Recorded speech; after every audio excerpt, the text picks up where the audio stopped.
there are any survivors to safety. They've had a statement which says flight A171 operating to London Gatwick was involved in an incident today. At this moment, we are ascertaining the details and will share further updates at the earliest, but we don't know any more information about this flight. But if you have a look on the Boeing website, these are Dreamliner planes, apparently the best-selling wide-body aircraft of all time, according to Boeing. They've carried over a billion, passengers worldwide. We've had just in the last few seconds police confirming that more than 240 people were on board, giving that specific number of at least 242 people on board, and emergency services will now be working as hard as they can to reach that accident site, to reach all of those passengers and crew within the aircraft. Amelia? Yes, Gareth? I'm just going to interrupt you for a second. Just hearing from London Gatwick Airport itself. London Gatwick putting out a statement. We can confirm flight AI171 that crashed on departure from Ahmedabad Airport today was due to land at London Gatwick at 18:25 local time. This is breaking news from London Gatwick Airport, confirming flight AI171 that crashed on departure from Ahmedabad Airport today was due to land at London Gatwick at 18:25 local time. Let's just show you this statement. I think we can bring it to you. This is pinned to the top of their X account. Let me read it to you once more. London Gatwick Airport, we can confirm flight AI171 that had crashed on departure from Ahmedabad Airport today was due to land at London Gatwick at 18:25 local time. And you can see that they have put a notice link there for people to follow for more information. We also know that Air India intend to post more information on their website and their Twitter account as they can. Let's bring in Julian Bray, an aviation security expert. Julian, good to have you with us and appreciate you sharing your time. Your initial analysis, if you will. Yes, this is very worrying because I understand it happened on departure. So really, I would expect it on sort of arrival, an incident like this to happen. So we don't know what's happened. So if it did actually happen on departure, then the aircraft would have been in the air and come down. We don't know what the situation is regarding passengers and fatalities, but obviously a major incident plan is now being put in place. Fire crews, rescue crews, and everybody else that needs to be involved in this. And of course, this is a state-of-the-art airline and a Dreamliner, Boeing's star product, you might say, and it does have several backup systems and safety systems. And so this is pure speculation on my part, so we had to look at security issues and decide whether that is a factor here. No doubt the investigation will determine what has happened, but we can only hope that the passengers and crew on board are safe because we don't have any information at the moment. And Julian, the challenge for an aircraft at this point in its journey is that it is fully fueled, and aircraft are designed to take off with full fuel tanks, but they're not designed to land with that much weight on board, are they? Yeah, I don't think that's a major consideration, frankly, because you do get long-haul aircraft that stop over and they're pretty well fueled up. What I am worried about is if an incident happens while it's taking off, we really have to look at the security side of things and work out whether there's some evil intent behind this. Because basically the aircraft these days, they sort of fly themselves. And so there shouldn't have been a problem in taking off, especially not with a Dreamliner. It's got a pretty good track record, and as I say, it is state-of-the-art. So we really need more detail, and the detail will come out today. What I would say to people waiting, or people who will be gathering at Gatwick, because it's due to land there, this is an Air India flight, you will find that on the operator's website, there will be instructions, there will be an emergency number, and they will confirm if the passenger is on board, if you're a family member, and they will take you through it and process that way. But at the moment, we don't know whether anybody has actually managed to get away from this. I really hope so. Understandable your focus and concern regarding any security elements with regards to the situation. Important to note at this moment we have nothing to confirm that is the case, and as you rightly noted, that is something that will be ascertained in due course. Just talk to us, if you will, about Air India as an airline, one that obviously, by flying into Europe and North America, has to operate to the highest standards of safety and efficiency. What more do we know about Air India? Well, I've actually got some more information that's just come up on the actual incident itself. So I understand that it's crashed just outside the airport perimeter. So it didn't actually crash on the runway. The flight was full, more than 200 on board. And of course, you would expect high alert rescue teams to be mobilized. And there also, I understand that there's emergency teams already on the way from the aviation authorities, so they're making their way there. But as it's crashed outside the perimeter, I fear that we are going to have problems with this one. Because clearly the plane wouldn't be able to land and put out the slides so everybody could get off. So I think we really have to consider all options here. And I'd like further information before committing further. But I would say to relatives and friends, there will be numbers put up today, and to follow the instructions there, and don't necessarily go down to Gatwick or the airport, because they will explain exactly what is happening. And I'm just hearing, Julian, quoting the Times of India news service. It's quoting the Directorate General of Aviation in India, saying 242 people on board. They are quoting 230 passengers, 2 pilots and 10 cabin crew. Like I say, this is reports being brought to us by the Times of India, quoting the local civil aviation authorities in India, saying 242 people on board, 230 passengers, 2 pilots and 10 cabin crew members. And the flight radar tracking website, Julian, suggesting that the aircraft crashing just seconds after takeoff, and they report that signal was lost at 10:08 local time at an altitude of 625 feet. Yeah, I'm just getting that as well. In other words, seconds after takeoff. And also the number of cabin crew on there, 10, shows you how large this aircraft is. It was at capacity, so 242 on board I've got. But really, this is a major incident. At the moment, it is a search and rescue, and we hope that will be the situation for some while, because what we don't want it to do is to revert to a recovery operation. So I'm wishing everybody the very best in their endeavours to rescue these people. Julian, I'm just watching local media sources, Sky News, working to verify and validate these feeds for ourselves, but I'm seeing crowds at the base of what appears to be a residential building, and what appears as though debris that is still ablaze being attended to by fire service members. They've got hoses in operation. There's at least, from what I can see, 1 or 2 hoses in this shot being directed, a third one there being directed at this smouldering pile. And what we can show our viewers is these latest images, and I don't know if you can see them for yourself, Julian, of the plume of smoke that we can see as a result of this incident. Right, so this is a major disaster, and as we say, the emergency services will be heading already on site.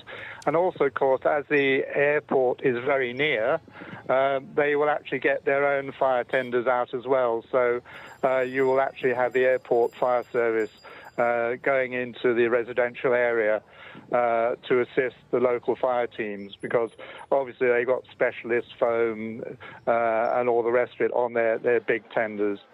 So it's not looking good, but as ever, we always hope for the best. We're just hearing from the Director General of the Directorate of Civil Aviation, Faiz Kedawi, that the London-bound aircraft crashed into a residential area called Megani Nagar. This is in the city of Ahmedabad. We're bringing you some new footage now here on Sky News. You can see the reaction, the local reaction to this scene. You can see what appears to be relatively widespread smoke as a result of this incident. As we've been saying, at the moment, we cannot confirm why this took place, but you can see for yourself some of the resultant images of this incident in India. We're hearing that the aircraft crashed very shortly after takeoff. It is understood to have reached an altitude of 625 feet before impacting with the ground. And according to the Director General of the Directorate of Civil Aviation in India, the London-bound, Gatwick-bound plane crashed into a residential area called Megani Nagar. And I think it's worth just acknowledging at this point, we talked to you about the 232 passengers and 12 crew on board, but it is also worth considering people on the ground. And this was a Boeing 787 Dreamliner aircraft, fully fueled, destined to make that journey between Ahmedabad and Gatwick. Like I say, we understand it has crashed into a residential area. So consider all of the figures we're sharing with you to potentially be revised. One can only assume very upsettingly in an upwards direction, but at the moment we have no numbers regarding casualties, fatalities or victims on the ground. Julian, just tell our viewers, if you will, a little more about the aircraft. As you say, it's yes, a highly Let successful me just one. cut in there, because I'm hearing that the pilot actually did manage to make a mayday call. So they were aware that there was a problem. So the mayday call was put. Just lost you there, Julian. We'll work to re-establish that connection with Julian Bray, the aviation security expert. But he's just saying there, and I'll ask him more about his sourcing for that, but potentially he was indicating that one of the two pilots on board was able to make a mayday call. We're working to ascertain more details about that. Obviously, you join us at a very fast-moving situation. It's only about 30 minutes since we first learnt of this incident. Amelia Harper, our correspondent, is also across this. Amelia, just bring our viewers up to speed, if you will. Yeah, well, Gareth, this was a flight en route to London Gatwick that has crashed in Western India, and this Boeing flight was coming from Ahmedabad Airport. It was a Boeing Dreamliner Air India flight. And we understand that it had reached 625 feet when it came down. And as you were just saying there in the last few moments, we've had a bit of an update from the Director General of the Directorate of Civil Aviation, Faiz Ahmed Kidwai, who has said it happened 5 minutes after taking off at 1:38 p.m. local time, saying that there were 232 passengers and 12 crew members on board. This, as we can see by the footage, is going to be a major incident. Local authorities, as you would expect, given it has just happened, have not specified any injuries or any fatalities yet. But according to police, and we can have a look in those pictures there, this plane crashed in what they're calling a civilian area outside an airport. And of course, what this is going to mean is that it would have crashed outside of the airport perimeter, outside of the landing strip, in an area called Megani Nagar. Takeoff and landing is one of the most critical points for a flight. The jet would have been full of fuel. And these are Boeing 787 Dreamliner planes. And according to Boeing on their website, they are are the best-selling passenger wide-body aircraft of all time, carrying over 1 billion passengers worldwide. But we understand from the flight tracking website Flight Radar that the plane's final signal was received just seconds after taking off, reaching really not very high in the air before it's come down. And some really shocking pictures that we are looking at there, seeing crowds of people standing around looking at the scene. And what authorities will be looking to do at the moment is to rush to that scene to try to put out the fires. We can't see any flames in those images, but the smoke indicates that that will be a huge issue. And they will be looking for any survivors of this crash. We haven't had, as I said, any official updates, but very severe looking pictures nonetheless. We've also had a statement from India's civil aviation minister who said, "I'm shocked and devastated to learn about the flight crash. We are on highest alert. I'm personally monitoring the situation and have directed all aviation and emergency response agencies to take swift and coordinated action. Rescue teams have been mobilised.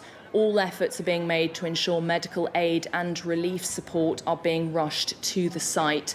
My thoughts and prayers are with all of those on board and their families." And we were hearing earlier from air aviation expert Julian Bray, and he was saying that this is a state-of-the-art airliner. He called it perhaps Boeing's star product. And I stress, don't have any information about the circumstances surrounding this accident, but one of the questions that Julian Bray has raised is about whether security issues were a factor here. These will be questions that authorities will be looking into, but primarily their first focus will be a rescue operation for people involved in this crash. London Gatwick has issued a statement. They've said, "We can confirm that this flight crashed on departure from Ahmedabad Airport today. It was due to land at London Gatwick at 18:25. More information to follow." But of course, people will be incredibly worried by the footage that we are looking at here, Gareth. Understandably so. It is dramatic footage, a developing situation which we're bringing to you here on Sky News, just trying to ascertain a bit more information about what's going on. I believe that Air India operates around 27 Boeing 787 Dreamliner aircrafts. This one, as we've been hearing both from Air India and from Gatwick Airport as well, was a flight that was destined to take off as it did shortly before impact from Ahmedabad and to arrive in Gatwick at 18:25 UK time this afternoon. It is a flight time of around 9 hours 10 hours. We understand that the flight AI 171 crashed seconds after takeoff, according to the website Flight Radar 24. It reached an altitude of 625 feet, and that connection was lost within a minute after takeoff. Speaking to the aviation security expert Julian Bray a short while ago, he suggested, I've not had this confirmed, he suggested that reports indicate that the pilot was able to make a mayday call shortly before impact. But what we are hearing from the local civil aviation authorities is that this aircraft has crashed into a residential area. And so whilst we talk of figures of at least 242 people on board, there are a few discrepancies with the figures being quoted in media sources. But whilst we bring you knowledge of at least 242 people on board that aircraft, worth acknowledging that there will have been people on the ground, and I cannot bring you any casualty or fatality figures at this moment. But I can just remind you as well that there are plenty of coverage on the live page that's running on the Sky News website and the Sky News app. And you can see some of the images of the impact of this crash. We've shown you this one. We've also got some other footage that shows some of the people gathering round the impact site. You can see there the local reaction, the smoke that is appearing to reach into the sky. I can't tell you exactly what is ablaze there, whether that is aircraft debris or whether that is buildings or infrastructure on the ground that has been impacted by this incident. But footage shows on the live page on our website the base of what appears to be an apartment building. I can see a picture with 5 fire officers with yellow hats on. There is a single hose that leads over a charred bed. It's a still image. It's being shared to us by the AP news agency. It's on the live page on our website. I don't know if we can bring you the live page of the website here on Sky News, but I can see this image of fire being tackled. There is a charred and blackened tree. The side of this tower block is blackened and charred. There is debris on the ground. And like I say, I can see around 5 fire officers tackling smouldering debris. There is a single hose that appears to be leading over the top of a bed frame that is on the ground outside. According to the Aviation Safety Network database, this is the first ever known crash of a Boeing 787 aircraft. That is according to the Aviation Safety Network database. As Amelia Harper has been saying to us, this model's carried out a huge number of journeys. It is a wide-bodied, twin-engined plane, more than 5 million journeys in just 14 years since its first passenger flight. That's according to Boeing's website. More than 1,000 have been delivered to dozens of airlines in Asia and also in North America and across the world. And as we were hearing from the aviation expert Julian Bray, he said that it is a state-of-the-art aircraft. And I quote him by saying that these aircraft these days, they sort of fly themselves. There shouldn't have been a problem in taking off, especially not with a Dreamliner. Julian Bray, the aviation expert, saying that it does have a very good track record. It is, he said, state-of-the-art, acknowledging that we need more details as to the cause of this incident. But according to the Aviation Safety Network database, this is the first ever crash of a Boeing 787 aircraft. It was a Dreamliner, twin-engine, wide-bodied aircraft. It was taking off from Ahmedabad in India, destined for Gatwick Airport. We believe at least 242 people. That will include passengers, crew, and also pilots on board. Some slightly conflicting reports regarding numbers, but we believe at least 242. I cannot tell you the impact on civilians and individuals on the ground either, but do consider those people in your thoughts at this time. Just getting a bit of reaction from Julian Bray, who joins us again. Julian, good to have you with us. What more are you hearing? Well, it's been confirmed that the plane actually reached a height of 625 feet, so seconds after takeoff, and it's actually crashed in a residential area. So from the statements coming out from the chairman of Air India, it does seem that this is a major disaster. We don't have numbers yet, but we understand that fire crews are attending a blaze in a residential area, so there will be additional collateral damage with local residents as well. So it has actually crashed into a township right near the airport.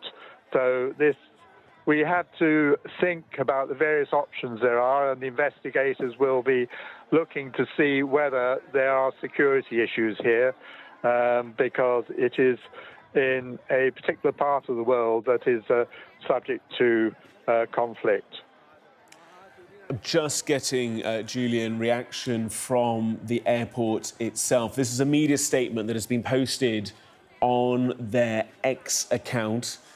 Flight AI-171 from Ahmedabad to London Gatwick earlier today was involved in a crash shortly after takeoff outside the airport. As a result, the international airport in Ahmedabad is currently not operational. All flight operations are temporarily suspended until further notice. Passengers advised to check with airlines, requesting cooperation and patience as authorities manage the evolving situation. Ahmedabad International Airport saying that they will provide further information as soon as available. The Reuters news agency is starting to quote numbers of adults and children on board that flight. Natural to assume that children will be on board as well. We will work to ascertain those figures ourselves. We are hearing sources that indicate that it was a majority, the passenger list was majority Indian nationals, but there were nationals from other countries on board, indicating, I think understandably, considering that this aircraft was destined for Gatwick, that British nationals were on board. Also hearing potentially of passengers from other nationalities. But like I say, according to a source speaking to the Reuters news agency, the passenger numbers, predominantly Indian nationals, a number of British and at least potentially 2 other nationalities. I'm working to bring you more details on that. Reuters news agency also suggesting that a number of children were on board this flight. There are, understandably, in moments such as this, conflicting reports regarding the number of people impacted. But I just want to reference this footage we're showing you now. This was what I was referring to earlier a few minutes ago. You can see 1, 2, 3 fire hoses being operated there by emergency responders. They are dousing down that material on the ground. I can't tell you exactly what they're tackling, but that blaze is as a result of this incident. We know, and as you can see for yourselves, the bed frame in the front of that shot, that this is a residential area just outside the aircraft perimeter where the aircraft has crashed. Watching this footage with me live is Paul Edwards, aviation security expert and Chief of Staff for Army Aviation. Good to have you with us. Your initial reaction to what we're seeing and your analysis, if you will. Hello, Gareth. Well, we're watching an evolving tragedy, really, aren't we? And the highest priority of the moment, regardless of what actually happened, is search and rescue to try and save life. And we can see that playing out on your screens at the moment. Yes, clearly it is a tragedy unfolding. And albeit there'll be lots of speculation, and we can expect that, but I don't think we're really going to know what happened for some time. Give us a sense of the aircraft such as the Boeing Dreamliner, the 787. Like I say, getting some reports from, I think, the Aviation Security Network that this is potentially the first time that there has been a loss of hull for this aircraft. Yes, I believe it is. It is one of Boeing's very latest aircraft. And as I think, as you mentioned earlier, there's about 1,000 of them flying across the world with a very good safety record. Their history is good.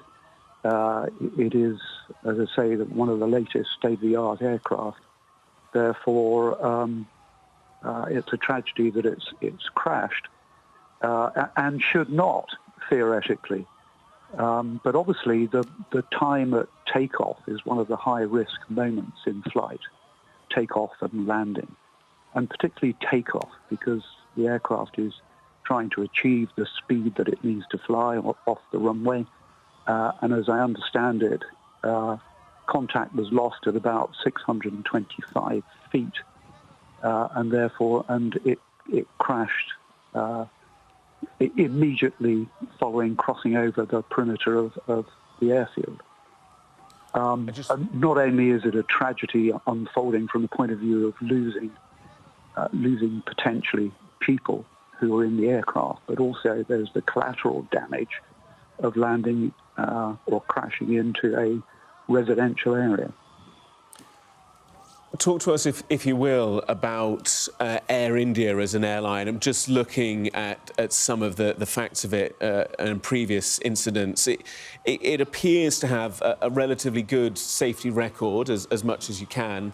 And I assume that by flying to Europe and by flying to North America as well, the standards of operation for an airline such as this do have to be incredibly high. Yes, they do have to be incredibly high, and I would agree that Air India has a pretty good safety record.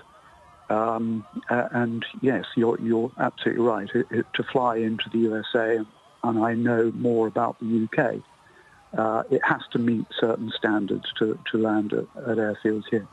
And it was inbound to Gatwick, of course. Paul, good to have you with us. I just want to take a pause if we can, because I want to just warn you that the footage you're about to see does show the aircraft going down behind some buildings. You may find the following footage distressing.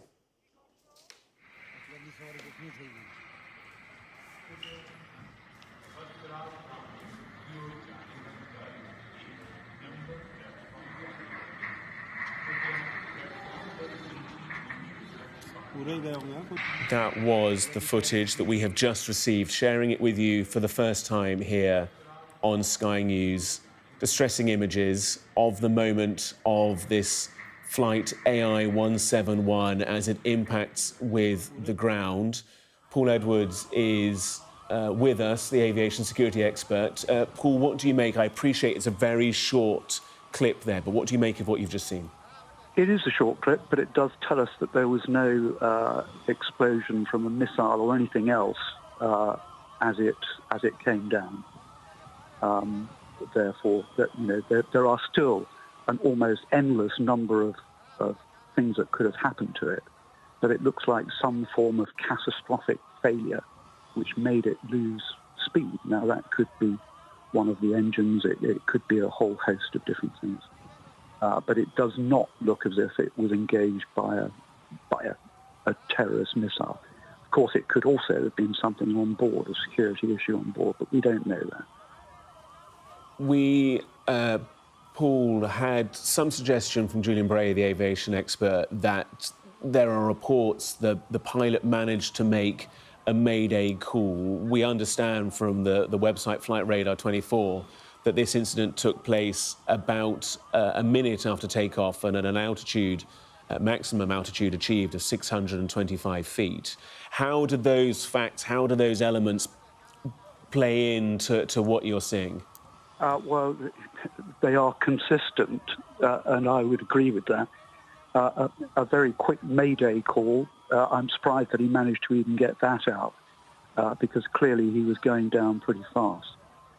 No time to do much at all, other than Paul, I'm just going to interrupt you. Some breaking news to bring our viewers in this developing situation.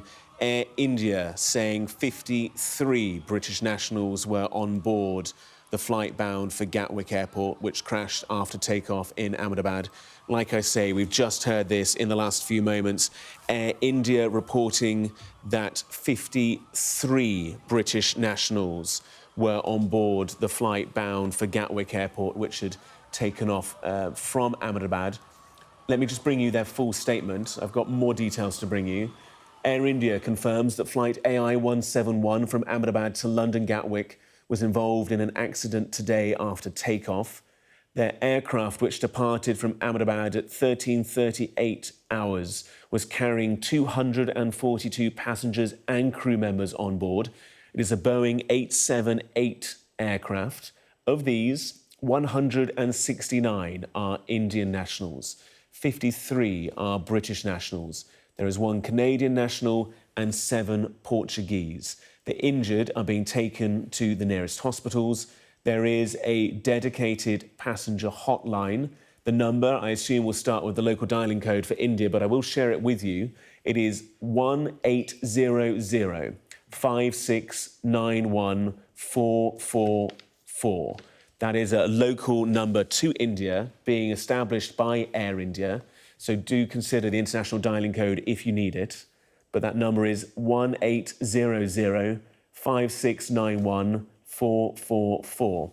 Air India's statement goes on to say that it is giving full cooperation to the authorities and will release further information via its X handle. That X handle is Air India, if you want more information. There's more as well on their website.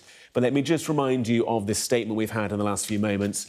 Air India confirming flight AI-171 from Ahmedabad to London Gatwick involved in an accident today after takeoff. The flight, which departed, was carrying 242 passengers and crew on board a Boeing 787-8 aircraft.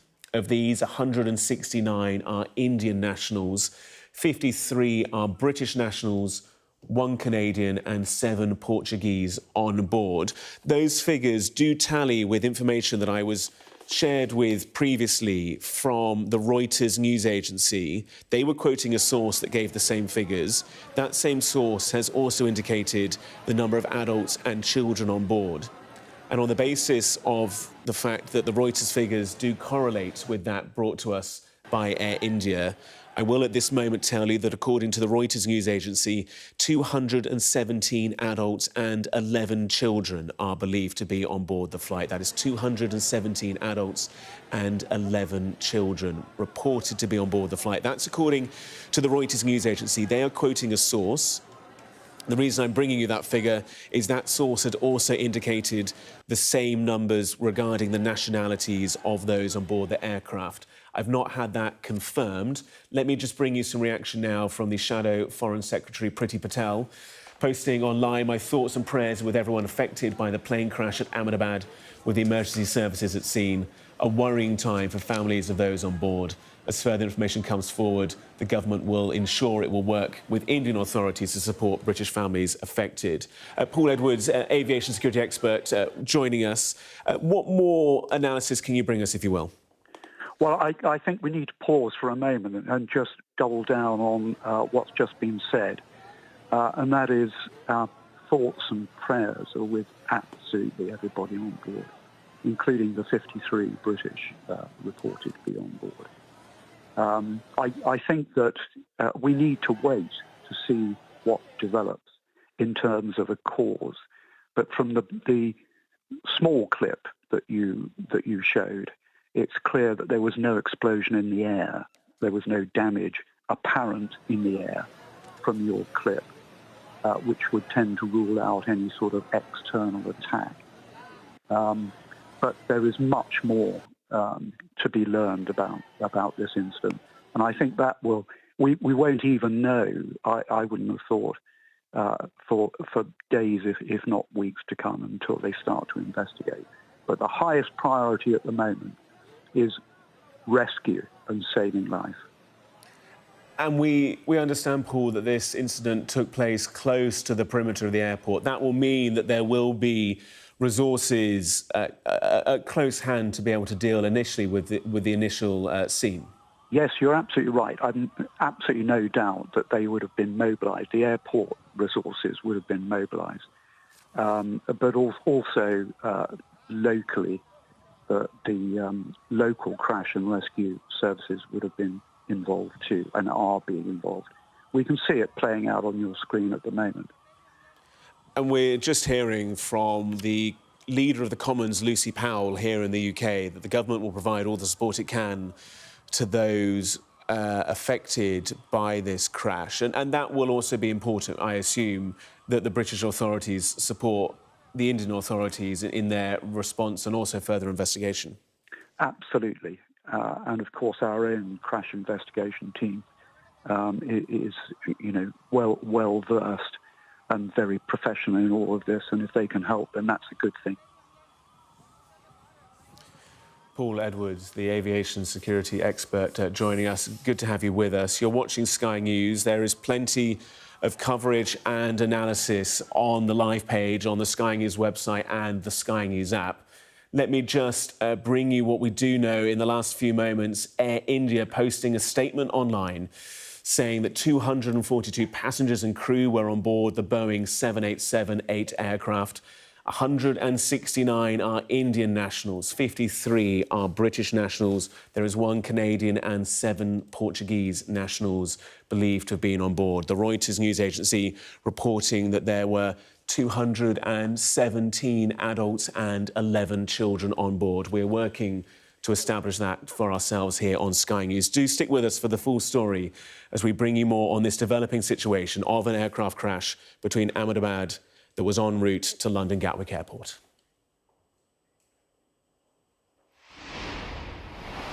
Good morning. This is Sky News. There is only one story to bring you this morning. A plane bound for Gatwick Airport has crashed shortly after takeoff in India, with hundreds of people on board. Air India reporting 53 British nationals were on board that flight. It was departing from Ahmedabad this morning. The airline says 242 people were on board.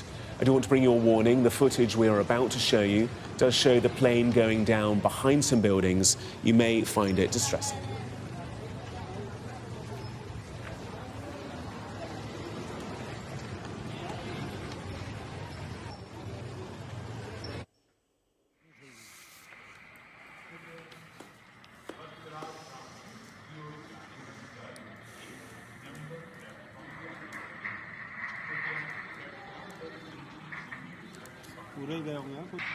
Video footage taken shortly after the crash showed a large plume of smoke from the crash site. Video footage is continuing to be brought to us from India. Again, some of the pictures showing the immediate aftermath of the crash, and firefighters are on scene. Let me just tell you what we do know so far. Air India flight AI-171 was scheduled to fly from Ahmedabad International Airport to London Gatwick. Scheduled time of departure was 9:50 local time, and scheduled arrival was 18:25 local time here in the UK. The signal from the aircraft was lost at 10:08 local time, a reported altitude of 625 feet, and that was less than a minute after takeoff. According to Air India, there were 53 British passengers, 169 Indian, 1 Portuguese and 1 Canadian on board.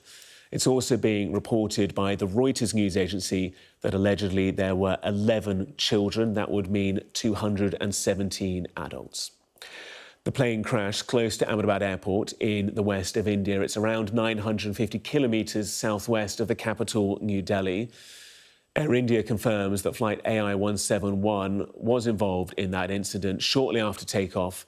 And like I say, it's believed that it was carrying 242 passengers and crew on board. It's a Boeing 787. And just to remind you of those key figures again, 169 are believed to be Indian nationals, 53 British, 1 Canadian and 7 Portuguese.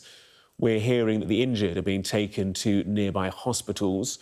We're also hearing that there is a dedicated passenger hotline number. It's the local number in India. The number is the international dialing code for India, and then 1800-5691-444. 1800-5691-444, and that is a number local to India. Air India say they're giving full cooperation to the authorities investigating the incident. Let's bring in our correspondent, Paul Kelso, who's with me here in the studio. Paul, you're working to establish what is a developing story. What more can you tell us? We have the bare details that you've set out. 244 people on board this Boeing 787 Dreamliner that crashed very shortly, as we saw in those shocking early pictures, very soon after takeoff from the runway in Ahmedabad, which is in Gujarat state. In India, it had reached a little more than 620 feet as it fell. Of those 244 on board, 53 British nationals among them and 169 Indian nationals. The cause, of course, at this stage, unclear. There will be questions, of course, about Boeing. It is a Boeing aircraft that has had an excellent safety record. This is reported on some sources that monitor air safety as to be the first crash involving a 787 Dreamliner.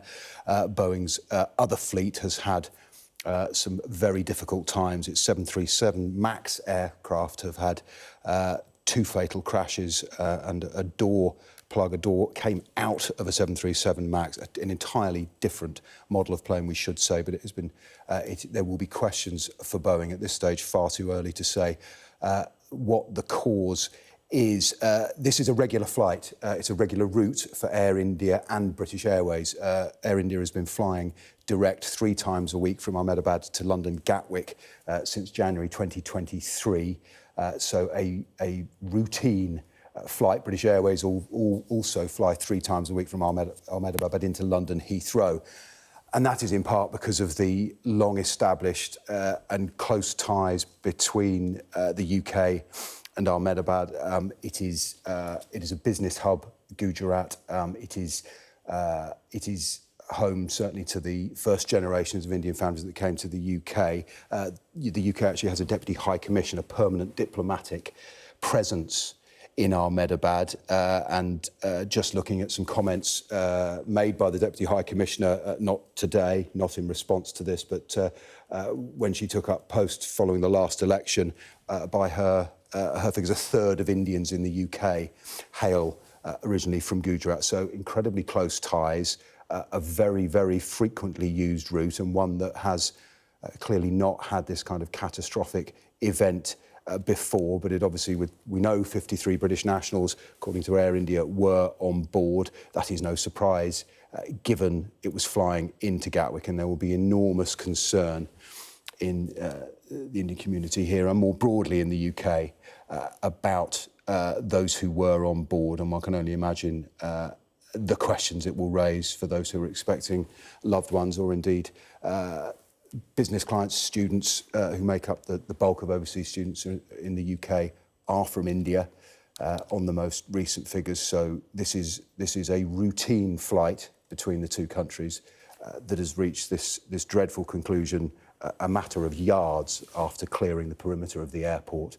Yeah, we understand the incident took place around a minute after takeoff. It has crashed, according to the Directorate of Civil Aviation, into a residential area called Magani Nagar. So whilst we are quoting you those figures of 242 on board, also worth bearing in mind those potentially impacted on the ground. We're hearing 232 passengers and 12 crew members, 2 pilots and 10 cabin crew. Let's bring in the former airline pilot, author of Confessions of an Airline Pilot, Why Planes Crash, Terry Tozer. Terry, thank you for sharing your time with us. Talk to us about what you make of what we know so far. Well, obviously, as you already see, we know very little. Any public transport aircraft is required to suffer a major failure at the midpoint of takeoff and still continue safely. So this is a bit of a puzzle. The one small clue, there is a video circulating, and obviously I can't verify its accuracy, but it shows what appears to be a 787 taking off, and I can't see any sign of takeoff flap being set. And with an aircraft of this type, you would have to have the correct flap setting for takeoff in order to get the performance it's designed to deliver. So if for any reason that hadn't been selected or it had failed, that would perhaps be an explanation for why such a well-designed public transport aircraft should go down immediately after takeoff. And when you say that flap setting, this is effectively setting the flaps to maximise the amount of lift, is it, at low speed when the aircraft is fully fuelled and full of passengers and cargo? Correct. Yeah. The performance of the aircraft, the published technical performance, will be based on a certain set of criteria, and the correct flap setting will be one of those. I just want to, Terry, whilst you've got us, we're just getting a statement from the chairperson of Air India. I'll just take a pause with you, Terry. Do stay with us. I'll come back to you in a moment. I just want to bring our viewers this statement. This is from the chairperson of Air India. With profound sorrow, I confirm that Air India Flight 171, operating Ahmedabad, London Gatwick, was involved in a tragic accident today. Our thoughts and deepest condolences are with the families and loved ones of all those affected by this devastating event. At this moment, the chairperson goes on to say, our primary focus is on supporting all the affected people and their families. We're doing everything in our power to assist the emergency response teams at the site and to provide all necessary support and care to those impacted. Further updates will be shared. An emergency centre has been activated and support team has been set up for families seeking information. And we're hearing reports, Terry, that this potentially is the first ever crash, the first loss of hull of a Boeing 787. Boeing's had issues with other aircraft models, but the Dreamliner has proven to be highly successful and highly safe. Yeah, I think the first one I can remember hearing of, yes, I think that's probably accurate. It is a modern design, unlike the 737. The MAX was a derivative of a very, very old design and a controversial one at that. That's not the case in the case of the 787. So it's kind of odd that a modern public transport aircraft should go down so immediately after takeoff, unless there's some other reason. And talk to us, it's so often said, and I think as passengers, we hear it so often, that takeoff and landing are the most dangerous points of an aircraft's journey. In takeoff, why exactly is that the case? Well, it's very hard. These are rather emotive phrases, the most dangerous. In actual fact, I think probably the most accidents happen on approach and landing rather than takeoff. But, obviously, you are getting a very heavy aircraft, many tons, over 100 tons of metal and people off the ground and in close proximity to the ground. And so, it's an area where if something terrible goes wrong, you're at the most risk, as opposed to being at 30-odd thousand feet, which is giving you a bit of room. Having said all that, both the aircraft design, certification, crew training, et cetera, is all designed on the basis that those are your high-risk moments, and systems and designs are put in place to minimise any risk. Now, if in this particular case it were a question of the flaps being misset or not functioning as required, then that would be something operating outside of the designed envelope.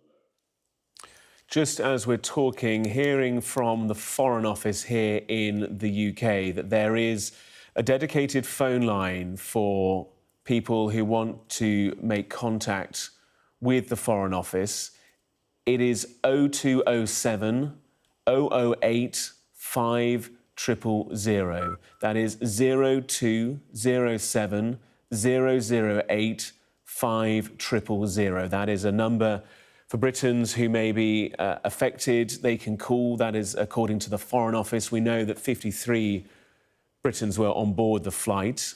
So that number again for people here in the UK is 0207 008 5000. And we do also know that there is a number for people in India if they need to contact. The international dialing code is +91, and then the number is 1800 5691 444. So those two hotlines being set up for those affected. I'm just hearing from the Prime Minister as well. There is a quote from the Prime Minister. Paul Kelso can bring us that. Yes, we have a brief comment from Prime Minister Sir Keir Starmer, who has said the scenes emerging of a London-bound plane carrying many British nationals crashing in the Indian city of Ahmedabad are devastated. This is being quoted by the Press Association news agency, who say he added he's been kept updated as the situation develops. And we're just hearing some advice from the Foreign and Commonwealth Office saying that they are aware, they are working with local authorities in India to urgently establish the facts and provide support to those involved. British nationals who require consular assistance or have concerns, that number again, 020 7008 5000. We're also joined by Terry Tozer, the former airline pilot. And Terry, we heard from an aviation security expert who suggested that the pilot may have been able to have made a mayday call ahead of the collision. What do you make of that, and what would your analysis be? I suppose it's possible. There's not much point. You have a set of principles which is kind of aviate, navigate and communicate in that order. So at 800 feet just after takeoff, I think you'd be most concerned with handling the aircraft, not on the radio. But if you make a radio call, it's not going to change anything. It just perhaps gives the rescue services a bit more warning. Terry, do stay with us. I really appreciate you bringing your insight and analysis to this. I also, please say, we're joined by former BA pilot, aviation analyst, Alistair Rosenshine. Alistair, good to have you with us here on Sky News. It's a shame that we're speaking to you in these circumstances. Give us your thoughts on what you've seen and what your sources are telling you so far. Well, what you can see is the result of a catastrophic accident. It is, the aircraft has taken off. It's reached a fairly low altitude before it came down again. The fact the pilots made a mayday call would suggest that they would require some sort of help, perhaps, to go back and land. I mean, the only time you would make a mayday call in an urgent situation like this is when you actually need some sort of external help. The radio call would have been brief, obviously, because they're trying to handle the aircraft. We don't know exactly what happened here, but there have been similar accidents. There was the Concorde took off at Paris, and they had a fuel tank that burst, and the result was they flew into a hotel. And then there was a Boeing 747 with an Israeli airline. It was cargo aircraft, and it flew into a apartment block at Amsterdam. So, these accidents on takeoff also involve people on the ground, and it is always sad to see this has happened. The black boxes will be recovered fairly quickly here, so it won't be too long before the authorities know exactly what happened and take remedial action if it was an aircraft type specific accident. In other words, if it was something technical specific to the Dreamliner, the 787, as opposed to other aircraft, or whether it is some other external factor which could affect all airliners.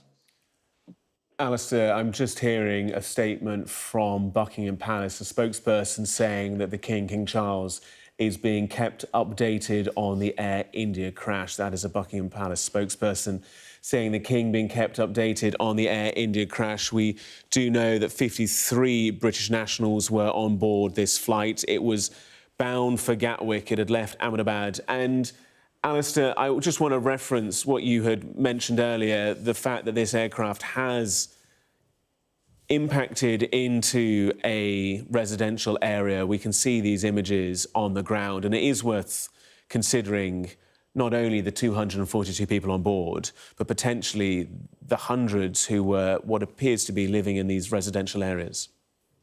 Well, it does look from these photographs that it's a fairly densely populated area. The fact that it happened mid-morning, local time, would suggest that if these weren't office buildings but residential buildings, that there would have been fewer people in them than if this accident happened at night. But it does look pretty bad, and these photographs we're seeing now. There have been other aircraft accidents where large airliners, such as just like this one, had gone down into residential areas, and there had been very few people who lost their lives on the ground.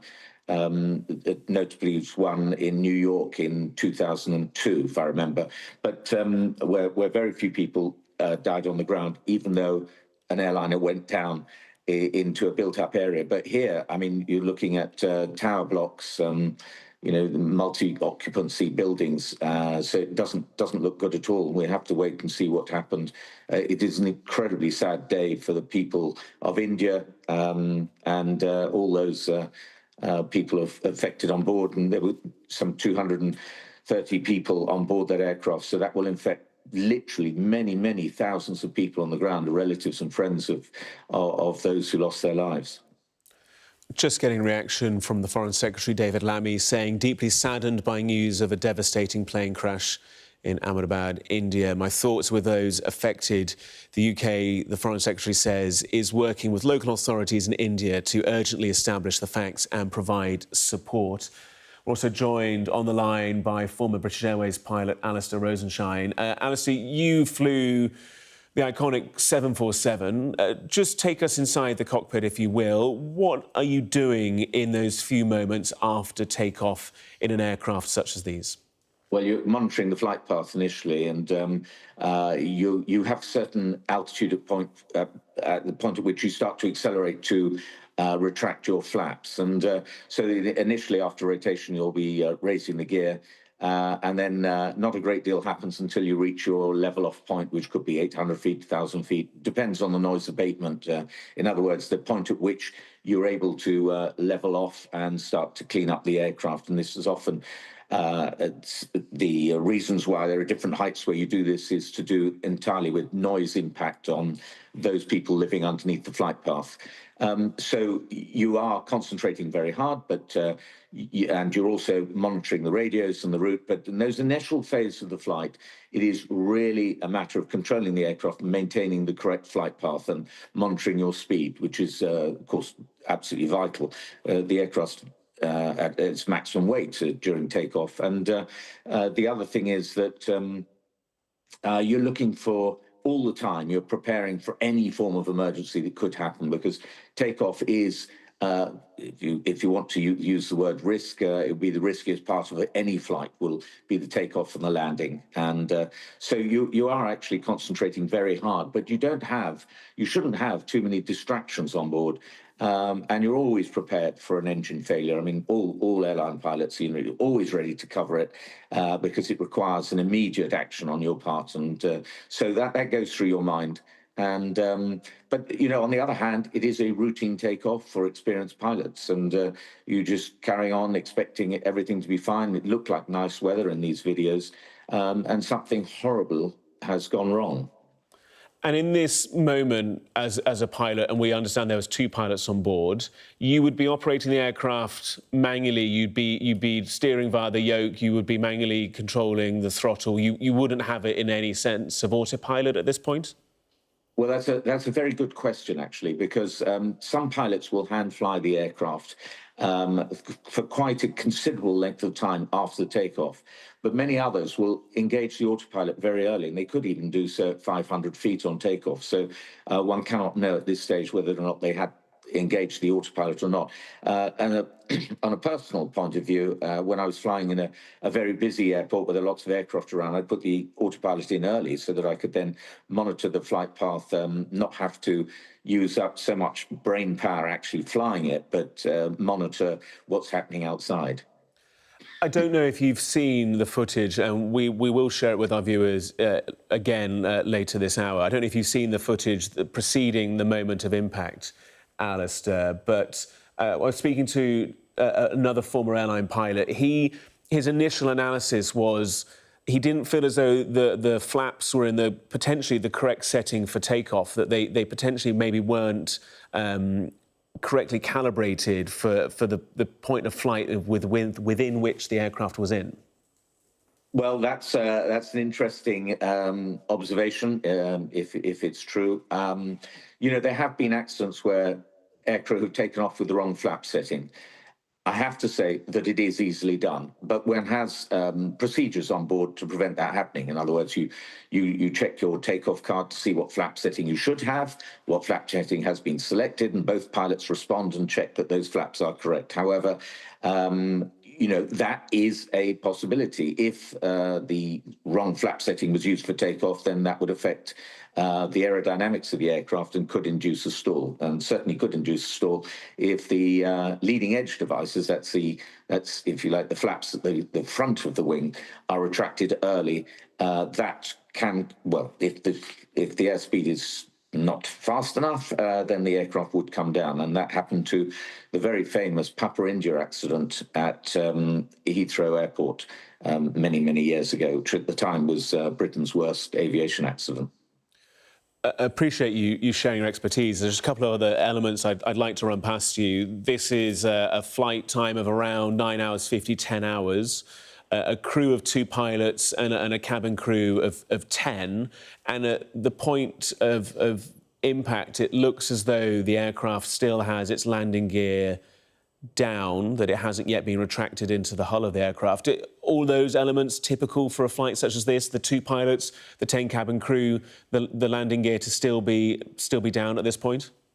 No, that's another good question. No, the gear should not be down. And in fact, as soon as you have any form of, as soon as you've got a positive rate of climb after takeoff, so you rotate the aircraft, as soon as the aircraft comes off the ground, you check your vertical speed indicator. If the aircraft's going up, which it should be, you call for the gear up. So the gear should be up within a few seconds of leaving the ground. If the gear was still down, then that would suggest that something is untoward. And I cannot think of immediately off the top of my head why one would leave one's gear down after takeoff. It's just not something that one does, because it's important to get the aircraft aerodynamic as soon as possible, and that means getting your gear up and the gear doors closed. And with regards to the number of crew and pilots on board, that would be typical for this kind of flight, would it? Oh yes, very, very typical. It's a busy route, India to the UK, and the flights are usually full.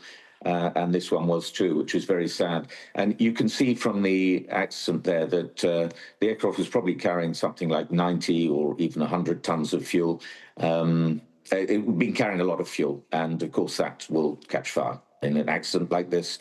So, it's not a good scene. It's not a good day for aviation at all.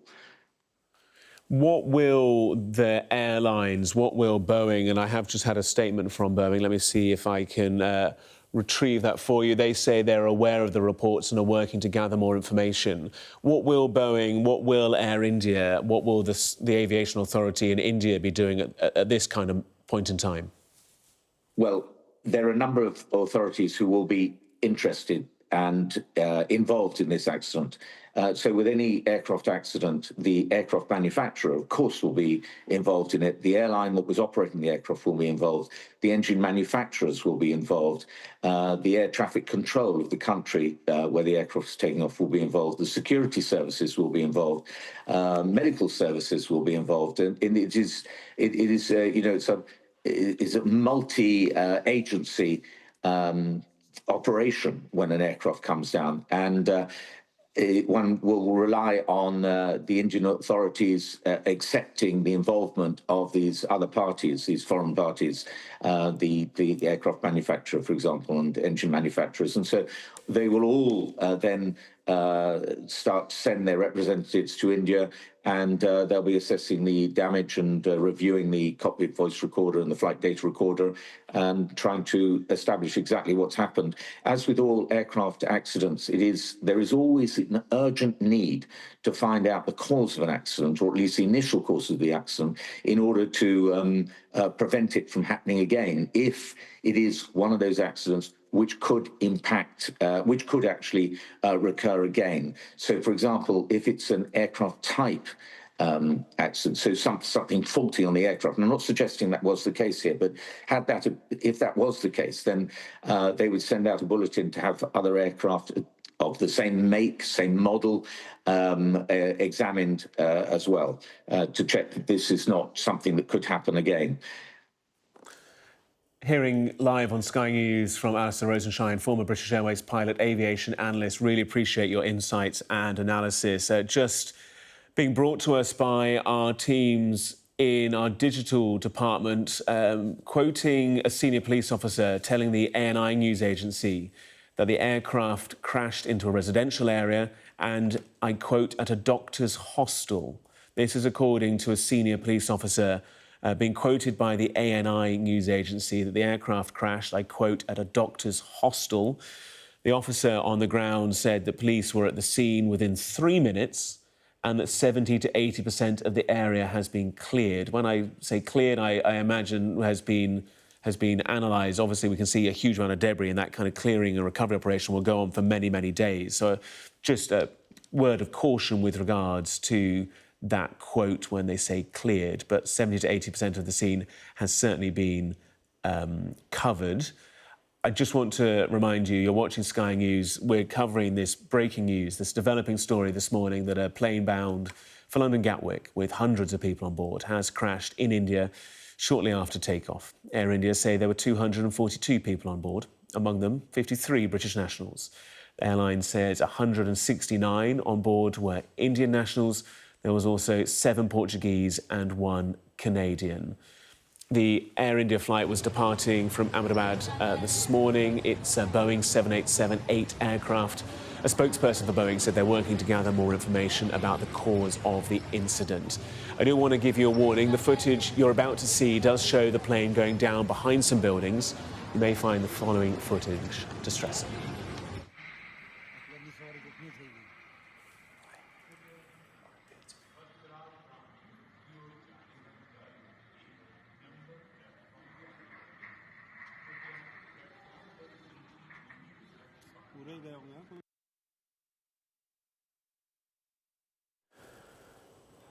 Well, that video footage taken shortly after, this is the scene, showing large plumes of smoke billowing from the crash site close to the airport in Ahmedabad. It's a city with a population of more than 5 million people. Footage continuing to come from India, showing the aftermath. Firefighters on scene too. You can see this footage from the perspective of the airport, the air bridge there in the foreground, another aircraft there too. We understand this is the first fatal crash of a Boeing 787 Dreamliner. When I say fatal, that of course means hull loss. We do not yet have lines regarding any survivors, fatalities or casualties. It's a twin-engine aircraft. It's been flying for 14 years. I want to bring in New Delhi television reporter Disha Bagchi. Good to have you with us. What more can you tell us? Absolutely a tragic incident taking place in Ahmedabad, and this is a flight that was taking off from Ahmedabad Airport and was due to land in London's Gatwick Airport. What we do know now, the latest in this story is that Prime Minister Modi has taken stock of the situation. He is in constant touch with Home Minister Amit Shah as well as the Civil Aviation Minister. He is headed to the scene in Gujarat now to take stock of the situation there. There are about 6 teams of emergency services at the scene trying to take control of the scene. The latest that we have is that the plane, in fact, did crash into a medical college dorm or a hostel. And visuals show really the way the plane crashed, the fuselage of the plane, in fact, crashed into the building. And there are very devastating shots coming from the scene. And in terms of the people on board, there were 242 passengers on board. Within them, 169 of Indian nationals, about 53 UK nationals, and 7 Portuguese and 1 Canadian. And so far, we do not have any details regarding the casualties or those injured, but we do know that the emergency services has been constantly taking the injured to the hospital. And in terms of the cause of the crash, that remains unclear. There is speculation that it could be caused by an engine failure or even a bird hit, but we do know that the pilot did issue a mayday call just minutes before, roughly a minute before the plane in fact crashed, and the air traffic control lost all communication with the airplane. But quite a devastating crash, and this is a tragedy that has taken place in India roughly 2 to 3 decades later. This is not something that it's quite a deadly crash and one of the deadliest in India's civil aviation history. So a very tragic incident in Ahmedabad. And in terms of what the reactions coming in, the UK Foreign Minister as well as the UK High Commission has said that they're taking stock of the situation. They're in constant touch with the Indian authorities, and they're trying to understand and identify who the British nationals were on board this flight. So far, we know that 53 British nationals were on board this flight that was taking off from Ahmedabad Airport due to land in London's Gatwick Airport. And Disha, any information regarding the emergency response? We've seen lots of footage of ambulances, firefighters, police. Any information regarding the hospital response and the response from the emergency services? So 6 teams of emergency authorities and emergency service teams have been deployed in the region, and they are currently trying to take stock of the situation, trying to clear the injured, taking the injured out from under the rubble, and trying to really control the situation. Visuals really show how the plane completely burst into a ball of flames after taking impact on the ground. So really, the main aim for the emergency services right now is to take control of the situation and take the bodies and the injured out from the rubble and take them to the nearest hospital. So far, we have visuals of some people being taken to the hospital, but in terms of the figures, we do not have clear figures in terms of the casualties and those injured. And with regards to the airport itself, an international airport, obviously flying to Gatwick, give us a sense of how busy this airport is, where it flies to. Is it a very busy hub?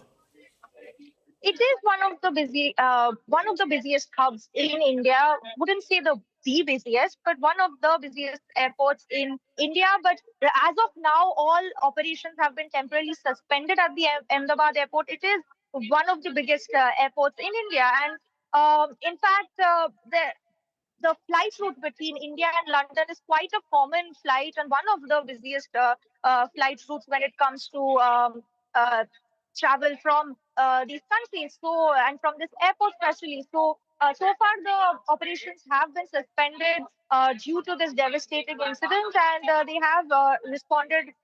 Saying that they are also trying to take stock of the situation. Of emergency control rooms have been set up so that the family of these of the passengers on board can contact the operation control rooms. They've been set up by the government, the civil aviation ministry, as well as the airline.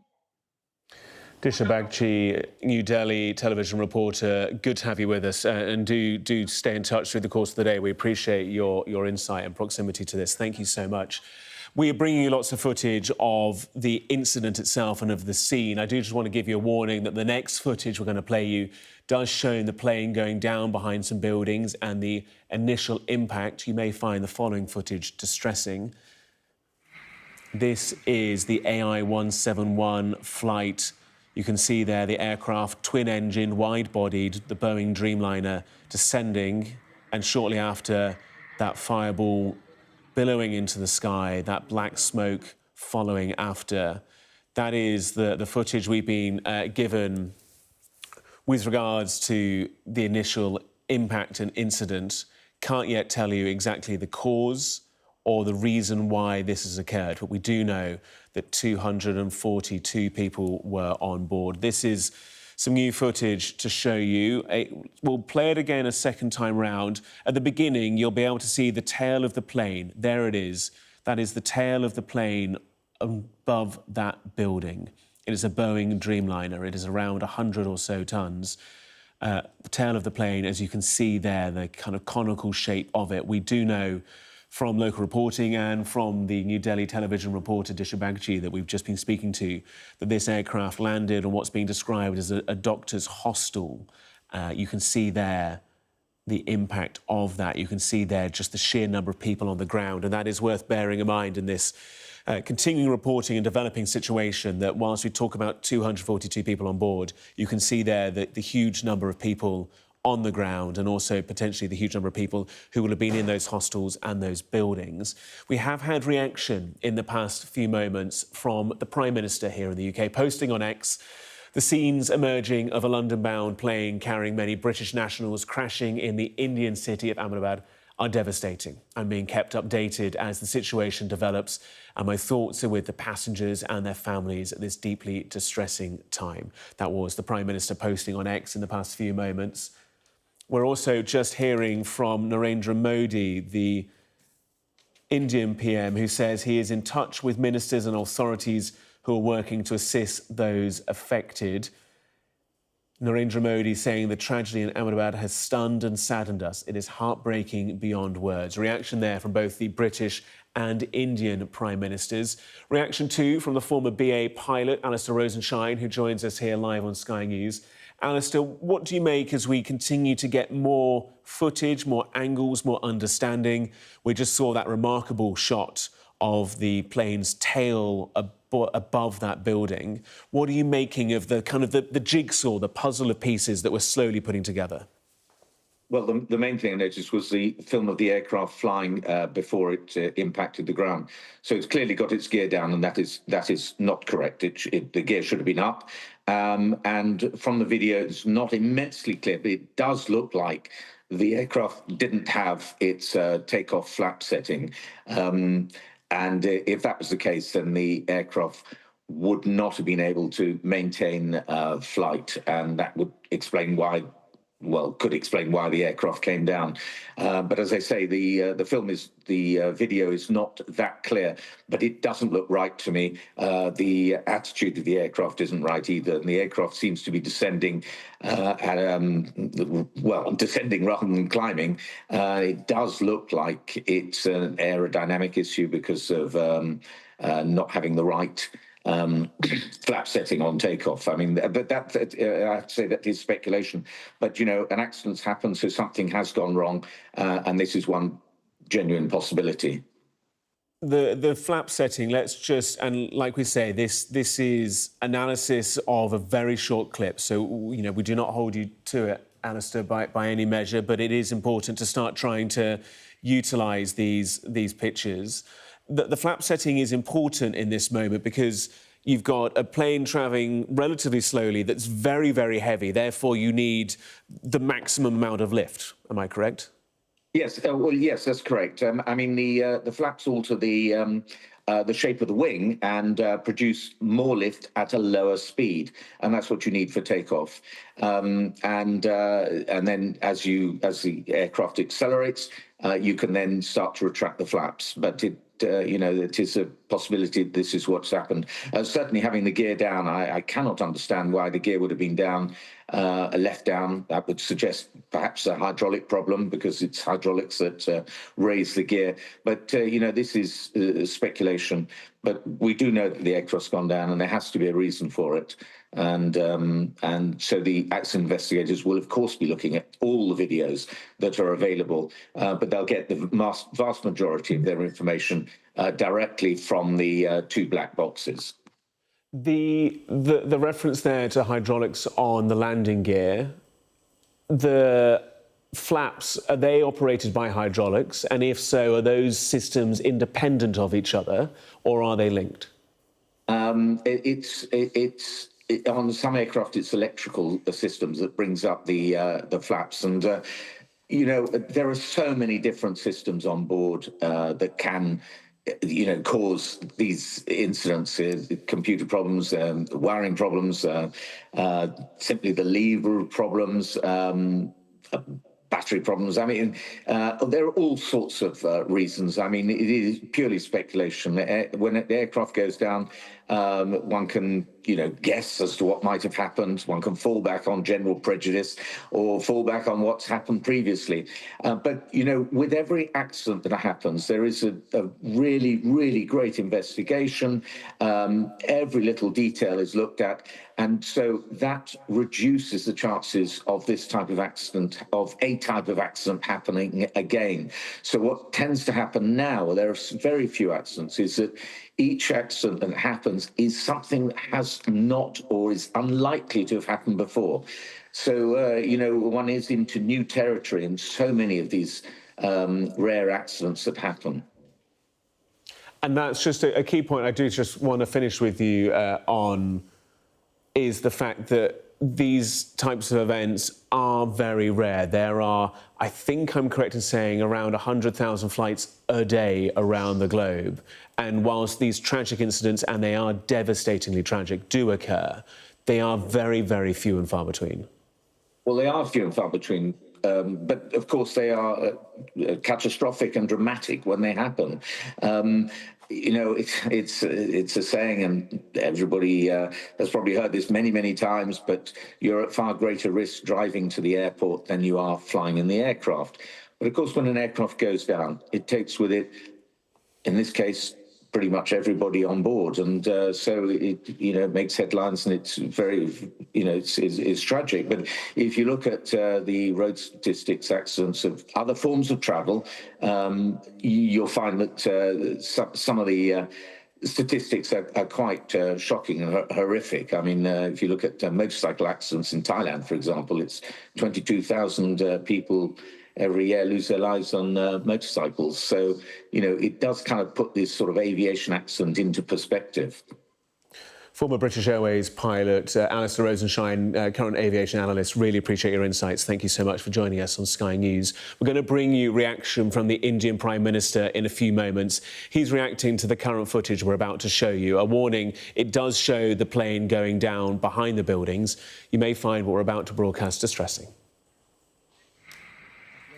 This is the final moment of the AI-171 flight from India, destined for Gatwick. You're about to see the flames and smoke as a result of that crash. Well, in response to those images, in response to these images of the part of the plane above a building. The Prime Minister, Narendra Modi, posting on X saying the tragedy in Ahmedabad has stunned and saddened us. It's heartbreaking beyond words. In this sad hour, my thoughts are with everyone affected by it.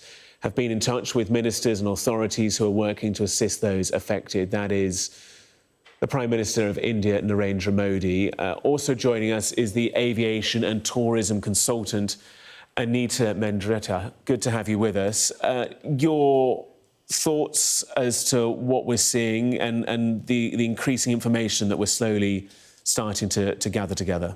Indeed. Thank you for having me on. My thoughts are accompanied by prayers, as quite honestly, this is absolutely tragic. To see a flight going down is always painful because aviation always inspires such awe, such hope. It connects people and places. But when something like this happens, which is such a rare incident, it's dramatic and it's traumatic because it puts a fear in all of us about flight. But we have to recognize the essential need of flight. What's critical at a time like this, however, is focus. Focusing on the facts and focusing on those involved. As we know, there were over 240 passengers on the aircraft, that's passengers and crew. We know that there are 256 seats. We know that this is a combination of ultimately an investigation now that's going to be led by the Indian authorities with Air India involved, Airbus, I beg your pardon, Boeing involved very much as the aircraft manufacturer and other authorities. But we need to focus on the facts and we need to focus on those involved. Importantly, this is also where leadership needs to step up. And we're very fortunate that we have Campbell Wilson, the CEO of Air India, and Kelly Ortberg, the CEO of Boeing, at the helm of this, as their presence, their partnership, their ability to keep us all focused on what matters most in these critical first hours is going to be ultimately the source of direction and make sure that we don't become distracted by speculation. Anita Mendretta, good to have you with us. We're also joined by our correspondent, Paul Kelso. Paul, you've got some more to bring us.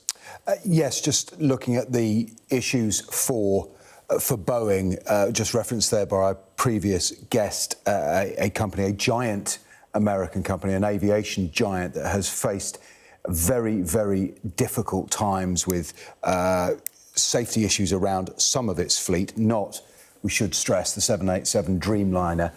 This appears to be the first hull loss of this aircraft since it started flying more than a decade ago. But it has faced questions that Boeing has had to address in the last couple of years. A whistleblower raised concerns about the aircraft and its manufacturing, specifically improper fastening of fuselage sections. There was a Federal Aviation Administration, an FAA, that's the US safety agency, investigated those claims, and Boeing followed up by saying it is fully confident in the 787 Dreamliner because of the work they've done to ensure its quality and long-term safety. There's been a full investigation into those whistleblower claims, and both the FAA and Boeing had full confidence in the aircraft. So Boeing is facing, those will doubtless be scrutinised. Again, we've already heard from experts talking to Sky News this morning about potential areas of investigation around the landing gear still being down on that aircraft when it was more than 600 feet above the ground, about the positions of the flaps. I should say that this is, of course, perhaps the least of the issues, but shares in Boeing in pre-market trading in the United States down more than 7%. This is a giant American company for Donald Trump, putting it at the forefront of many of his economic and trade negotiations and discussions. Of course, first and foremost, today, an issue for those on the ground in Ahmedabad and those awaiting news of those who may have been on the plane. But big consequences for Boeing that will need addressing in time. And Paul, we're just seeing this remarkable image for the first time of the tail of that aircraft above that building, said to be a doctor's hostel. Absolutely, it is remarkable to see pictures from so close to the aircraft so soon, relatively speaking, after the plane has crashed. A doctor's hostel, local news reports in Ahmedabad saying that that is the building into which it crashed, whether that is the building on which the tail fin of this giant aircraft, it should be said, is resting. We cannot say for certain. We have, our digital teams have verified that this is the tail fin of the aircraft, of the Dreamliner that came down in these unknown circumstances so shortly after leaving Ahmedabad. It had cleared the perimeter of the airport. It was only 625 feet in the air when its signal was lost to flight tracking websites. We understand there was a call made from the cockpit and it has come down clearly outside the perimeter with what we must assume are tragic consequences for those on the ground as well as those on the aircraft. Although at this stage we have no word of fatality survivors or casualties from this 242 people on board the aircraft, 53 Britons according to Air India among them, and we can see scenes on the ground of the devastation that has caused and what is an enormous emergency response that a reporter from a local Ahmedabad television station told you a little earlier was swift and, as we can see from this, very comprehensive. And we're understanding that 11 children are believed to be on board that flight. I can tell you that I can hear in my left ear that David Lammy has taken to his feet in the Commons, the Foreign Secretary. If he makes any comments regarding this developing situation, we know he's posted on social media, he has posted on X saying that he's deeply saddened by the news of the devastating plane crash. His thoughts are with those affected. The UK, David Lammy says, is working with local authorities in India to urgently establish the facts and provide support. David Lammy, like I say, is speaking currently in the House of Commons. If we get more from him, reaction will bring you that as it happens. And Paul, whilst we have you here in the studio, it's worth noting, isn't it, that the Dreamliner, hugely successful for Boeing, hugely successful, over 1,000 in operation, sold to airlines around the world. If you've flown with United, if you've flown with Air Canada, if you've flown with Air India, you may well have been on board one. Twin engine, wide-bodied, very successful, and tragically, this is the first loss of hull accident. That does appear to be the case, and as you say, it has been a bright spot in Boeing's fleet development when it has faced such difficulties in reassuring public and authorities about the 737 MAX. More than 1,100 Boeing say 787 MAXes, 787 Dreamliners are in operation globally. Each one of them flies about 600 flight cycles a year on average. And Boeing builds them to operate, as they say, safely for many decades before retirement. They estimate there have been more 4.2 million paying flights on Dreamliners without this sort of incident. We were discussing that Boeing did face questions over about the manufacturing processes around this aircraft, which it addressed and the US safety authorities addressed to their satisfaction. So there have been no concerns about this aircraft specifically, notwithstanding those around others in the Boeing fleet. And it's we talk about that volume of flights, more than 4.2 million, many of them with Air India, and many of them on this route 3 times a week. Air India fly this route from Ahmedabad to London Gatwick to and from. British Airways also flying to and from Ahmedabad, but into London Heathrow. 6 direct flights a week to London airports from a city of nearly 6 million people, with which the UK has very close links. It's the largest city in Gujarat, the state in India, where, according to various measures, but around the majority of British Indians hail from, either in first generation or later generation, so incredibly close ties. We know 53 Britons are reported to have been on this aircraft, and that will be causing great anxiety in the British Indian community as well, of course, in Ahmedabad. Reaction from the United Kingdom in the Commons in the last few moments from the Foreign Secretary, David Lammy. My thoughts, and I'm sure those of the entire House, are with those who've been affected by the tragic plane crash in India this morning. We know that British nationals were on board, and Mr. Speaker, I can confirm that the FCDO is working urgently with local authorities to support British nationals and their families, and has stood up a crisis team in both Delhi and in London. With permission, Mr. Speaker, I will now make a statement on Gibraltar. Yesterday, That was latest reaction from David Lammy, the Foreign Secretary, to the scenes that we've been seeing, and the footage is distressing. It does show a plane going down behind some buildings. Let's bring it to you now. These are the last few moments in the air of flight AI-171.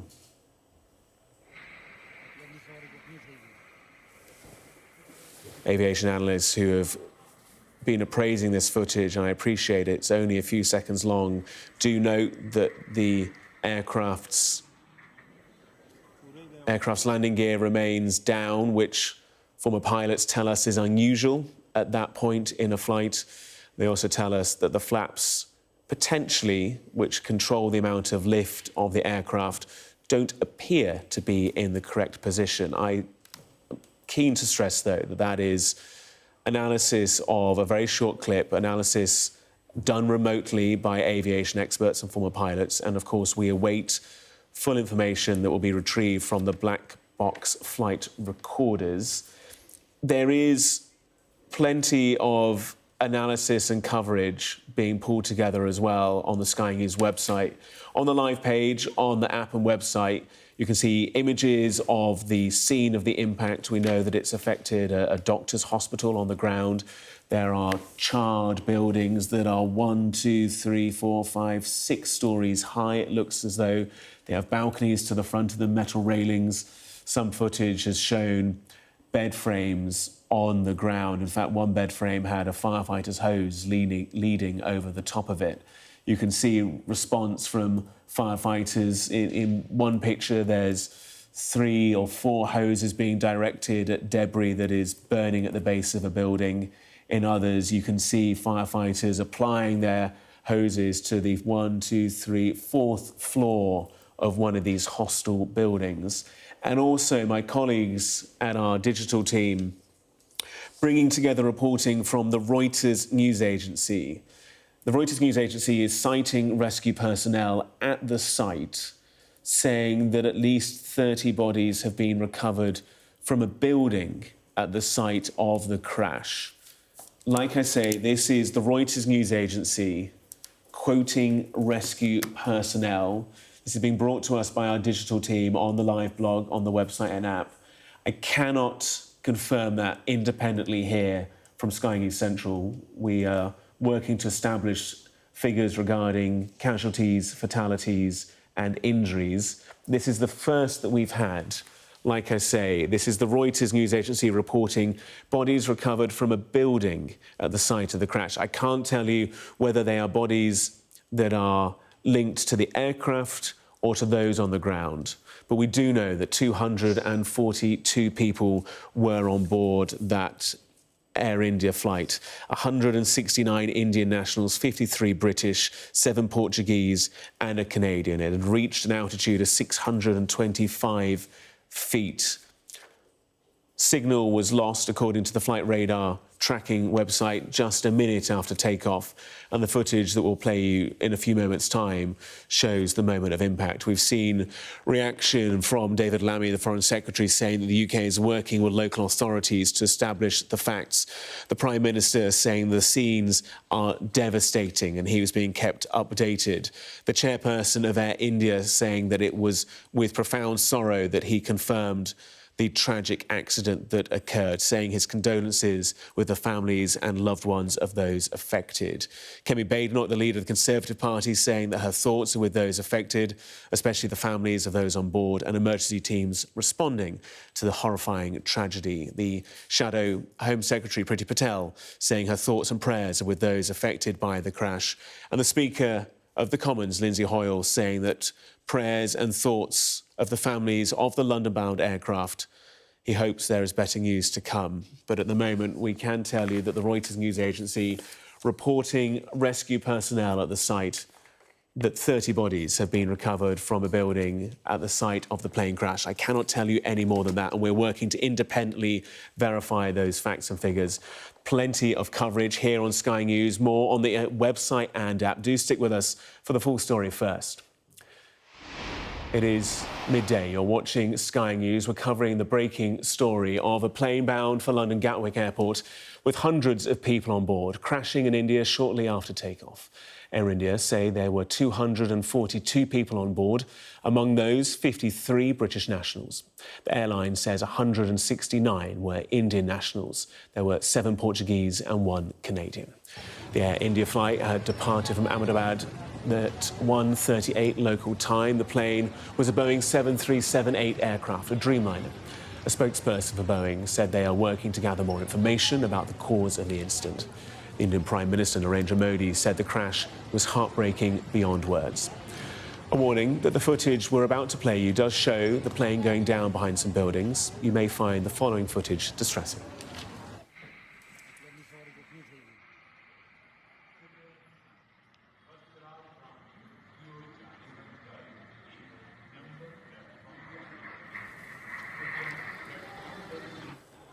Well, there's video footage taken shortly after the plane came down, showing this large plume of smoke billowing from the crash site. It was close to the perimeter of the airport. It's a city with a population of 5 million people, and we have seen multiple images of firefighters dousing smoking wreckage. It will have been fully loaded with fuel. It had shortly taken off just moments before. Video continuing to come through, showing the aftermath, firefighters at the scene. We understand that this is the first fatal crash of a Boeing 787 Dreamliner. That's according to the Flight Safety Foundation Aviation Network, also being confirmed to me by aviation experts and former pilots.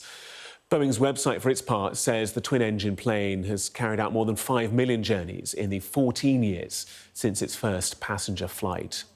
Like I say, according to the Reuters news agency, we're hearing at least 30 bodies have been recovered from a building at the site of the plane crash. Rescue workers do say that more people are trapped inside. We understand that, as you can see there, the image of the tail of the plane, that this has impacted with what's being reported as a doctor's hostel. Well, the crash has generated an enormous emergency response. These are latest images from one of the hospitals dealing with the aftermath of the incident. And like I say, the plane crashed close to Ahmedabad Airport in the west of India. That's about 950 kilometres southwest of the capital, New Delhi, around 550 or so miles. And there's an awful lot to get through. I appreciate it's a developing situation full of facts and figures. Tell you what we do know. Air India flight AI 171 scheduled to fly to London Gatwick Airport. The scheduled time of departure was 9:50 local time. Scheduled arrival was 18:25 local time here in the UK. The signal from the aircraft was lost at 10:08 local, and the aircraft reportedly was at 625 feet. That was less than a minute after takeoff.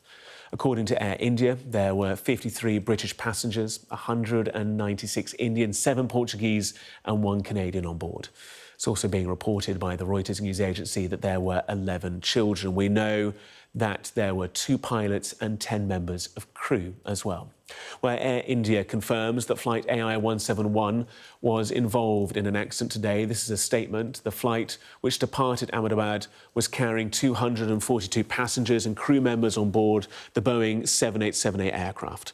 Of these, like I say, 169 are Indian nationals, 53 British, 1 Canadian, 7 Portuguese. The injured are being taken to nearest hospitals. We have set up a dedicated passenger hotline number. It is a local number to India. The international dialing code is +91, so 0091, then 1800 5691 444. You will find more information there. Air India is giving full cooperation, it says, to authorities investigating this incident. For his part, the Prime Minister, Narendra Modi, has released the following statement on X. The tragedy in Ahmedabad has stunned and saddened us. It is heartbreaking beyond words. In this sad hour, my thoughts are with everyone affected by it. have been in touch, the Prime Minister goes on to say, with ministers and authorities who are working to assist those affected. Here in the UK, the Prime Minister, Sir Keir Starmer, posted this message on X. The scenes emerging of a London-bound plane carrying many British nationals crashing in the Indian city of Ahmedabad are devastating. I'm being kept updated as the situation develops, and my thoughts are with the passengers and families at this deeply distressing time. We also know that the King has been kept updated. Well, the Foreign Secretary, David Lammy, has been speaking in the Commons and paid tribute to those impacted by the incident. My thoughts, and I'm sure those of the entire House, are with those who've been affected by the tragic plane crash in India this morning. We know that British nationals were on board, and Mr. Speaker, I can confirm that the FCDO is working urgently with local authorities to support British nationals and their families, and has stood up a crisis team in both Delhi and in London. We're joined throughout this coverage by our correspondent Paul Kelso. And Paul, the passenger list attests to the fact that there are very strong links between Gujarat, where this aircraft took off from, the state of, and the UK. Yes, and the significance of the Foreign Secretary speaking in the Commons, albeit his appearance was already in the diary and on another matter, but the significance of his raising it is because of the very close ties, not just the number of Britons who are on board the aircraft, 53 according to Air India's statement, but the importance, the closeness and the historic ties between not just India and the UK, but British communities in the UK and Gujarat, the state of which Ahmedabad is the largest city. On some measures, up to half of the British Indian population is Gujarati diaspora, hails from Gujarat originally. So very close ties, family ties, economic ties, close enough that the UK actually has a Deputy High Commissioner as a permanent diplomatic presence in Ahmedabad. Of course, those political and economic ties pale against the personal ties that were being tested and will be causing enormous anxiety today as those expecting family members or perhaps clients on that incoming flight to Gatwick wonder what has happened and what the fate is. 3 times a week Air India fly from Ahmedabad to London Gatwick, another indication of the ties and the economic value of the relationship. Frankly, airlines fly because these routes are worth them doing, and British Airways, we should add, also flies 3 times a week into Heathrow from Ahmedabad. So a very, very busy and frequently taken route between London and this enormous city, 5th largest in India, and a big economic, growing economic powerhouse. And that, so we see the Foreign Secretary, it is no surprise he addressed it directly. And of course, we've heard not just from him, but from Downing Street, from the Prime Minister, and from Buckingham Palace, the King, who is being kept abreast of developments. This, clearly, as we can see from these pictures, a disaster on the ground in Ahmedabad, and not just, it would appear from the reports we have, for those on board the aircraft, though we have no details of casualties or fatalities or survivors from the plane, but on the ground too, for the buildings into which, those in those buildings into which the plane crashed, but also in the UK. It's the reach of this disaster will be felt very, very deeply here in Britain. Just getting a reaction from Britain. The Transport Secretary, Heidi Alexander, saying, deeply saddened to hear about the plane crash in India this morning. My thoughts and sympathies with all those affected. Receiving regular updates on the emerging situation, the UK will continue to provide support to the Indian authorities. That's an element and an essence that's also been echoed by Boeing. They say they are working to establish facts. Talk to us about the aircraft involved, because it is a remarkable plane, and its safety record thus far has been second to none. Indeed, it's been impeccable. The 7878, the Dreamliner, as Boeing calls it, has been in the air, flying commercially since 2009, and We think this is the first loss of hull, as it's somewhat euphemistically described, but at least potentially, perhaps certainly fatal crash involving one of these aircraft. There are 1,100 of them in service around the world. Boeing say they fly around 600 cycles a year. So that's not quite every day of the year they're in the air, but they are workhorses. They fly long haul. They've flown more than 4 million flights. There was concern raised by a Boeing whistleblower in the last few years about the production processes on the fuselages of the Dreamliner. Boeing, which has faced extreme pressure and questions over another of its models, the 737 MAX, which suffered 2 fatal crashes in 2019 and caused a crisis at the company. Boeing was able to face down those concerns following an investigation by US federal aviation investigators. They both expressed faith in the aircraft, and that has held until this point. It is, of course, first and foremost a tragedy on the ground, and for those involved, and those involved even at 1 or 2 removes from this. But it is another challenge for Boeing in pre-market opening trading in New York. Their shares are down more than 7% at the moment. The company has said very little. They are following developments and will update in due course. There is very little to go on for us and at this stage for them, but the fallout for Boeing will doubtless follow. The more immediate concern about casualties on the ground and those wondering what's happened to their loved ones who were on board.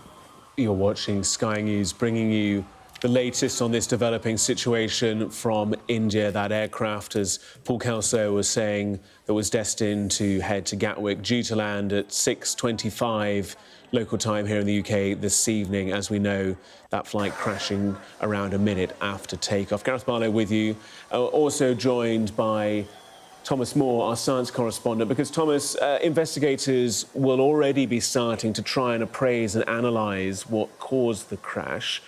Talk us through, if you will, the elements they'll be trying to piece together. Yes, once the rescue phase of this is over and it's safe to do so, they will be looking for the 2 black boxes that would have been on board the aircraft that record not just the conversations within the cockpit and with air traffic control, but also record the data on the flight's altitude, its speed, its avionics, all the electronics, all the information coming from the sensors to try and piece together with this wealth of video of the plane taking off and then crashing. They will be, this is a very new model of aircraft, as Paul was saying, just 15, 16 years old. It has a stellar safety record. Both pilots had something like 9,000 flying hours between them, so they were extremely experienced.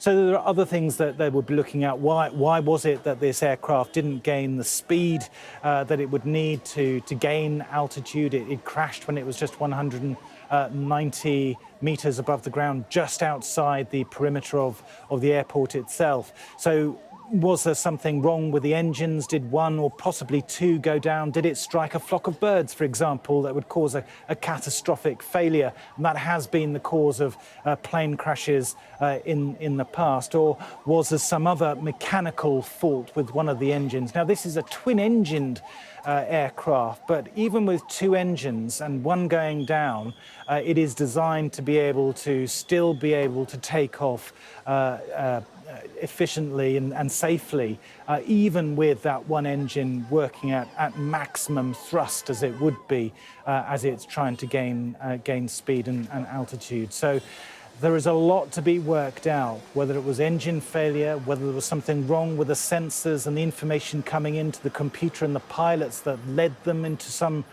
action that was inappropriate at that particular moment. These are all the kinds of questions that crash investigators go through. And Thomas, you mentioned there the black boxes. There are 2 of them, one pulling together that sensor data, the other also making a recording of the flight deck itself, and you do get the audio of what the pilots are doing and saying, and that's going to prove interesting, in part because we've had these reports that a Mayday call was made to air traffic control. That's right, and it was just a brief Mayday call before all contact was lost. But what was leading up to that moment? Was there a conversation between the pilot and the co-pilot? Was there a sound that can be picked up by microphones within the cockpit, suggesting that there had been some kind of explosion, perhaps within one of the engines, or perhaps from a plane, from one of the engines going down because of a bird strike? So these are the kinds of things that they will be looking for as they try and piece together these final moments of flight AI 171. It's important to know whether this was an unfortunate, catastrophic one-off, or whether there is some issue there for the 1,100 other Boeing 787s currently in service. Do they need to be grounded, to be checked for any reason as a result of this crash? And that's why an investigation really is quite urgent. And Thomas, it's worth bearing in mind, is it not? There are countries that have poor aviation safety records, but for airlines to fly into airspace controlled by the United Kingdom, by the European Union, by North America, you do have to comply to a very high safety standard. There are very rigorous testing and protocols that have to be fulfilled. And so by doing so, Air India, by its very nature, is a reliable airline. Yes, it has had incidents in prior years, but the very fact that it was flying to Gatwick does tell us a degree about the standards, the training, the maintenance, and all of the protocols that go behind operating these flights. That's absolutely right, and there are some airlines which are banned from Europe because of that. But Air India does have a good safety record, long haul, I believe, and that's why this is a very unusual event. And of course, the very fact that it happened just after takeoff when the aircraft was full of fuel. We can see from the pictures that there would have been an intense fire as a result. They do need to understand what caused this, what went wrong, so they can put everyone's minds at rest about the safety of this aircraft.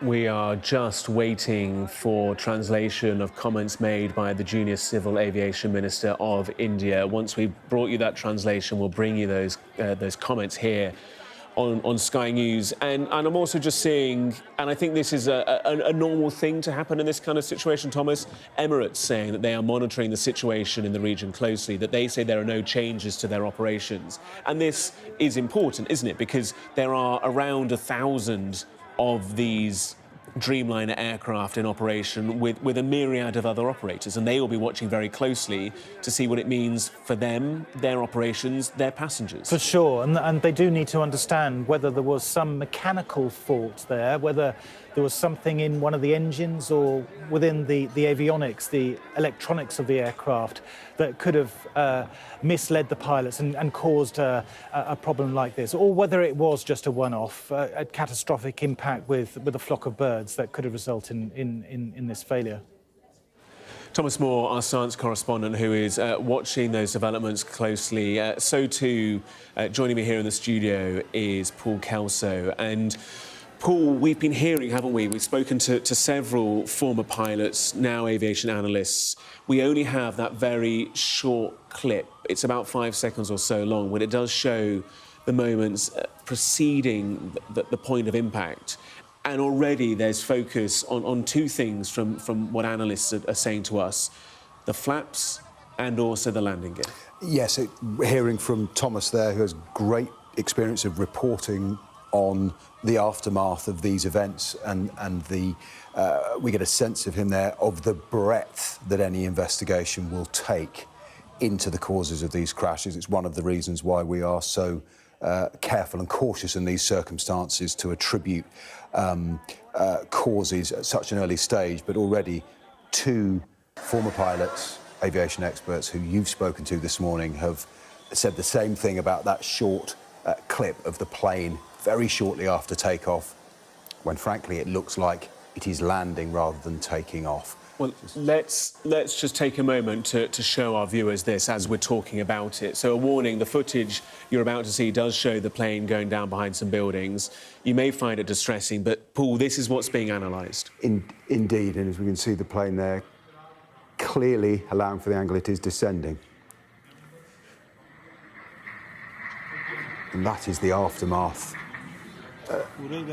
After it is cleared the perimeter of the airfield, but what we could see in that clip and what was picked up immediately by former pilots was two things. The first, which even a layman can identify, which is the landing gear is down, and now the plane is only 625 feet in the air at that stage, not even 100 metres up.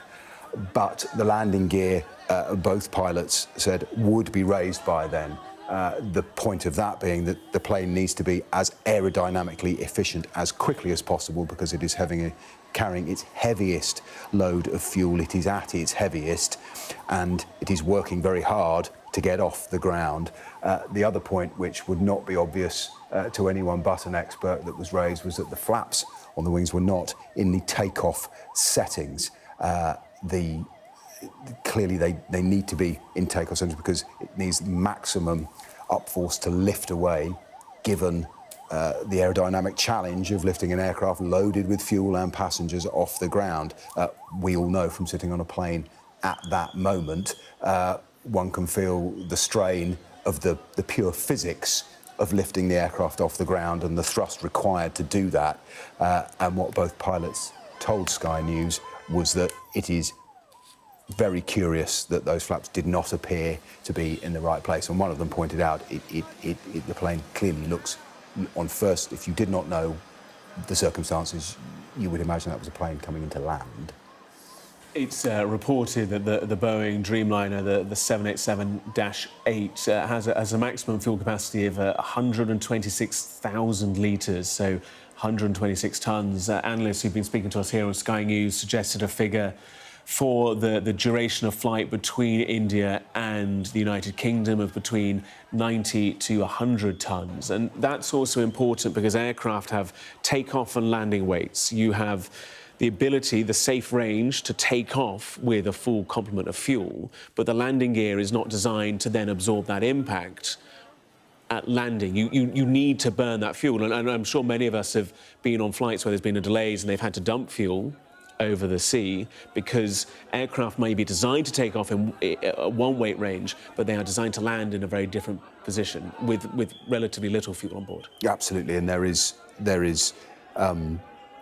clearly a catastrophic failure here, but the landing gear being down, again, we think of that moment when we're on board. Amid that moment of takeoff, the sound of that gear being withdrawn is one of the first things we hear. It plainly hadn't happened in this case. They also pointed, as Thomas was referring to the fact that it is reported that a mayday call was made from the cockpit. Both former pilots highlighted that was unusual and perhaps telling and a sign of professionalism from those in the cockpit. As Thomas was saying, both said to have had over 9,000 hours of flying time, so extremely experienced pilots. But that would suggest, as the pilots we've spoken to highlighted, that they were aware very quickly. We're talking about less than a minute from wheels off the ground to the plane crashing, of something that was very, very wrong. So there is much work to be done by investigators. There are black boxes to be recovered, huge amount of information and data, but already visually, based on that very short clip, we have people who have flown these aircraft or similar reaching conclusions about what has happened here. Interesting, too, that the plane is whole at this moment, so any security concerns which were raised in the immediate aftermath appear to have moved down the list of possible reasons for this, that there might have been some outside agency. Certainly nothing external has struck the plane based on that footage.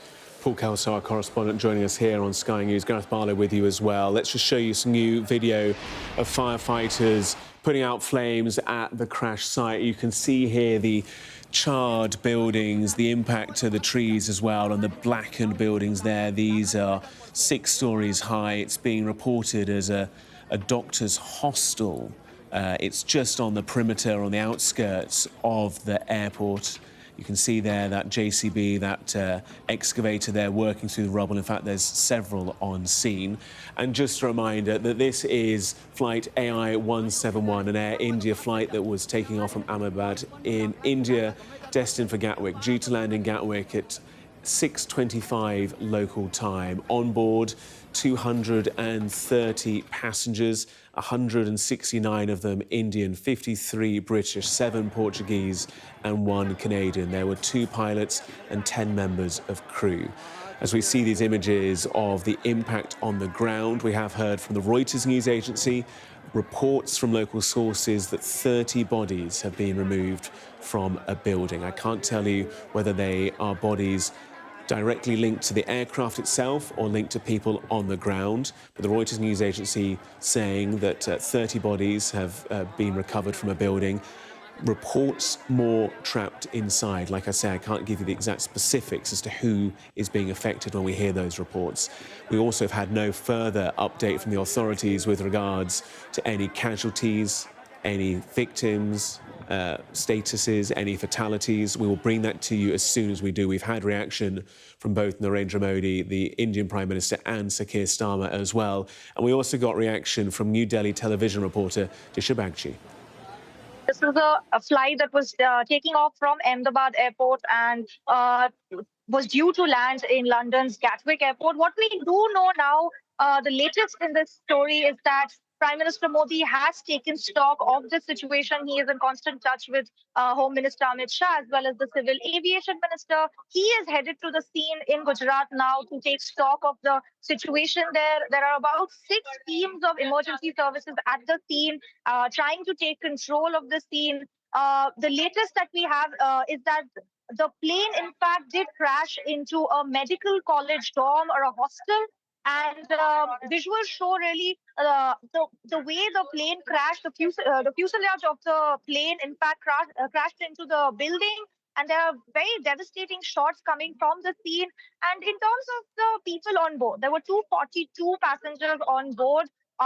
Within them, 169 of Indian nationals, about 53 UK nationals, and 7 Portuguese and 1 Canadian. And so far, we do not have any details regarding the casualties or those injured, but we do know that the emergency services has been constantly taking the injured to the hospital.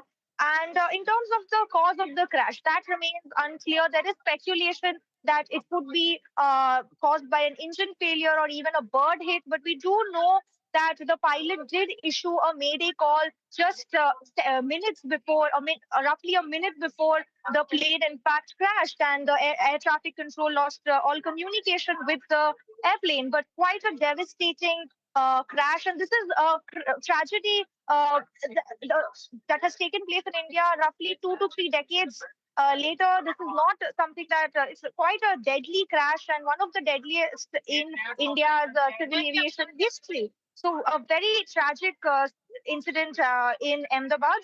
And in terms of what the reactions coming in, the UK Foreign Minister as well as the UK High Commission has said that they're taking stock of the situation. They're in constant touch with the Indian authorities, and they're trying to understand and identify who the British nationals were on board this flight. So far, we know that 53 British nationals were on board this flight that was taking off from Ahmedabad Airport due to land in London's Gatwick Airport. And Disha, any information regarding the emergency response? We've seen lots of footage of ambulances, firefighters, police. Any information regarding the hospital response and the response from the emergency services? So 6 teams of emergency authorities and emergency service teams have been deployed in the region, and they are currently trying to take stock of the situation, trying to clear the injured, taking the injured out from under the rubble, and trying to really control the situation. Visuals really show how the plane completely burst into a ball of flames after taking impact on the ground. So really, the main aim for the emergency services right now is to take control of the situation and take the bodies and the injured out from the rubble and take them to the nearest hospital. So far, we have visuals of some people being taken to the hospital, but in terms of the figures, we do not have clear figures in terms of the casualties and those injured. And with regards to the airport itself, an international airport, obviously flying to Gatwick, give us a sense of how busy this airport is, where it flies to. Is it a very busy hub? It is one of the busiest hubs in India. Wouldn't say the busiest, but one of the busiest airports in India. But as of now, all operations have been temporarily suspended at the Ahmedabad Airport. It is one of the biggest airports in India, and in fact, the flight route between India and London is quite a common flight and one of the busiest flight routes when it comes to travel from these countries. So, and from this airport especially. So, so far the operations have been suspended due to this devastating incident, and they have responded saying that they are also trying to take stock of the situation. Of emergency control rooms have been set up so that the family of the passengers on board can contact the operation control rooms. They've been set up by the government, the civil aviation ministry, as well as the airline. The voice there of Disha Bagchi from New Delhi TV reporter, bringing us some more details.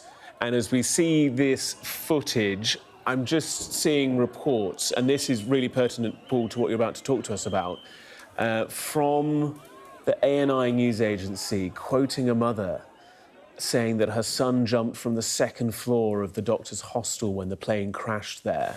He was having his lunch break when the plane fell on top of the building. This mother being quoted, it's being brought to us on our live blog on the Sky News app, saying that he did suffer injuries but is safe. But this leads us to these shocking pictures that we've just received here at Sky News. Yes, this is the BJ Medical College and Civil Hospital, which is in the neighbourhood of Magani Nagar, into which it surrounds the airport, into which the plane is crashing. We can see this is the first still. This that appears to be, it is certainly wheels and tyres, and could well be landing gear in the building. It's one of 4 pictures that reveal the remarkable aftermath of what has happened. So the landing gear of the plane there, that is what appears to be the tail section of the plane.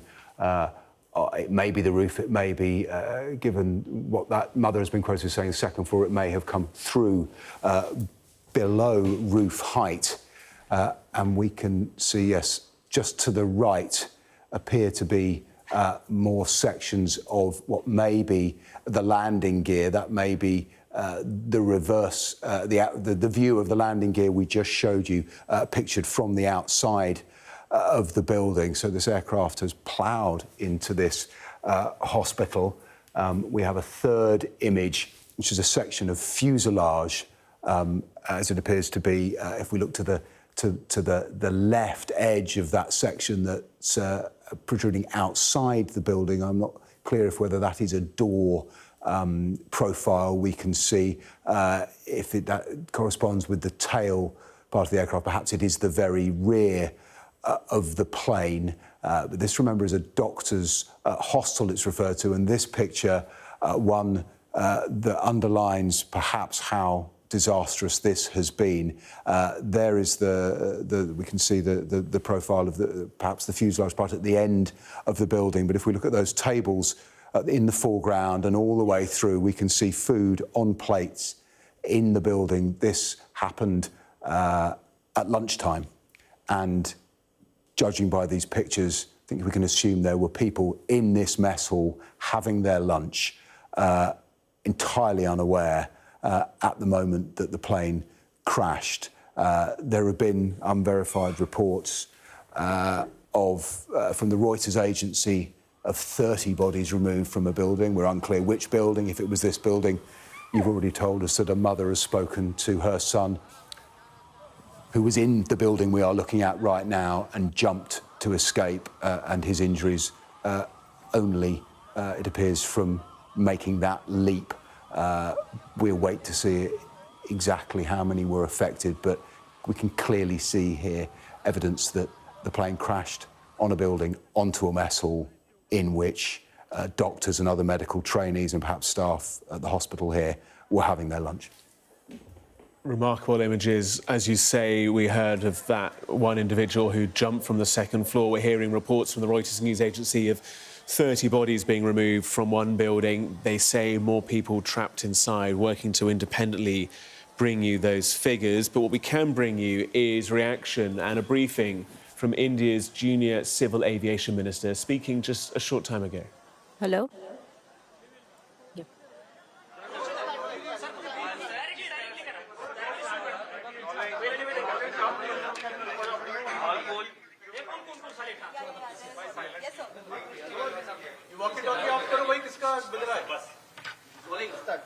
So a little while ago, there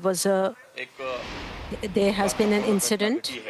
Air India AI-171 that took off from Ahmedabad Airport and was going towards London. It has crashed. There were about 242 people on board, 230 passengers and crew members, rest crew members, and there were two. The recovery process has started. And there's also in the ministry, we have also done like a meeting over there. And also the minister, Mahmood Nadaji, is going to be there. And I'm also going to leave soon to be there on site.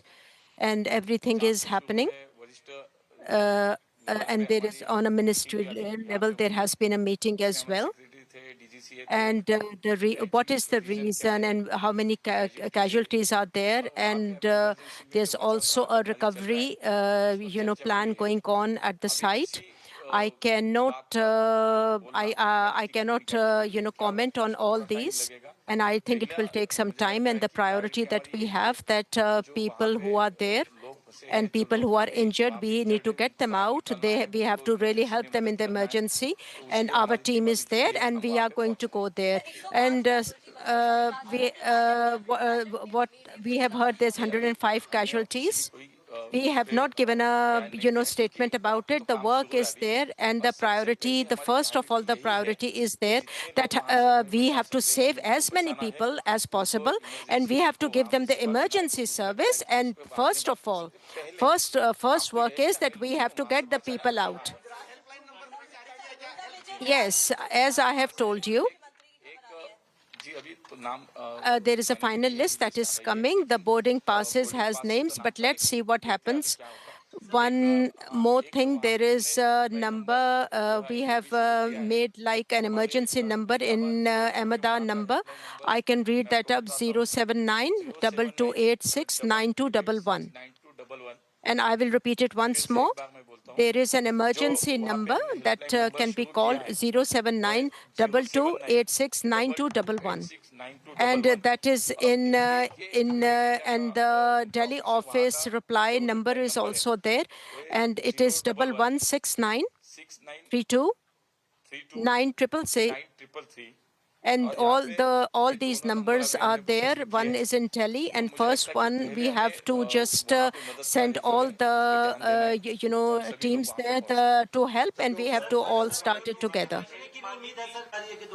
Yes, there are many people who will be saved, but I cannot make a statement on that. We will have these numbers that there are many other people over there.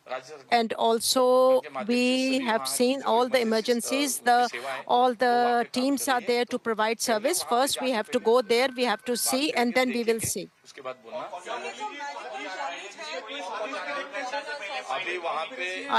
Like I have said, that the Home Minister Manya and also Abu Naiguji, another minister, me and my other secretary, we will be also setting off from here. And then the state government, all the officers are there, the chief minister is there. But over here, there are many ministers who will go there, and they will also get.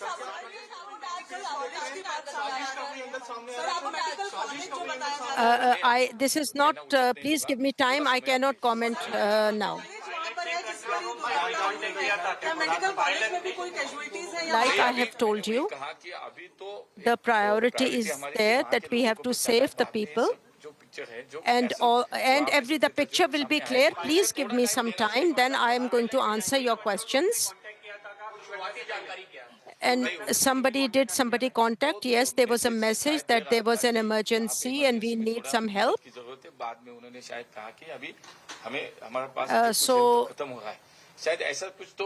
I believe. And now what we are saying, what do you think? That all the ministries there, all the ministers are there. There is a continuous rescue operation going on, and everybody is there in all the teams. They are over there. And also DGCA, our secretariat. We are just leaving from now and we will get there. And also the Prime Minister is monitoring. We have already spoken to them and his team, and the Home Minister is also going to go there. I think on in every level, the emergency services have arrived. And today, first thing is that first we have to get there, and then everything will happen there. There will be investigation. What happened? What were the reasons? So now, for now, I will just answer these questions. And all the companies, are they taking... and if there was rain, then something happens to the plane. And I think whatever the real reason is will be quite apparent. And wherever the plane fell, obviously there are some casualties over there.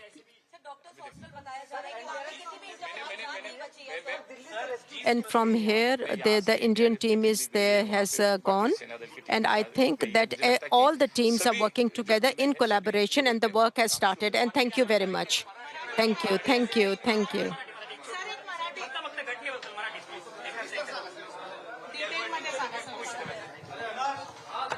And this afternoon in Ahmedabad, there has been an incident. And sorry, but he's speaking Gujarati language now. Hello. Breaking news there, bringing you comments from the Civil Aviation Minister, the Junior Aviation Minister there in India. I can also tell you some breaking news of the last few moments. The Indian Ministry of Civil Aviation says that Ahmedabad Airport is now available for flight operations at about 25 minutes' time. Flight safety protocols are being followed with utmost care, so says the statement on X.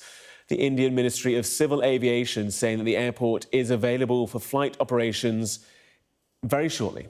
Flight operations and protocols being followed with the utmost care. That's details there. Meanwhile, just hearing reports of the number of hospitalizations so far. I believe that 100 people, 100 bodies have been taken to hospital so far. That is breaking news, that over 100 bodies have been brought to hospital. I cannot tell you whether they are victims relating to the aircraft itself or to those on the ground. It would be fair to assume a combination of the two. We do know that the aircraft had 242 people on board, 169 Indian nationals, 53 Brits, 7 Portuguese and 1 Canadian. A passenger list of 230. It's reported that 11 children were on board the aircraft. There was also 2 pilots and 10 members of cabin crew. It was due to land at 6:25 UK time this afternoon at Gatwick Airport, a flight time of around 9 hours 50, 10 hours.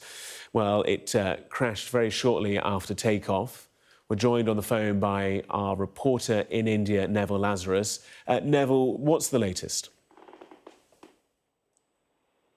Well, Ed, we've just been hearing that the airport in Ahmedabad has opened. We are at the Delhi airport trying to take our flight there. We were made to wait for for some time at the airport here, saying that it was closed down because of the necessary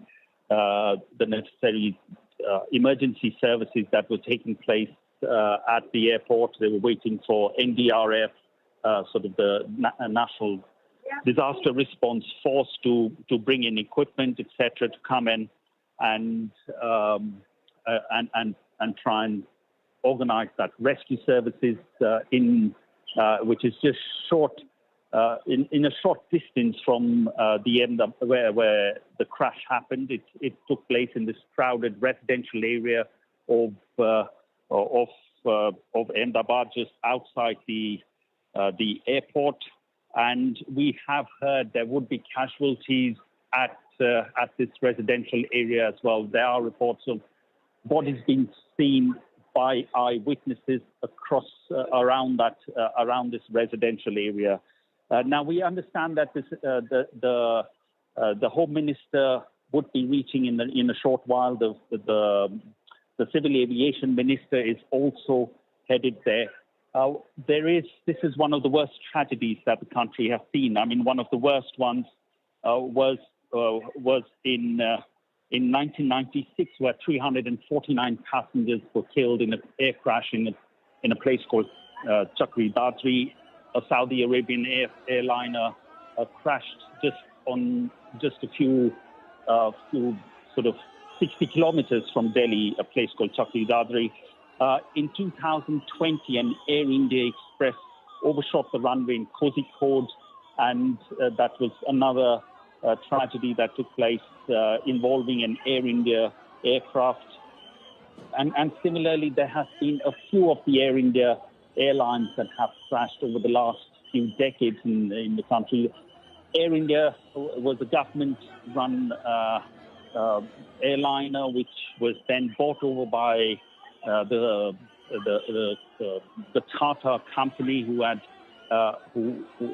it was quite a controversial buy. There was huge debt involved in the Air India company, which is run by the state.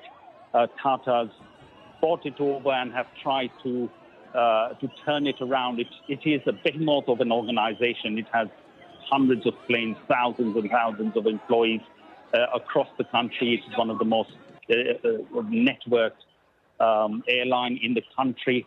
But nevertheless, it obviously comes with a lot of baggage, a lot of problems that have occurred over the last few years since the Tata bought this airline. But this obviously one of the biggest tragedies that India has seen in the last few decades. The airliner supposed to be 11 plus years old, not very old according to a number of civil aviation people who say that for a 280 for the 787 Dreamliner, this isn't a very old aircraft. It's one of the sort of war horses, what one could say in this region across the world, where it has had quite a good track record. Now, the pilots, both captain and his flight officer, have had a decent amount of flying hours. 8,200 hours of flying is what the captain had. The flight officer had about 1,100 hours of flying to his record. And we could, from some of the pictures on social media, you can see the aircraft really not making it up. It just dived. It's what could be 80 to 90 tons of aviation fuel inside it, because it was headed for Gatwick, which is thousands of kilometers, and it just crash landed and into a fireball just outside the sort of Ahmedabad Airport. And we are hearing there are casualties in this residential area of Ahmedabad, where some parts of it has also hit a hostel where medical students were staying. But we are hearing that because of the summer holidays, a number of students would have left the hostel at that time, and therefore there could be the casualties from that hostel would be minimal. But nothing as much is confirmed as yet on the deaths that have taken place in the residential area so far. Yeah, Neville, just talk to us, if you will, about the timeline of events here. There'd been a bit of confusion as to when this aircraft had taken off, exactly its departure point, etc. So if you could, just bring us up to speed as to the exact specifics as to when this actually occurred. So this aircraft took off around 1:15 in the afternoon, and we have heard from the DGCA saying there was a call almost a minute into its flight from the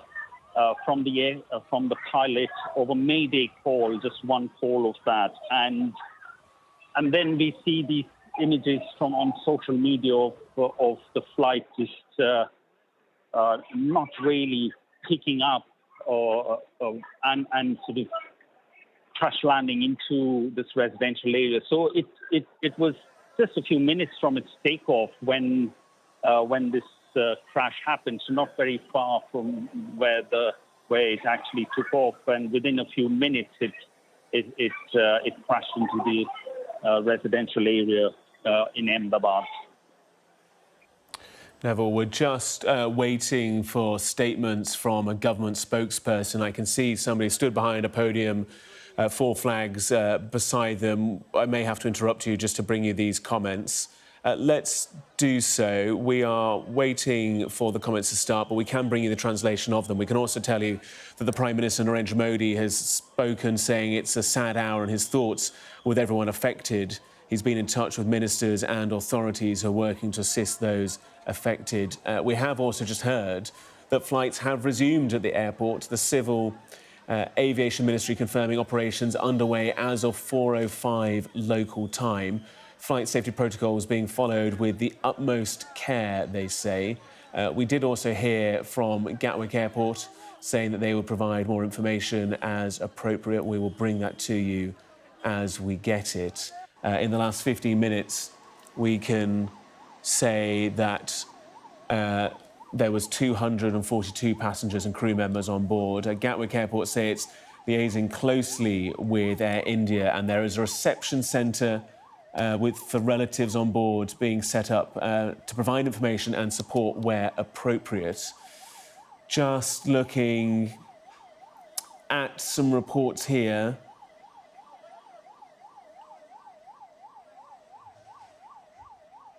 Let's just take a listen, shall we, to this press conference from the government spokesperson. Prime Minister Modi agreed to engage in a law enforcement dialogue. Could you just expand on that, please? Thank you. Okay. Siddhant.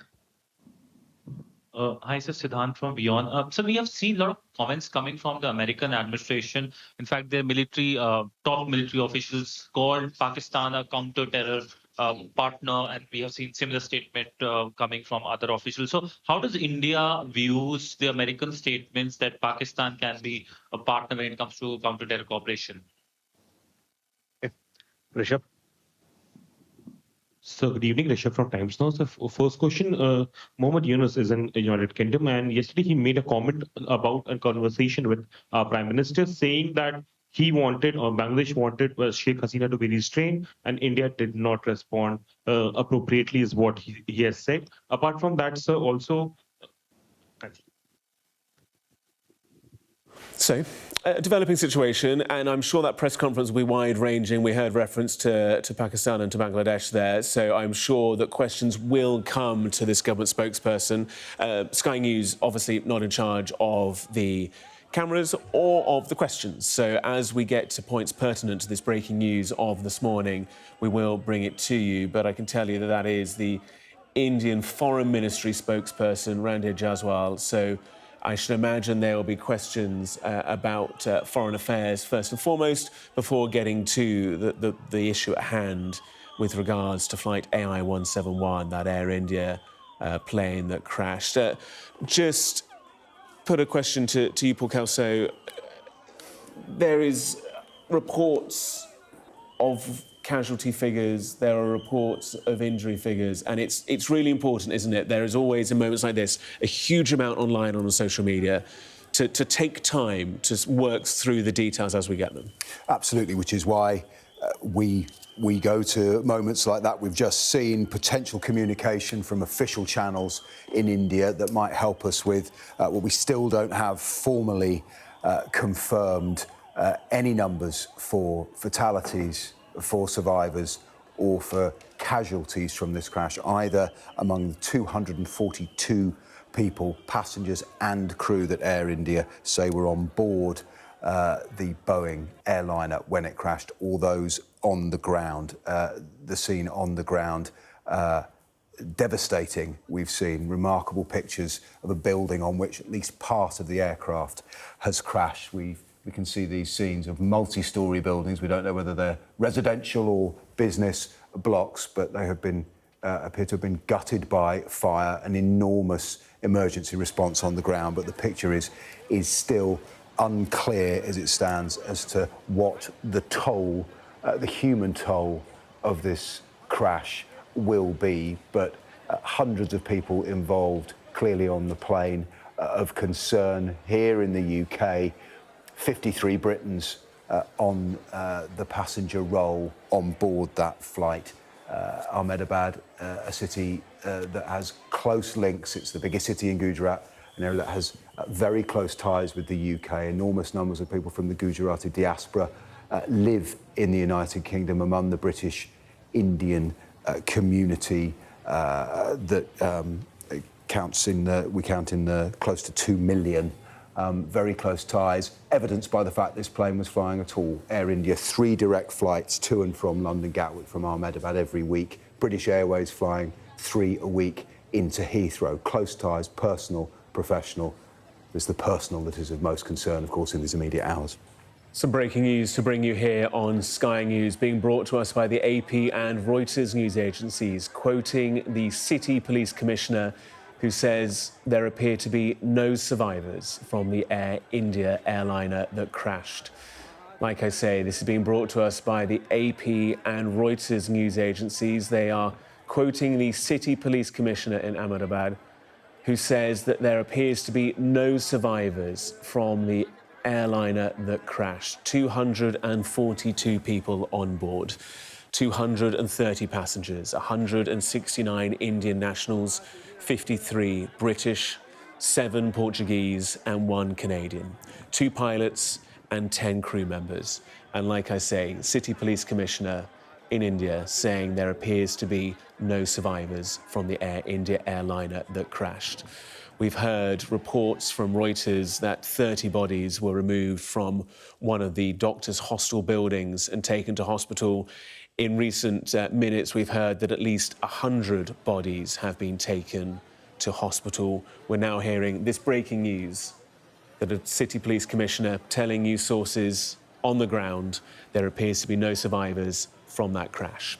Thomas Moore, our science correspondent, joins us now. And Thomas, considering the point of impact, considering the scenes of impact we've seen, it is a tragic reality, but one that perhaps isn't as shocking. Thomas. Yes, I mean, flying is the safest form of transport, but aircraft do crash, and there is a very well-rehearsed protocol that investigators will be going through. Indian authorities will be taking the lead because it's in their airspace, but Boeing, too, will be sending experts over to Ahmedabad to help in the investigation. The priority is to find the 2 black boxes that would have been on board. The one would have been recording the conversations within the cockpit between the 2 pilots, but also with the air traffic control. The other would have been recording all the systems data from the aircraft, the position of the flaps, the power from the engines, the various data coming from the sensors, and how well the aircraft was performing as it rumbled down the runway to take off on this flight to Gatwick over 9 hours. They will also be studying the video, and we've had 2 pilots this morning telling Sky News that the flaps don't appear to be in the normal takeoff position. Now, others have contested that and said it's impossible to see that for sure, but it's something that investigators would be looking at because the flaps need to be extended to increase the surface area of the wing and increase the lift, the difference in air pressure above and below that helps an aircraft to fly at the relatively low speeds of takeoff and landing. They'll also be looking at whether there's been some kind of catastrophic engine failure. Did birds fly into both engines at the same time that compromised the aircraft? Were there other aspects of the avionics that gave the pilots duff information and led them to take the inappropriate action to maintain the height? These are the kinds of things that will be looked at, but they need to work out quickly what happens. Was this just a catastrophic one-off, or is there some other reason to be concerned about all the other Dreamliners in action?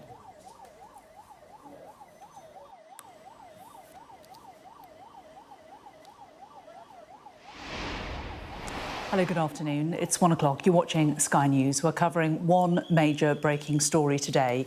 A plane bound for London's Gatwick Airport with hundreds of people on board has crashed in India shortly after takeoff. Air India say there were 242 people on board, including 53 British nationals. The airline says 169 of the passengers were from India. One passenger was Canadian and 7 were Portuguese. Well, in the last few moments, we have had word from the city's police commissioner via the AP and Reuters news agency that there have been no survivors on the flight. The Air India flight was departing from Ahmedabad this morning at 1:38 lunchtime local time. The plane was a Boeing 7878 aircraft. A spokesman for Boeing has said that they are working to gather more information about the cause of the incident. Indian Prime Minister Narendra Modi said the crash was heartbreaking beyond words. Well, a warning that the footage we're about to play shows the plane going down behind some buildings, which you may find distressing.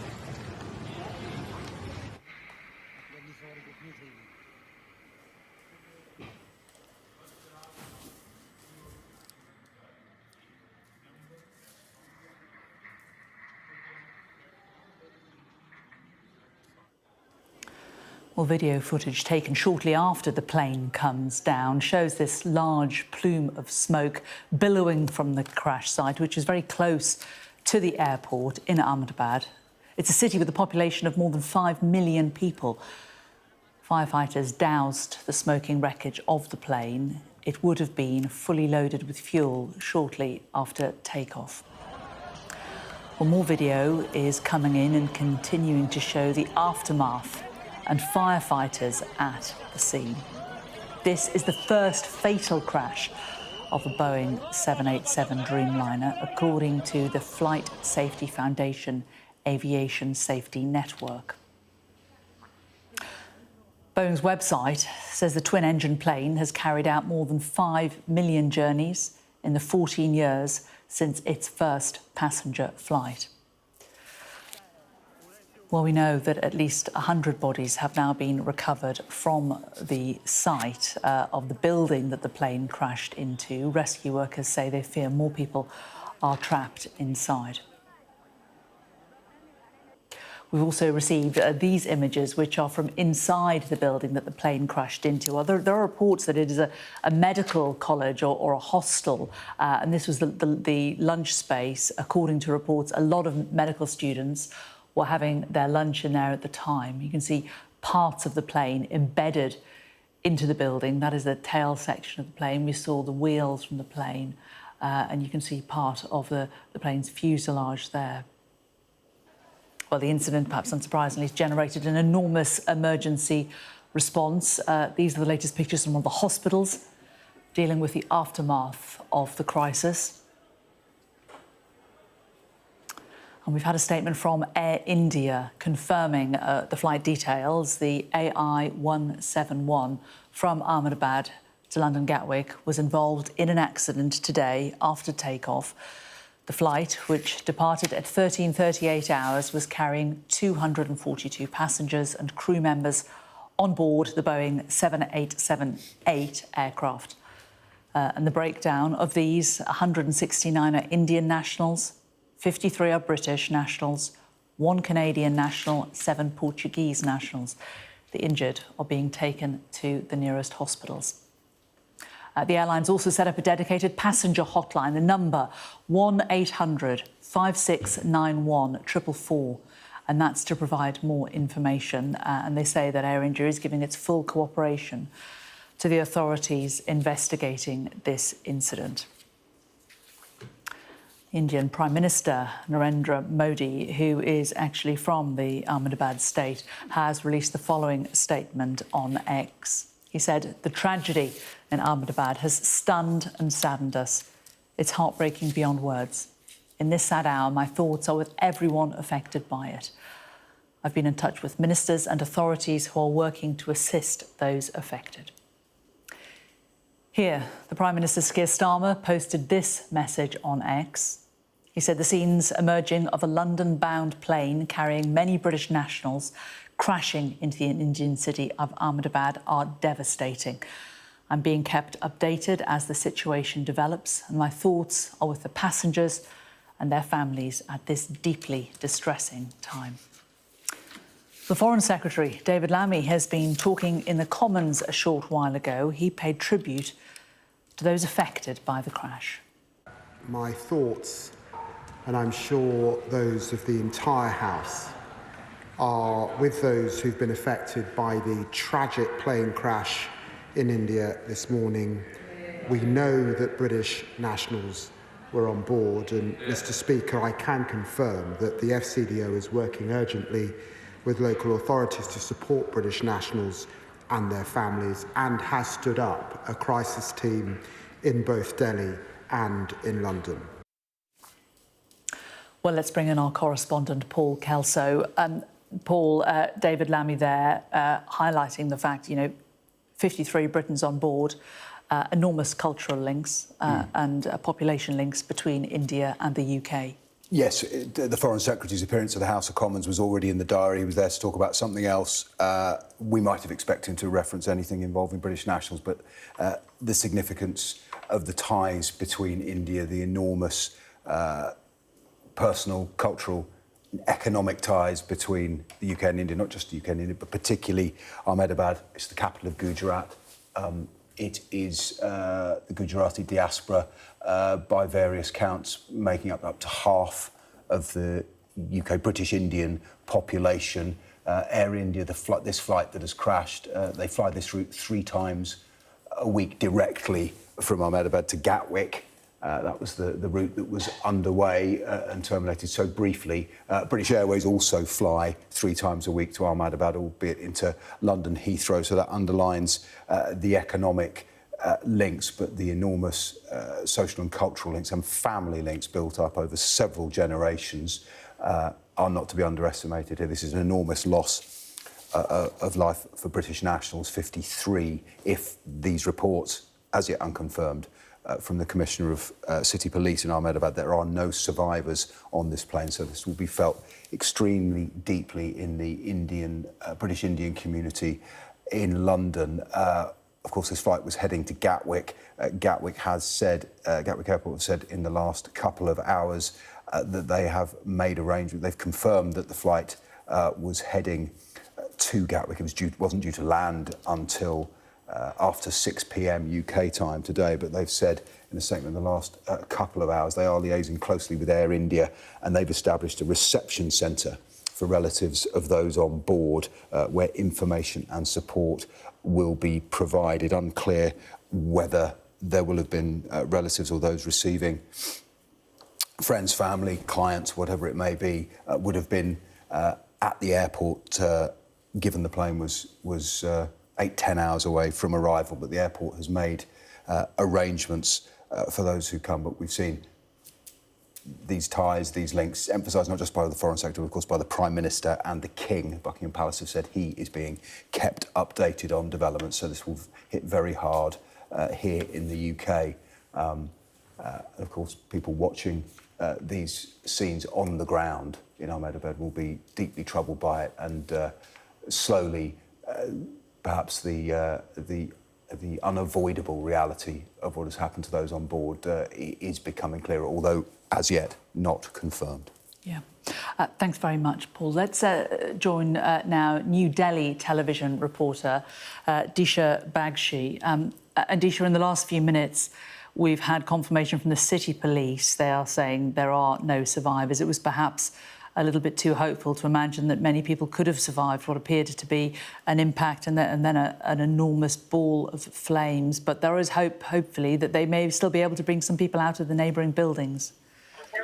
Yes, in fact, the police has said that it appears to be that there are no survivors in this crash, but we are going to remain cautious when it comes to this information, and because it is not yet confirmed if there have been any survivors in this crash. But when it comes to how the incident and how it took place, we do know that the plane crashed within minutes of taking off from the Ahmedabad airport before losing altitude and in fact crashing into a building of a medical college dorm or a hostel. When in fact students were having lunch, this crash took place at about 1 p.m. in the afternoon in India. So students were at this dorm really having lunch when this plane in fact crashed into this building. So far, what we do know from the police is that 5 medical students have unfortunately lost their lives in this incident. Visuals have shown that how the fuselage of the plane in fact was inside the building, and the building was parts of the building were on fire, and the emergency authorities were in fact working on controlling the situation and taking the injured to the hospital. Reports are indicating that unfortunately it seems that there are reports which are saying that hundreds of bodies have been taken to the nearby hospitals near the Ahmedabad airport. So absolutely tragic incident taking place in India, and this is perhaps one of the biggest and most tragic civil aviation disasters in India's history. In the last 3 decades, we've not seen such a disaster take place of such magnitude in India. So quite a tragic incident. We do know that the Home Minister Amit Shah, he's headed to Gujarat, to Ahmedabad, to take stock of the incident, of this tragedy. The Prime Minister Modi, he is constantly in touch, and he is taking stock of this incident. We've also seen a lot of reactions coming in from across the globe. We have the EU President Ursula von der Leyen expressing her condolences. We also have an interesting and a very tragic piece of news is that the former Gujarat Chief Minister, in fact, Vijay Rupani, he was on board this flight. We still do not know. There are no confirmations regarding his status at the moment, but this is what we are hearing when it comes to some of the passengers who were on board. 242 people who were on board, of which 169 of Indian nationals, 53 British nationals, 7 Portuguese, and 1 Canadian national. And of course, when it comes to some of the causes of this crash, there are possibilities of a bird hit, which is one of the possible causes of this crash. Otherwise, engine failure. This is what we are hearing. But so far, what the main point of the emergency authorities is to control the situation, take the injured and if any survivors to the hospital, and remove all the people buried under the rubble. And in fact, so far, what we do know in terms of the figures, in terms of casualties and injuries, is that the 5 medical students who were in that building into which the airplane crashed, 5 have been unfortunately killed. So very tragic news coming in from Ahmedabad. And Disha, the families that would have only just said goodbye to loved ones at the airport, what is Air India doing down there on the ground to help those? Operation control room has been set up. Various hotlines and helplines have been set up so that the family can get in touch with the airline, with the civil aviation authorities, to understand the status of their family members who were on board this flight. There have been rooms that have been also created in the Ahmedabad airport. We do know that the Ahmedabad airport has begun limited operations. They had suspended operations temporarily hours after, within minutes of this air crash, and for several hours, all operations were temporarily suspended. But now we know that the Ahmedabad airport has resumed limited operations. This is one of the busiest airports in India and sees thousands of international flights coming in and out every day. And the India-London route is one of the popular air routes. So it's quite a tragic story. And in terms of the family members, we have been hearing from eyewitnesses and family members who are very concerned, but do not have, the airline is not able to reveal too much information about the status of their family members. But these rooms and these control rooms, helplines have been created at the airport as well as near the airport by the airline as well as the civil aviation ministry to take stock of the information to help give any information available to the family members and relatives of those on board this flight. Disha Bagchi from New Delhi TV, really good of you to give us an update. Thank you very much for all of that. As Disha was just explaining about helplines, let me just bring you a bit of information that we are getting from Gatwick Airport, London Gatwick Airport, where, of course, this flight, this Air India flight, AI171 was destined for, due to land this evening. They have released a statement. They say, we can confirm that flight AI171 that was involved in an accident on departure from Ahmedabad Airport today was due to land at London Gatwick at 6:25 BST. The Boeing 787-8 aircraft had 242 passengers and crew members on board. London Gatwick is liaising closely with Air India, and a reception centre for relatives of those on board is being set up where information and support will be provided. And they go on to say that British nationals who require consular assistance or have concerns about friends or family, then there's a number for them to call also. That number is 020 700 85000, 020 7008 5000. That's for British nationals who require consular assistance or who have concerns about friends or family. And there is also that Air India dedicated passenger hotline number as well that they have announced. That number is 1-800 5691 444. That provides more information. London Gatwick go on to say that our thoughts are with the family and friends of those on board. Further updates will be issued in due course. So that statement from London Gatwick Airport, where that plane was destined. We can talk now to our correspondent, Molly Malone, who was at that airport where the flight was due to land at 6:30 this evening. So, Molly, the airport has set up this reception centre now for the relatives of those who were on board.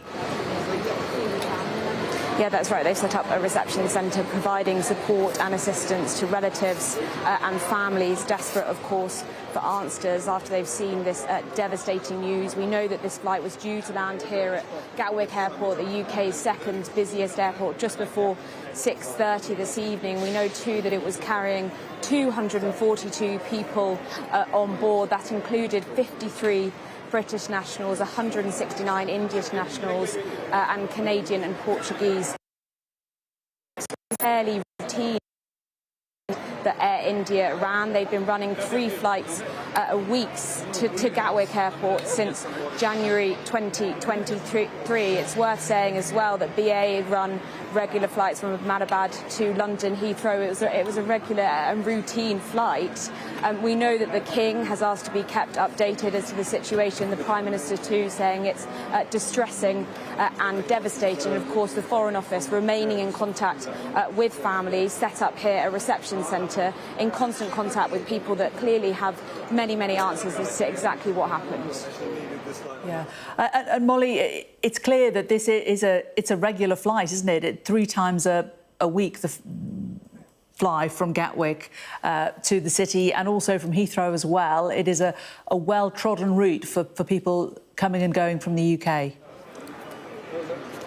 Yeah, that's right. We have close ties with the Gujarat, the state of India, where this flight took off from. It is, as I said, a regular flight. 3 times a week they've been running Air India this flight since January 2023. British Airways too running regular flights to Heathrow out of Ahmedabad. So very regular, routine flight that this was taking off in the early hours, in the middle of the afternoon, local time in Ahmedabad. But clearly this was no regular flight for the people that were on board. 242 people on board that flight as it took off from Ahmedabad, leaving so many families distressed and waiting for answers.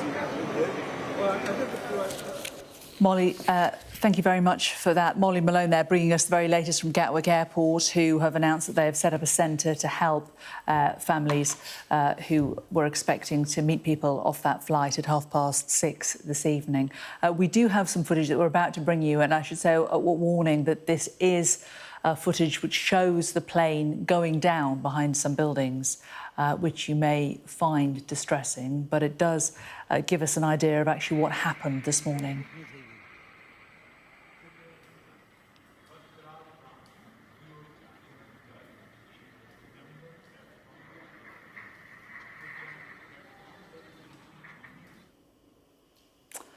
Desperate images, aren't they? Well, Boeing, who made that airplane, have released a statement in the last few moments. It is brief. They say, "We are in contact with Air India regarding Flight 171 and stand ready to support them.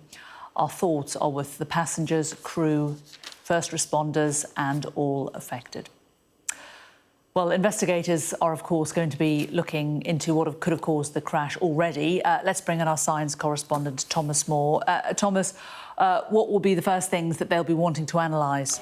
Well, the first thing is that the Indian authorities would be taking the lead with the help from experts from Boeing. They'll be looking for the 2 black boxes that record not only the conversations in the cockpit between the pilots, but also with air traffic control, and also record data that's coming from the aircraft. So what performance was coming from the engines, what position were the flaps in, were the avionics performing as normal. That will form a really important part of their investigation into what went wrong. But there are a number of possibilities.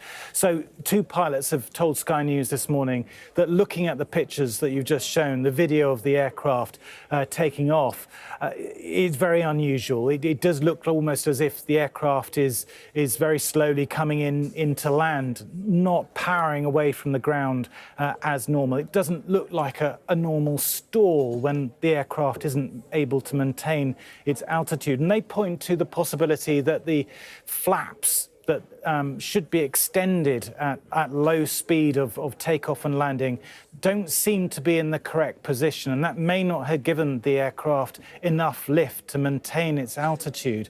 But there are other things that they will want to look at too. So was there some kind of engine failure, perhaps through a mechanical fault, or perhaps through an impact with a flock of birds, and that has caused crashes in the past. These are the things that would be looked at. And we have to remember that flying is the safest form of transport, but there are crashes. And the reason that it is so safe is because they do go through the investigation meticulously. Now, in a situation like this, they do need to establish quite quickly whether this is a catastrophic, unfortunate one-off caused by local events, or whether there is a wider problem that could affect the 1,100 or so other Dreamliners currently in service, and whether they need to be grounded and checked before they can be allowed to return to service. But this is clearly a dreadful situation for all concerned, and the picture is extremely distressing because, of course, this did happen next to an airport when people were recording. Those images are distressing for the friends and family, but they will prove invaluable for air crash investigators. Well, Thomas, and while Thomas has been talking to us, we've had word from America where they're saying that the Federal Aviation Authority is in contact with the National Transportation Safety Board, and they are also standing ready to launch a team immediately if that is required. And we've had another bit of information which has come to us via the Reuters news agency from the local police, who are saying that more than 200 people have died. I mean, they did say that there were no survivors on the plane, and we know that there were 242 passengers on board, but further confirmation, at least 200 dead, according to local police, via the Reuters news agency. Let's just bring in Paul Kelso, who's next to me now. And Paul, interesting hearing Thomas Moore talking about what the safety investigators are going to be doing. Enormous questions for Boeing here. Absolutely, Boeing. We should begin by saying that this aircraft, the 787, the Dreamliner, has, until today, an impeccable safety record. It's been flying, it's been in the air since 2009, more than 4 million commercial flights. It has not suffered anything like this in that time. I'm pause you because we've just had a statement from the King. It's brief at the moment. We'll get more information, I'm sure, imminently, but according to the Reuters news agency, King Charles says he is desperately shocked by the terrible events in Ahmedabad in India, so giving his response. While you tell us more about Boeing and their reaction. Yes, so this plane has had an impeccable safety record. Boeing, as a manufacturer, has not. It has been under enormous pressure since 2019, when two of its 737 MAX aircrafts in the space of a few months suffered fatal crashes. There have been questions over, people may recall, a door popped out of a plane on takeoff, a 737, an Alaskan Air flight from memory. The company has been under enormous pressure to reassure the authorities, its investors, most importantly of all, the travelling public, that it is safe. This model, the 787, has had questions were raised by a whistleblower about the manufacturing techniques, the construction of the fuselage. Those were addressed by the company and the FAA, that's the American Civil Aviation, the Safety Authority. They were completely reassured that the plane has no fundamental issues. And Thomas talks us through the wide variety of potential sources of this failure that investigators will be looking at. What is striking from the expert Sky News has spoken to this morning, at least two pilots who've pointed out in that short clip we've just showed of the plane shortly after takeoff, when frankly it looks more like a plane landing than one taking off. They point out two things, one which is we can grasp as inexpert, is that the landing gear is down, and it should be, by that point, 600 odd feet in the air, it should be up as quickly as possible to make the plane as aerodynamic as possible. And the flaps on the wings do not appear to be in the correct configuration. They don't, as one put it, appear to be in the takeoff position. I've been corresponding with an aviation expert who is raising the question of perhaps these might be linked via hydraulic failure. I should stress that is speculation. It is informed speculation based on that very short clip. But something plainly has gone very wrong, and the giveaway of the landing gear is perhaps where investigators will be starting. Boeing not saying much at the moment. They are clearly talking to Air India. They'll cooperate as much as they can. There are two black boxes on that plane, and presumably can be retrieved more rapidly than is sometimes the case, given the plane is so close to the airfield. And clearly the emergency services are combing through that wreckage already to try and find survivors.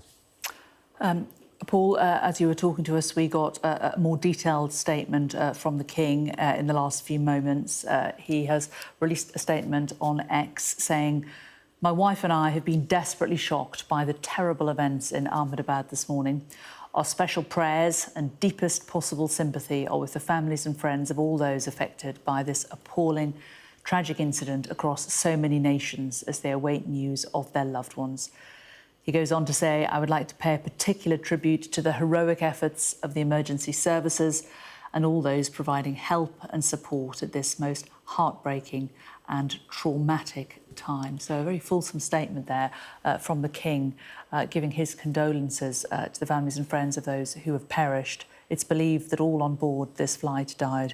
We know that there were 53 Britons among the 242 passengers and crew.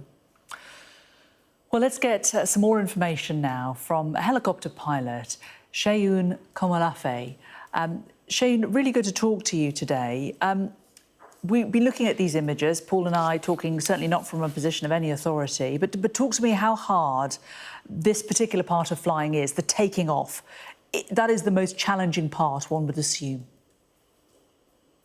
Yes, so this is what we call a critical phase of flight, meaning that the aircraft would have been really low and also slow, and considering that it's a Dreamliner, it will have been quite heavy as well, because it would still contain the full fuel load required for the trip. So the combination of these factors makes it even more critical at the phase of flight for this kind of incident to happen. I'm also thinking around, the mindset of the crew in this particular position, what they would have been doing in this phase of flight shortly after takeoff, communicating their next steps and listening, to air traffic control and taking their next instructions for their next phase of flight. So it's really difficult to see this kind of emergency play out at such an early and critical phase of flight.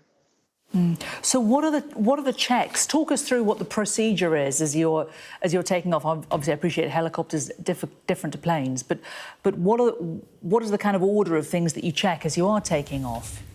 Of course. So the first thing is, even before the takeoff, for a helicopter, you need to make sure that all your avionics are checked. You make sure that you've gotten the required takeoff clearance from air traffic control, and you make sure that between the crew, so crew resource management is quite important at that stage as well. You make sure that there's open and clear communication, and then what you call a sterile cockpit, which at that point, again, during a critical phase of flight, every conversation has to be about the actual flight, no casual or social conversations during that moment. And then after they go on to commence the takeoff, in the case of a Dreamliner, it would be to open the throttles to attain takeoff speed. And once they get takeoff speed, they would pull back on the controls so that they can get airborne and then start to climb out at their climb out of V2 speed until they reach the required altitude before they can make a turn off the runway. And we know that this plane was only some 650 feet or meters up in the air, wasn't it? I mean, that is not high enough. No, it's not. And the thing is, with emergencies, pilots are trained to handle various emergencies. Like, that's the whole point of simulator trainings and, continuous training throughout. However, in a situation like this, variables like the aircraft's height above ground, the aircraft's speed could be, things that the pilot can sort of maneuver to help to get the aircraft down to safety. But like I mentioned earlier, in this case, the aircraft is still very low, still quite slow for an aircraft of this size, and not a lot of things, unfortunately, to play with, considering that the accident also happened in a very populated area. So the Ahmedabad Airport is located right in the city, which is also quite unfortunate. The fact that when we look at the images that you can see of the plane coming down and landing in this residential area, the landing gear is still down. How significant is that to you?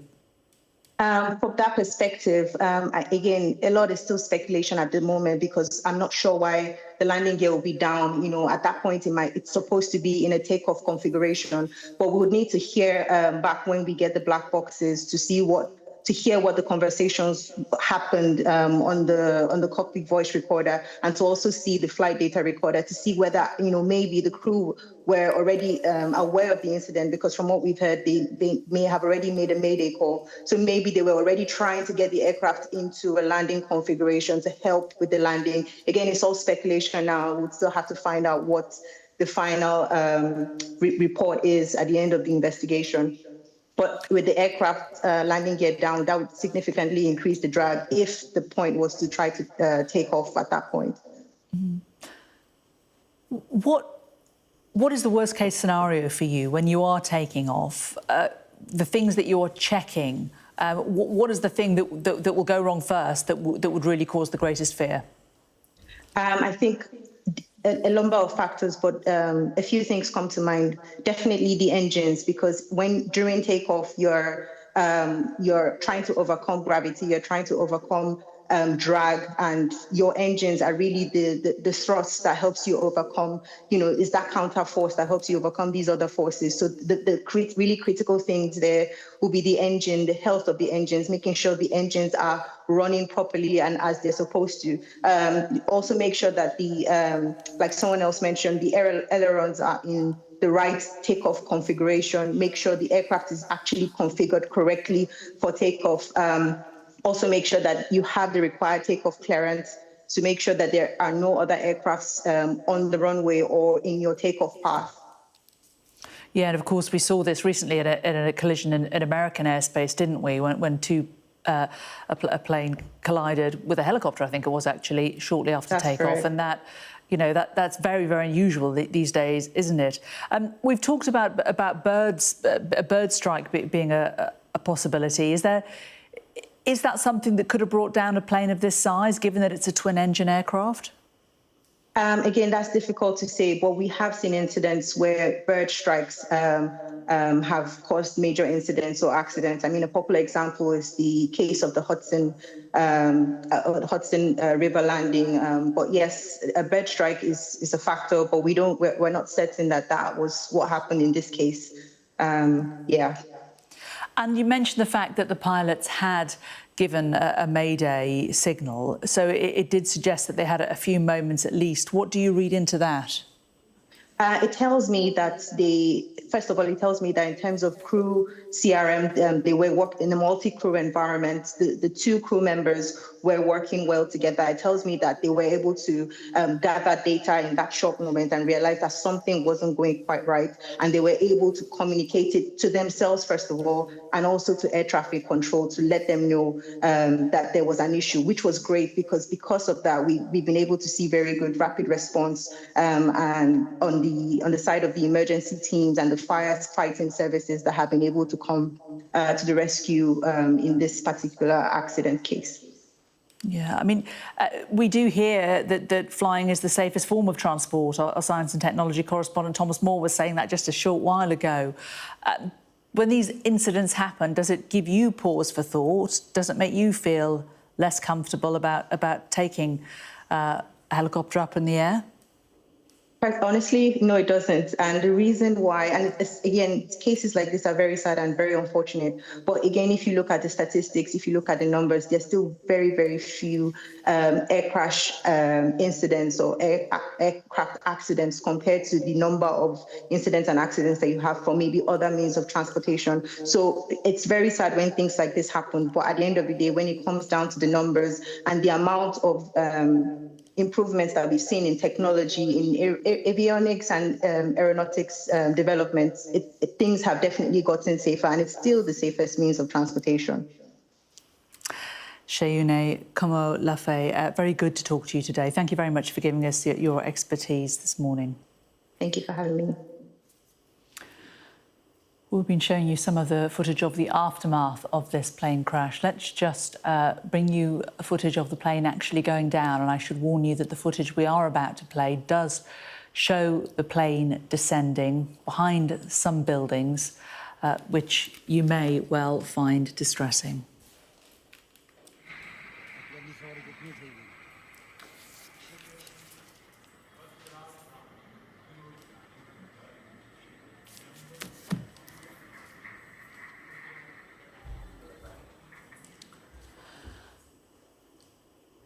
Well, joining me now is Sarah Stewart, who's an aviation lawyer and partner at the London law firm Stewart's.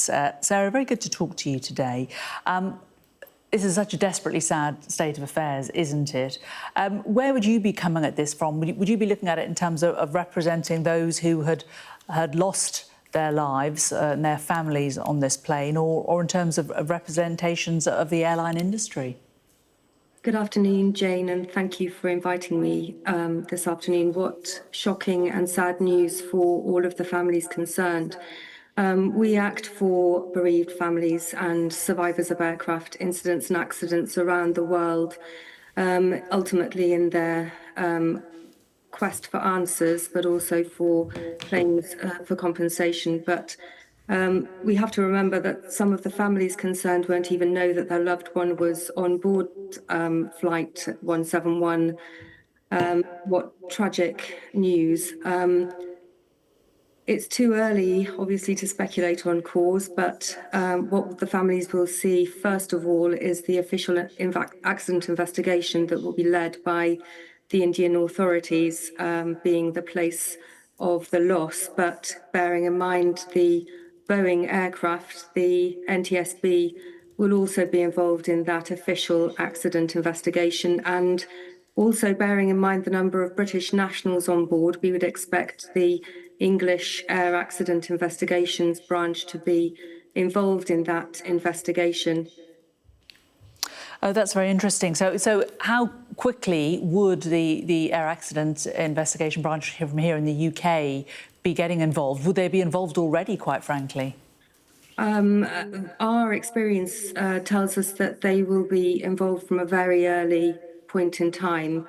Obviously, from the family's perspective, there will be a number of practical things that the families will be thinking of, including repatriation of their loved ones back to the UK. There will also potentially be, or certainly be, inquest proceedings that will get started, but will be on hold whilst the official accident investigation runs its course. The official accident investigation is both technical. It's very, very long. It can be at least 2 years. It can be a lot longer in our expertise and our experience, looking at all the technical factors, looking at the operational factors, looking at the weather related factors, and ultimately that official accident investigation process is for the purposes of air safety, not for the purposes of blame. The families will be wanting answers and the families will deserve answers, but they are excluded from that official accident investigation process. And that presumably must be very difficult for the families because, of course, they want answers. They want to know how their loved ones came to perish, but they also, I imagine, would feel that they want some kind of agency in that. They want the authorities to understand their pain. Absolutely. But unfortunately, it's just part of the process that the families don't have a voice in that investigation, but must wait for preliminary reports, interim reports, and obviously they'll be kept updated by the English AAIB liaisons. But absolutely, the families will want answers. They deserve answers. They will want to know why the accident happened and how can an accident be prevented and the skies made safer again. But absolutely, they will feel some degree of frustration. And what kind of assistance can they expect? There's the Air Accident Board here in the UK. The Foreign Office, would they also be providing assistance at this time? Certainly. In relation to practical considerations and particularly the repatriation of loved ones back to the UK.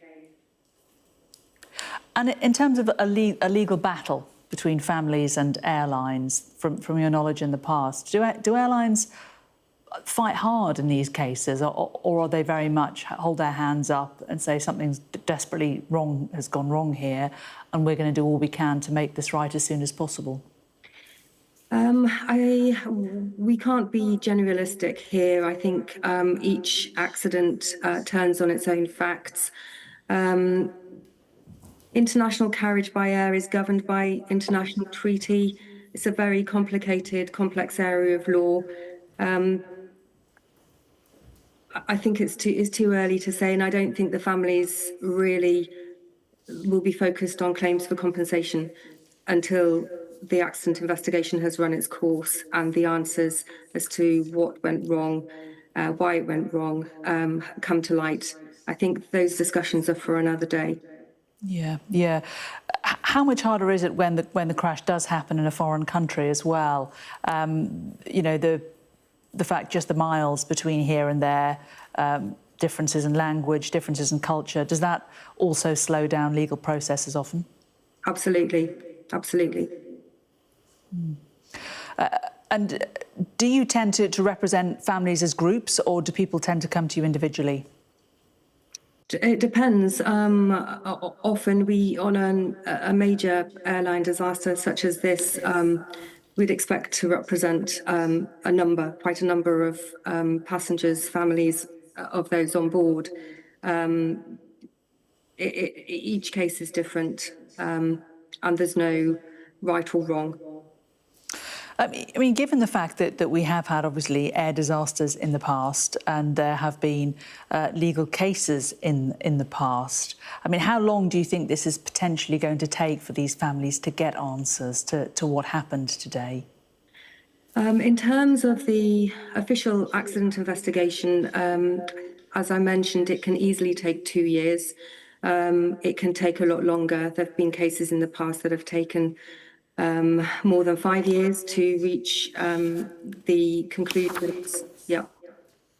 Wow, it's a long time, isn't it? Sarah Stewart, partner at Stewart's legal firm. Very good to talk to you. Thank you very much for joining us today. Just a bit of an update we've had from Air India in the last few moments. They've set up a dedicated passenger hotline number. We've given this out already, actually, because this also came from Gatwick. But the hotline number for passengers for Air India is 1800 56 9144. But they said that they have also set up another hotline. Now, this is specifically for foreign nationals, so that, I suppose, would very much affect the families of the 53 Britons who are known to be on that flight. So the Air India number for foreign nationals who are concerned about friends or family is +91 806 277 9200. That's +91 806 277 9200. We had a statement a short while ago from London Gatwick Airport, and we've just had a statement from the UK Civil Aviation Authority. They say their thoughts and sympathies are with those affected by the Air India crash involving a London-bound flight. We are supporting the government and other relevant authorities in responding to this incident. British nationals who require consular assistance, who have concerns about friends and family, I am rather bombarding you with numbers, but they've said that they should call 0207 008 5000, 0207 008 5000. That's for British nationals who require consular assistance or have concerns about friends or family. And all these numbers, I should say, are on the Sky News app and on our website. If you have friends or relatives on those flights and you're worried and you want to try and get any information, that is a very good way to go and find that information. Well, let's just remind you of the breaking news story that we are bringing you today. One main story on Sky News today, and that is that an Air India flight, AI-171, a Boeing 7878 Dreamliner, has crashed shortly after takeoff from Ahmedabad. It was destined for Gatwick Airport, due to land around 6:30 this evening. There was a mayday call from the cockpit shortly after it took off. It landed less than an hour after takeoff, descending very, very quickly. 242 passengers and crew on board. 230 passengers, of those 169 Indians, 53 Britons, 7 Portuguese and 1 Canadian, as well as 2 pilots and 10 members of crew. And the fear is from the local police on the ground that everybody on board that plane has perished. It landed onto a medical college or a hostel in a residential area. It was lunchtime there. It landed on the top of the building, on top of the canteen where people were taking their lunch. There were a number of people, we believe, who died there. We've heard of people even jumping from the windows of that building. There were at least 5 medical students in that building who have died as well. Firefighters down there on the scene, dousing the wreckage and taking people to hospital. At least 100 bodies have been taken to hospital so far. We can show you what actually did happen this morning, and a warning: the footage we are about to play shows the plane going down behind some buildings, which you may find distressing.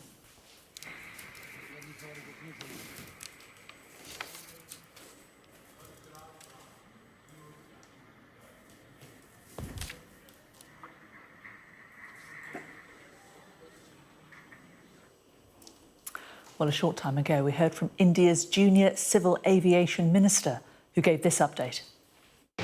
There has been an incident. Air India AI-171 that took off from Ahmedabad Airport and was going towards London. It has crashed. There were about 242 people on board, 230 passengers and crew members, rest crew members, and there were two. The recovery process has started. And there's also in the ministry, we have also done like a meeting over there. And also the minister, Mahmood Nadaji, is going to be there. And I'm also going to leave soon to be there on site. And everything is happening.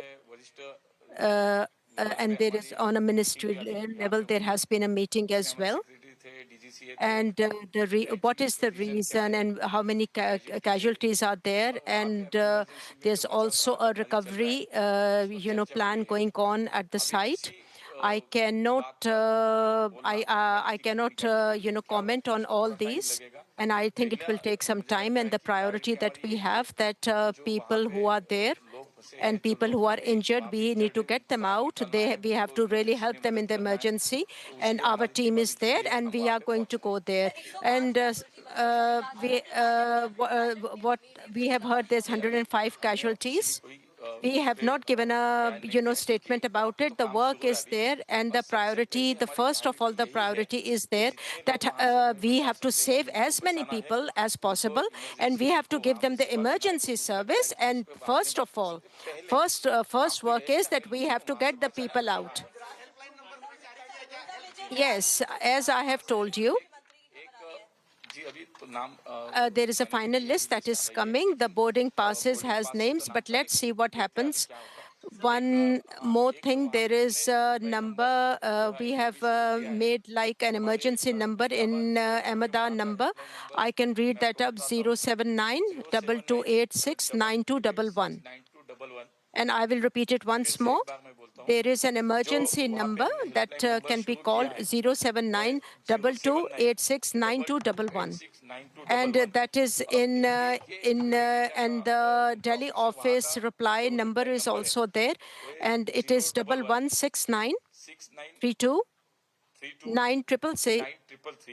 And all these numbers are there. One is in Delhi, and first one we have to just send all the teams there to help, and we have to all start it together. Yes, there are many people who will be saved, but I cannot make a statement on that. We will have these numbers that there are many other people over there, and also we have seen all the emergencies. All the teams are there to provide service. First, we have to go there. We have to see, and then we will see.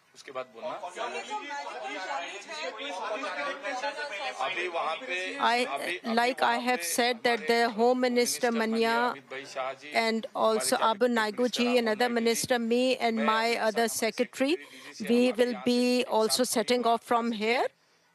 And then the state government, all the officers are there, the chief minister is there. But over here, there are many ministers who will go there, and they will also get... Well, that was the latest just a short time ago. These are the newest pictures that we have coming into us here at Sky Centre. Similar to some of the footage that we've seen already. We can just see the extent of the fire on the ground there. We've seen burnt out buildings, obviously trees burnt out there as well. But you can see that the wide area that's been affected by this. We've seen sort of close-up images of the medical hostel that was affected, but here you can see that there's a really large number of buildings across quite a wide area that appear to be fire damaged. That plane, as it was taking off, would have still had its full complement of fuel that it was carrying, so there would have been a lot of aviation fuel that would have ignited when this hit the ground. Our correspondent Paul Kelso is here with me now, and Paul, you've been looking through some of the still images that we've got, and this is of the medical hostel, isn't it, that the plane essentially embedded itself into? Yes, we can see from the image we've just seen of the spread of this crash area and those burnt-out buildings, but at least some of the plane has come to rest. And this is the BJ Medical College and Civil Hospital. At least part of this is reported to be a hostel where doctors in training are staying. This is a neighbourhood right next to the airport. And this image, we think, shows part of the landing gear of the aircraft. We can see at least one, I think, 3 wheels if we look closely there. So it appears to be detached from the plane. It's not entirely clear from these images as we spool through them whether this is just parts of the plane that have come detached. That clearly is the tail section of the aircraft, and it's embedded in, if not the roof, 2 stories up of this medical hostel. We can see another angle here. That appears to be a section of fuselage. I don't know for certain, but I think that is the reverse angle of the picture we've just seen of the tail fin. So that's sheared off the back of the aircraft, perhaps suggesting the aircraft struck this building and the rest of it is then scattered over the area we've seen in those moving images. This final image is perhaps the most disturbing of all. This perhaps taken from the other end of the room of that section, but this is a mess hall, and if we look at the tables in the foreground, in fact all the way down the room, those are plates with food still on them. This crash happened around lunchtime, 12 o'clock, shortly after takeoff, when this room presumably, and by the looks of it, was full of people having their lunch, entirely unaware of what was about to strike the building. It does look, the fact that the building is intact beyond that end section, that these parts of the plane have come off. It has struck. Perhaps this is the first building it struck. I'm speculating now. Perhaps it's at the other end of its journey, its path. But clearly the buildings that were in the explosion zone, a full tank of fuel. The plane, according to some aviation experts, and one 787 training pilot I've been corresponding with, suggesting that it would have been travelling at around 180 miles per hour takeoff speed, so enormous speed, carrying that vast payload of fuel. It appears to have perhaps struck that hospital building, that hostel first. We heard earlier reports from a mother of a doctor who was in the building who had jumped 2 stories to escape. He had survived, but there were clearly people in the path. And then the much wider area of damage, once that fuel, that full payload of fuel, has ignited, that's caused what we can see in these images here. And a remarkable amount of damage, not just the blast damage, but they appear to be, some of them, from what we can see, these are multi-storey buildings. Not entirely clear if they're residential or business, but they look like perhaps might be residential buildings lined up. I think they're 5 or 6 stories, and they have borne the force of the explosion. Some of the images, not the ones we're showing you, regrettably, it is possible to see victims of this crash and the explosion on the ground, an enormous emergency effort to recover any survivors and to deal with this massive explosion site and aftermath. And there we can see those buildings there hosing down. These were, we got these pictures relatively quickly after the incident. We can see hoses going in there, 2, 3, 4 stories up. Enormous, enormous damage. While the building stands, and again, an assumption on my part that that damage is caused by the explosion as the plane has impacted the ground. And we've been talking about the death toll. According to local police, it's believed that everyone on board the plane perished, so we're looking at 242 people there. But just thinking about the amount of jet fuel, the fact that this was a highly populated residential area, multi-storey buildings, that number can really rise. I mean, police are now saying at least 200, but we know that there's 250 essentially on board. There could easily be as many on the ground as well, couldn't there? Absolutely. It's hard to put a figure on it because it will depend on who's in those buildings, what protection the buildings afforded. We had a report earlier of 30 bodies being recovered from one building. It was the Reuters agency that gave us that. Again, these numbers are coming from the ground. We're not able to confirm them all. It's lunchtime. How busy were the streets in this neighbourhood when the plane came down? People presumably would have been on the street. The death toll could be extraordinarily high. We can't speculate as to where it will end, but with 242 at least dead, and local sources talking about at least 200 more, already nudging close to 500. And of course, to many of our viewers, it'll be, while sympathy will flow to everyone, the 53 British nationals who we know were on board and are now presumed, certainly by the Indian authorities, to have died. This will be a cause of enormous anxiety, seeing these pictures without yet, as far as we know, having any kind of reliable, confirmed information. Yeah, and lots of different helpline numbers that are out there from Air India, from the Foreign Office, and also from the authorities out there at the airport as well. All of those numbers are on the Sky News website and the Sky News app. If you have friends or family and are concerned about them, then you can access the numbers those ways. As we look at these images, a reminder that in the last half an hour, the King has released a statement saying, "My wife and I have been desperately shocked by the terrible events in Ahmedabad this morning. Our special prayers and deepest possible sympathy are with the families and friends of all of those affected by this appallingly tragic incident across so many nations as they await news of their loved ones." He goes on to say, "I would like to pay a particular tribute to the heroic efforts of the emergency services and all those providing help and support at this most heartbreaking and traumatic time."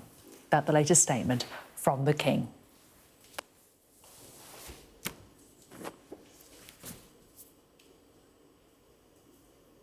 Hello, good afternoon. It's 2 o'clock. You're watching Sky News. We're covering one major breaking story today. A plane bound for London's Gatwick Airport with hundreds of people on board has crashed in India shortly after takeoff. Air India says there were 242 people on board, including 53 British nationals. According to the city police, there are no survivors. The Air India flight was departing from Ahmedabad this morning at 1:38 p.m. local time, lunchtime. The plane was a Boeing 787-8 aircraft. A spokesman for Boeing said that they are working to gather more information about the cause of the incident. They are working alongside Air India. The Indian Prime Minister, Narendra Modi, says the crash is heartbreaking beyond words. Now, warning, this footage you're about to play you shows the moment the plane goes down behind some buildings, which you may find distressing.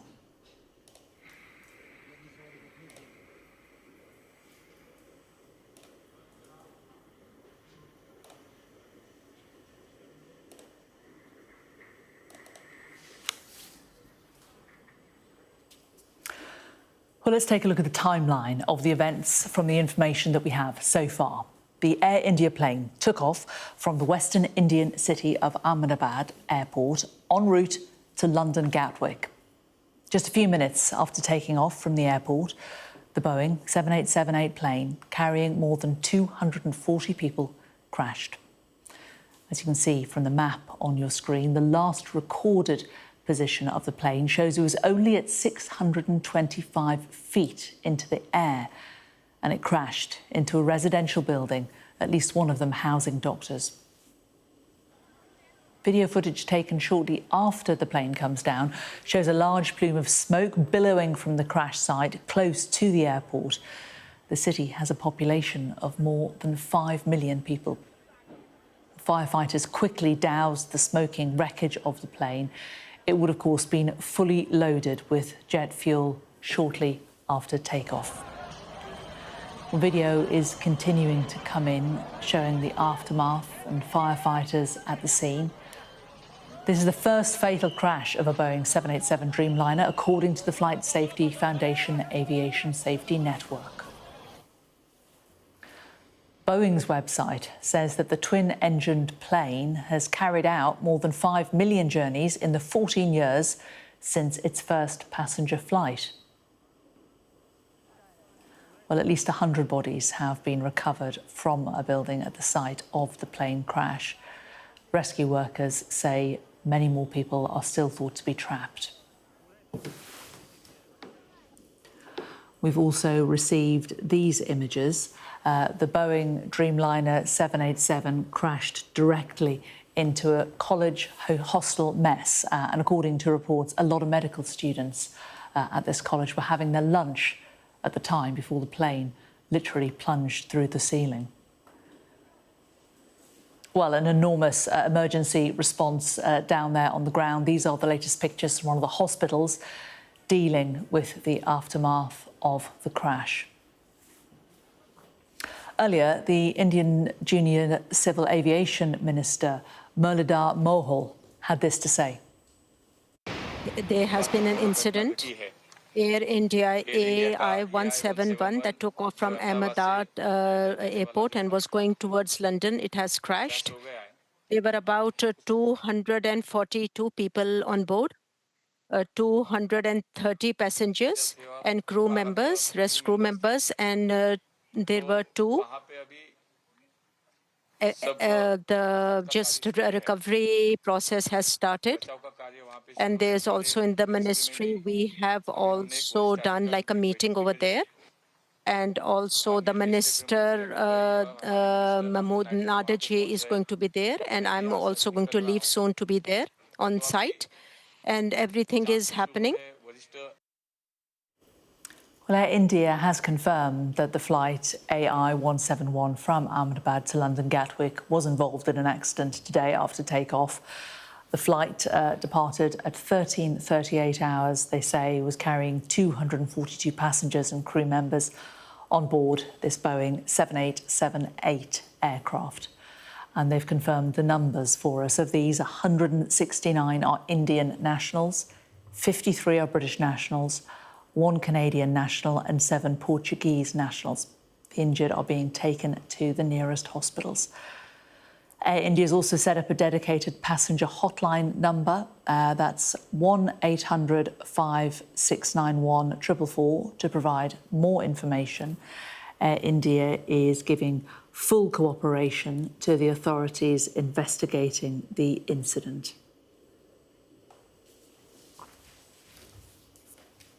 Gatwick Airport has released a statement saying that London Gatwick is liaising closely with Air India, and a reception centre for relatives of those on board is being set up where information and support will be provided. British nationals who require consular assistance or have concerns about friends or family should call 020 7008 5000. And a statement from Boeing as well, the makers of that aircraft. They say, we are in contact with Air India regarding Flight 171 and stand ready to support them. Our thoughts are with the passengers, crew, first responders and all affected. The Indian Prime Minister, Narendra Modi, released the following statement on X.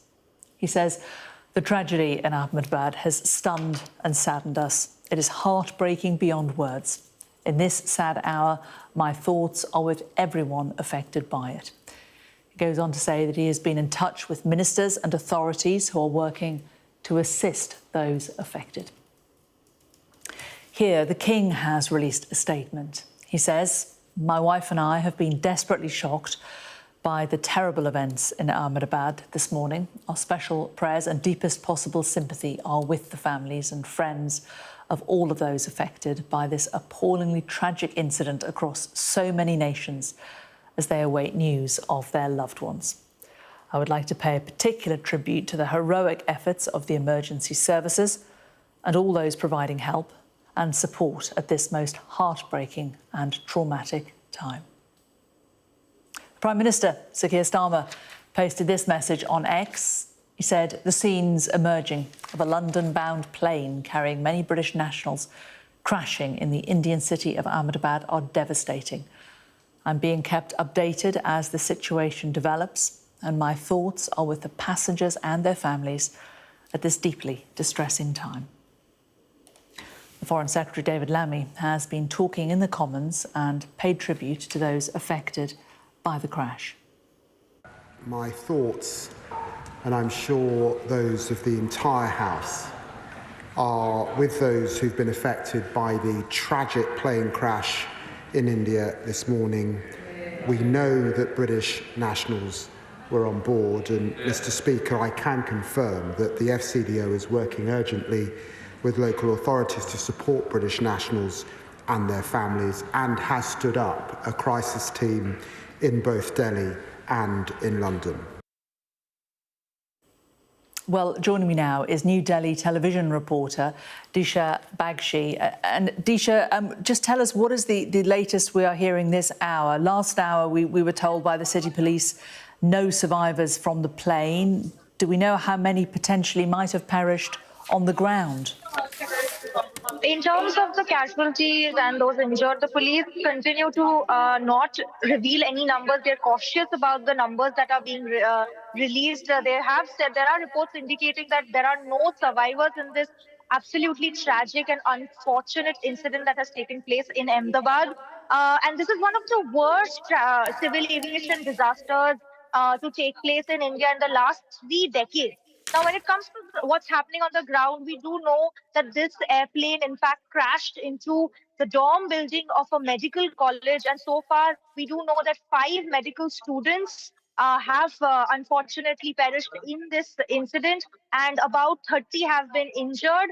Gujarat Chief Minister Bhupendra Patel has visited the hospital to and has met these people who were injured in this medical college. But in terms of those, the passengers and the fate of these passengers who were on board the AI 171 flight, which was traveling from Ahmedabad due to land in London. Obviously, there are reports indicating that there are no survivors, and even the visuals that really shows how the plane really, when it impacted the ground, it completely burst into a ball of flame. So really showing the severity of this situation. We do know that Prime Minister Modi and Home Minister Amit Shah are set to visit Ahmedabad. Amit Shah is already on his way to take stock of the situation in Ahmedabad. And in terms of the first responders, the emergency authorities who are at the scene, we do know that 3 teams of the National Disaster Force are at the scene, 90 personnel currently trying to take stock of the situation, trying to control the situation. The visuals on the screen really show how the plane, in fact, struck the dorm building of this medical college, and both the plane burst into flames as well as the building was set on fire. And we do know that 5 medical students have unfortunately lost their lives. So quite a huge disaster when it comes to in Ahmedabad. And we do know that the Ahmedabad airport, which is one of the busiest airports in India, it has resumed operations. Initially, they had temporarily suspended operations after this tragic incident took place. But we do know now that full operations have resumed in the Ahmedabad airport. And in terms of the casualties, the police are remaining very cautious about releasing any information until it is confirmed. But there are reports signaling that it is unlikely that any survivor is there in this incident. So a very tragic and devastating incident taking place in Ahmedabad. And Disha, in terms of the airport and those families who would have just waved goodbye to their loved ones, this plane crashing just 1 minute after takeoff, what help and support are Air India and the airport offering there? So the airport, as well as Air India and the Civil Aviation Ministry, they have released several hotline and helpline numbers. There are control centers that have been set up. But there have been a lot of anxious family members who have rushed to the civil hospital in Ahmedabad to understand the situation and to take stock of their family members. But many were not let inside the hospital due to the severity of the situation, and to control the situation and really give aid and treatment to those who have been injured and those who've been taken to the hospital. But we've heard a lot of eyewitness statements and a lot of statements from the family members who are very anxious and very worried for the fate of their family members who were on this flight which has met with a devastating fate. And so far, we do know, when we've also heard from the family members of many of the students who were at this medical college dormitory where this plane in fact struck. There have been eyewitness statements coming in saying that students in fact jumped out of second floor windows of this building, trying to save themselves when this plane in fact crashed into this building. In fact, we know visuals showing that the tail fin as well as the fuselage struck that building, and there are visuals of that as well. So we're hearing a lot from the ground when it comes to the family members. But the airline as well as Air India has released these hotlines and control rooms to ensure that all needed information is given to the family members, all needed support is given to the family members of the passengers who were on this flight. Disha Bagchi, really good of you to join us this hour. Thanks very much. We will return to you a little later for any updates that you're able to bring us. Thank you very much. Well, as we were talking to Disha there, we have had a statement from Rishi Sunak, the former Prime Minister. He references his wife, Akshata, who is, of course, an Indian citizen. He says, Akshata and I are deeply shocked and distressed by the news of the Air India tragedy. There is a unique bond between our two nations, and our thoughts and prayers go out to the British and Indian families who have lost loved ones today. That from former Prime Minister Rishi Sunak. Well, let's bring in Paul Kelso, who joins me in the studio here. And Paul, Rishi Sunak's tweet reminds us of the enormous Indian diaspora that we have here in the UK, enormous number of British, Asians and Indians living here. Yeah, he perhaps personifies it, having risen to the highest office in the land, becoming Prime Minister, and it's also an enormous pride to the British Indian community, almost irrespective of politics, which of course is the furthest thing from anyone's minds today. There are deep ties and particularly close ties and multiple ties to the city of Ahmedabad and Gujarat, of which it is the largest city. Various counts of some of them putting Gujarati diaspora accounting for perhaps up to half of the British Indian population, ties that go back several generations, and so personal and family and cultural ties, of course, but business ties. Ahmedabad, a city that is expanding and expanding both its industrial base, also into new technologies, and important enough for the UK, which of course has just concluded a trade deal with India for the UK to establish a permanent diplomatic presence. The Deputy High Commission in India is based in Ahmedabad. That's a sign of how important it is seen in the relations between the two countries, and this flight itself is evidence of that. This direct flight from Ahmedabad to Gatwick has been running for 2 years, 3 times a week, operated by Air India, operating in 2 directions, and that kind of frequency of flight mirrored by British Airways running their own flights from Ahmedabad into Heathrow as opposed to Gatwick. So 6 direct flights a week. That simply doesn't happen if there is not if there's not the economic as well as the personal ties to make them viable. So a huge amount of traffic flowing in both directions between London and Ahmedabad, and it will be, of course, hugely distressing to those who might have been awaiting family members on those planes to be in this limbo in which we currently are, when we have unconfirmed reports that everyone on that plane has died, and perhaps too early, of course, for that formal process of communication to happen. I'll just put this in context, for perhaps a slightly ghoulish exercise, but just trying to look for comparable numbers of Britons involved in killed in plane accidents.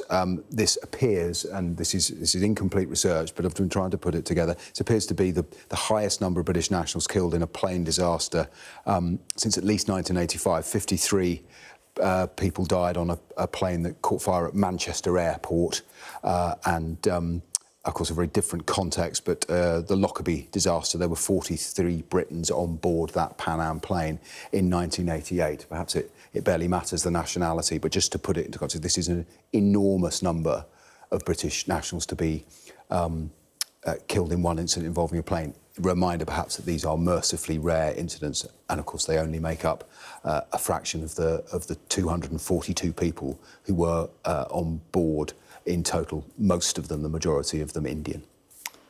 Paul, thanks very much for that. And as Paul was talking about the heartbreak for British families, let's cross to our correspondent Molly Malone, who is at Gatwick Airport. That is where the Air India flight was due to land this evening, undoubtedly where people will have been planning to head a little bit later this afternoon to meet loved ones. And Molly, what help, what comfort can the airport provide?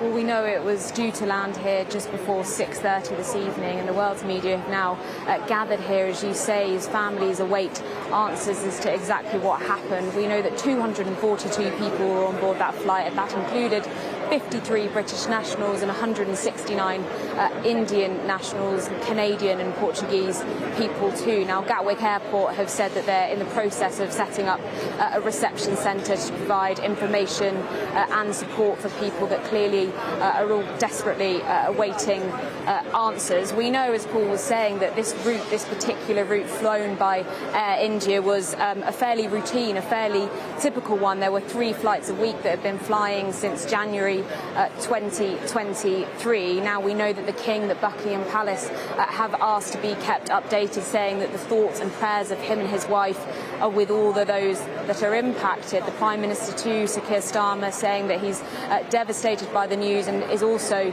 asked to be kept updated. The Foreign Office, of course, have this emergency hotline that they've set up, but clearly people, we expect over the course of the next few hours, will be coming to the airport, perhaps to the Air India flight desk, asking clearly for information about what happened. This flight was due to get here just before 6:30 this evening, and clearly there will be hundreds and hundreds of families that desperately await answers. Yeah, Molly, and Gatwick have made a point in their statement, haven't they, that there is a dedicated passenger hotline and there's also consular assistance for British families as well. Yeah, that's right. All of these authorities will be working together. We know that the Civil Aviation Authority, the Foreign Office, Gatwick Police, Sussex Police, working with Gatwick Airport, all of these organisations coming together to offer family support, as they clearly have so many questions. There's the dedicated Foreign Office hotline, and we know that the Foreign Office will be in touch with families. Molly, thanks very much for that. Well, let's just remind you of the breaking news that we are bringing you all day here on Sky News. And this is that an Air India flight AI-171 has crashed, leaving Ahmedabad in India. It was heading to Gatwick, 242 passengers and crew on board, including 53 Britons. It is believed that there are no survivors, according to local police on the ground, although that is yet to be confirmed by the air authorities. The warning, the footage we're about to play you, it does show the moment that the plane itself goes down behind some buildings, which you may find distressing.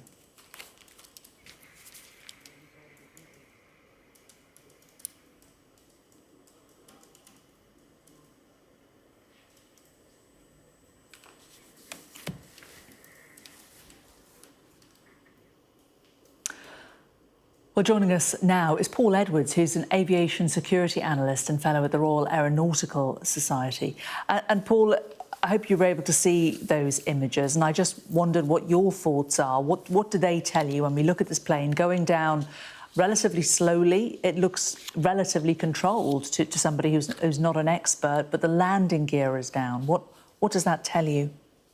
Hello, Jane. The first thing I'd like to say is that, in common with everybody else, my heart goes out to all those relatives of those who were lost in this terrible tragedy.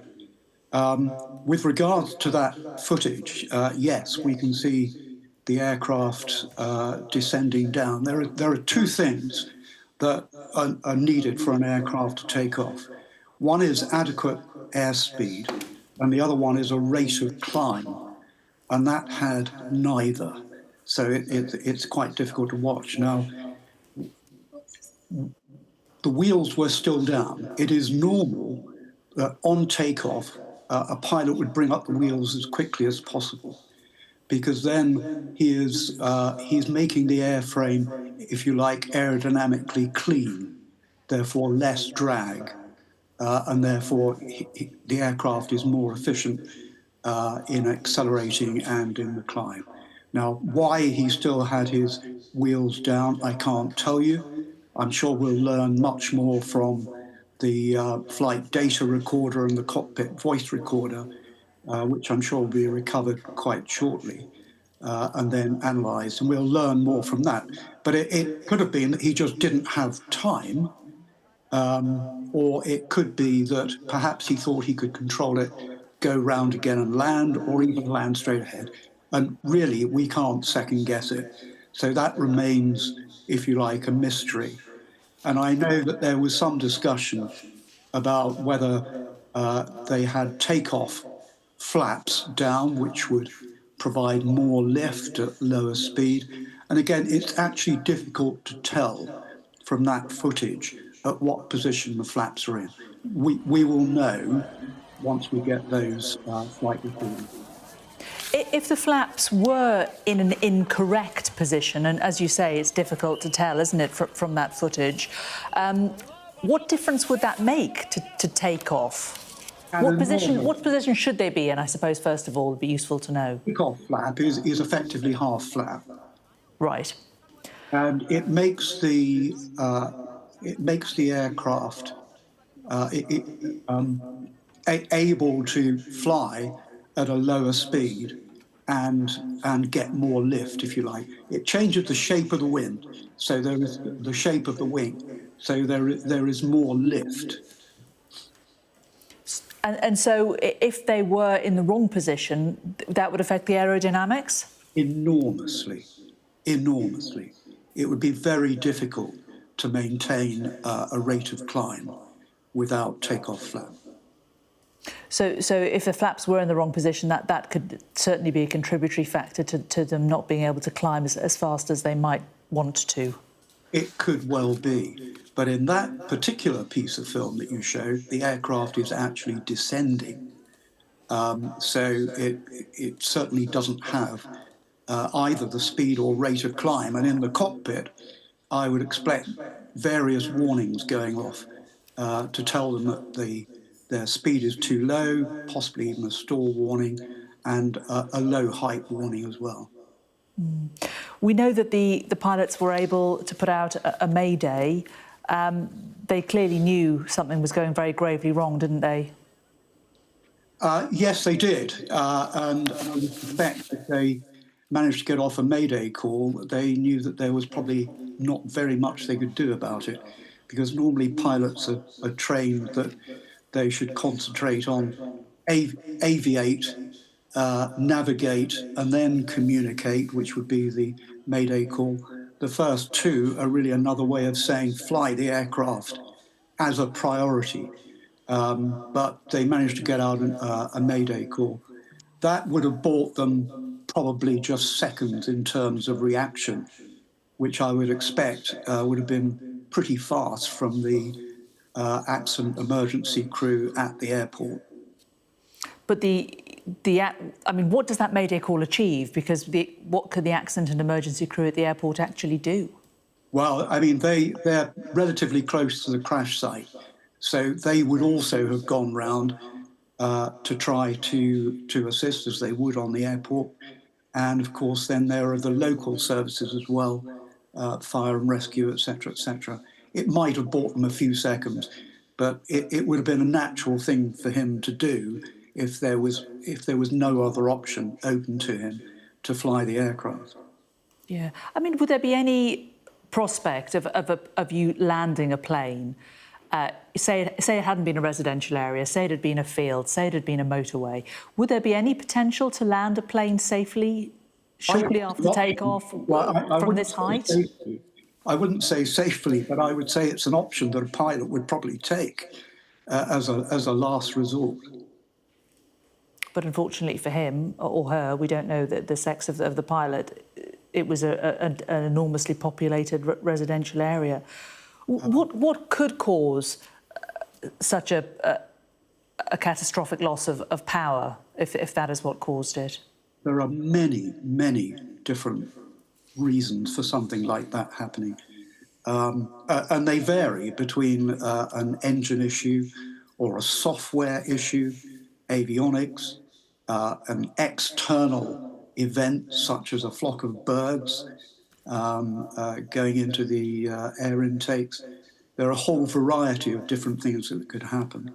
And really, we will not know until those boxes are analysed, both the flight data recorder to know what the aircraft was actually doing at the time, and secondly, the cockpit voice recorder, which will give us the reactions of the aircrew. And the plane itself, the Boeing 7878 Dreamliner, it's a big workhorse of a plane, isn't it? There are more than 1,000 of them delivered to dozens of airlines since it's been introduced in 2009. Do you think this leads to very serious questions about the safety of this particular kind of plane? Well, they've got an impeccable safety record so far, but there will be massive impetus to get to the bottom of this in case there is a factor that could be applied to other aircraft within the fleet, in which case they may have to ground them, they may have to modify them, a variety of different things they may to do.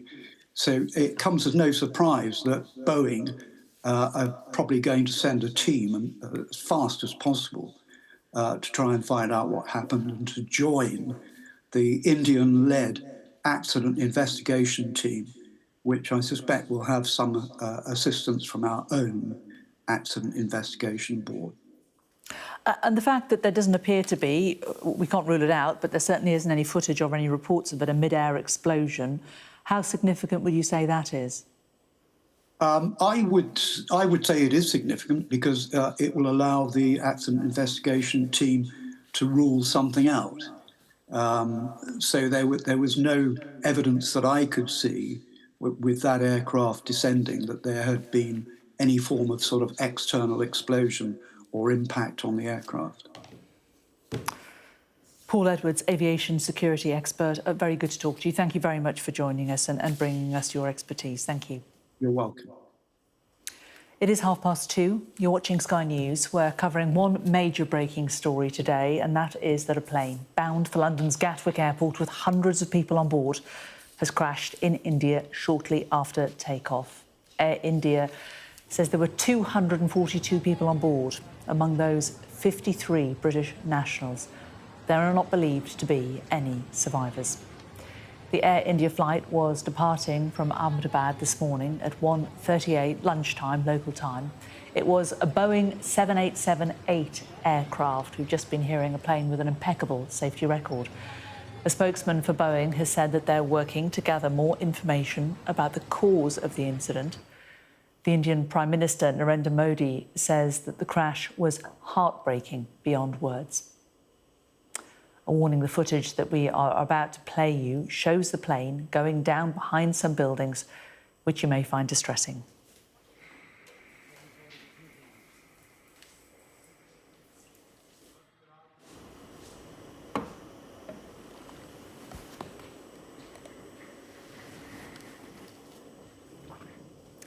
Let's take a look at the timeline of events from the information that we have so far. The Air India plane took off from the western Indian city of Ahmedabad Airport en route to London Gatwick. Just a moment after taking off, within a minute, the Boeing 7878 crashed. As you can see from the map on your screen, the last recorded position of the plane shows it was only 625 feet in the air. It crashed into a residential building housing doctors. Video footage taken shortly after the plane came down shows a large plume of smoke billowing from the crash site close to the airport. It's a city with a population of more than 5 million people. Well, the emergency services were very quickly on the scene. Firefighters doused that smoking wreckage of the plane. It would, of course, been fully loaded with aviation fuel, as it was just so shortly after takeoff. More videos continuing to come in showing the aftermath. and firefighters at the scene as well. This is the first fatal crash of a Boeing 787 Dreamliner, according to the Flight Safety Foundation Aviation Safety Network. Boeing's website says the twin-engine plane has carried out more than 5 million journeys in the 14 years since its first passenger flight. Well, at least 100 bodies have been recovered from buildings at the site of the plane crash. Rescue workers fear many more bodies could be still inside. We've also received these images from inside the doctor's hostel. The Boeing Dreamliner 787 crashed directly into the college hostel mess, and according to reports, a lot of medical students were having their lunch there at the time. Well, it has, of course, generated an enormous emergency response. These pictures are from one of the hospitals dealing with the aftermath of the crash. Well, just a couple of more bits of breaking news we can bring you around this. We've heard now from Canada, from Mark Carney. We know that there were Canadian citizens on board. He said he's devastated to learn of the crash of the London-bound Air India plane in Ahmedabad carrying 242 passengers, including one Canadian. My thoughts are with the loved ones of everyone on board. Canada's transportation officials are in close contact with their counterparts, and I'm receiving regular updates as the response to this tragedy unfolds. And also word from the Portuguese Prime Minister, Luis Montenegro, says, "It's with deep dismay that I learned of the tragic aviation accident in India in which 7 citizens of Portuguese nationality were involved. On my behalf and that of the government, I wish to express condolence and profound solidarity with the families of the victims." And also hearing from the Air Accident Investigation Branch here in the UK, Sky News understands that the Indian Air Accident Investigation Bureau has accepted the UK's Air Accident Investigation Branch's offer of assistance. They are now deploying a team to India. 4 inspectors are going to travel to Ahmedabad from London Heathrow this evening. It means they will arrive tomorrow afternoon, and they are also deploying a liaison person to Gatwick. So that is somebody from the UK's Air Accident Investigation Branch going to Gatwick. We know Gatwick are also providing facilities for families and friends of those who are expecting their loved ones to arrive at 6:30. This is coming from the Department for Transport. So 4 UK air accident inspectors have been deployed, are being deployed to India. Well, let's get some more thoughts of those who know a great deal more about what could have happened than we certainly do. Let's bring in Terry Tozer, who's a former airline pilot and author of Confessions of an Airline Pilot, Why Planes Crash. Very happy to talk to you today, Terry, but not in these dreadful circumstances. Terry, what do you think went wrong here? Well, I think it would be presumptuous to say what I think went wrong, because there just simply isn't enough information. But the video that you showed earlier does appear to show an aircraft without any takeoff flap setting.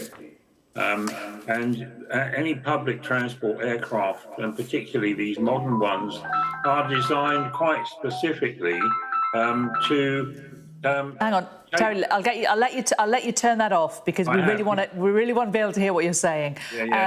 That's all. Sorry, just as you were, just explain the significance of what you could see about the flaps and why that's important. Well, any public transport aircraft is designed to suffer a major failure at a critical point of takeoff, and then continue safely and clear all obstacles. And so, you know, any of the predictable failures will be part of the design of the aircraft to be able to be coped with and flown away safely. What you can't do is cheat physics. And if an aircraft is designed to take off with a certain flap setting, and that flap setting is not present, then it simply won't perform as designed. Now, if indeed there were no flaps, as it appears to be in that film footage, were they not set before takeoff, or did they retract too soon after takeoff? before takeoff, the pilots would get a lot of configuration warnings telling them that something was not correct for takeoff. So it would be a surprise if that were the case. So then we have to wonder why the flaps retracted early, and obviously that is something that one can only speculate on because it's too early to know. So what impact would the flaps being in the potentially wrong position have on the plane's ability to climb? It would be fundamental. You know, the aircraft will be designed, this is all worked out very scientifically. There will be performance data, which the aircraft will be designed to meet, and it would meet those requirements in the very specific configuration it's designed to have when it takes off. So you would have takeoff flap settings, and power settings and all the other stuff that goes with a pre-takeoff check. And it will be designed to meet the requirements with everything correct. And if the flaps aren't set, or you don't have flaps at any point before the correct time to retract them, it's going to degrade the performance. And so, you know, it simply cannot fly and climb away without the correct flap setting. So fundamentally, if the flap setting is wrong, could that cause a plane to crash? I mean, there's nothing that the pilots could do? Well, I mean, it would depend how much time they had, and this crew had very little time to react to it.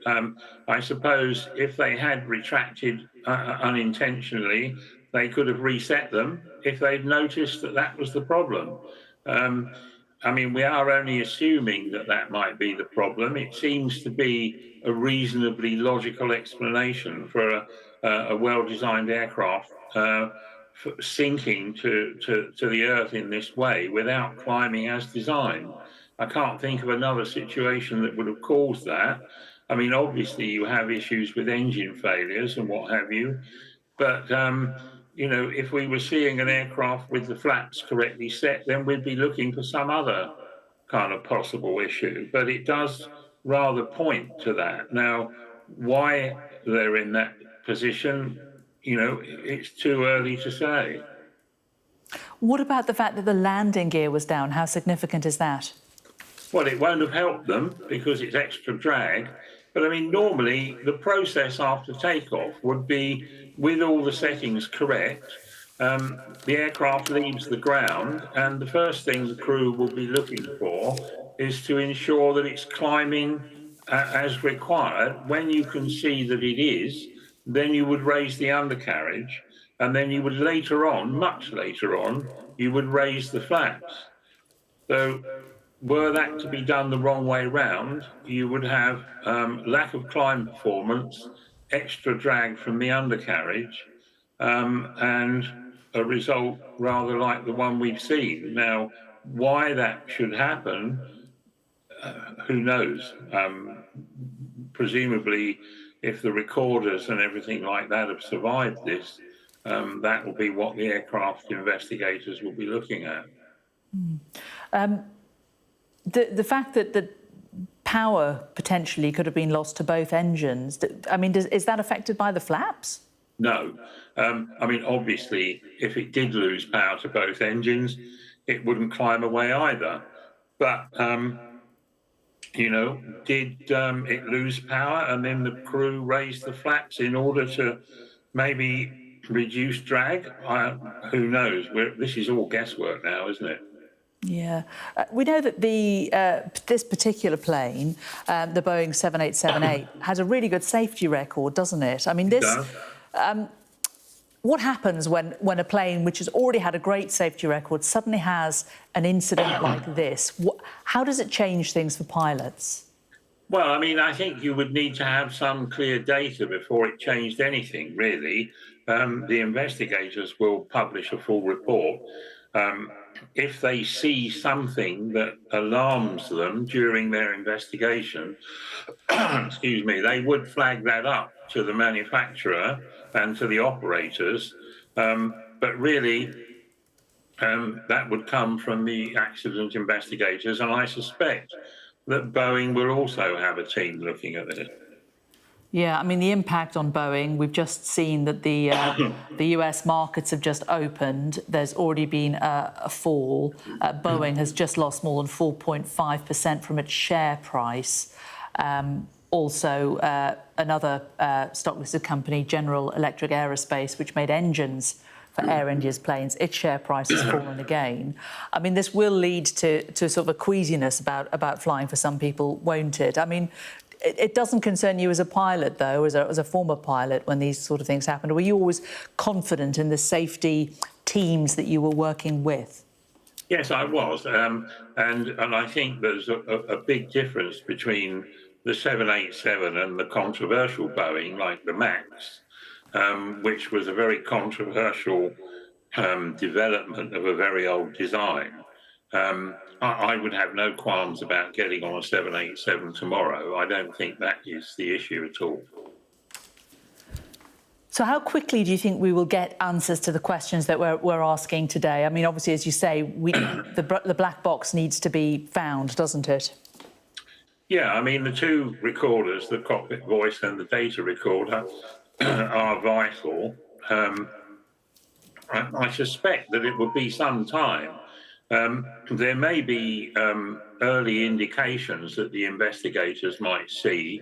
If they think it's significant, I'm sure that they'll publish something. Normally, you would get a preliminary report within a few weeks or a few months, but the full report is going to take some time. Yeah. Excuse me.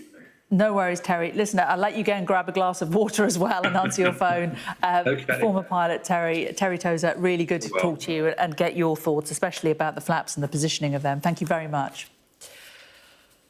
Well, let's tell you more on that breaking news line that we brought you a little earlier. Sky News understands that 4 air accident investigators from the UK are heading to India to help into the inquiry into what caused the crash. Our correspondent Paul Kelso is here with me. So, Paul, what will they be going there to do? They'll be going there to assist, and they'll be getting on a plane at Heathrow this evening for Ahmedabad, underlining the fact this route is very routine. They'll be getting on I think it's a British Airways flight and heading out to join what is starting to look like an international investigation. Presumably, it will be led by the Aircraft Accident Investigation Bureau in India, which takes responsibility for investigating crashes and incidents in India. This is a 4-person team from the UK Air Accidents Investigation Bureau. They will be flying down there. They work on 500, 700 air accidents and incidents a year. These primarily UK-based, of course. They send inspectors to accident sites 30 to 40 times a year. Thankfully, in the UK, very, very rarely on this scale. They will be joining, we know, a team from the US equivalent, their US counterparts. The National Transportation Safety Board announced in the last hour that it is sending a team to India to assist with the investigation. I don't think we can take this as any comment on the quality of investigation they would expect from India, but essentially it appears that those nations with an interest in this dreadful crash are sending teams of investigation. From the UK's point of view, of course, 53 British nationals on board and now by the Indian authorities presumed to have died. For the US, of course, Boeing, a massive American company, huge importance in aviation, huge importance financially in stock market terms and reputationally for the US. Donald Trump has routinely mentioned Boeing and leveraged Boeing in some of the trade deals he's done. So they will. We saw him recently in Qatar, and it's a Boeing that are being provided for the new Air Force One that they are providing. Indeed, a 747 in that case. There was he's teased major deals in the UK trade deal. As part of that, he teased an order from memory up to 100 Boeings that was eventually revealed to be from BA's parent company. So Boeing really matters in the American context, and this incident, as you've just been discussing, matters enormously to its reputation, because this plane, unlike the 737 MAX, about which there have been huge questions and 2 fatal crashes 6 years ago, this plane has had a clean bill of health. But the investigators, just to give you an idea of the kind of areas the British investigators might come from, they cover 4 main disciplines as teams: operations, engineering, recorded data and human factors. And we've heard from that last discussion you've just had that they begin with a blank slate. This could have been caused by anything, but of course they will be examining the available information, and I don't think it is reductive of us to think that will be starting with that very short clip of the plane in the air in the moments before it crashed,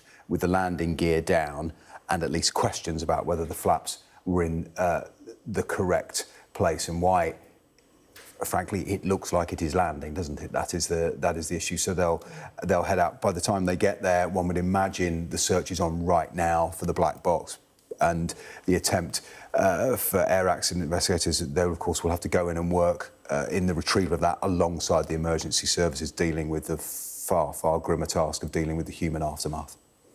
Paul, thanks very much for that for now. Earlier, India's junior civil aviation minister spoke to reporters in the aftermath of the crash. There has been an incident. Air India AI-171 that took off from Ahmedabad Airport and was going towards London. It has crashed. There were about 242 people on board, 230 passengers and crew members, rest crew members, and there were 2. The recovery process has started. And there's also in the ministry, we have also done like a meeting over there. And also the minister, Mahmood Nadaji, is going to be there. And I'm also going to leave soon to be there on site. And everything is happening. And there is, on a ministry level, there has been a meeting as well. And what is the reason and how many casualties are there? And there's also a recovery, plan going on at the site. I cannot, comment on all these, and I think it will take some time. And the priority that we have, that people who are there and people who are injured, we need to get them out. We have to really help them in the emergency, and our team is there, and we are going to go there. And what we have heard, there's 105 casualties. We have not given a statement about it. The work is there, and the priority, the first of all, the priority is there that we have to save as many people as possible, and we have to give them the emergency service. And first of all, first work is that we have to get the people out. Yes, as I have told you, there is a final list that is coming. The boarding passes has names, but let's see what happens. One more thing, there is a number. We have made like an emergency number in Ahmedabad number. I can read that up: 079-2286-9211. And I will repeat it once more. There is an emergency number that can be called 079-2286-9211. And that is and the Delhi office reply number is also there. And it is 1169-32-9663. And all these numbers are there. One is in Delhi, and first one we have to just send all the teams there to help, and we have to all start it together. Yes, there are many people who will be saved, but I cannot make a statement on that. We will have these numbers that there are many other people over there, and also we have seen all the emergencies. All the teams are there to provide service. First, we have to go there, we have to see, and then we will see.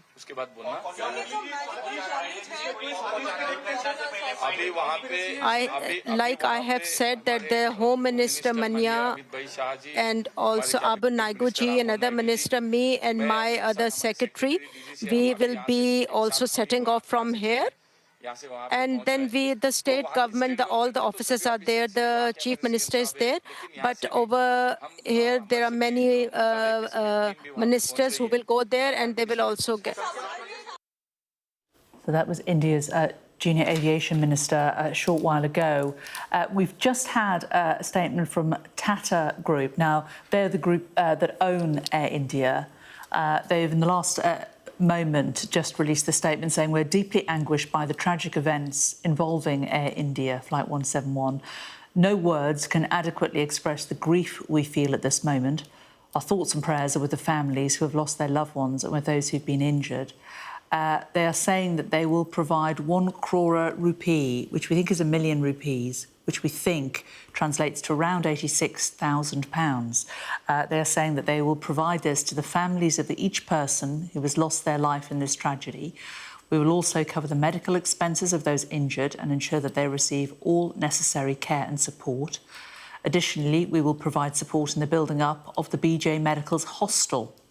We remain steadfast in standing with those affected families and communities during this unimaginable time. This is from the chairman of Tata. So that is the organisation that owns Air India, spelling out the financial statement, the financial compensation that they will give to the families of those who've lost their lives, that they'll cover the medical expenses of those injured and all their care and support, and also support the rebuilding of the BJ Medical Hostel. That is the hostel that we've been showing you footage of over the course of the afternoon, that the plane appeared to come to rest in, with its fuselage and wheels in the canteen of the medical hostel where those medical students were having their lunch. Well, let's bring in Paul Kelso, who's with me in the studio now. And Paul, we were looking at some images with you a little earlier. Maybe we can reprise looking at them, because this is the BJ Medical Hostel we're just talking about, that the plane ended up coming to rest in. We know that there were a number of students in that hostel. At least 5 from that hostel died, but possibly many more. People actually jumping from the buildings, from the windows of that building. Yeah, I mean, just reflecting very briefly on that statement from the Tata Group. It's a remarkably swift action, and clearly an attempt to try and provide some support for those who've lost loved ones. Immediate promise of financial support and medical support, and this promise to rebuild the medical hostel, medical centre. It's a teaching hospital as well as a working hospital, as far as we can establish. And yeah, we can see this image here. That is what looks like that's the dining room, essentially. And there are at the far end, we think that is the landing gear we can see there. Of the plane. I'm assuming that. We can see 3 wheels, 3 of the 4 wheels. That's the tail section of the plane. That first picture we showed you, there's food still on the plates, on the tables in that mess hall there. That's the reverse angle of the tail fin and the fuselage. Paul, I'm just going to interrupt you, because Campbell Wilson, who's the chief executive of Air India, has been giving a statement. Let's listen to what he has to say. I am Campbell Wilson, the CEO of Air India. I want to brief you on a serious incident that involved an Air India aircraft a short while ago. But first, and most importantly, I would like to express our deep sorrow about this event. This is a difficult day for all of us at Air India, and our efforts now are focused entirely on the needs of our passengers, crew members, their families, and loved ones. I know that there are many questions, and at this stage, I will not be able to answer all of them, but I do want to share the information we have at this time. Air India flight AI-171, operated with a Boeing 787-8 aircraft, travelling from Ahmedabad to London Gatwick, has been involved in an accident after takeoff. Flight AI-171 was carrying 230 passengers and 12 crew members on board. Of the passengers, 169 are Indian nationals, 53 are British nationals, there are 7 Portuguese nationals, and 1 Canadian national. The injured passengers have been taken by local authorities to the nearest hospitals. We are actively working with the authorities on all emergency response efforts. A special team of caregivers from Air India is on their way to Ahmedabad to provide additional support. The investigations will take time, but anything we can do now, we are doing. We know that many people are concerned for the welfare of their loved ones. We have set up a special helpline that friends and family can reach us at. The number is 1-800-5691-444. That is 1-800-5691-444. We understand that people are eager for information. And please know that we will continue to share accurate and timely information as soon as we can. But anything we report must be accurate and not speculative. We owe that to everyone involved. For now, our teams are working around the clock to support passengers, crew, and their families, as well as investigators, however we can. Thank you. Well, that was Campbell Wilson, the CEO of Air India, just making that video statement a short while ago. Paul Kelsall is still sitting next to me. Paul, there was one line in that. He talked about all the facts that we know so far, flight number, numbers of people on board, the investigation's been launched. He said injured passengers have been taken to local hospitals. I slightly paused when I heard that. I've written that down myself. And, yeah, I mean, we assumed that there were no survivors. We didn't assume. The local police told us there were no survivors, but could there potentially be some that may have survived and potentially be injured? It would imply as much, unless we read injured in the very, very broadest sense, because the local police believe there are no survivors. I had to double-check my notes. I'm glad you took the same note of that, because beyond that, Campbell Wilson there, the CEO, said he couldn't answer all the questions that are outstanding. Of course, doing that in a pre-recorded interview or in a recorded interview, he hasn't taken any questions. One can perhaps understand that, because clearly this is a very, very early stage, but that is the one piece of information from that statement that does beg perhaps an answer, and people hearing it will be clinging on to the hope that that may suggest there are survivors, but it's ambiguous, at least when compared to what the local authorities have been saying, which is they believe everyone on board was killed. Yeah, one would imagine also, though, that would have been heavily checked and triple-checked before the CEO of Air India read that out. But we will chase that up and we will bring you all the latest on this developing story. It's 3 o'clock. You're watching Sky News. We are covering just one major breaking story today. A plane bound for London's Gatwick Airport with hundreds of people on board has crashed in India shortly after takeoff. Air India says there were 242 people on board, including 53 British nationals. The airline says 169 of the passengers were from India, 1 passenger was Canadian and 7 were Portuguese.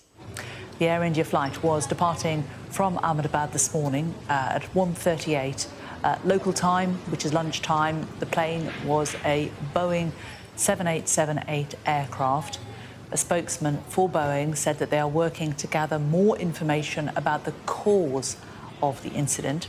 Indian Prime Minister Narendra Modi says the crash was heartbreaking beyond words. Now, warning, the footage that we are about to bring you shows the plane actually going down behind some buildings, which you may find distressing.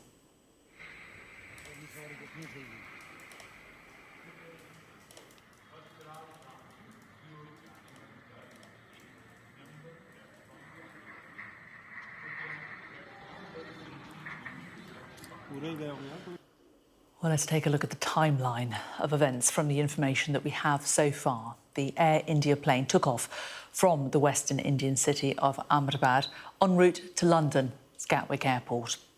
Just a few minutes after taking off from the airport, it crashed.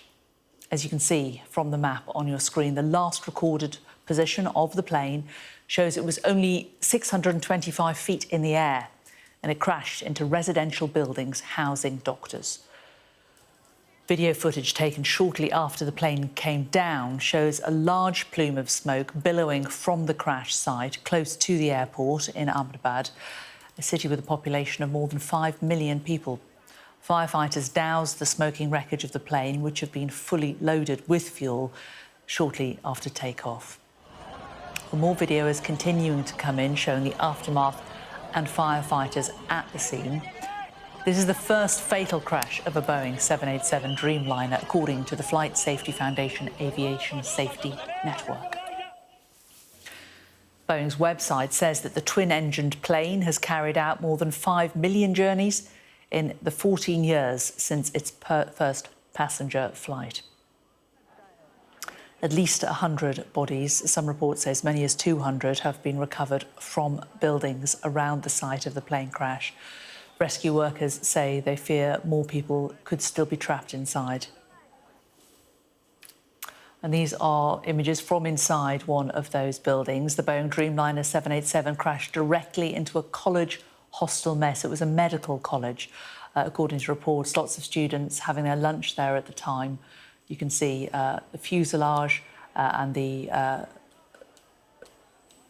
wheels of the plane inside the building. An enormous emergency response generated by this. These are the latest pictures from one of the hospitals dealing with the aftermath of the crash. In the last few minutes, we heard from the Chief Executive of Air India, Campbell Wilson. Good afternoon. I am Campbell Wilson, the CEO of Air India. I want to brief you on a serious incident that involved an Air India aircraft a short while ago. But first, and most importantly, I would like to express our deep sorrow about this event. This is a difficult day for all of us at Air India, and our efforts now are focused entirely on the needs of our passengers, crew members, their families, and loved ones. I know that there are many questions, and at this stage, I will not be able to answer all of them, but I do want to share the information we have at this time. Air India flight AI-171 operated with a Boeing 787-8 aircraft traveling from Ahmedabad to London Gatwick has been involved in an accident after takeoff. Flight AI-171 was carrying 230 passengers and 12 crew members on board. Of the passengers, 169 are Indian nationals, 53 are British nationals, there are 7 Portuguese nationals and 1 Canadian national. The injured passengers have been taken by local authorities to the nearest hospitals. We are actively working with the authorities on all emergency response efforts. A special team of caregivers from Air India is on their way to Ahmedabad to provide additional support. The investigations will take time, but anything we can do now, we are doing. We know that many people are concerned for the welfare of their loved ones. We have set up a special helpline that friends and family can reach us at. The number is 1-800-5691-444. That is 1-800-5691-444. We understand that people are eager for information. Please know that we will continue to share accurate and timely information as soon as we can. But anything we report must be accurate and not speculative. We owe that to everyone involved. For now, our teams are working around the clock to support passengers, crew, and their families, as well as investigators, however we can. Thank you.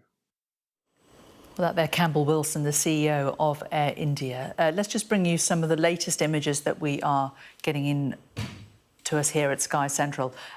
Lots and lots of new images coming through. We're now seeing this is kind of more of the clear-up operation, isn't it, really? They've got heavy diggers in there already, trying to dig down. We saw that these buildings had caught fire. Presumably there's also been a certain element of collapse of some of these buildings. Not clear what they are digging for there, but they've already brought in the heavy diggers there in that residential area, very, very close to the airport. We can see the army there as well in some of those pictures. Let's bring in Paul Kelso, our correspondent who's here in the studio with me. Paul, we were just listening again to Campbell Wilson, the CEO of Air India, we're both triple-checking that we hadn't misheard when we played his clip a short time ago. He said the injured passengers have been taken by the local authorities to local hospitals. We had been led to believe by the local authorities that everybody had perished. This perhaps gives a shred of hope? It does. Injured passengers, plural, taken to local hospitals by the local authorities. It was the local authorities, the police commissioner, if I have it right, who a couple of hours ago we were bringing to you as the source of reporting that it was believed that everyone on board the plane, all 242 people, 230 passengers and 12 crew, had died.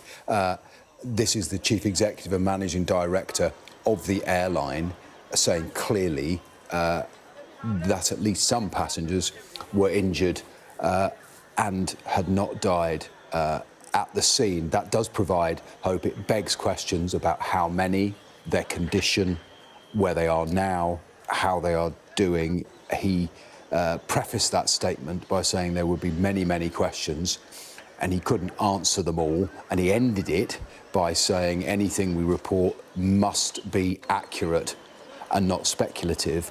I can understand the impetus and the motivation to get out there and comment and provide what information he can, but this does beg questions. Of course, it does provide hope, but it does beg further clarification of how many people, their condition, and of course for those waiting, be they in India, be they in the UK, Canada or Portugal, the four nations who have passengers on the plane, they will want to know who. Also, Paul, in the last few minutes, we've heard from Tata Sons. Now, they own Air India, about compensation that they would like to offer immediately to the families of those who died. They're offering around £86,000 to the families of each person who died in the Ahmedabad plane crash. Let's just read you their statement. They say, "We are deeply anguished by the tragic event involving Air India Flight 171. No words can adequately express the grief we feel at this moment. Our thoughts and prayers are with the families who have lost their loved ones and those who've been injured. Tata Group will provide 1 crore, which we think is £1 million rupees, which translates to £86,000 to the families of each person who has lost their life in the tragedy. We will also cover the medical expenses of those injured and ensure that they receive all necessary care and support. Additionally, we will provide support in the building up of the BJ Medical's hostel. We remain steadfast in standing with the affected families and communities during this unimaginable time." And this is from the chairman of Tata Sons. And Paul, that medical facility that they mentioned at the end, that's the one that we've been showing footage of the plane embedded into the ceiling of that medical facility. But that is a very, very swift reaction, isn't it, in terms of a financial settlement to families in the immediate term? It is, and it's striking. It's hard to imagine perhaps a British airline, who knows, hopefully we'll never have to find out, perhaps making immediate financial recompense, but it looks like Tata wanting to take its responsibilities to those on board seriously, to take responsibility for what has happened, whatever the ultimate cause. £86,000 to each family and medical expenses for those who were injured on the ground. Of course, this is way beyond those who were on board. Hundreds of people impacted one way or another. We don't know about numbers of injured or indeed killed on the ground. And to rebuild the hostel, this plane, parts of it ended up on and in a large teaching hospital on the boundaries of the airport.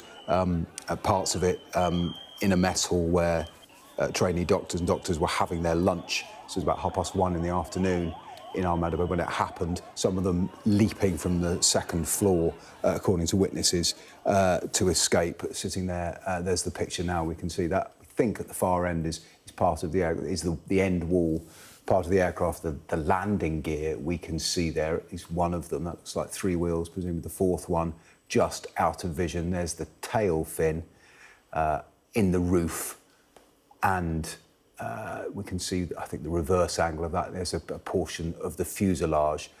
It looks from that, we're making an assumption that it's part of the plane has sheared off, and then the explosions happened elsewhere. These are the scenes inside hospitals where this massive emergency effort is going on, but we now understand at least some of those taken to the hospital were from the aircraft. Yeah. Paul, let's explore this a little bit more and cross to India now live and talk to New Delhi television reporter Disha Bagshi. And Disha, it's curious listening to the CEO of Air India talk about injured passengers being taken to local hospitals.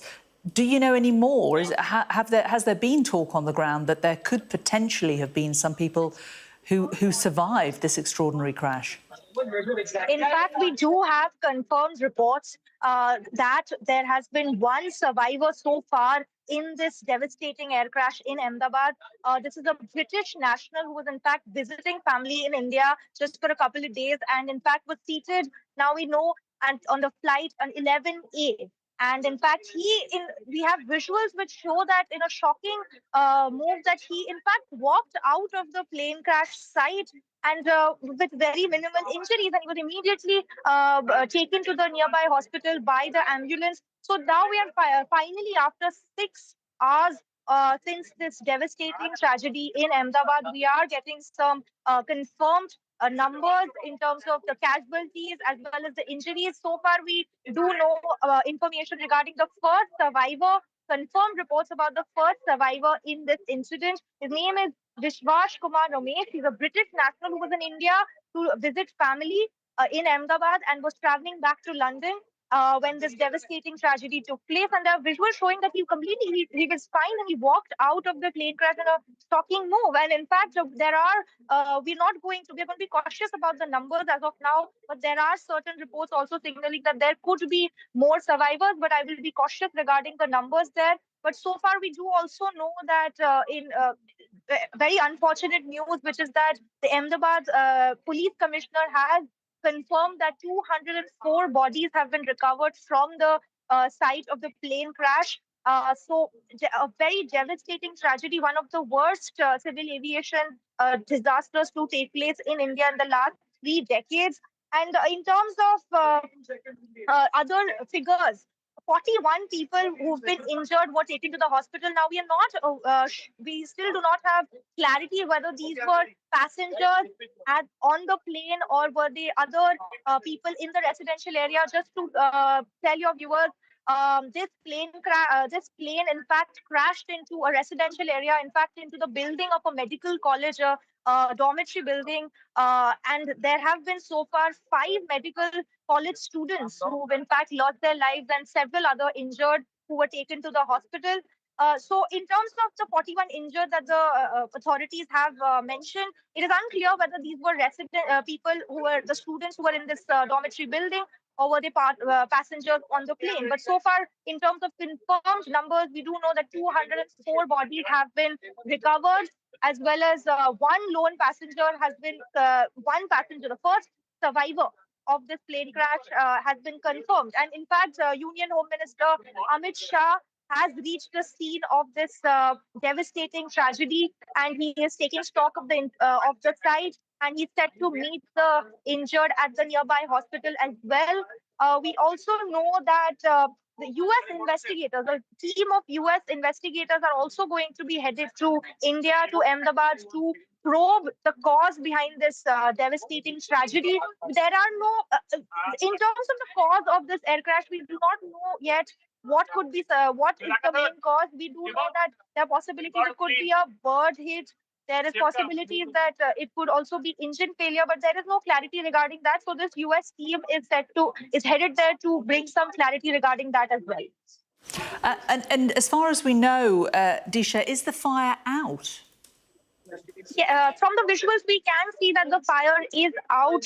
There are diggers that visuals have also showing who are trying to dig out some of the people from the rubble underneath the building. In fact, there were parts of the building which collapsed, as well as the rubble and the debris from the plane crash. So there are diggers which are trying to remove some of these injured. But in terms of the fire, the most of the fire is out. There were in fact 3 teams, 90 personnel of the disaster response team who have been working for the last 6 hours and will continue to work throughout the night to pull out any possible survivors in this incident. As I mentioned, there are some unconfirmed figures which I will not really delve deep into. So far, I can confirm that there has been, we have news regarding the first survivor of this air crash, who was a British national, who was in fact a British national who was visiting his family members in Ahmedabad.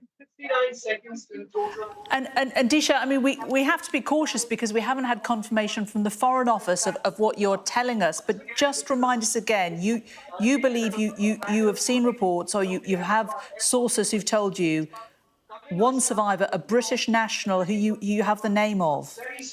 Yes, in fact, this is the first survivor is confirmed. His name is Vishwas Kumar Ramesh. He is a British national who was visiting family in India. But we have some unverified reports which I will not delve into. But one survivor so far has been confirmed, and 204 bodies have been recovered, according to the Ahmedabad Police Commissioner. OK, Disha Bagchi down for us there in Ahmedabad. And as I should say to our viewers, don't want to give too much hope to people who have loved ones on that flight, and it hasn't been confirmed by the Foreign Office, but it does seem we are getting some reports, even some names of some potential British survivors from this flight. Well, the plane was heading to London's Gatwick Airport. The airport has released a statement saying London Gatwick is liaising closely with Air India, and a reception centre for relatives of those on board is being set up where information and support will be provided. British nationals who require consular assistance or have concerns about family or friends should call 020 7008 5000. Well, correspondent Molly Malone is down there at Gatwick Airport, where that flight was due to land this evening. And Molly, the airport is putting in place facilities for the families of loved ones who would have been coming down to meet that plane. Yeah, that's right. It was just 3.5 hours' time, just before 6:30 UK time, that this flight was due to land here at Gatwick Airport. We know, of course, that there were some 242 people on board. That includes 53 British nationals and 169 Indian nationals, as well as Canadian and Portuguese people too. As you said, Gatwick Airport, the UK's second largest, have said that they're in the process of opening up this reception centre to provide information, to provide support. And Sussex Police have also said that they'll be assisting Gatwick Airport with their assistance and support they're providing to families. You might expect that some of those loved ones will try and come here to the airport itself in search of answers. Others perhaps will use that emergency hotline. A number of them, one of them, of course, have been set up by the Foreign Office. The Department for Transport here as well in the last hour have said that they'll be deploying 4 inspectors from the UK's Air Accident Investigation Team. They're due to arrive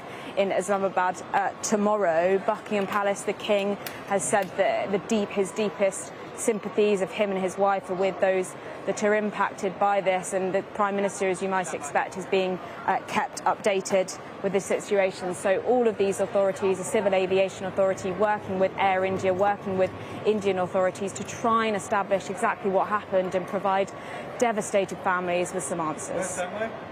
Molly, thank you very much.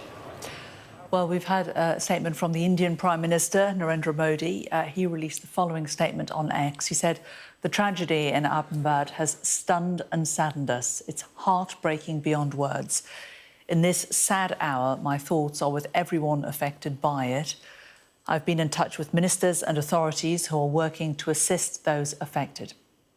The King has also tweeted here. He says, "My wife and I have been desperately shocked by the terrible events in Ahmedabad this morning. Our special prayers and deepest possible sympathy are with the family and the friends of those affected by this appallingly tragic incident across so many nations as they await news of their loved ones. I would like to pay a particular tribute to the heroic efforts of the emergency services and all those providing help and support at this most heartbreaking and traumatic time." Also had a statement from Prime Minister Keir Starmer. He said the scenes emerging of a London-bound plane carrying many British nationals crashing in the Indian city of Ahmedabad are devastating. "I'm being kept updated as the situation develops, and my thoughts are with the passengers and their families at this deeply distressing time." Foreign Secretary David Lammy has been speaking in the Commons and has paid tribute to those affected by the crash. My thoughts, and I'm sure those of the entire House, are with those who've been affected by the tragic plane crash in India this morning. We know that British nationals were on board, and Mr. Speaker, I can confirm that the FCDO is working urgently with local authorities to support British nationals and their families, and has stood up a crisis team in both Delhi and in London.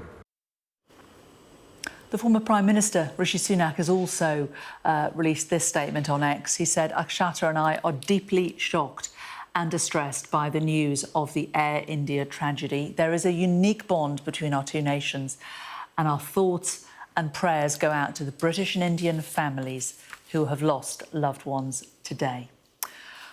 Well, let's just bring you a little bit more. We were talking to our correspondent a little bit earlier, Disha Bagshi from New Delhi TV reporter. She was bringing us news about an apparent Briton who has survived. We have more on that now. This is coming from NDTV, that's an Indian TV channel.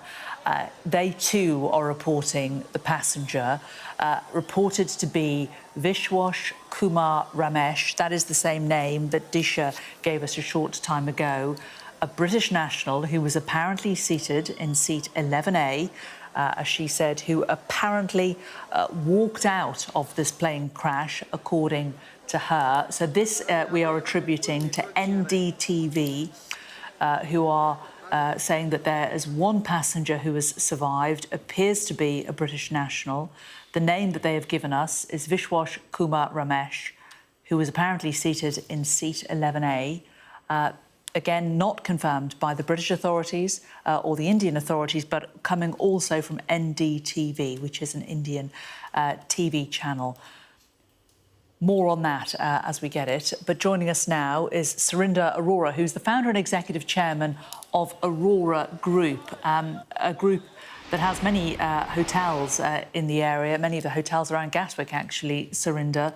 I understand that you possibly have a distant family member who was on that flight. I'm enormously sad to hear this. What do you know about it? I think it's very tragic, Jane, what we've heard, and it's something that no one ever thinks about. And our condolences and wishes go to all the families and loved ones. It's very sad, tragic. I mean, Ahmedabad is Gujarat's busiest, largest city, and a lot of people from the UK go back to see their families and vice versa. So it's really shocking. And just in the last hour, I was speaking with Stuart Wingate, the CEO of Gatwick Airport, to say we're there as partners, and if there's anything we can do to assist and be here for all the families, anything we can do, we will be there together. Yeah, because there will be families who will be travelling to Gatwick now who would be hoping to meet loved ones. We know that the airport is putting on special facilities for them. How is the Indian community feeling right now? A complete shock and horror. It's something that, like I said, no one ever even thinks or dreams about.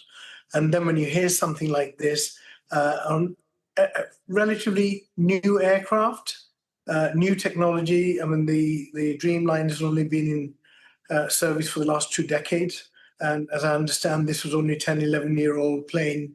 And I'm sure the investigators, when they look through it, they'll obviously find out the reasons why. But it is very, very sad. And talking to everyone, I think we're all shell-shocked.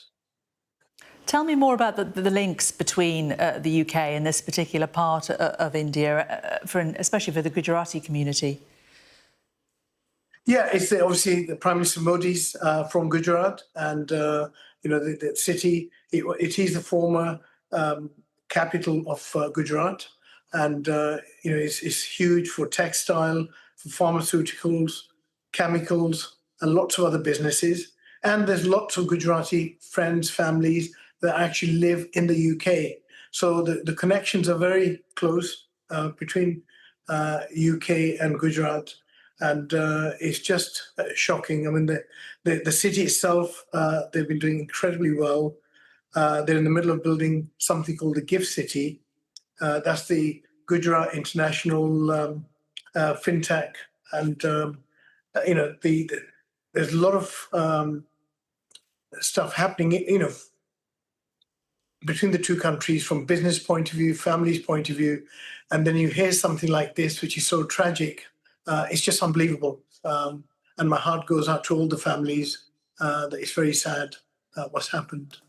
Yeah, and we know, of course, there are 3 flights from Gatwick every week, 3 flights from Heathrow as well. It's a well-trodden route for many people who live in the UK, isn't it? Yeah, and we have lots of team members, family members working within the company, within the Aurora Group, that are actually from Gujarat. And, it's just something you never even dream of or have ever dreamt of, and saying something like as tragic as this could happen. And like I said, I'm just shocked and horrified and saddened. It's such a tragedy. And I just hope and pray to God that there's more survivors. One never knows. There was also, as I understand from family and friends, that the aircraft, when it came down, it came down on a college, which was obviously where a lot of the newly qualified doctors are working. I think there was something like 50 or 60 doctors, probably most of them having during their lunch break, because it happened around lunchtime. So I just pray to God that they've obviously avoided or escaped. But it's just, we'll find obviously in the coming days and weeks the reason why it happened. But just looking at the aircraft as it was sort of climbing, the nose is up, but there was no power.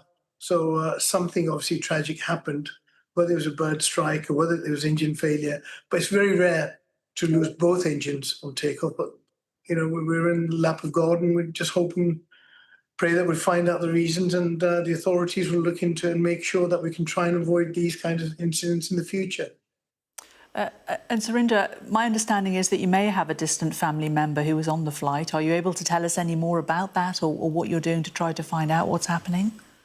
Yeah, we're trying to find out. It was in the distant family, and that's what we're all, hence I'm saying encouraged to hear that at least one British national survived. I hope and pray there's others. It's something that is just can't even think about this at the moment, Jane. It's so shocking.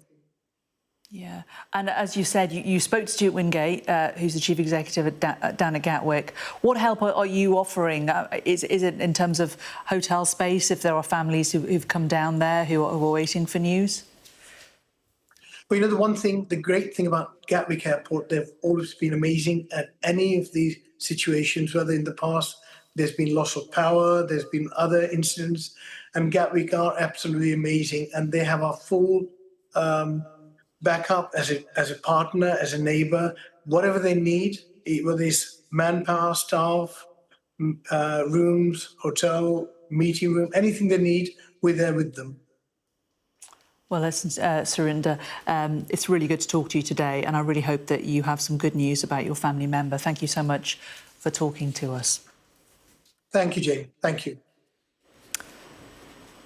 You're watching Sky News Today. We're covering one major breaking story today, and that is that a plane bound for London's Gatwick Airport with hundreds of people on board has crashed in India shortly after takeoff. 53 British nationals were among the 242 on the flight. According to India's NDTV, one passenger has survived the plane crash. They have named that passenger as a British national called Vishwash Kumar Ramesh. The Air India flight was departing from Ahmedabad this morning at 1:38 in the lunchtime local time. The plane was a Boeing 7878 aircraft. A spokesperson for Boeing says that they are working to gather more information about the cause of the incident. The Indian Prime Minister, Narendra Modi, has said that the crash was heartbreaking beyond words.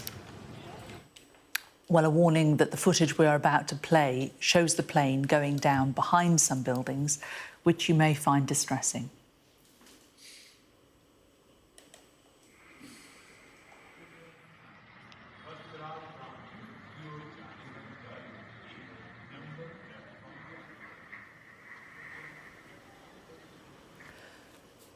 Well, in the last hour, Air India's chief executive, Campbell Wilson, said injured passengers had been taken to hospitals nearby. He was talking a short time ago. Let's have a listen. I want to brief you on a serious incident that involved an Air India aircraft a short while ago. But first, and most importantly, I would like to express our deep sorrow about this event. This is a difficult day for all of us at Air India, and our efforts now are focused entirely on the needs of our passengers, crew members, their families, and loved ones. I know that there are many questions, and at this stage, I will not be able to answer all of them, but I do want to share the information we have at this time. Air India flight AI 171 operated with a Boeing 787-8 aircraft traveling from Ahmedabad to London Gatwick has been involved in an accident after takeoff. Flight AI 171 was carrying 230 passengers and 12 crew members on board.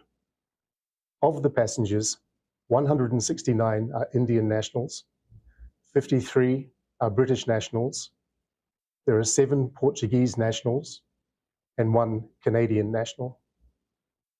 The injured passengers have been taken by local authorities to the nearest hospitals. We are actively working with the authorities on all emergency response efforts. A special team of caregivers from Air India is on their way to Ahmedabad to provide additional support.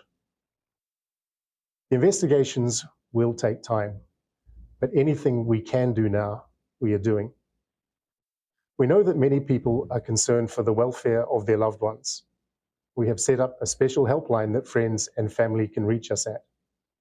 The number is 1-800-5691-444. That is 1-800-5691-444. We understand that people are eager for information. And please know that we will continue to share accurate and timely information as soon as we can. But anything we report must be accurate and not speculative. We owe that to everyone involved. For now, our teams are working around the clock to support passengers, crew, and their families, as well as investigators, however we can. And let's just bring you a little bit more of an update. We've been hearing from Air India that they are putting on a number of relief flights, one each from Delhi and Mumbai to Ahmedabad and back from Ahmedabad to Delhi and Mumbai to help those for next of kin, of passengers and Air India staff. So if people want to travel from those locations in or out of Ahmedabad, that they can get in touch with Air India. Also, those coming in from international destinations wanting to travel can call the hotline +91 806 277 9200. Well, let's take a look at the timeline of events from the information that we have so far. The Air India plane took off from the western Indian city of Ahmedabad en route to London to Gatwick Airport. Just a moment after taking off, less than a minute after taking off from the airport, the Boeing 787-8 crashed. And as you can see from the map on your screen, the last recorded position of the plane shows it was only 625 feet into the air, and it crashed into a residential building housing doctors. Video footage taken shortly after the plane came down shows a large plume of smoke billowing from the crash site close to the airport. The city has a population of more than 5 million people. Well, firefighters doused the smoking wreckage of the plane. It would have been fully loaded with fuel shortly after takeoff. More video is continuing to come in, showing the aftermath and firefighters at the scene. This is the first fatal crash of a Boeing 787 Dreamliner, according to the Flight Safety Foundation Aviation Safety Network. Boeing's network itself says that the twin-engined plane has carried out more than 5 million journeys in the 14 years since its first passenger flight. Well, at least 100 bodies have been recovered from a building at the site of the plane crash. There are other reports that as many as 205 bodies may have been recovered. Rescue workers say more people are trapped inside. We've also received these images from inside a building. This is where the plane crashed directly into a college hostel mess. And according to reports, a lot of medical students were having their lunch in that building at the time. Well, an enormous emergency response. These pictures are from one of the hospitals dealing with the aftermath of the crash. Well, let's bring in our correspondent, Paul Kelso, who's here with me in the studio now. We're getting enormously excited, aren't we, Paul, about this possibility of this British survivor and trawling through Indian journalists' Twitter feeds and X feeds and timelines to try and get more information on this man who appears to have survived. Yes, given the other pictures we've just been showing, it does seem miraculous that anyone could survive, much less walk away. But according to the reporting that is emerging from the Hindustan Times, appears to be the first source of this information, which has a picture and some reporting of a man they're naming as Vishwas Kumar Ramesh, forgive me, who they say is a British national who was in Ahmedabad to visit family, travelling with his brother back to the UK.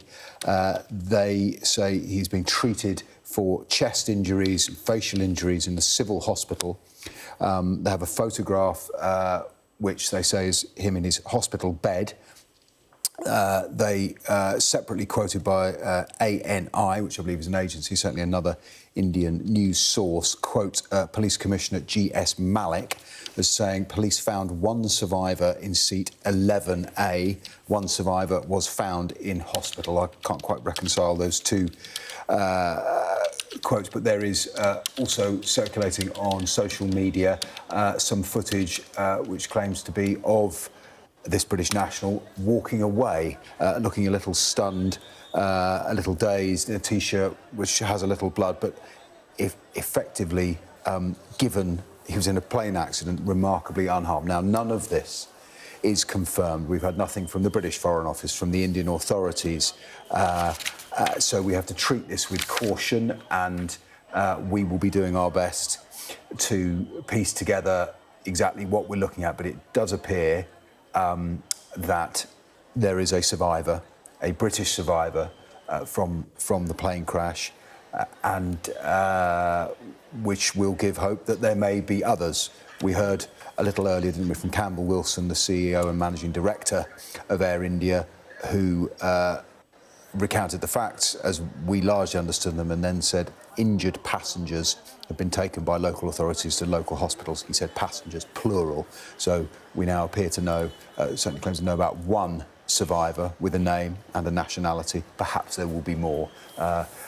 Incredibly difficult for those with connections to anyone on board the plane in this void, but certainly some positive news to be leavened with the fact that we've also heard our colleague in India talking about 204 bodies being recovered from the crash site. Yeah, indeed. Well, and we need to remind ourselves, don't we, that you know, may possibly one survivor. 242 people, though, were on board. 169 Indians, 53 Britons, 7 Portuguese and 1 Canadian. And as we remind us of those figures, we have more video that we can show you now.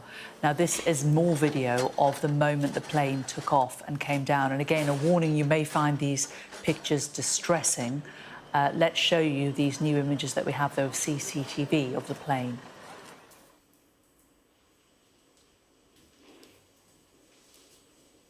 And you can see the plane in the top right-hand corner of the image.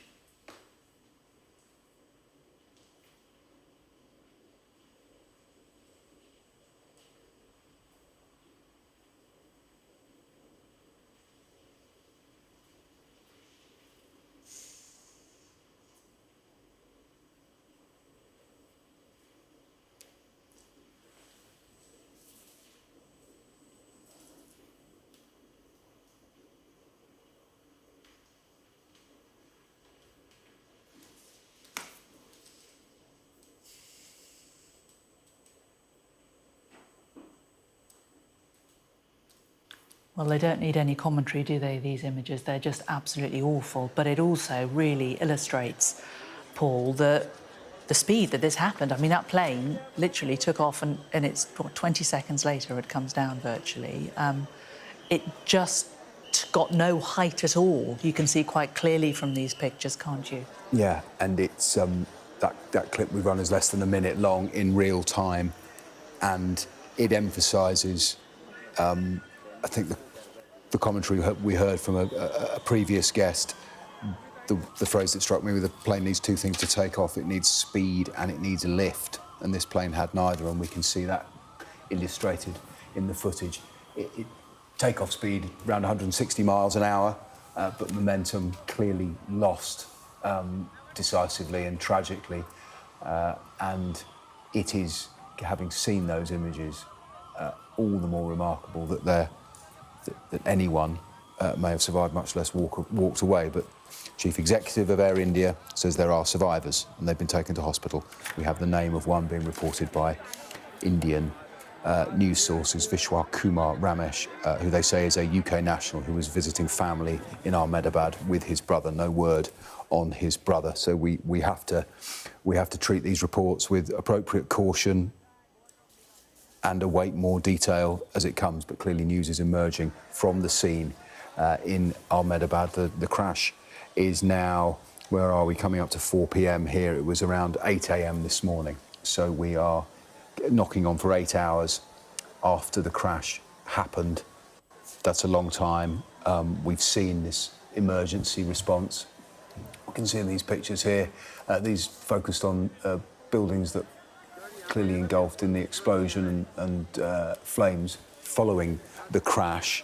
The response will have obviously been focused on the plane itself. So quite a lot of time, albeit in very difficult circumstances, to work through the wreckage.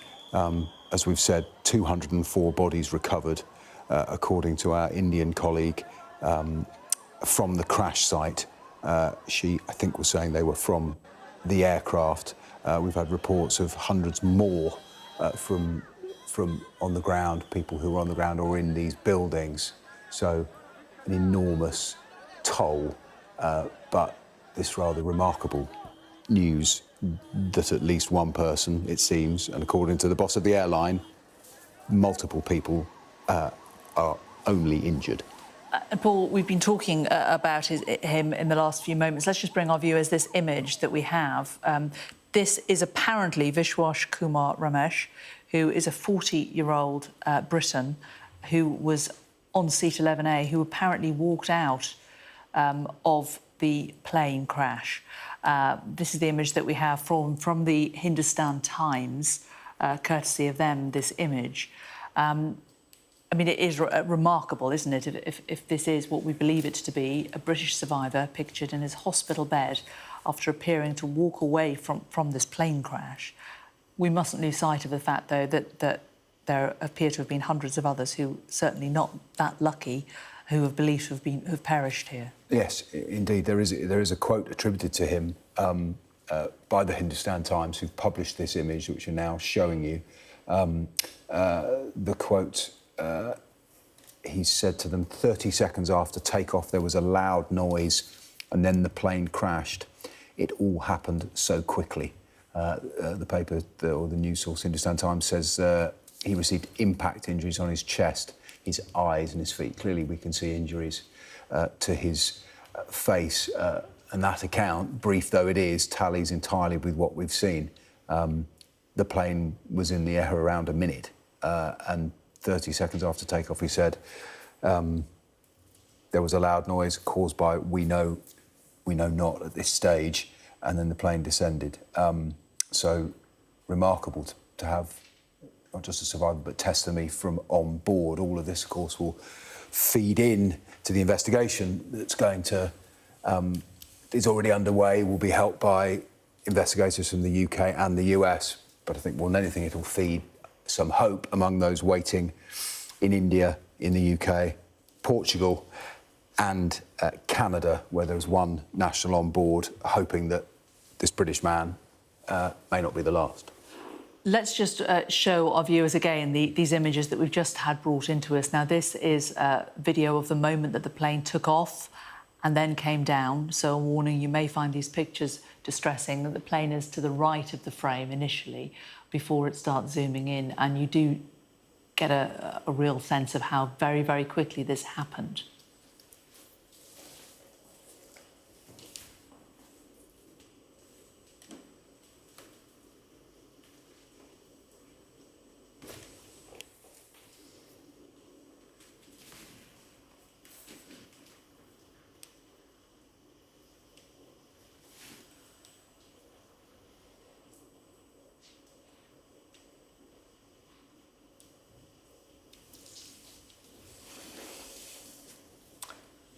And Paul, as we just look at those images again, it is interesting, if, as Vishwas Kumar Ramesh says, if that quote is correct, that there was a loud noise. Now, that is the first that we've heard of anything happening on the plane itself. There's been speculation that the landing gear was down when it should have been up, speculation that the flaps weren't in the right place. We know that there was a mayday call, but this is the first we've heard that there was an actual noise. A noise which might point, and again, this is speculative, but that may point to perhaps some engine failure to contribute the loss of power. The two factors, again, I'll go back to those that were mentioned, speed and lift, and this plane had not enough of either. If it's taken off, it is at lift-off speed, so it's reached 160 miles an hour. The landing gear we see there, this is the first image. We've showed images of the second half of its very short flight, the descent, but it shows that the landing gear absolutely does not shift, and it does appear to cant slightly sideways, which suggests a loss of power. This will be precisely the area that investigators will be looking at. Those who've watched this, pilots, and I've been communicating with a 787 training instructor who has looked at these images and raised the question of hydraulic failure, which would explain not just the landing gear but the flaps, which we discussed not being in the correct position. She points out there are numerous fail-safes that should prevent that happening, but a combination of that perhaps contributing to a loss of lift and then some kind of engine failure or power failure that causes it to fall and removes all the pilot's options, get beyond the point when you've taken off when you have no option but to carry on. A mayday call suggests you run out of all options entirely, doing what they can, the pilots, to warn those on the ground, to warn the emergency service of what might happen next. But it's hard to recall an incident like this where we have such complete pictures of the incident. Of course, tragically, because it happened so soon after takeoff, that's more likely, but it is a remarkable set of images, and of course will assist the investigators and one imagines make their work quicker. Certainly they'll need to want to be as thorough as they can to get to the bottom of it. And as we look at these latest pictures of the recovery and rescue down at the scene, let's just also bring you this image once more of Vishwas Kumar Ramesh, who is believed to be a survivor of this plane crash. Apparently he was in seat 11A, 40-year-old British traveller. He was apparently travelling out there with his brother and appears to have walked away from this plane crash. This image is a still taken of him in hospital. He has given an interview where he said he heard a loud noise before there was an impact, and he has impact injuries to his chest and to his face, as you can see there. So astonishing news coming out in the last hour that despite the fact that we believed that everybody on board had perished and there were also a number of casualties on board, it does appear that there is certainly one survivor, a British national, Vishwas Kumar Ramesh, and this is the image of him recovering in hospital a short time ago. Well, joining us now is Nishith Rajaguru, who is a senior journalist at the India Today Group. Nishith, good to talk to you today. You've sent reporters down there. What is the situation like on the ground? The situation is worse. We can say that the tragedy has shocked the whole country, along with UK and the citizen which were traveling from Ahmedabad to various countries like Portugal and Canada. The latest update which I'm getting is very shocking. The casualties has crossed the number above 200. The official figure is yet to be confirmed, but the confirmed figure is 205 casualties in this tragedy. We are not having any specific numbers about the passengers who is facing this situation, but right now the Indian system is taking over the charge, and the hospital is full of, the passengers, families. So at this point of time, it's very hard for the country, for us to stay tight and let us fight back, because so yet we are looking at that what might be the reason behind this tragedy, that how it happened, why it happened, yet no official statement have been confirmed or not. We have not received any kind of official statement from this, but we can say that there might be some technical issues, because as you see the satellite image of the signal received by the higher authorities of this association aviation department, the plane was flying about 650 feet above sea level. Now, as we assume the airport and the land is 200 feet above the sea level, so we can assume that the plane, when it took off, it was just 450 feet high above the sea level, above the ground, we can say that. So they also call the Mayday call, but as we confirm, as we see the signals, it says that it took off at 1:30 p.m. at Indian Standard Time, and it crashed at 1.38 minutes at 38 p.m. So within 8 minutes, we have lost more than 200 people who were traveling from this Air India Dreamliner Boeing. So yet there are many things to come. The mood of the country, the mood of the state. We have lost the ex-chief minister of the state of Gujarat, Vijay Rupani. We have two other dignitaries, or we can say two other business personalities who are traveling in this Boeing. So yet we have not confirmed. We got the confirmation about the chief minister's death with the ruling party, but yet there is a total, we can say, shocking moment for us, and we are fighting back. The agencies of Indian government like NDRF, police department, fire department, everybody are on ground, and everybody are fighting back, and everybody is trying to save as much as lives we can. On the second hand, the hospital department and the official department have started, you can say, taking DNA and blood sample of the family members to identify few bodies. As we know, as we can see in the footage, that it's a massive blast after a crash, after a hit got by a building. And so it's necessary that to identify the casualties, to identify the dead bodies, we are trying to take DNAs and we are trying to take blood samples from the family members who are waiting outside the hospital for their loved ones. So at this point of time, after 6 hours, I can say after 4 to 5 hours or 6 hours of crash, still we are figuring out that how to deal with it. And we are pretty sure the agencies of Indian government are working so hard. They are working on ground continuously. The Central Home Minister, Amit Shah, have been arrived from Delhi to Ahmedabad. Various ministers have arrived from Delhi to Ahmedabad. So we are trying to control this situation. The Indian government is trying to control the situation. But at the end of the day, the loss is complete loss. Like, we have to face this, and we are facing it, yeah.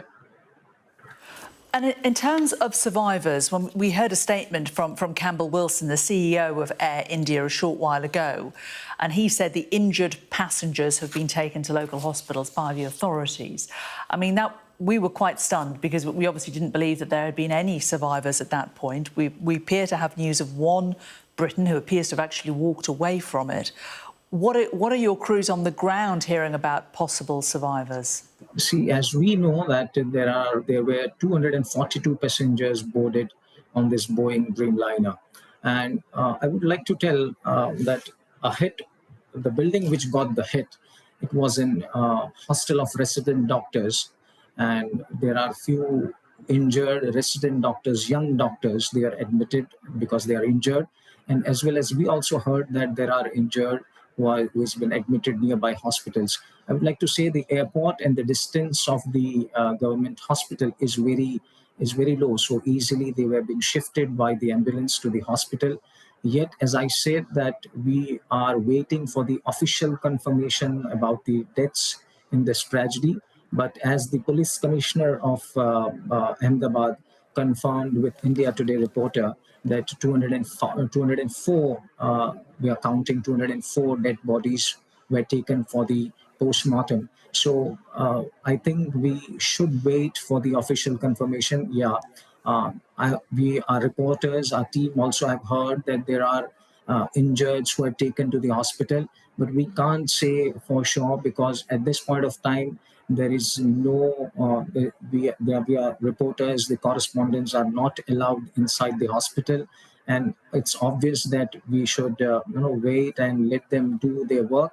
And we're waiting for the official confirmation. As you mentioned that he said about the injured, yes, we have also heard about it, but we can't be sure because, as I said it before, that we have seen the blast, right? We have seen that how massive the blast was, and some experts say that it's hard that someone might survive. As you have seen, the one survivor who was sitting on 11A seat is survived.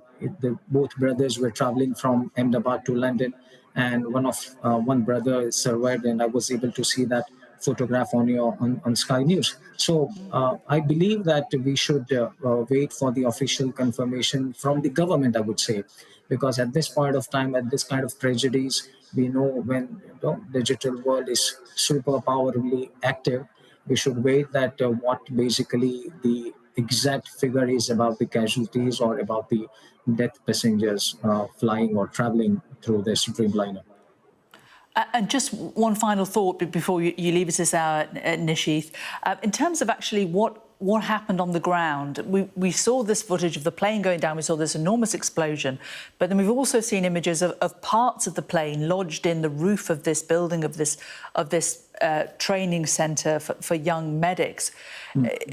The explosion, was that in a different place? Did the plane, as far as your reporters on the ground understand, did the plane separate? Did it end up in this building? I would like to explain in a very simple way. See, this outside the airport, it's whole residential area. When the plane took off, there might be some technical error, as we have heard, as we have seen that they got the Mayday call, but the time was very less with the pilots, I believe. The building which you are talking, yes, that building got the hit, and after that hit, plane crashed nearby. So, yes, the plane is not crashed in that building, but yes, the building got the hit by the plane, and after that, the plane got crashed at the nearby spot. So, because of that, we are able to see few parts of that Boeing beside or nearby the building, and few parts in 100-meter area of that building. So, and that's the reason that young medics got injured, young resident doctors got injured, because the building in which we are talking about is a mess, is a canteen where resident doctors and young medics used to have lunch, because the time, Indian Standard Time, it was 1:30 p.m. at this point of time. So Indeed. this was a lunch time, and they were having lunch, and at that point of time, it got hit, and that's the reason the young medics also got injured. And this is the whole scenario. Yeah. Nishith Raj Jagyuru, very, very good to talk to you. Thank you so much for bringing us the very latest from down there. It is 4 o'clock. You're watching Sky News. We're covering one major breaking story today. A British national has reportedly survived an Air India plane crash bound for London's Gatwick Airport. The passenger is understood to be Vishwas Kumar Ramesh. He was among 242 people on board when the Boeing 787 Dreamliner crashed in Ahmedabad shortly after takeoff. Mr. Ramesh is one of 53 British nationals on the flight. Let's show you new video now of the moment the plane took off and then came down. And a warning, you may find these pictures distressing.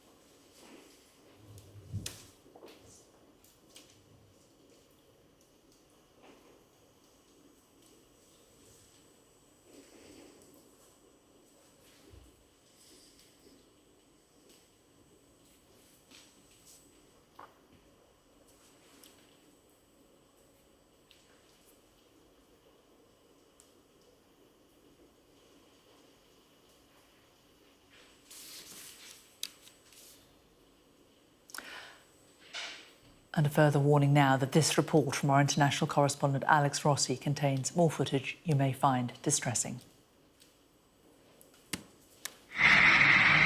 It was clear almost immediately that the Air India flight was in serious trouble. Just minutes after takeoff, the aircraft began losing altitude before a massive explosion filled the sky. Fully loaded with fuel, the Boeing Dreamliner crashed into a residential area at 1:38 p.m. local time, only 5 minutes after departure. The flight was bound for London's Gatwick Airport. Thick black smoke filled the sky, rising above rooftops. 242 people were on board at the time. That number includes 53 British nationals. It's now been confirmed there are survivors. The injured passengers have been taken by local authorities to the nearest hospitals. We are actively working with the authorities on all emergency response efforts. A special team of caregivers from Air India is on their way to Ahmedabad to provide additional support. The investigations will take time, but anything we can do now, we are doing. In the House of Commons, Foreign Secretary David Lammy paid tribute to the victims. We know that British nationals were on board, and Mr. Speaker, I can confirm that the FCDO is working urgently with local authorities to support British nationals and their families, and has stood up a crisis team in both Delhi and in London. The scale of the tragedy has been compounded by its location, right in the heart of a built-up neighbourhood. Debris is scattered everywhere, with parts of the aircraft lodged in buildings. Photographs taken from inside housing used by medical workers show part of the plane's landing gear. In a dining room nearby, plates are still on tables, evidence that residents were eating when the aircraft tore through. Emergency crews are continuing to arrive at the scene as teams search for any signs of life and begin the grim task of recovering bodies. This has now become a coordinated response involving multiple agencies on the ground. Our priority is to rescue the injured and provide help in this emergency, and our team is working on it and we are on our way. At nearby hospitals, the scene is frantic. Casualties are being rushed in for treatment, many with severe injuries, and many, many more are expected in the hours ahead. The cause of the crash at this stage remains unknown. Aviation investigators are now beginning the long and complex process of determining what went wrong in what is already being called one of the worst disasters in India's aviation history. Alex Rossi, Sky News.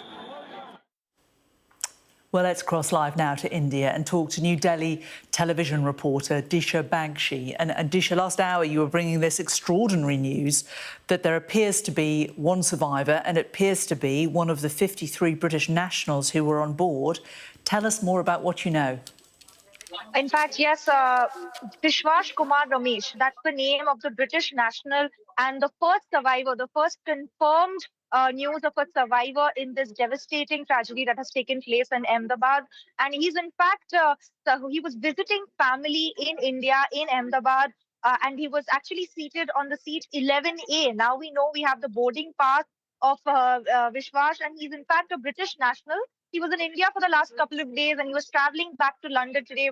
And he was a passenger in this aircraft which crashed in Ahmedabad, near the Ahmedabad airport, in fact, at a residential area, and crashed unfortunately, into a medical college dormitory building. And in fact, now we know that 5 students who were, in fact, eating their meal at this dormitory building, at this mess of the dormitory building, have unfortunately died. We also know from the police chief now, who has also confirmed, of course, the news of this survivor, Vishwas, but they've also confirmed that they have recovered 204 bodies from the scene of this devastating tragedy. And they have, in fact, taken about 40 injured people to the hospital. However, there is a lack of clarity when it comes to who these 40 people are.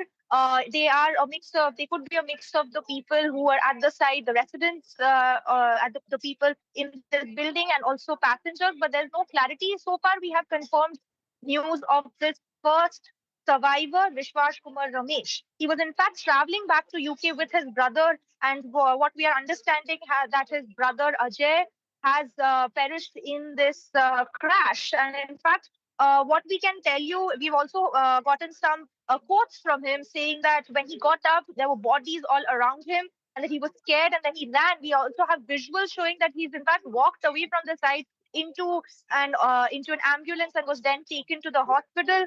So really shocking news when it comes to, and actually fortunate news regarding the first survivor of this devastating tragedy. We know that the Union Home Minister Amit Shah, he's at the scene taking stock of the situation. Various agencies have come together. We know the National Disaster Response Forces, key parts of the Armed Disaster Response Forces, they have all come together.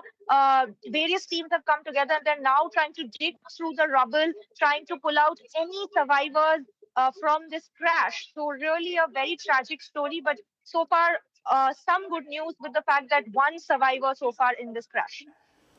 And Disha, the airport, Air India, is putting on flights from different parts of India to allow the loved ones of those who are on the plane, friends and relatives, to either come into Ahmedabad or get out of Ahmedabad if they want to. Yes, Air India has organized 2 relief planes from Delhi and Mumbai to Ahmedabad. Delhi and Mumbai being Delhi, of course, the capital, and Mumbai, the financial capital of India. And they're helping family members of these of the passengers on board this flight to come to Ahmedabad, to come to the hospital and take stock of their loved ones and the status of their loved ones. We've already seen visuals, really sad visuals of family members at the hospital who, of course, are learning about the news of the fate of their loved ones who were in this plane crash. And at some point, the hospital had to also stop letting certain family members enter the hospital due to allow proper treatment and aid being given to these to those who were brought to the hospital, the injured. But we've also seen very sad visuals and eyewitnesses and family members really sharing the heartbreaking news of moments when they find out the news and the fate of their loved ones who were who have perished in this crash. But so far, learning that there are certain reports saying that there would be other survivors, but we will be cautious when it comes to naming any numbers. So far, we have confirmed that only that there's one survivor in this plane crash. Disha Bagshi, very good to talk to you today from NDTV. Thank you so much for joining us and for bringing us all of that information. Well, as Disha was saying, the plane was heading to London's Gatwick Airport, and the airport released a statement a short while ago saying that they are liaising closely with Air India, and a reception centre for relatives of those on board is being set up where information and support will be provided. British nationals who require consular assistance or have concerns about family and friends should call, and they've given a number 020 7008 5000. Our correspondent Molly Malone is down there at the airport where that flight was due to arrive later on this evening. And Molly, we spoke a little while ago to one of the people, the managing director of Aurora Group, who run a lot of the hospitals in that area. They've spoken to the head of Gatwick Airport. They've offered what assistance they can. What are the airport laying on for the families? Well, as you'd expect, there'll be all sorts of coordination between agencies here and agencies in India working to provide assistance and support to families of those on board this flight that was due to arrive here just before 6:30 this evening. We know, of course, there were some 242 people on board, passengers and crew, which, as we know, included 53 British nationals and 169 Indian nationals. And as you say, Gatwick Airport, the UK's second largest airport, have opened this reception centre here, where they said that they'll give out assistance and support to families, loved ones who are desperately searching for answers as to what happened. Sussex Police have also confirmed that they'll be assisting Gatwick Airport as well. You might expect really that some people might perhaps want to come here in person, speak to people directly, others perhaps looking to use that emergency hotline that David Lammy, the Foreign Secretary, has confirmed has been set up for families to use. Now, the Department for Transport here have also confirmed that they've sent out 4 investigators due to land over in India tomorrow afternoon from the UK's Air Accident Investigation Team. We know, of course, that Buckingham Palace, the King, has said that his deepest sympathies, him and his wife's deepest sympathies, extend to the families of those impacted. The Prime Minister, of course, being kept up to date with the situation, has offered his condolences as well to the Indian President Modi. All of these authorities, the Civil Aviation Authority, working with Indian authorities to try and establish exactly what happened, providing, of course, answers, they hope, to families desperately searching to try and explain exactly what happened. Molly, thanks very much. Well, video footage has been coming in throughout the day of the crash, and we're going to show you again pictures of the plane taking off and then coming down shortly afterwards. A warning, you may find these pictures distressing.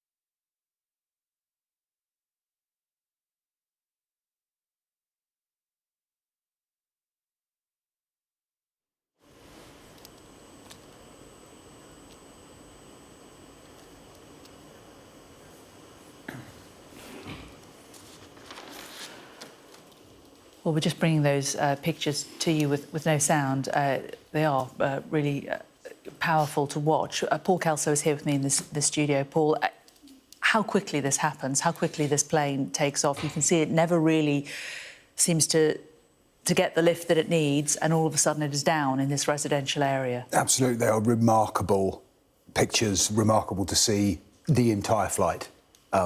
Short of the very, very last moment when it dips below those buildings in the foreground from, I think that is CCTV on the airfield. I just timed it. From the moment the plane appears to lose momentum and stall and slightly pitch, I say stall visually, I'm not implying that's what happened, to pitch to the left. It's only 20 seconds from that moment to the explosion. In that time, we understand a mayday call was made, which shows remarkable presence of mind on behalf of the pilots, who were very experienced, more than 9,000 hours each. What the pictures show is the basis for the best accounts we have so far, the best potential explanations from experts, former pilots, people who've flown 787s that with the landing gear down and the flaps, which we wouldn't necessarily be able to identify as a layperson, not in the correct position for takeoff. There's some kind of hydraulic issue which has affected the amount of lift the plane has had, and then perhaps a power issue for it to lose all the speed it gained and to fall out of the sky like that. We heard from Molly at Gatwick that investigators from the UK are heading to India. There's a team from the United States as well. Their interest, of course, with Boeing being an American-based company. I'm just going to get you to pause there for a moment, Paul. Sorry to interrupt you. And it's just because we've been bringing you this footage about Vishwas Kumar Ramesh. This is the British survivor that we've been attributing has survived from Indian TV. We can say that Sky News, we can now confirm that this is true, that this British national, Vishwas Kumar Ramesh, survived the plane crash in Ahmedabad this morning. We've spoken to family members who have confirmed to Sky News that he was on board the flight and that they have spoken to him since the crash. It's just astonishing. The family, though, say very sadly they have not heard from another family member who they believe was on the flight. We were saying earlier that we think his brother was travelling with him. But astonishingly, a British national, Sky News can confirm, and this is him, Vishwash Kumar Ramesh, survived the plane crash in Ahmedabad this morning. We have spoken to some of his family members. They say he was on board and that they have spoken to him since. This is an image of him in hospital a little bit earlier. But very sadly, they have not heard from another family member who they believe was on the same flight. Paul, sorry to interrupt you there, but it's important because we weren't really able to attribute this to anyone apart from an Indian source, and it's good that we're able to now confirm that ourselves, because it's such an extraordinary story. It's extraordinary and great work by our colleagues for turning what has been a very confused picture. I've been sitting here for most of the day when we have been going from the word of the police commissioner in Ahmedabad that there were no survivors. We then, in the last hour and a half, heard from the chief executive of Indian Airlines, Air India, forgive me, talking about there being survivors, injured passengers who were taken to hospital. And now we have one of them, a man who has walked away. His injuries, as we see that picture, he has facial injuries, some chest compression injuries, but there's footage on social media purporting to him walking away from a plane that we've seen that's sections of it have come off as it's crashed into that medical building, and then further on its path has exploded, causing enormous damage and scores of deaths, again, according to the local authorities, on the ground, burnt out buildings, massive damage. Yet a man has walked away. It's truly remarkable and deeply sad for the family that they have not heard from who was cited to be his brother travelling with him. The authorities are saying 204 bodies have been recovered, so he is the exception. We don't know if he's the only exception, but truly amazing that he has made it. And he has given an account to the Hindustan Times in which he talked about hearing a loud noise after 30 seconds after they took off, and then he says then the plane just crashed. It happened very quickly. Well, we know that's the case, but remarkable that we have a first-hand account from a survivor of what happened. Paul, thanks so much for now. Well, as we heard in Alex Rossi's report a little earlier this hour, the chief executive of Air India, Campbell Wilson, made a statement a short while ago. Let's bring you a statement in full. I want to brief you on a serious incident that involved an Air India aircraft a short while ago. But first, and most importantly, I would like to express our deep sorrow about this event. This is a difficult day for all of us at Air India, and our efforts now are focused entirely on the needs of our passengers, crew members, their families, and loved ones. I know that there are many questions, and at this stage, I will not be able to answer all of them, but I do want to share the information we have at this time. Air India flight AI 171, operated with a Boeing 787-8 aircraft, travelling from Ahmedabad to London Gatwick, has been involved in an accident after takeoff. Flight AI 171 was carrying 230 passengers and 12 crew members on board. Of the passengers, 169 are Indian nationals, 53 are British nationals, there are 7 Portuguese nationals, and 1 Canadian national. The injured passengers have been taken by local authorities to the nearest hospitals. We are actively working with the authorities on all emergency response efforts. A special team of caregivers from Air India is on their way to Ahmedabad to provide additional support. The investigations will take time, but anything we can do now, we are doing. We know that many people are concerned for the welfare of their loved ones. We have set up a special helpline that friends and family can reach us at. The number is 1-800-5691-444. That is 1-800-5691-444. We understand that people are eager for information.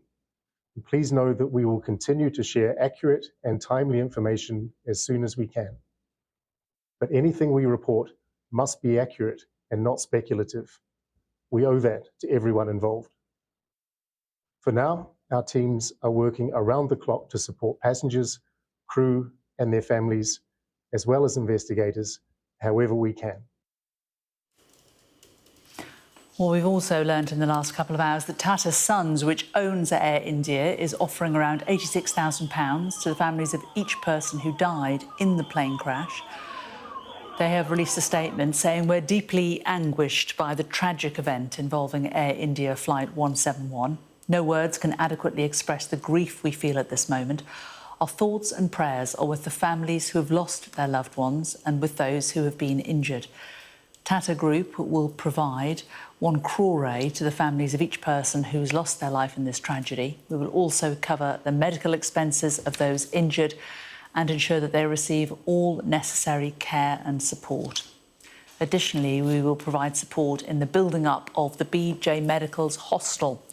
We remain steadfast in standing with the affected families and communities during this unimaginable time." And this is from the chairman of Tata Sons. Let's return to Paul Kelso. And Paul, they mentioned the BJ Medical hostel there at the end. And this is the hostel that we have this footage from, where the plane's tail and some of the fuselage and the wheels appear to be embedded in. We know that there were at least 5 medical students there who perished when this plane, sort of landed on their heads at lunchtime. It's remarkable. How could, in the initial reports of this plane crash, you wonder how it could be any worse. I mean, it turns out it's landed on a hospital. You think that, well, that's probably as bad as it could get. They seem, we've been talking about miraculous escapes. It appears that the collision with the hospital could have been a great deal worse. We can see these images. That is part of one of the landing gear. We can see 3 of the wheels there upside down in the building. We can see, if we move on, there are other images. We can see part of the tail section. There we go, on the roof, or it's 2 stories up. Whether it's embedded, it's certainly stuck in the building. And we have I think the reverse angle of that from inside. A section of the fuselage there. I think that's the other part of that tail section. And the final picture, which is of the mess hall at the hospital, and in that table in the foreground, you can see plates that have got food on them. This happened right at lunchtime, and but the building, apart from the collision damage, and we can see the brickwork down and what have you, the building is still otherwise intact. The plane, clearly at this point, when it passes this building and hit this building, hadn't exploded. That explosion appears to have come a little later on. Mercifully for those in this building, but not for those who were caught up in the vast explosion. That's the smoke from the explosion.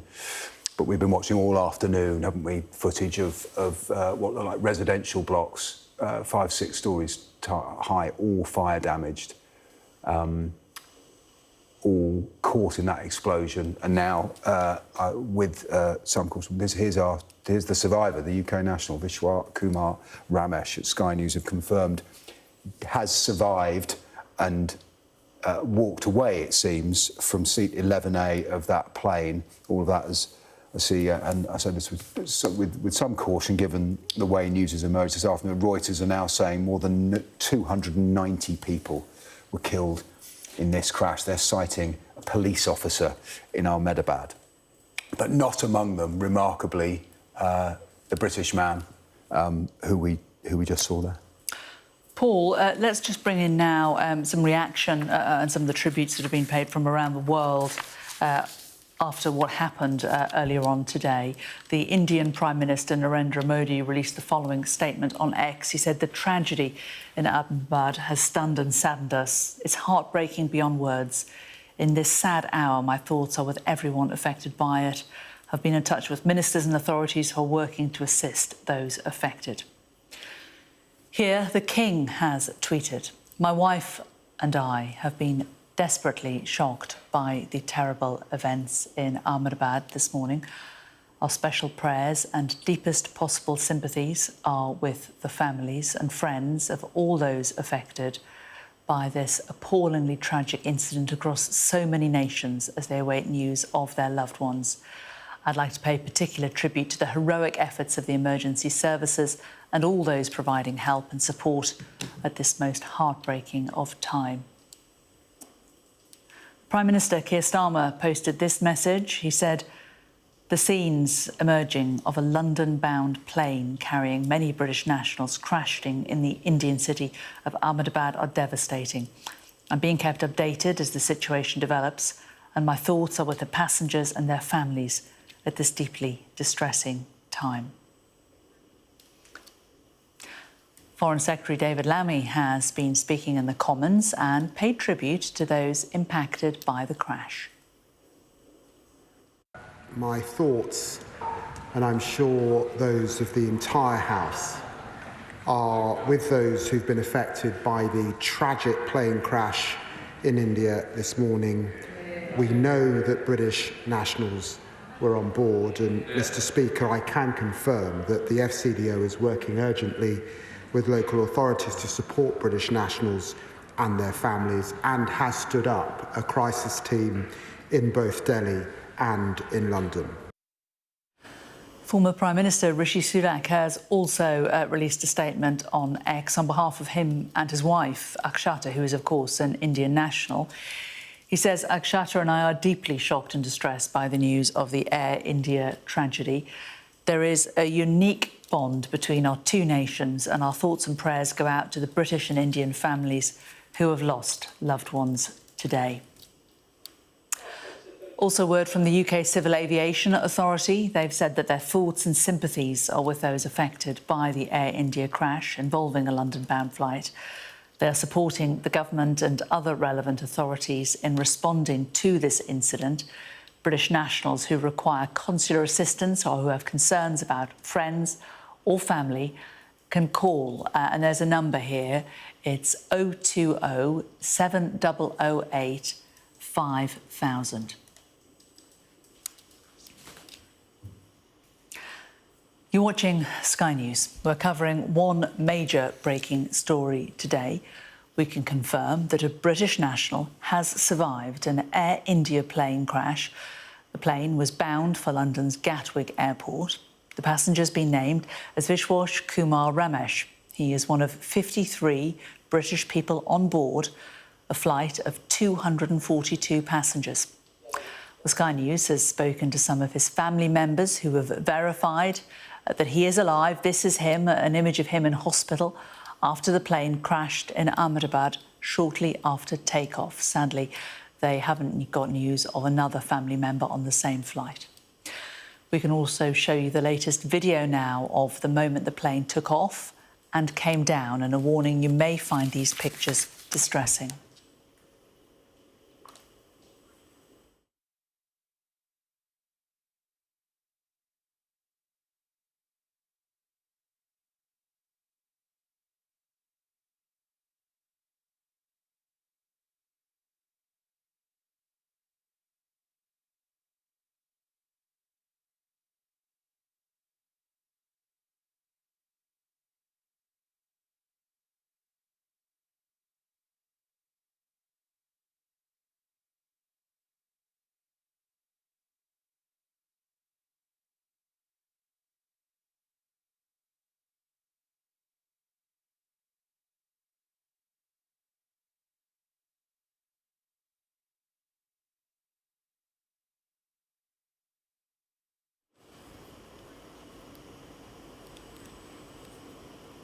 And a further warning now that this report from our international correspondent Alex Rossi contains more footage you may find distressing. It was clear almost immediately that the Air India flight was in serious trouble. Just minutes after takeoff, the aircraft began losing altitude before a massive explosion filled the sky. Fully loaded with fuel, the Boeing Dreamliner crashed into a residential area at 1:38 p.m. local time, only 5 minutes after departure. The flight was bound for London's Gatwick Airport. Thick black smoke filled the sky, rising above rooftops. 242 people were on board at the time. That number includes 53 British nationals. It's now been confirmed there are survivors. The injured passengers have been taken by local authorities to the nearest hospitals. We are actively working with the authorities on all emergency response efforts. A special team of caregivers from Air India is on their way to Ahmedabad to provide additional support. The investigations will take time, but anything we can do now, we are doing. In the House of Commons, Foreign Secretary David Lammy paid tribute to the victims. We know that British nationals were on board, and Mr. Speaker, I can confirm that the FCDO is working urgently with local authorities to support British nationals and their families, and has stood up a crisis team in both Delhi and in London. The scale of the tragedy has been compounded by its location, right in the heart of a built-up neighbourhood. Debris is scattered everywhere, with parts of the aircraft lodged in buildings. Photographs taken from inside housing used by medical workers show part of the plane's landing gear. In a dining room nearby, plates are still on tables, evidence that residents were eating when the aircraft tore through. Emergency crews are continuing to arrive at the scene as teams search for any signs of life and begin the grim task of recovering bodies. This has now become a coordinated response involving multiple agencies on the ground. Our priority is to rescue the injured and provide help in this emergency, and our team is working on it and we are on our way. At nearby hospitals, the scene is frantic. Casualties are being rushed in for treatment, many with severe injuries, and many, many more are expected in the hours ahead. The cause of the crash at this stage remains unknown. Aviation investigators are now beginning the long and complex process of determining what went wrong in what is already being called one of the worst disasters in India's aviation history. Alex Rossi, Sky News. Well, joining us now is Tim Atkinson, who's a pilot and aviation consultant. Tim, very good of you to join us today. When you've seen the images that we've been running of this plane taking off and then coming down so very quickly afterwards, what goes through your mind? I was an air accident investigator as well for a long time, and with my investigator's hat on, I'm perplexed, really, because there could be any one of many possible causes. There is a lot of conjecture already being discussed around possible things. The videos show us certain factual information. I dare say people are talking about the landing gear being down, but the conjecture is that that's particularly relevant here. But I think it's much too early to draw any conclusions at all. Discussion is probably futile. Aviation is incredibly statistically safe, and that means that when these things happen, they do so at very, very low levels of probability. I mean, infinitesimal levels of probability. And that means extraordinary things have happened, generally speaking. In this particular case, I mean, the complexity of the crash site is going to be a huge problem. We can see it's a huge problem for the emergency responders, and as their efforts mix out and the accident investigating team, and that'll be a huge team, by the way, it will be an international team as well, move in, the difficulty dealing with this crash site and even ensuring the safety of those working on it and gathering evidence is going to be a massive challenge. Usually the flight recorders will be the priority. I'm sure they are in this case, and it may well be that they provide a very clear understanding of what happened, and very frequently they give very good indications as to why. But other than searching for those, the investigation team really have got an enormous task on their hands. And the plane itself, this particular model, how unusual is it? I mean, this is the first, as we're aware, that there's been a crash of this nature, but what is its kind of safety background? Boeing 787, very statistically safe aircraft, as it were, large number of them in operation. It's a modern design. It's a high technology design. There have been a lot of news stories recently about Boeing, of course. It would be wrong to read across from the 737 MAX to the 787. It's a totally different airframe with, I dare say, until this event, an extraordinarily good record. This is the first proper hull loss accident we've had of one. And there are a huge number flying with most of the world's best airlines, accruing enormous number of flight hours. The acid test is this would not make me feel any differently about getting on board a 787 to go flying, and I would do that quite confidently. That's very reassuring for those who are nervous about flying. You talked about the investigation that's going underway now and how the site itself is particularly difficult. I mean, it's difficult because obviously the huge amount of jet fuel, that will of course have obliterated a great deal of potential information, won't it? Well, it depends what information you're talking about. As I said, the recorders are vitally important, and if they were operating and the systems feeding them were operating and sending the data to them to be recorded, that's great news. If not, then you're into recovering, for example, items from the flight deck to see what control positions were set at the time the aircraft came down. You're into looking at components around the aircraft, such as the landing gear and the flap actuators, to see what position they were in, and therefore what position the flaps were in.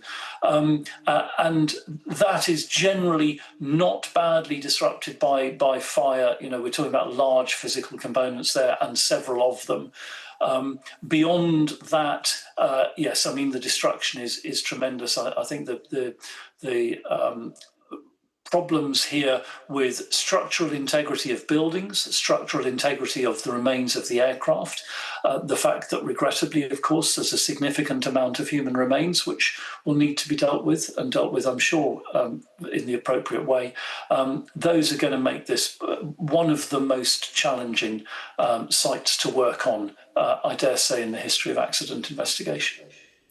And what about the international perspective on this? Of course, you'll have Indian air investigators, Boeing's air investigators from the States presumably will want to get involved.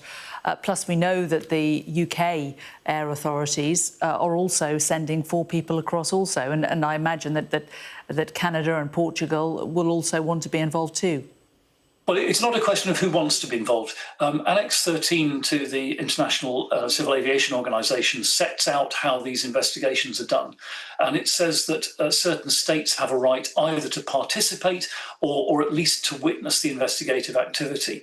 And so component manufacturers and airframe manufacturers, therefore Boeing and GE and so forth, are represented by and led by their state investigators. So it's not that Boeing turn up with a team. The Federal Aviation Authority will turn up with a team, and the NTSB will turn up with a team with Boeing at hand to provide technical guidance. The UK team will be there partly because of the large number of UK nationals involved here. But of course, there will undoubtedly be UK manufactured components around the aircraft, which confer another set of rights. Then it's down to the investigator in charge and his or her team. And very frequently, although one might attend as what's called an expert to one of these investigations with really no right to participate in the team, very often, if one is an experienced investigator with an authority or an organisation with a track record, one is welcomed with open arms and gets involved right in the nitty-gritty of the investigative activity. So yes, a large international group carrying out the investigation is going to be very lengthy. My hope is, first, that the recorders contain good evidence, and second, that evidence is analysed and publicised promptly. Far too often we see investigations carried out where early on there's very clear evidence as to what's happened, and then we wait years for a report to be published which contains an awful lot of detail, not all of which is terribly relevant. You said it's going to be very lengthy. What would be a ballpark estimate, would you say, before we have some kind of initial idea of what may have caused this? Well, I'd like to reach for a piece of string. I mean, certainly years. I would expect, I mean, to publish a final report on this inside 2 years, I think would be an extraordinary achievement. If it were to take 5, I wouldn't be remotely surprised. Wow. Okay. So 2 to 5 years potentially for the families at least to get accidents. Maybe they may get some indication before then, but we don't know. Tim Atkinson. No, you were going to say you wouldn't. I was just going to say on that important point, the families, certainly the UK families, will be talking to specialist individuals who will be advising them, and I would hope that the AAIB personnel present will be passing appropriate information confidentially to them to help them through understanding their loss. And that is certainly how I have sought to do this in the past myself, and how it is done at the very best. Tim Atkinson, aviation consultant, thanks very much for joining us. Well, let's just show you now the latest video that we've just received this afternoon of the moment the plane took off and then came down again. And a warning, you may find these pictures distressing.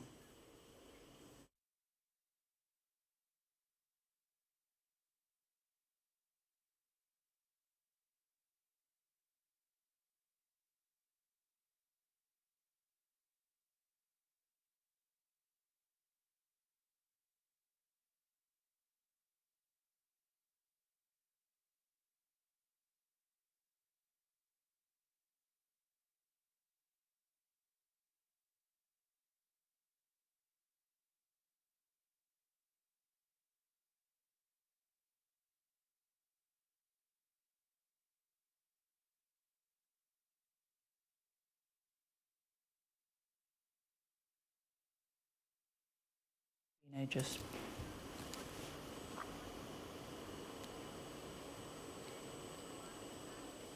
very powerful images there.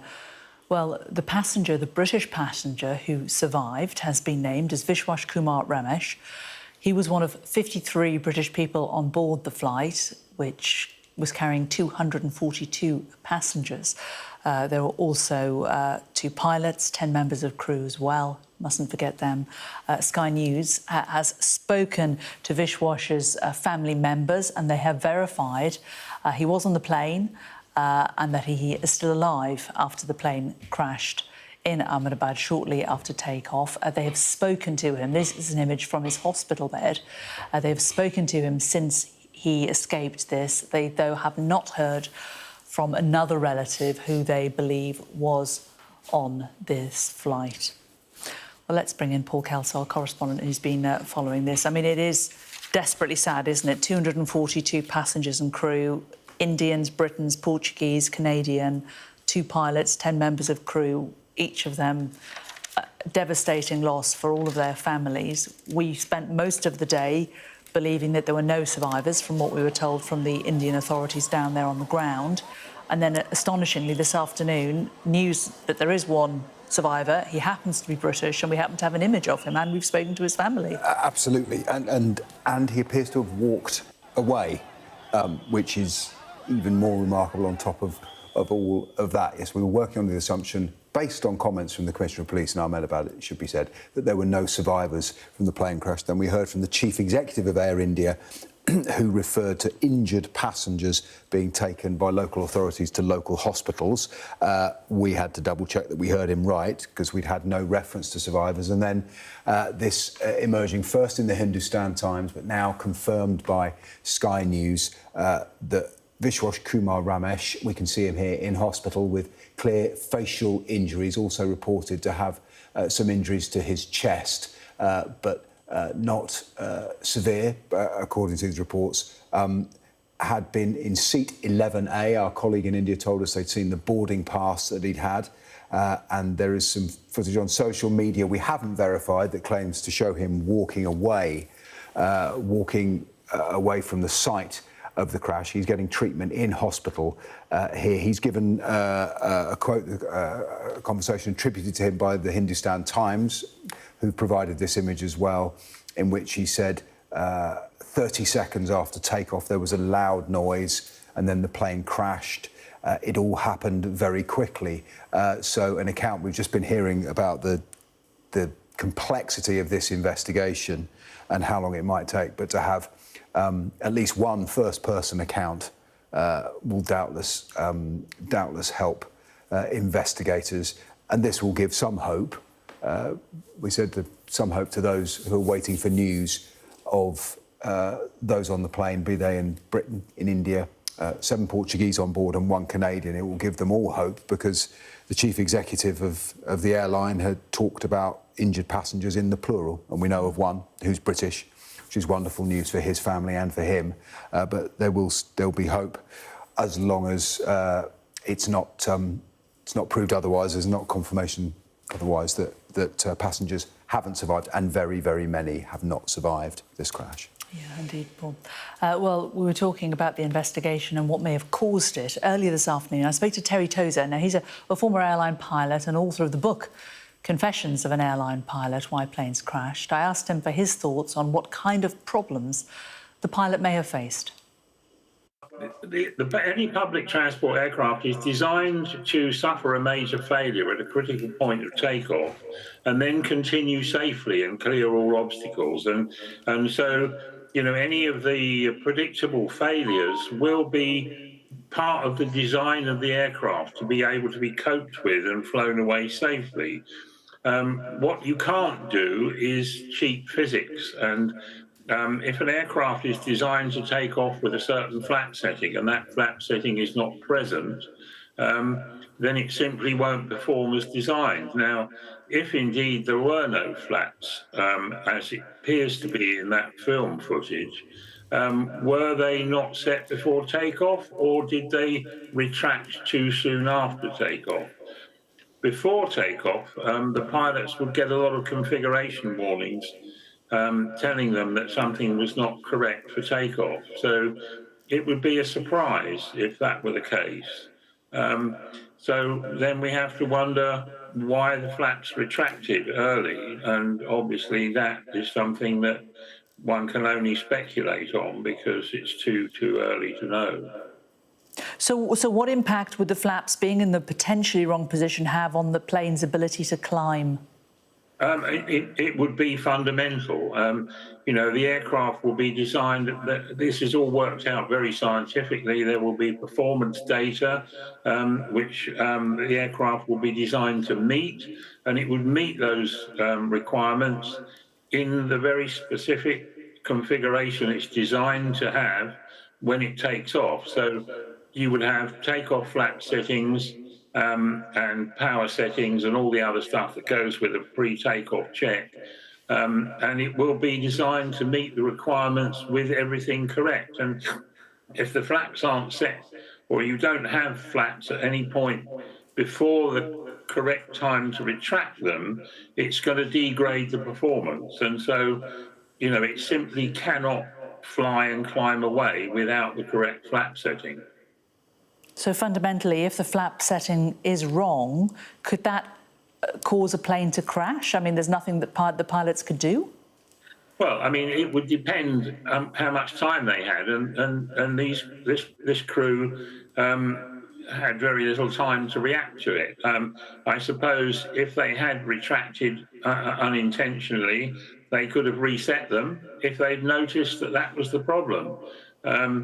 I mean, we are only assuming that that might be the problem. It seems to be a reasonably logical explanation for a well-designed aircraft sinking to the earth in this way without climbing as designed. I can't think of another situation that would have caused that. I mean, obviously you have issues with engine failures and what have you, but you know, if we were seeing an aircraft with the flaps correctly set, then we'd be looking for some other kind of possible issue. But it does rather point to that. Now, why they're in that position, you know, it's too early to say. What about the fact that the landing gear was down? How significant is that? Well, it won't have helped them because it's extra drag. But I mean, normally the process after takeoff would be, with all the settings correct, the aircraft leaves the ground, and the first thing the crew will be looking for is to ensure that it's climbing as required. When you can see that it is, then you would raise the undercarriage, and then you would later on, much later on, you would raise the flaps. So were that to be done the wrong way round, you would have lack of climb performance, extra drag from the undercarriage, and a result rather like the one we've seen. Now, why that should happen, who knows? Presumably, if the recorders and everything like that have survived this, that will be what the aircraft investigators will be looking at.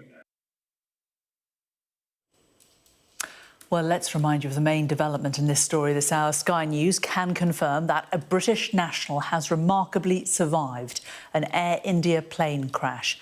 The plane was bound for London's Gatwick Airport. The passenger is Vishwas Kumar Ramesh. He was one of 53 Britons on board this flight. There were 242 passengers on board, as well as 10 members of crew and 2 pilots. Well, Sky News has spoken to some of his family members. They have verified that he was on the plane and that they've spoken to him since. He is alive after that plane crashed shortly after takeoff. This image is taken from hospital where he was taken. Let's take a look at the timeline of events from the information that we have so far. The Air India plane took off from the western Indian city of Ahmedabad, en route to London, to Gatwick Airport. It was just a minute after taking off from the airport that the Boeing 787-8 crashed. As you can see from the map on your screen, the last recorded position of the plane shows it was only 625 feet into the air. It crashed into a residential building housing doctors. A video of the crash and the aftermath has been coming in throughout the day. We are going to show you again images of the plane taking off and then coming down shortly afterwards. It shows the jet crashing behind some airport buildings that you might find distressing.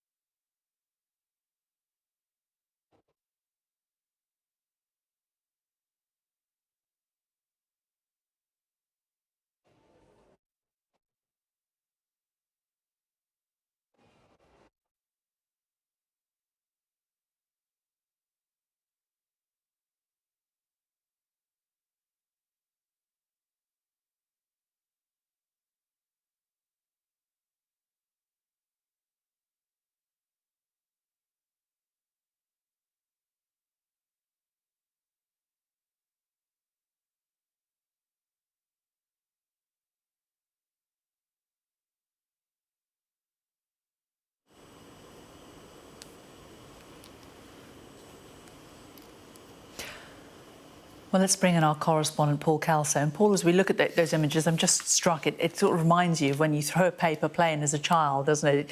It seems to... It takes off and then it just comes down very, very gently. It looks like it's almost quite controlled. But, of course, it is coming down at speed from a great height onto a residential area. Yeah, it doesn't get any easier to watch. We've watched that sitting here together several times now, and it doesn't get any less shocking to see it. The first images we had of the crash were actually just of the second half of that, the descent, when it looks like a plane that is coming in to land. And you can see very clearly from that image a plane that takes off at 160 miles an hour or so, loses all that momentum. It does appear to stall. Now, that is a technical expression as well as a description of what we see, and whether that is the cause, whether an actual stall of the engine is the cause, we cannot know at this stage. And we've just spoken to investigators who say it could be a matter of years before a full account of what's happened has occurred. But it has been remarkable to go this afternoon from a position where we thought no one had survived this crash, and that people from 4 different countries were dead, to discover that there is at least one survivor, and he is British. And this is him, Vishwas Kumar Ramesh. I think we can bring you his image. He was apparently sitting in seat 11A, a 40-year-old from the UK who was visiting family out there. Remarkably, he appears to have survived. Sky News has spoken to his family this afternoon. More on this and all the rest of the day's news after this break. We've got your Sunday mornings covered. From the front page and the sounds of the streets to to the voices of the people who make the major calls and big picture politics beyond Westminster. We'll put you at the heart of our story. I'm ready. Are you? Join me, Trevor Phillips, Sunday mornings on Sky News. Jubilation in the streets, while some emotional. This is a political victory for Prime Minister Modi and his Hindu Nationalist Party. I'm Neville Lazarus and I'm Sky's reporter based in Delhi. Companies like these are helping India in its trajectory to be a serious player in space exploration. Sky News, get the full story first.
Good evening, it's 5 o'clock. I'm Matt Barbett. You're watching the News Hour on Sky News. 60 minutes of news, analysis and interviews. We begin with our top story this evening. A plane heading to London carrying 242 people crashes in India. 53 British citizens were on board the Boeing 787 flight to Gatwick. The King says he is desperately shocked by the crash. But there is a miracle amidst the horror as one passenger, a British national, survives the crash. An investigation is now underway into what caused the Boeing 787 Dreamliner to lose height so soon after it took off. Well, the flight was due to land at Gatwick in the next couple of hours. The airport has set up a reception centre for relatives of those who were on board. We will have all the latest.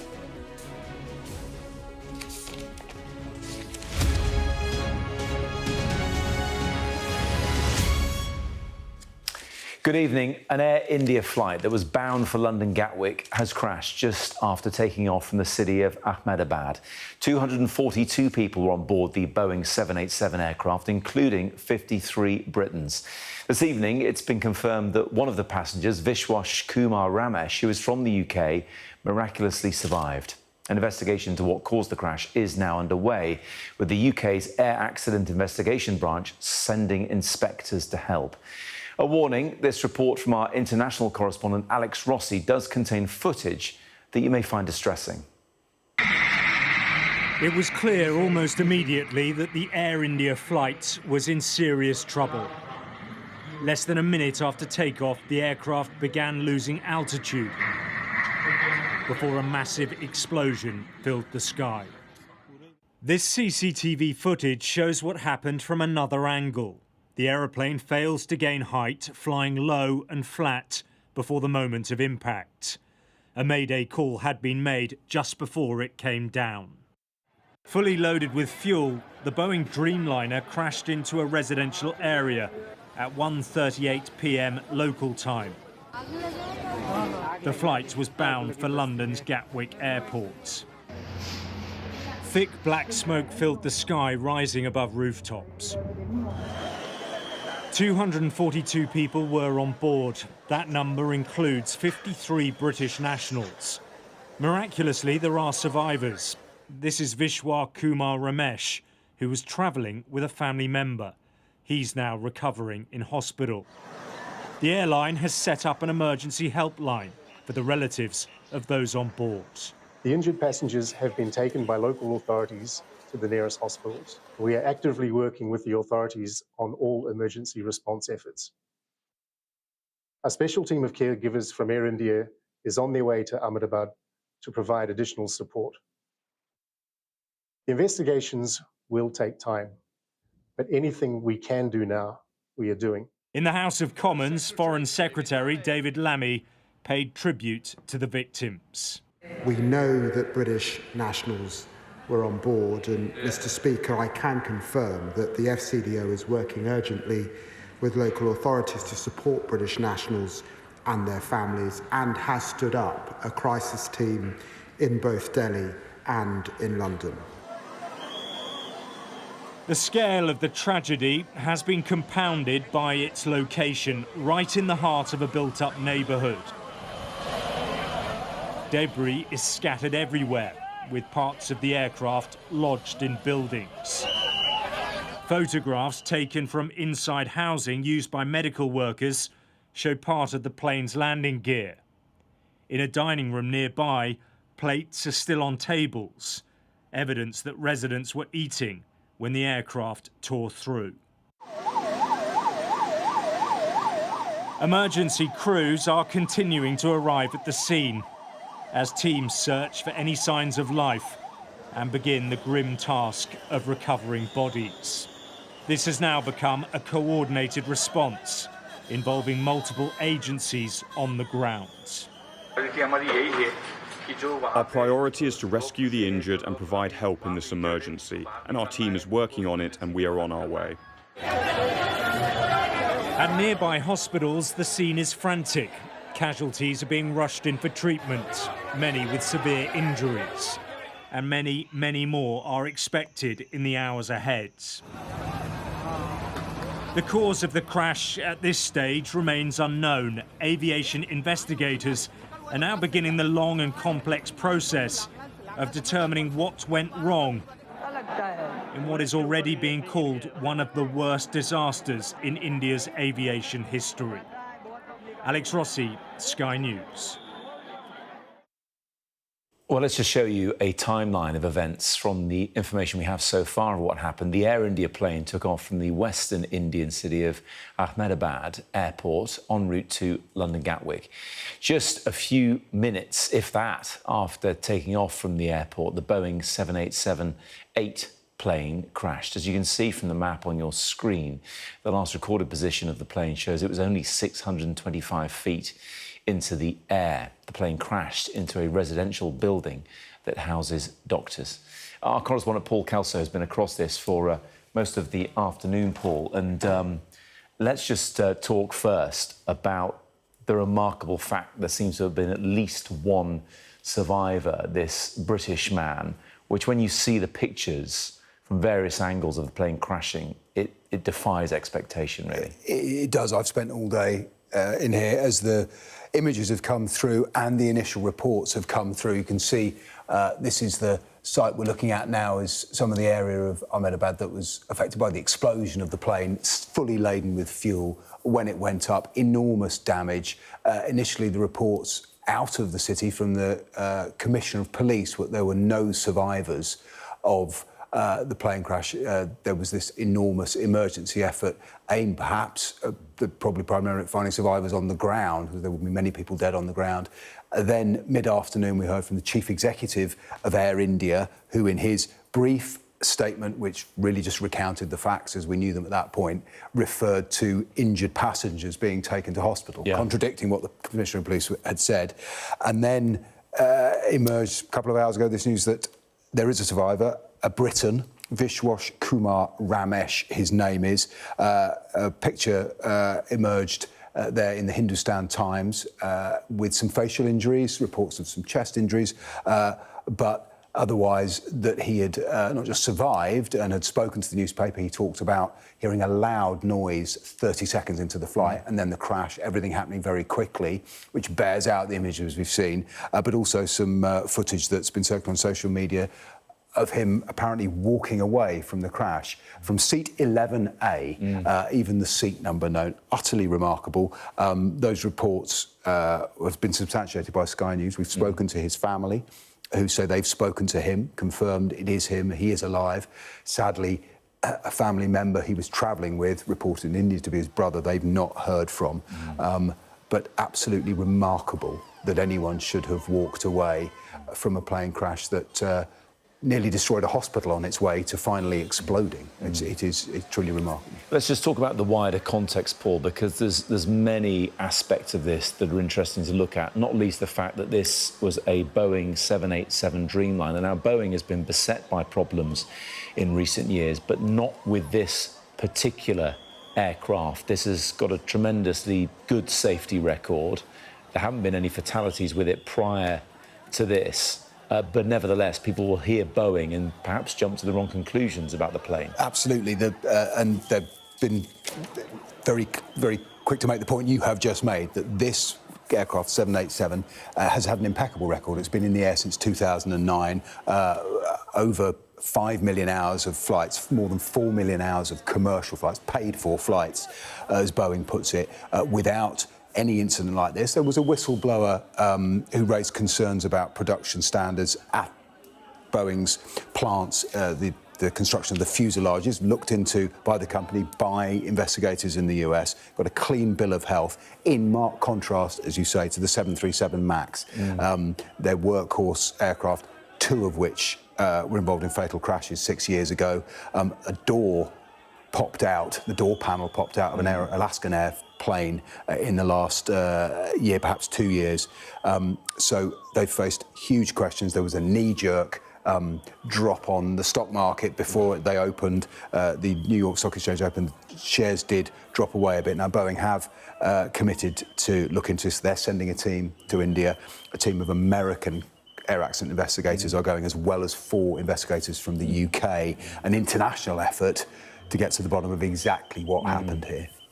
There's been a recent change in leadership, hasn't there, at the top of Boeing as well. Their CEO, an individual who came out of retirement to take over the running of the company. I mentioned that. You talked about those crashes a few years ago involving the 737. I think they were put down to a software issue. The fact is that when it comes to crashes, more often than not, it's down to human error, the experts say. And there's early days with this. There needs to be an investigation. It could be months and years ahead of us. Paul, we'll come back to you. I think we're going to head over to Ahmedabad because I think a member of the Indian government is responding to what's happened. Let's hear what they're saying.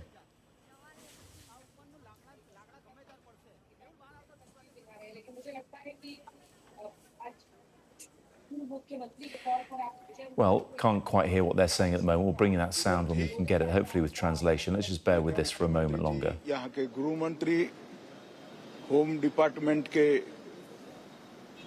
Control room, civil aviation department, civil aviation मंत्री, सभी से संपर्क किया। प्रधानमंत्री जी का भी तुरंत ही phone आ गया और भारत सरकार और गुजरात सरकार के सभी डिपार्टमेंट एक साथ होकर राहत और बचाव कार्य में लगे। Well, apologies, we don't have translation of what they are saying there in India. Once we do get translation, I'm sure we'll go back to it. Paul Kelso is still with me here in the studio. Just to finish that point, Paul, those previous Boeing issues are down to a software issue, but as I said, more often than not, and it's early days of investigation, but crashes tend to be because of human error by and large. Yeah, we've spoken to several former pilots, analysts, and in the last hour, an air crash investigator who said air travel is so remarkably safe that remarkable things have to happen for something catastrophic like this to happen. That investigation has just begun. We have the pictures tell us the landing gear of the plane was down. Every expert has said the flaps appear to be in the wrong position for takeoff, and plainly we see the aircraft achieve enough velocity to take off, but not to sustain it. Look, in recent hours, we've confirmed that a UK national has survived, being named as Vishwas Kumar Ramesh, and I believe we now have some moving picture of this British man seemingly walking away from the plane. Don't know exactly where these pictures were taken, but if that is Vishwas Kumar Ramesh, he was sat in seat 11A on this flight, which, as you know, is not too far away from the front of the aircraft. And remarkably, this is the still we've had for the past 2 or so hours, remarkably survived. Cuts and bruises on his face there, as you can see, but told people where he was sat. Seemed to be, Paul, in possession of his ticket there, showing exactly where he was on the plane. It is remarkable, and it raises so many questions about the sequence of events and the sequence of what's happened to the plane, which I'm sure will become clear in time, and perhaps aerial images of the scene would tell us. But we know that this plane collided with a teaching hospital, and we have seen stills, we've got footage, we've got images of parts of the aircraft embedded in that building, but they're the rear of the aircraft, the landing gear, and the tail of the aircraft. You've just said it, seat 11A is at the front of the aircraft. What's left in the hospital, and the hospital has not been damaged in an explosion, which suggests, and again, it is an element of speculation, part of the plane is broken off, it has then travelled a further distance and then exploded. And the rear half of some of it has broken off, the front half, presumably, is involved in the explosion, but evidently not the part he has walked away from. Perhaps it is fractured. It is truly remarkable. It's a good point. You can see on those early footage there is an explosion, but that doesn't necessarily mean the whole plane has exploded or caught fire. And look, especially if someone has managed to walk away sitting so close to the front. It's early days. Speculation is all we can do at the moment while the investigation continues. Paul, thanks very much for the time being. In the meantime, a reception centre has been set up at Gatwick Airport. That's where the plane was due to head to. And it's been set up for any relatives of passengers who may have been on board the flight. Our correspondent, Molly Malone, is at London Gatwick Airport for us this evening. Molly, tell us a bit more about what's been happening there, because I think the plane was due to land there in roughly an hour's time.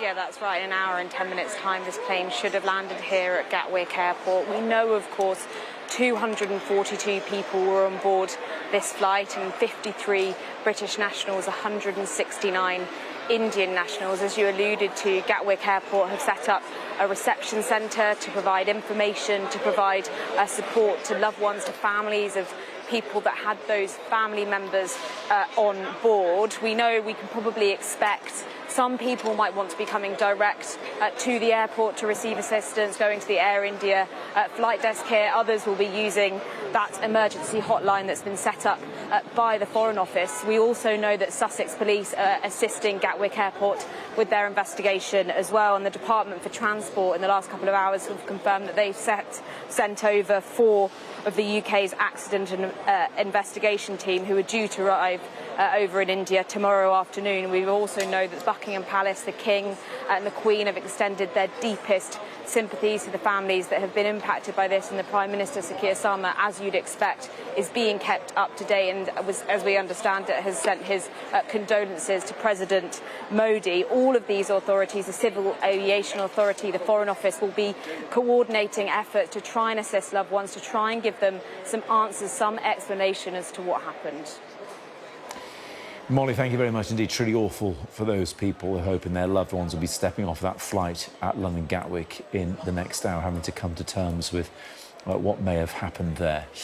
Tata Sons is the company which owns the airline Air India, and it said it will offer around £86,000 to the families of each person who may have died in the plane crash. This afternoon, Air India's chief executive gave this statement. I want to brief you on a serious incident that involved an Air India aircraft a short while ago. But first, and most importantly, I would like to express our deep sorrow about this event. This is a difficult day for all of us at Air India, and our efforts now are focused entirely on the needs of our passengers, crew members, their families, and loved ones. I know that there are many questions, and at this stage, I will not be able to answer all of them, but I do want to share the information we have at this time. Air India flight AI-171, operated with a Boeing 787-8 aircraft, travelling from Ahmedabad to London Gatwick, has been involved in an accident after takeoff. Flight AI-171 was carrying 230 passengers and 12 crew members on board. Of the passengers, 169 are Indian nationals, 53 are British nationals, there are 7 Portuguese nationals, and 1 Canadian national. The injured passengers have been taken by local authorities to the nearest hospitals. We are actively working with the authorities on all emergency response efforts. A special team of caregivers from Air India is on their way to Ahmedabad to provide additional support. The investigations will take time, but anything we can do now, we are doing. We know that many people are concerned for the welfare of their loved ones. We have set up a special helpline that friends and family can reach us at. The number is 1-800-5691-444. That is 1-800-5691-444. We understand that people are eager for information. And please know that we will continue to share accurate and timely information as soon as we can. But anything we report must be accurate and not speculative. We owe that to everyone involved. For now, our teams are working around the clock to support passengers, crew, and their families, as well as investigators, however we can. That was the boss of the parent company that owns Air India speaking. Joining me now to discuss what happened is Tony Cable, who is a former air accident investigator. Good evening to you, Tony. Yeah, good evening. Very early days for the investigation, but what will investigators be doing right now? Yes, they will be forming the investigation body that will look into this, which will be a mixture, I imagine, of Indian government and British government and American, because they are all parties to the operation of this aircraft. Most terrible, tragic accident for which I'm terribly sorry. Yeah, it is absolutely terrible, of course, especially for those relatives who are waiting to hear more about what happened. I guess it's key, isn't it, to find the various recorders that are on board an aircraft like this? Yes, I mean, the whole purpose of the investigation is to make sure that a similar accident doesn't occur again. So you've got to spend a lot of time and trouble finding the actual cause or causes behind the causes of what happened. In your experience, Tony, you will see people jump into conclusions. There'll be footage out there, and people who are experts on this, former pilots and the like, will look at it and build a sense very quickly of what they think may have happened. Is that a red herring, or, in your experience, is it often the case that you're quick to realise what happened and it's just building up the evidence to confirm that hypothesis? Yes, I think it's inevitable that you do get the speculation. I don't think it's at all helpful. Probably investigation into a major accident tends to take somewhere between 1 and 2 years, really, for a report to be published. I mean, like any investigation, the purpose is to find out what went wrong in all, in large scale and small scale. And as you say, the recorders on this type of modern airliner, there are recorders which record an awful lot of data, which should immediately give a lot of information about what was going on and hopefully why. And so that's worth saying, I think, that statistically the flying is incredibly safe. Something like 4 to 5 billion passengers worldwide on scheduled transport. The events, when they do happen, are terribly tragic. Tony, it'd be good to know the context in terms of the accidents that do happen. In your experience of investigating things like this, what proportion were down to technical faults with an aircraft and what proportion were down to human error? I think often it's a mixture. There's aspects of the design which were not helpful to the crew. I mean, that's all to be discovered, really. I mean, every accident really is a human factors accident at the end of the day.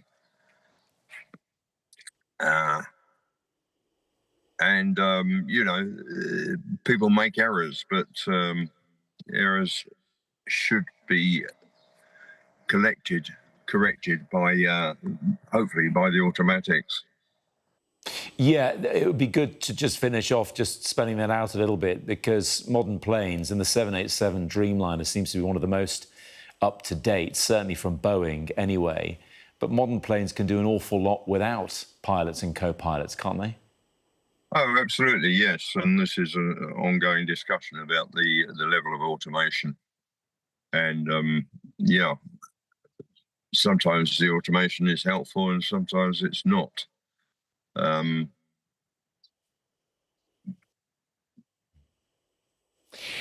Tony Cable, appreciate your time. Thank you very much indeed. Thank you. We're going to show you those pictures again of what we think is Vishwas Kumar Ramesh, the British survivor, seemingly walking away from the aircraft. His brother has also been speaking, saying he just doesn't know how he has managed to walk away, injured, yes, but alive, from the plane crash in Ahmedabad. Also, in the past few moments, the Indian government seems to have confirmed that he is the only surviving person from the aircraft. So these pictures have come into us in the past few minutes, seemingly showing Vishwas Kumar Ramesh, a British national who was sat in seat 11A on the Air India flight and survived the crash that happened soon after it took off from Ahmedabad Airport. As I mentioned, his brother has spoken, apparently, saying he just doesn't understand how he has managed to walk away from this crash, and it certainly looks like that he is the only survivor. That fact coming from an Indian government press conference in the past few moments as well. So only one person surviving a flight that was carrying 242 people when it took off from Ahmedabad Airport in northwest India, that was bound for London Gatwick and was due to land at London Gatwick in the next hour or so. Well, politicians here in the UK and members of the royal family have been expressing their shock at the crash. The King posted online, "My wife and I have been desperately shocked by the terrible events in Ahmedabad this morning. Our special prayers and deepest possible sympathy are with the families and friends of all those affected by this appallingly tragic incident across so many nations as they await news of their loved ones. I would like to pay a particular tribute to the heroic efforts of the emergency services and all those providing help and support at this most heartbreaking and traumatic time. The Prime Minister, Keir Starmer, posted this message on X as well. The scenes emerging of a London-bound plane carrying many British nationals crashing in the Indian city of Ahmedabad are devastating. I'm being kept updated as the situation develops, and my thoughts are with the passengers and their families at this deeply distressing time. The Foreign Secretary, David Lammy, spoke in the House of Commons earlier and also paid tribute to those impacted by what has happened. My thoughts, and I'm sure those of the entire House, are with those who've been affected by the tragic plane crash in India this morning. We know that British nationals were on board, and Mr. Speaker, I can confirm that the FCDO is working urgently with local authorities to support British nationals and their families, and has stood up a crisis team in both Delhi and in London. Meanwhile, the former Prime Minister, Rishi Sunak, has also said this on X. Akshata, his wife, and I are deeply shocked and distressed by the news of the Air India tragedy. There is a unique bond between our two nations, and our thoughts and prayers go out to the British and Indian families who have lost loved ones today. Our correspondent Rob Powell has the latest now on all the political reaction to today's accident. So we know that UK investigators will have a role into the inquiry into this crash. A four-person team of inspectors from the Air Accident Investigation branch will be on the way to India from London Heathrow this evening. They're due to arrive there tomorrow. In a separate statement put out by that agency, they say that the UK will have expert status in the investigation. That's because of the presence of British passengers on board the jet. And essentially what that means is that they'll get access to information, and they'll be able to participate in the investigation as well. The UK had offered the Indian Air Accident Investigation branch the offer of assistance. That's been accepted. That's why that multidisciplinary team, they say, is on the way there. There is also a liaison officer that's being deployed to Gatwick, clearly to assist potentially with any families and relatives of people that were on board that plane. In terms of statements, what we've had from various members of the government, so far the Prime Minister Keir Starmer has just posted a message online on X saying that the scenes emerging of a London-bound plane carrying many British nationals crashing are devastating. I'm being kept updated as the situation develops. David Lammy, the Foreign Secretary, was of course giving a separate statement in the Commons a little bit earlier on Gibraltar, but began by giving an update on the situation there, saying that his thoughts are with those that have been affected by the crash, but also that the Foreign Office was working with authorities in India, setting up a crisis team in Delhi and in London, and working to help British nationals and their families as well. The Transport Secretary, Heidi Alexander, also saying she was being kept informed with regular updates. And we also had a statement as well from the former Prime Minister, Rishi Sunak, whose wife, of course, is Indian, is the daughter of an Indian tech billionaire.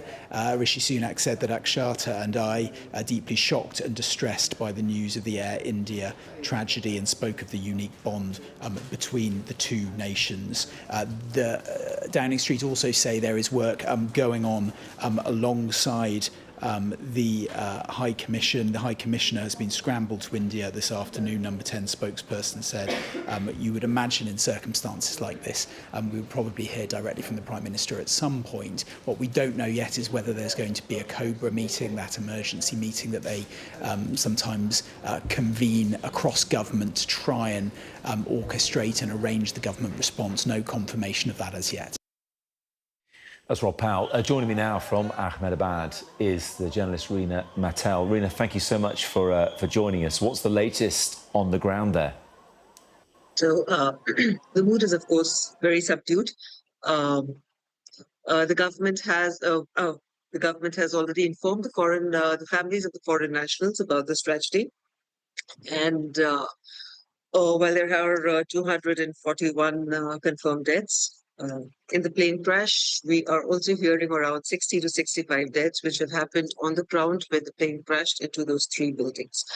So, yeah, that's some of the news that has just come on now. So I think what you're saying there, Rina, is more than 300 people killed as a result of this plane crash. Let's just reiterate those numbers, because we've heard in the past few moments, haven't we, from the Indian government that there seems to have been only one survivor, this British man, Vishwash Kumar Ramesh, and a total of more than 300 dead as a result of this accident. Yes, which also includes the former Chief Minister of Gujarat, Vijay Rupani. Which is still finding out the people who may have been on board that flight as well. I imagine it's dark there now. You're several hours ahead of us here in London. Is the investigation continuing through the night then? The investigation is on. The Home Minister is in Ahmedabad now. He's travelled from Delhi. The Union Aviation Minister is also here in Ahmedabad. Air India management is here too. DGCA officials are also here. There have been very serious and high-level meetings which have been on in Delhi and over here in Ahmedabad. We know that the Home Minister has spoken with Mr. Ramesh, but we still do not know what the talks were about and what he has revealed as of now. We're still waiting for the black box, what the investigation there would be. So yes, there are a lot of people are guessing that it could be was it a bird hit, was it some technical errors which happened. We're still trying to figure that out. Yes. Well, yes, it's speculation at the moment, and the investigators will be doing their job. And we've been hearing from experts in the matter that it could take weeks, months, or even years to finally establish what happened to the flight. Nevertheless, Rina, it seems like the authorities moved into action very swiftly once this happened, and also the airport itself reopened very swiftly as well. Yes, that happened at 5 p.m. over here. Indian Standard Time that it opened. The airport was open and operational. I think the response was quick also because the plane wasn't too far away. It was very near the airport, so you have all of those facilities there already, and Gujarat has been known to act very swiftly in these matters. Yes.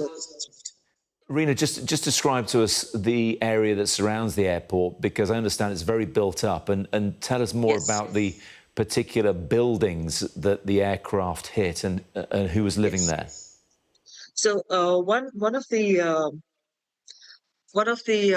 buildings that was hit was a hostel of medical students of a government medical college. So that was hit, and we came to know that the students were actually having lunch there when this happened. The kitchen was very badly affected. That could have caused more of a serious issue, because there could have been there are cylinders and gas cylinders and all that there. Then there was Meghani Nagar in Ahmedabad, which is a fairly populated area. You have Atulyam Flats out there, which was a building again civil hospital staff quarters were there. So it was all the civil hospital staff that was around that place that was hit.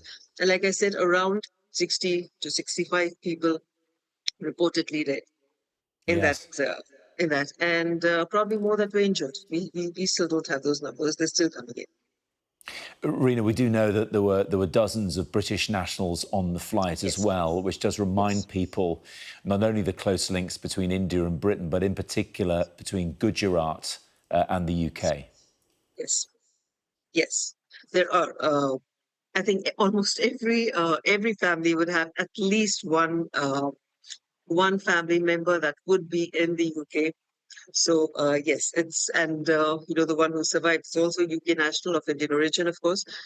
So the ties are close. All the foreign nationals, which is UK, Portugal, and Canada, they've all been informed. The families have been informed of the tragedy. Yes.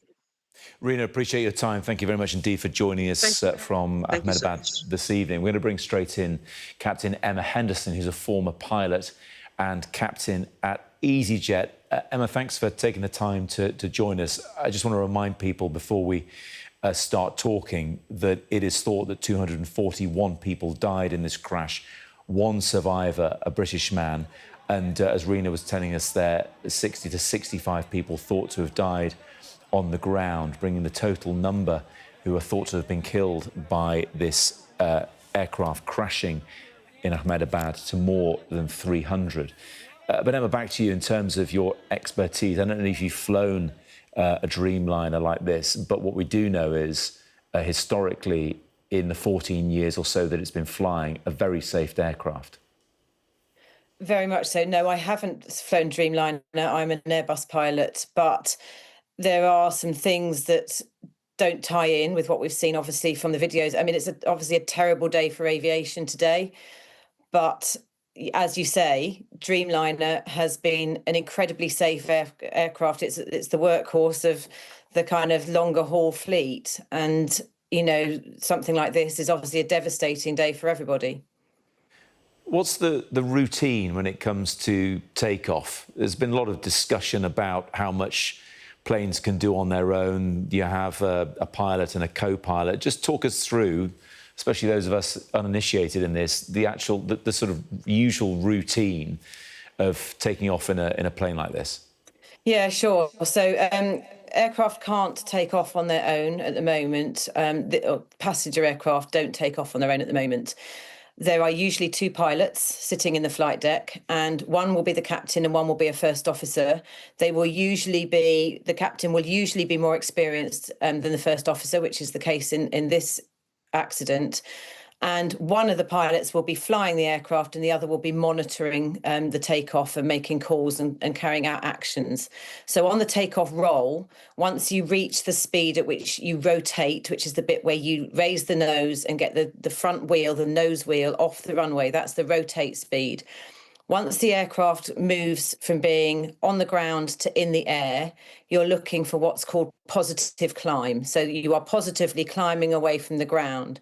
And that's where the monitoring pilot would make the call, positive climb. And that is the cue for the flying pilot to just pull back on the controls enough to raise the nose enough, but they will also then make the call to get the gear up, that the landing gear. So that's the wheels that the aircraft sits on. They're called the landing gear. So you want to get those up into the undercarriage of the aircraft and clean up the aircraft to make sure there's as little drag as possible. So that would be the normal thing you would expect when you're flying, when anybody's flying anywhere. The first thing you will hear on takeoff is a noise, and that noise is the landing gear going up into the undercarriage. This aircraft had its wheels down, and we saw that in the video. So for some reason that we don't know yet, that didn't happen on takeoff. Let me just scrutinise a little bit more about that routine. Is it the same words every time said by the senior pilot to the more junior one? It's a script, effectively, is it? It's a script. It's not said by the more senior pilot to the junior one. It's the pilot flying to the monitoring pilot. So you will switch. So one pilot will fly one leg of a flight, the other pilot will fly the other leg of the flight, and whoever's not doing the flying, that can be the captain or the first officer, but both pilots are equally qualified on the aircraft type. It's just they might not have as much one might not have as much experience as the other. So it's the pilot who's actually doing the flying of the aircraft. The other pilot is monitoring the radio, doing the radio calls, monitoring speeds, monitoring systems, and making calls like rotate, which is the call that gets you to pull back on the controls to raise the nose of the aircraft in the first place, get the takeoff going, and the next call you would expect to hear is the positive climb call. And you can see in the footage there that it climbs, the gear doesn't go up, and it immediately starts to sink. Is there anything else, Emma, that strikes you from the footage? The only other thing that I can see from the footage is that in every other way, the aircraft from what we can see, looks normal. It doesn't look like it's on fire. It doesn't look like there's any kind of what we call yaw, which is the twisting motion that might indicate an engine problem. Whether or not that's angles, I don't know, but that will be the sorts of things that the investigators will be looking at. You know, what was the flap position on the wings? Why was the gear down? What was happening to the end? You know, was there a problem with the engines that we don't know about? Yes. That's the sorts of things they'll be looking at. Captain Emma Henderson, former pilot and captain at EasyJet, really appreciate you joining us and sharing your expertise. Thank you so much. We're going to go straight to India now. Our reporter Neville Lazarus is in Ahmedabad. And Neville, I gather you're outside the hospital where that lone British survivor is being treated. What have you found out? That's right. He is just a ward opposite me where I'm standing right now at the civil hospital, the largest in Ahmedabad. He has been in this ward since the time he was found. He was brought to this place. I managed to get into his room, and he nodded when I spoke to him. He seemed to be all conscious. I introduced myself, but then I was quickly ushered away by the police and the hospital staff out of that room. He looks fine. He was almost sitting up on his bed. He had a bit of bruises on both his arms. He was conscious. He sort of nodded when I was speaking to him. He didn't say anything, but he sort of shook his head to say that he was all right. But by that time, I was asked to leave that place. Now, I did meet the doctor who first met him, or who first saw him when he was brought to the trauma ward, Dr. Sharik, and he told me that he's mentally all fit. He's just very, very shaken up. He just had a few scratches on both his arms. He was walking all right. He was limping a bit, but he said there was no internal injury, but they had to do all the checks, and he was then taken into for MRI checkups and various other checkups, which the hospital did, and then taken into this ward where he has been admitted to. Now, we don't know how long they're going to keep him, but the doctor did say that he would be there for a bit of time. We don't know how long it will take, but yes, a bit of relief for him and his family out here, but nevertheless, the kind of shock that the nation is going through with the kind of tragedy that we've witnessed over the last few hours out here. We've walked through where the post-mortem department is, and there are families who are wailing and crying. Some people still looking for their loved ones. We did meet a brother, in fact, of one of the victims who's still trying to find his little boy. But there are lots of tragic stories out here tonight. But sort of a good ending for Ramesh, who managed to survive this absolute inferno and crash and a disaster in the country.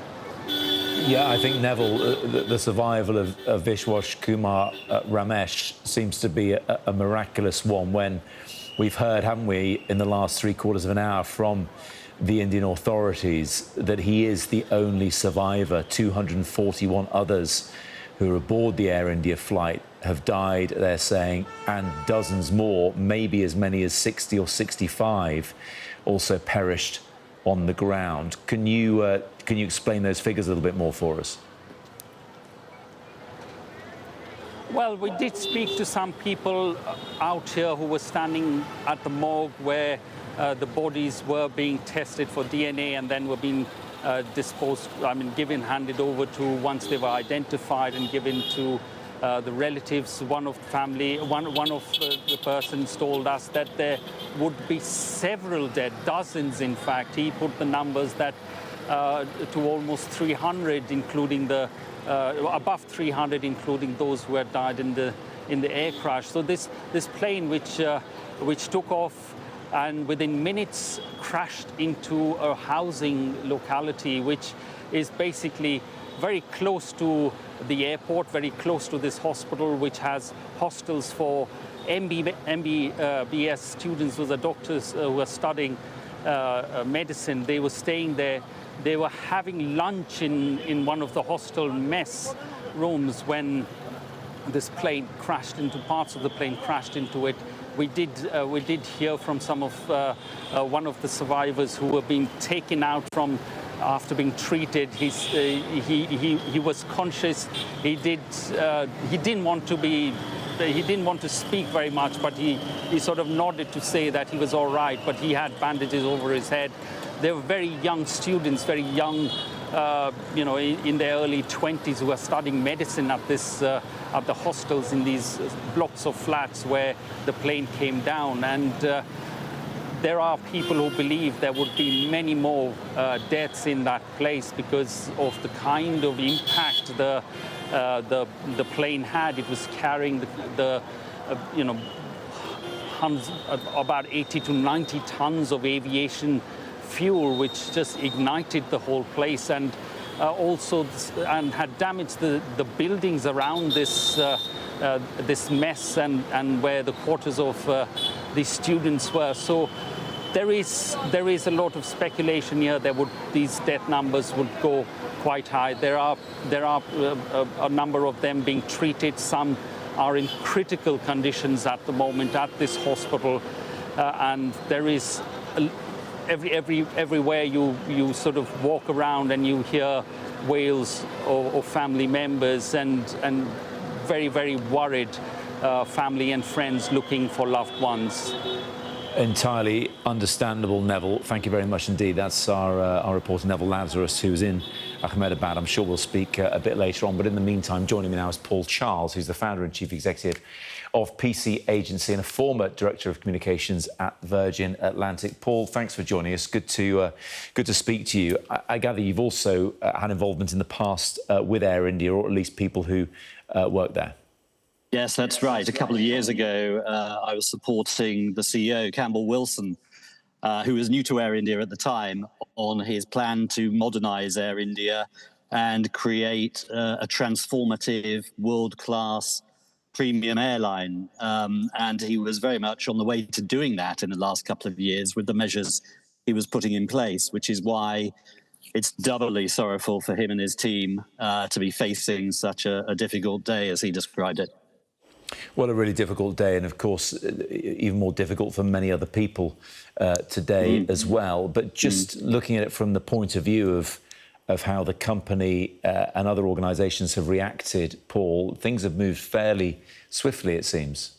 Yes, I think compared with most incidents, this has been a more responsive exercise, without doubt. You have to respond as an airline, obviously, with empathy. You have to be, and you rightly are concerned. You're in shock at this time, not only for the passengers affected, for those on the ground, but also for the crew, of course, who many people in Air India will know very closely.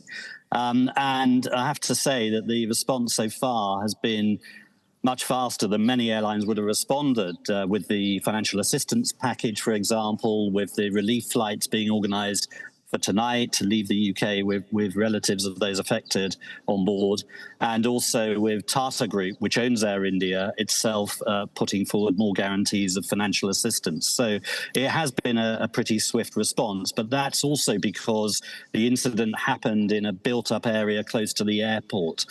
Often with air incidents like this, the crash site will be a long way from any major city or town, could even be at sea, and so it would take much longer to understand what had happened. But in this case, there's a lot more information, albeit sadly, available.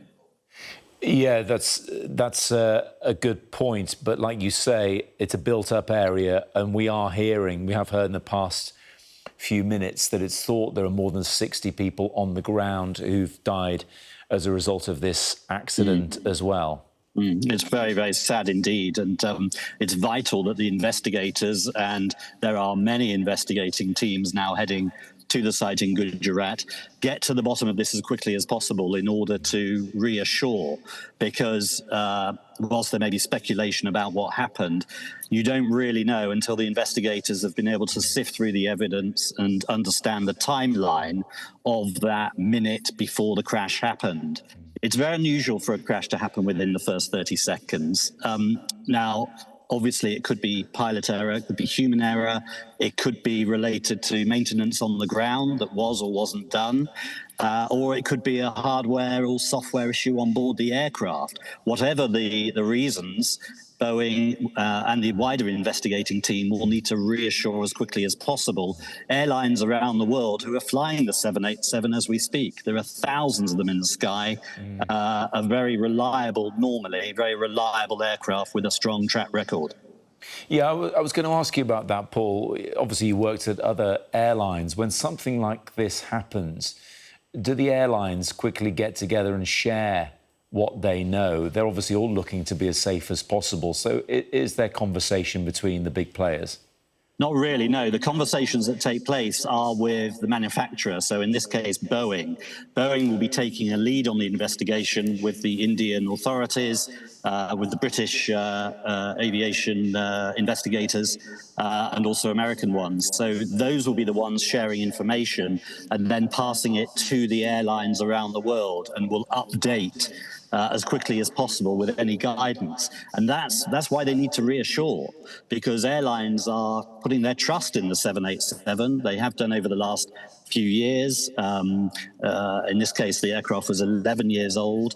A lot of 787s have been produced since then, and airlines will want to know if there are any wider issues on board they need to be aware of, whether any groundings are needed, whether it's safe to fly them, and of course the public will need to be reassured too. So it's vital that Boeing understands as quickly as possible when their investigators arrive this evening how this 1 minute timeline played out before the crash happened.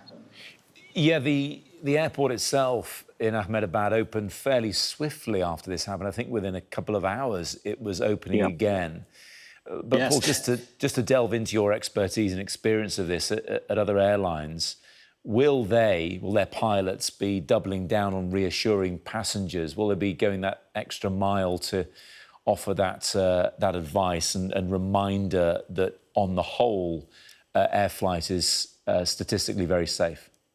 Well, first of all, I think it's interesting the airport reopened so quickly, because that suggests the weather conditions were good, that there was plenty of visibility, that there didn't appear to be any external factors, security-wise, for example, that may have brought that plane down. So that does suggest the airport itself have some information that would suggest this was an onboard issue of some kind, whether it be human or through the computers or equipment on board. Secondly, yes, airlines, obviously it's extremely sad when any incident occurs, but we must bear in mind that there are thousands of flights taking off and landing every single day. And the rate of incident is very, very small. It's a tiny percentage.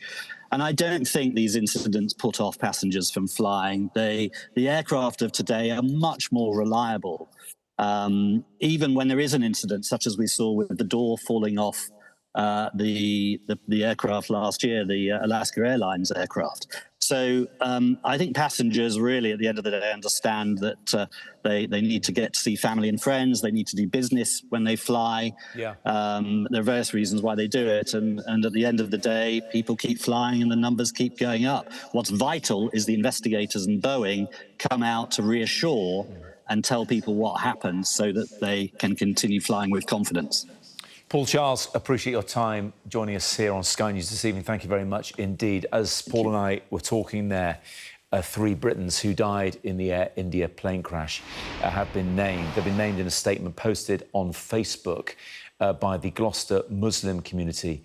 They said that Akil Nanabawa, his wife Hannah, and their 4-year-old daughter Sarah had died in the crash. So a statement posted by the Gloucester Muslim community have shared the names of 3 people they believe who died in the Air India plane crash. Akil Nanabawa, his wife Hannah, and their 4-year-old daughter Sarah. My colleague Paul Kelso is here with me in the studio. Paul, just as we approach the top of the hour, this is going to be the state of affairs, isn't it, for the next day or two? The more details are going to emerge of who was on board this plane that crashed. Yes, and it's chastening. This has been a grim scene from the very moment news emerged that a plane bound for Gatwick from an Indian state that has such close ties to the UK had crashed, the implications of that were clear, if unspoken. We've had this remarkable tale of a single survivor from the plane being a British citizen, but now the first confirmation from the community of 3 fatalities of the 53 Britons that were on board. That's 49 still unaccounted for by my maths. There are many, many more stories of lives lost and families who've suffered those losses to come in the next hours and days. Paul, for now, thank you very much indeed. Just to remind you, in the last hour, we've learnt that there was only one survivor from this plane, a British man, 241 aboard. The Air India plane crashed with dozens on the ground as well. More for you after this short break.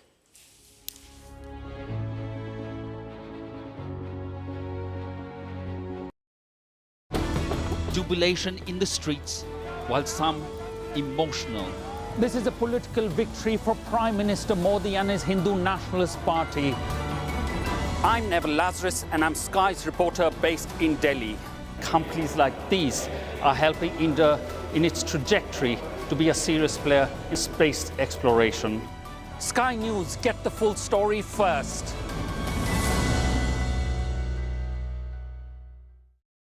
A show of military might and menace. Why should the West trust you? Frankly, I don't care whether the West trusts us or not. Sky News. Get the full story first. Have a quick word for Sky News. Is the West right? Are you fueling Russia's war machine? American journalist Evan Gershkovich is on trial here, but was first on display. I'm Ivor Bennett, Sky's Moscow correspondent.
Good evening, it's 6 o'clock. I'm Matt Barbett. You're watching the News Hour on Sky News. 60 minutes of news, analysis and interviews. We begin right now with the top story this hour. A plane heading to London carrying 242 people crashes in India.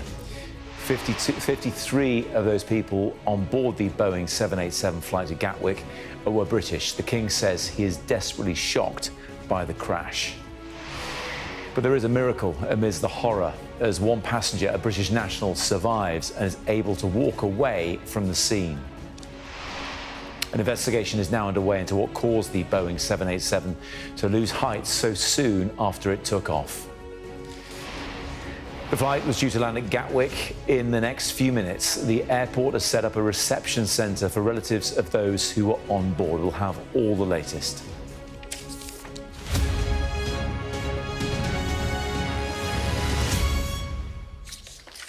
Good evening. An Air India flight bound for London Gatwick has crashed just after taking off from the city of Ahmedabad. 242 people were on board the Boeing 787, including 53 British nationals. And this evening, it's been confirmed that one of the passengers, Vishwas Kumar Ramesh, who is from the UK, miraculously survived and seems to be the only survivor. An investigation into what caused the plane to crash is now underway, with the UK's Air Accident Investigation Branch sending inspectors to India to help. A warning, this report from our international correspondent Alex Rossi contains footage that you may find distressing. It was clear almost immediately that the Air India flight was in serious trouble. Less than a minute after takeoff, the aircraft began losing altitude before a massive explosion filled the sky. This CCTV footage shows what happened from another angle. The aeroplane fails to gain height, flying low and flat before the moment of impact. A mayday call had been made just before it came down. Fully loaded with fuel, the Boeing Dreamliner crashed into a residential area at 1:38 p.m. local time. The flight was bound for London's Gatwick Airport. Thick black smoke filled the sky, rising above rooftops. 242 people were on board. That number includes 53 British nationals. Miraculously, there are survivors. This is Vishwas Kumar Ramesh, who's British. He can be seen moments after the crash, walking away dazed, but relatively unscathed. In the video, he tells people around him that he came off the plane. He was travelling with his brother, whose fate is unknown. At the family's home in Leicester, they're still trying to understand what happened. Even though we survived, yeah, it's a miracle. Like, still worried about our other brother, my other brother. The airline has set up an emergency helpline for the relatives of those on board. In the House of Commons, Foreign Secretary David Lammy paid tribute to the victims. We know that British nationals were on board, and Mr. Speaker, I can confirm that the FCDO is working urgently with local authorities to support British nationals and their families, and has stood up a crisis team in both Delhi and in London. The scale of the tragedy has been compounded by its location, right in the heart of a built-up neighbourhood. Debris is scattered everywhere, with parts of the aircraft lodged in buildings. Photographs taken from inside housing used by medical workers show part of the plane's landing gear. In a dining room nearby, plates are still on tables, evidence that residents were eating when the aircraft tore through. Emergency crews are continuing to arrive at the scene as teams search for any signs of life and begin the grim task of recovering bodies. We are actively working with the authorities on all emergency response efforts. A special team of caregivers from Air India is on their way to Ahmedabad to provide additional support. The investigations will take time, but anything we can do now, we are doing. This has now become a coordinated response involving multiple agencies on the ground. Our priority is to rescue the injured and provide help in this emergency, and our team is working on it and we are on our way. At nearby hospitals, the scene is frantic. Casualties are being rushed in for treatment, many with severe injuries. And many, many more are expected in the hours ahead. The cause of the crash at this stage remains unknown. Aviation investigators are now beginning the long and complex process of determining what went wrong in what is already being called one of the worst disasters in India's aviation history. Alex Rossi, Sky News. In the last few minutes, the Prime Minister Keir Starmer has been speaking about what happened. Well, the images and news from India is absolutely devastating, and I speak for the entire country in saying our thoughts are with each and every one of those involved. There will be British and Indian families across the land who are absolutely impacted by this, and our thoughts, first and foremost, are with them. Obviously, the investigation is going on. We've dispatched an investigation team that's been deployed. The Foreign Secretary is leading on this, and we'll obviously update as soon as we can. But we're working with the Indian authorities on this to establish the facts. I would say to all families, friends of anybody affected to please contact the Foreign Office for further information. Are you in contact at all with any affected families, and do you know anything more about this possible British survivor? And if I may, is there going to any plans for a Cobra? Well, in relation to the question of a survivor, obviously we're establishing the facts and the investigation is ongoing. We're in constant contact with the Indian authorities. We've dispatched our own team that's been acknowledged to work with them. I think it is important for all friends and family to contact the Foreign Office so we can roll out this as quickly as possible. But it is an ongoing investigation. It'll take some time. But, you know, our hearts and our thoughts are absolutely with the friends and families of all those affected who are going to be absolutely devastated by this awful news. Okay. Well, let's bring in our political correspondent, Rob Powell, who is in Westminster. And there's been more responses, not just from the Prime Minister, Rob, as to what happened. Yeah, not too many new bits of information or update from the Prime Minister there, essentially confirming what we knew on the ground in terms of air accident investigators being sent to India.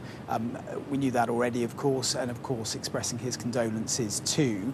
Also not confirming that news that we are reporting about a British survivor from that plane crash. I think, though, behind the scenes talking to people in government, they're certainly not saying that that's incorrect, put it that way. I think in circumstances like this, if this was not right, you would expect a fairly swift action to try and I guess put an end to that sort of reporting. So that leads us to believe that is correct, and over time we may well get that confirmation, probably from the Foreign Office or indeed Number 10. No answer as well on whether there'll be one of those Cobra meetings, those types of meetings that are convened just up Whitehall from where I am now in moments of crises. I'm not sure you'd necessarily expect a Cobra in a situation like this, because of course it's not necessarily a developing situation in India. So whether there will be a need for one of those, we will see. They don't usually brief those in advance anyway. I think they tend to just let you know they're happening when they have made that decision. In terms of the UK involvement, we know that 4 inspectors, investigators from the Air Accident Investigation Branch here in the UK will be heading towards India on a flight this evening from London Heathrow, due to get into India tomorrow afternoon. They will be assisting with Indian air accident investigators as well. Because of the presence of so many British passengers on that jet, the British investigators will be given expert status, the technical term essentially that means they get access to more information, factual information on the ground, a copy of any final reports that come out of that as well. So there will be a UK involvement in India as they try and figure out what exactly is going on. The Prime Minister in that clip as well saying that if people wanted more information to get in touch with the Foreign Office, and saying that the Foreign Secretary David Lammy would be leading on the UK response. Earlier in the Commons you heard David Lammy saying that they had set up crisis teams both in Delhi and in London as well. There's also a liaison individual officer going to Gatwick Airport, because clearly there may well be worried, distressed families going towards Gatwick. That plane was due to land in Gatwick this evening. In terms of other reaction that we've been getting from politicians, we have had the Transport Secretary saying that she's been kept update and abreast of developments, but also the former Prime Minister Rishi Sunak as well, who's of course his wife, Akshata Murthy, is Indian, the daughter of an Indian tech billionaire. He posted online saying that he and Akshata are deeply shocked and distressed by the news of the Air India tragedy and spoke of the unique bond between the two nations. But I think at the moment maybe something of a holding response, a holding statement from the Prime Minister as investigators from the UK are dispatched to India and as more facts are gathered on the ground about what caused this crash. Rob, thank you very much indeed. Well, the British national who survived the crash that Rob was referring to there has been named as Vishwas Kumar Ramesh. His family live in Leicester, and he said he had no idea how he escaped. A doctor who examined him said he was disoriented with multiple injuries all over his body, but out of danger. And this seems to be video of this British man, Vishwas Kumar Ramesh, walking away from the scene. He's since been taken to hospital where doctors have been examining him, and our colleague Neville Lazarus has been in there and confirmed that this man is being treated for injuries. Now, our correspondent Shaman Freeman Powell has managed to speak to his brother. When he was on the runway, well, my dad called him and Vishwas said, "Oh, we're going to take off soon." And then literally like 2 minutes later, he video called my dad. As he crashed, he said, "Oh, our plane's crashed." All of that. I don't know where my brother is. I don't see any other passengers. I don't know how I'm alive, how I exited the plane. I can hear your voice shaking. I know this is a silly question, but how are you and your family keeping up at the moment? I mean, you can see the state of my mum. Like, we're all just, I've got no words to describe it. And many would say it was a miracle that Vishwas was able to get out of that plane, but you're still waiting on news, aren't you, for your other brother? Yes, absolutely. It's a miracle he survived. What about the other miracle for my other brother? Just hearing about this crash. Like, I'm scared to fly now, just to even stay on a plane now. Well, a remarkable response there from the brother of this man, who seems to be the only survivor of the plane crash in Ahmedabad, Vishwas Kumar Ramesh. Our India reporter, Neville Lazarus, who I referred to just a moment ago, has this update now from Ahmedabad, and he's outside the hospital where Vishwas Kumar Ramesh is being treated. He is just a ward opposite me where I'm standing right now at the civil hospital, the largest in Ahmedabad. He has been in this ward since the time he was found. He was brought to this place. I managed to get into his room, and he nodded when I spoke to him. He seemed to be all conscious. I introduced myself, but then I was quickly ushered away by the police and the hospital staff out of that room. He looks fine. He was almost sitting up on his bed. He had a bit of bruises on both his arms. He was conscious. He sort of nodded when I was speaking to him. He didn't say anything, but he sort of shook his head to say that he was all right. But by that time, I was asked to leave that place. Now, I did meet the doctor who first met him, or who first saw him when he was brought to the trauma ward, Dr. Sharik, and he told me that he's mentally all fit. He's just very, very shaken up. He just had a few scratches on both his arms. He was walking all right. He was limping a bit, but he said there was no internal injury, but they had to do all the checks, and he was then taken into for MRI checkups and various other checkups, which the hospital did, and then taken into this ward where he has been admitted to. Now, we don't know how long they're going to keep him, but the doctor did say that he would be there for a bit of time. We don't know how long it will take, but yes, a bit of relief for him and his family out here, but nevertheless, the kind of shock that the nation is going through with the kind of tragedy that we've witnessed over the last few hours out here. We've walked through where the post-mortem department is, and there are families who are wailing and crying. Some people still looking for their loved ones. We did meet a father, a brother, in fact, of one of the victims who's still trying to find his little boy. But there are lots of tragic stories out here tonight. But sort of a good ending for Ramesh, who managed to survive this absolute inferno and crash and a disaster in the country. Yeah, I think, Neville, the survival of Vishwash Kumar Ramesh seems to be a miraculous one, when we've heard, haven't we, in the last 3/4 of an hour from the Indian authorities that he is the only survivor. 241 others who are aboard the Air India flight have died, they're saying, and dozens more, maybe as many as 60 or 65, also perished on the ground. Can you explain those figures a little bit more for us?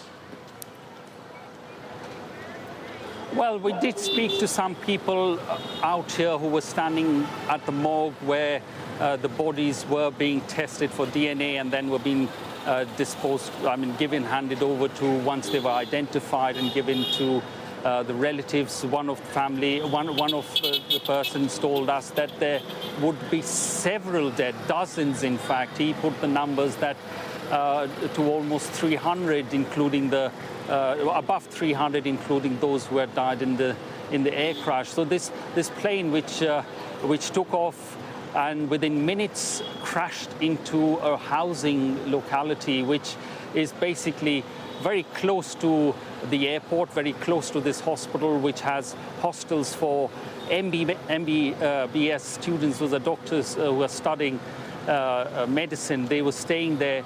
They were having lunch in one of the hostel mess rooms when this plane crashed into, parts of the plane crashed into it. We did hear from some of one of the survivors who were being taken out from after being treated. He was conscious. He didn't want to speak very much, but he sort of nodded to say that he was all right. But he had bandages over his head. They were very young students, very young, in their early 20s, who are studying medicine at the hostels in these blocks of flats where the plane came down. And there are people who believe there would be many more deaths in that place because of the kind of impact the plane had. It was carrying about 80 to 90 tons of aviation fuel, which just ignited the whole place, and also had damaged the buildings around this mess and where the quarters of the students were. So there is a lot of speculation here.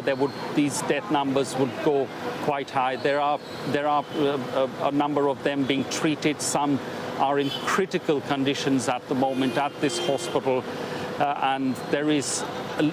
Everywhere you sort of walk around and you hear wails of family members and very, very worried family and friends looking for loved ones.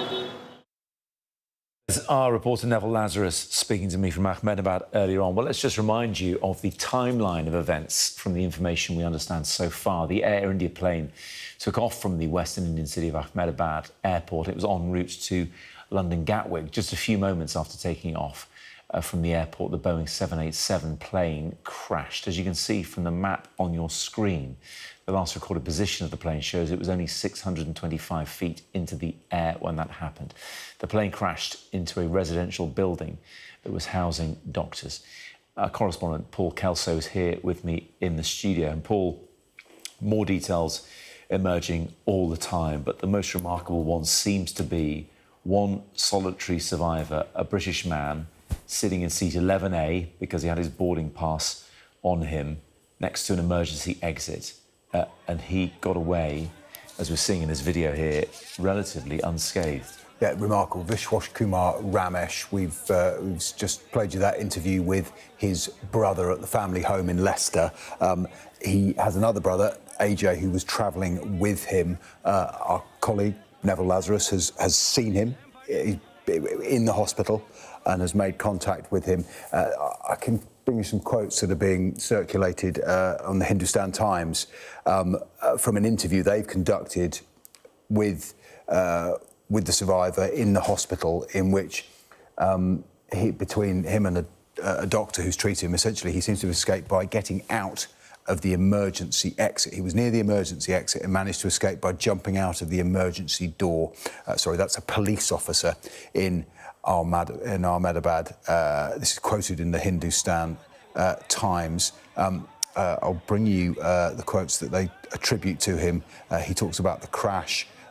He said, "When I got up, there were bodies all around me. I was scared. I stood up and ran. There were pieces of the plane all around me. Somebody grabbed hold of me and put me in an ambulance and brought me to the hospital." He said he looked for his brother, who was in a different row but couldn't find him, and he appears to have made his escape via the emergency door. There he is in hospital and finds himself the only survivor, according to the India's Home Minister, out of 242 people on board, which means there are 52 Britons unaccounted for.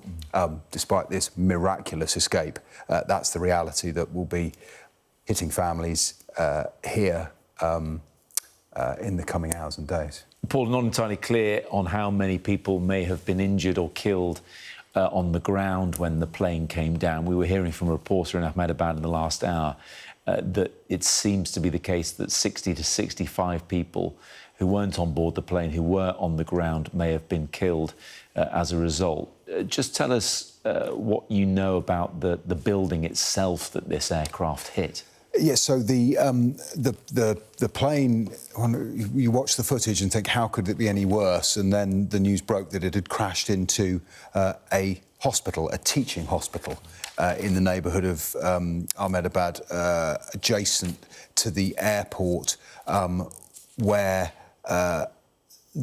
it crashed into the second floor of that building, but the entire plane doesn't appear to have hit it. We've seen pictures that show part of the landing gear embedded in the building, the tail section of the fuselage, which crashed into the mess hall, the dining hall, where trainee doctors were eating their lunch. The pictures show tables with plates on them and food still on the plate, so completely unaware at lunchtime people sit down to eat and then a plane crashes into it. But that building, notably from the pictures we've seen, doesn't bear any of the kind of fire damage and explosion damage we can see in these pictures. You see the charred remains of, I'm not sure whether that's that we just saw was the plane or just the street scene. Should be said, this is the hospital where people have been rushed to as part of, or one of the hospitals as part of this enormous emergency effort. Should be said that 60 to 65 number when we spoke to the reporter in India, is significantly lower than, again, earlier in the day, police officials cited by news agencies were talking about numbers in the 100s, hundreds of bodies retrieved. So the confirmed death toll does appear to be coming down. I should say confirmed. The numbers circulating are coming down. There's very little confirmation of any of these numbers yet, but an enormous wide-bodied aircraft with 100 tons or so of aviation fuel crashing. We were taken off at 160 miles an hour, coming down at that speed in a city centre, essentially. It will be no surprise if the death toll were much higher than that 60 to 65 reported on the ground. And the fact that anyone has walked away is astonishing. There we can see the tail fin. That's the teaching hospital building. We haven't seen an aerial picture yet that gives us a clear image of the path of destruction this plane has left. I'm sure it will emerge in time, but it does appear that part of the plane has sheared off over that building, and then what we see here is the what happened on impact and explosion, which makes the fact that somebody has walked out from a seat at the front of the plane even more astonishing. Yeah, it really does, Paul. Thank you very much indeed. Joining me now is the Labour MP and member of the India All-Party Parliamentary Group, Baggy Shankar, MP for Derby South since the election last year. Thanks for joining us. Your reaction to what's happened? Well, thank you for having me on. It's a reaction of total devastation, really. It's a horrific day for all the families affected in India, here in the UK, and in other countries across the world. What would have been an ordinary day for them has turned out to be probably the worst days of their life, and my thoughts, my prayers, and for members on the APPG as well, are with those families, and it must be so difficult for all of them to just comprehend the scale of what's happened today. It's also a reminder, isn't it, of the close ties, not just between India and the UK, but also this part of India, Gujarat, Ahmedabad, has close links to the UK as well. Many of those British people have been over there seeing family and flying back. Absolutely. I mean, fundamental to all of this is the people that are affected. There'll be families, there'll be friendships that are made in India and across, towns and cities here in the UK. Loved ones will know many of the people affected directly, or friends and families of those, and it'll be just a devastating day for them, and just unimaginable, really, the pain and the deep anguish that they'll all be feeling at this moment. Look, I know you haven't been an MP for too long, since last year, but you're also the leader of Derby City Council. More locally, if there are families affected by this, how do the authorities swing into action? Well, the UK government has swung into action pretty promptly. They're offering consular support on the ground in India, but also information is available here, both on telephones and online. So I'd urge anybody who's concerned or seeking information to make contact with the authorities, and that could be the UK government or the consular services that are provided through the Indian High Commission here in London as well. What's your reaction to what seems to be the case, that there is one person who survived, this British man, Vishwas Kumar Ramesh, that seems to have walked away, yes, with cuts and bruises and looking pretty beaten up, but nonetheless has walked away and survived, and seems to be the only person who has on the flight? Looking at those images that are emerging throughout the day, it seems pretty remarkable given the total scenes of devastation. I wish he makes a full and speedy recovery, but I can also imagine the pain of his family, because I believe his brother was also on the flight, and they're probably still hearing or waiting to hear about him, but also the rest of the families affected. It's just total devastation, and this waiting period must be so difficult for everybody who are worried about loved ones, friends and families who have been affected. Yeah, absolutely. Look, we don't know the details of those people on board, and we don't know, hearing anecdotally the names and details of some of the British people on board, but they will come from all over the UK, West Country, your part of the world as well. Do you get a sense that people with Indian heritage in Britain will be putting together at this moment? Absolutely. The links between the UK Indian diaspora and the people of India is a historical one. It's a deep, strong relationship, and many people will be affected by this. People will want to offer support to each other and come together at this horrific time of need.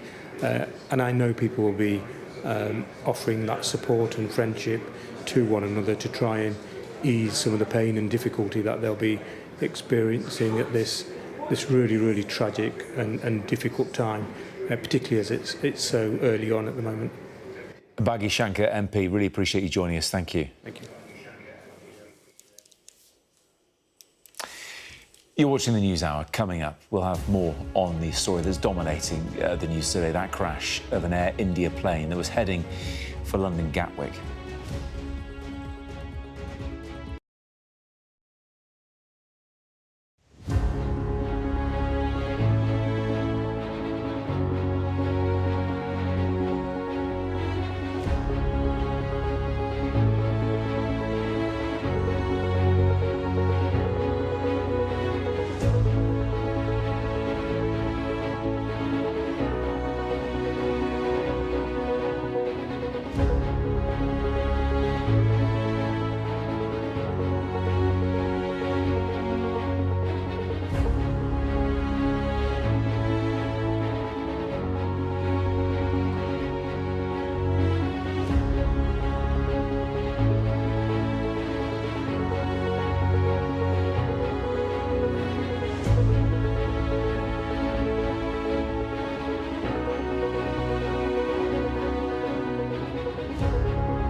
jubilation in the streets, while some emotional.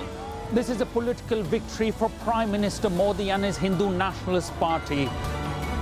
I'm Neville Lazarus, and I'm Sky's reporter based in Delhi. Companies like these are helping India in its trajectory to be a serious player in space exploration. Sky News, get the full story first.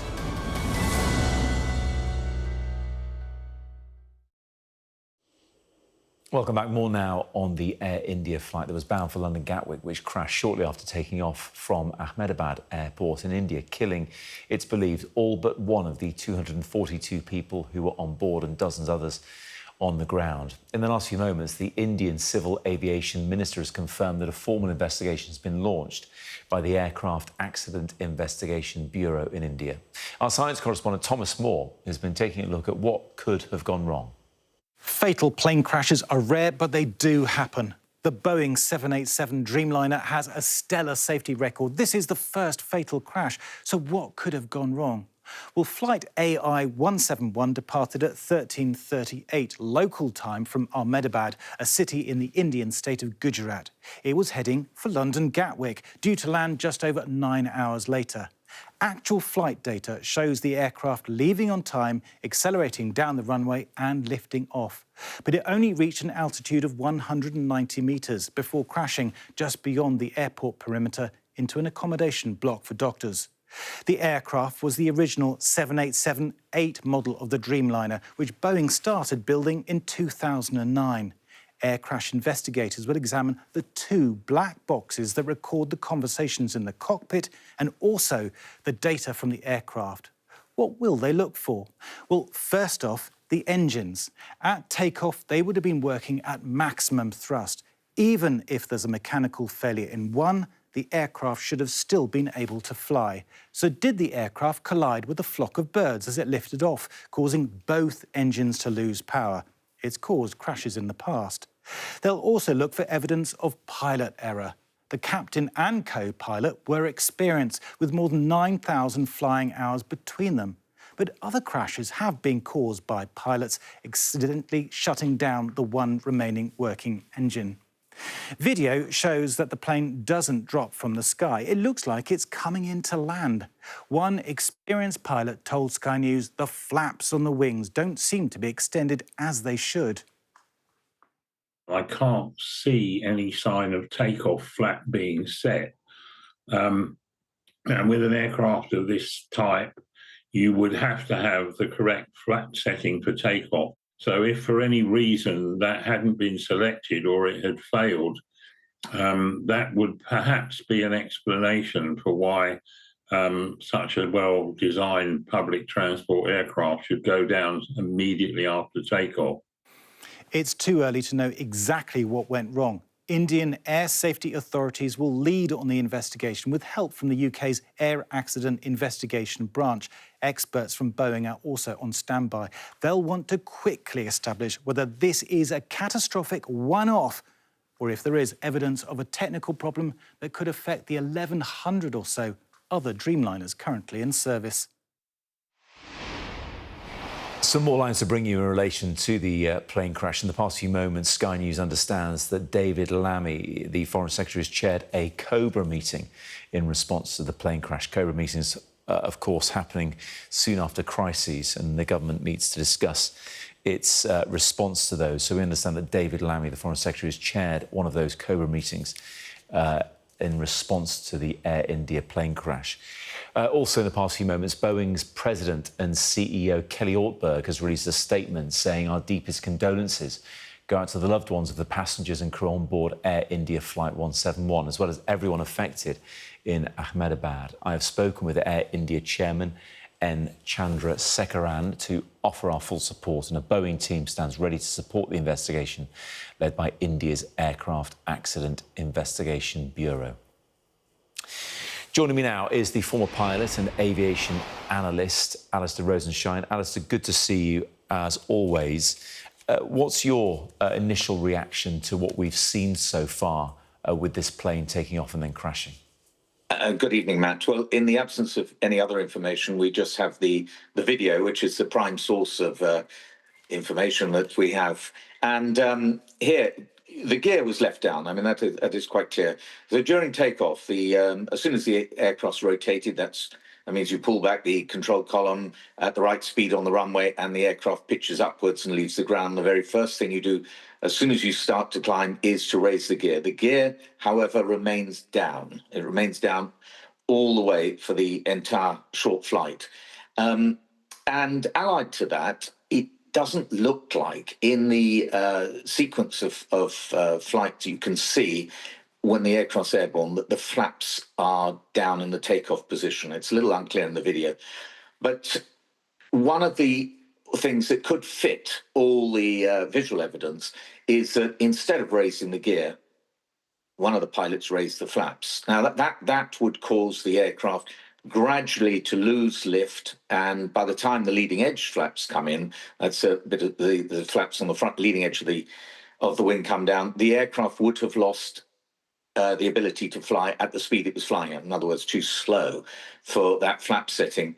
And you can see, if you look closely at the video, the aircraft starts to what I call wallow. The wings are sort of moving left, right, up and down ever so slightly, which would suggest that the aircraft's below flying speed, and that would account for its rapid descent. And something very similar happened at Heathrow with Papa India many years ago.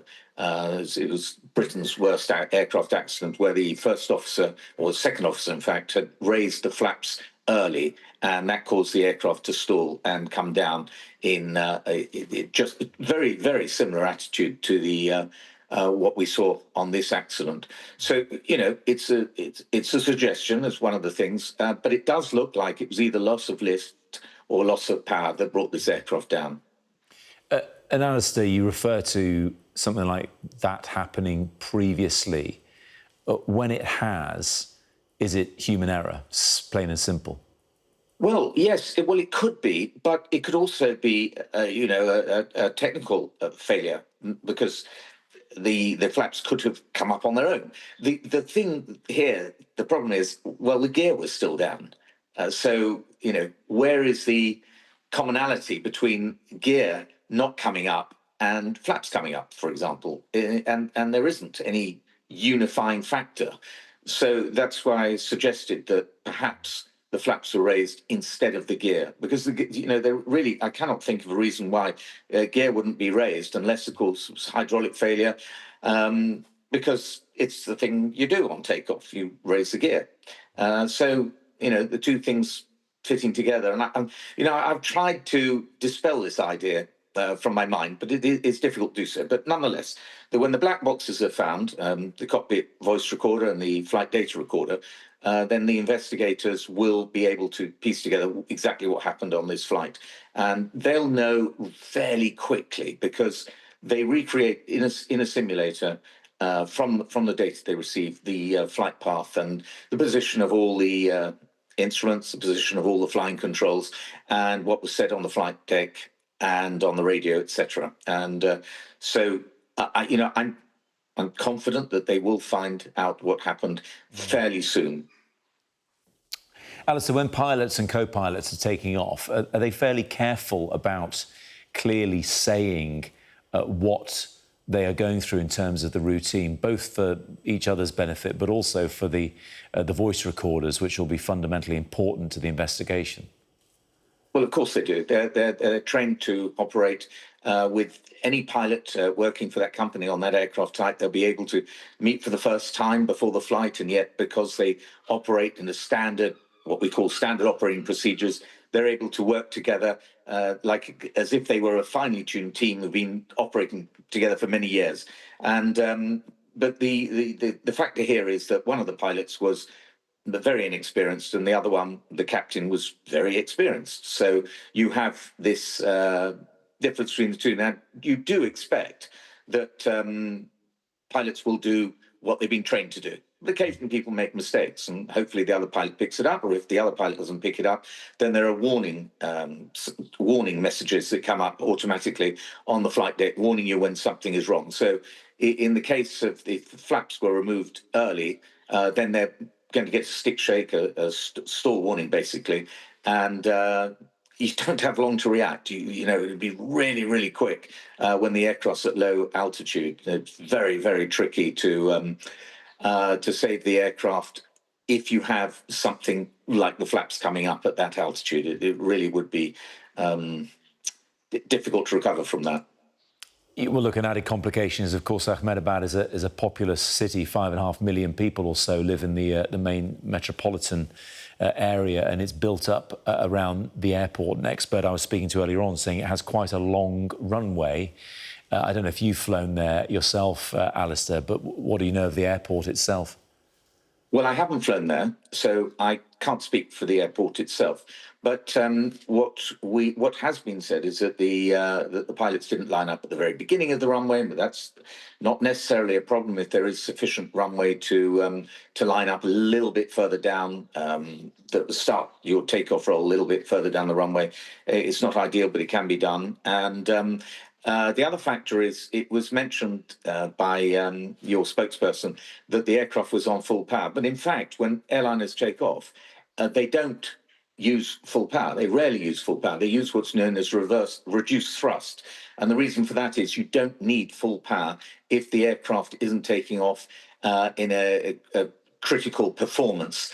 In other words, if you're at a high altitude airport, it's a hot day, you're very heavy, you've got maximum load, then you will be using full power. But otherwise, most takeoffs, you have a reduced amount of power. And that means that if you do lose, for example, power on one engine, then one of the first things you do is to increase the power on the live engine because you will have more power available.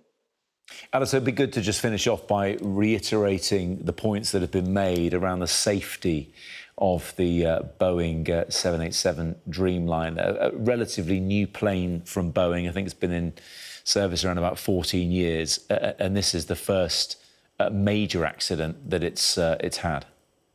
Yes, well, it is. Well, you said it yourself. I mean, there are some 1,100 of them flying. This is the first major accident with one. So obviously it is a safe aircraft.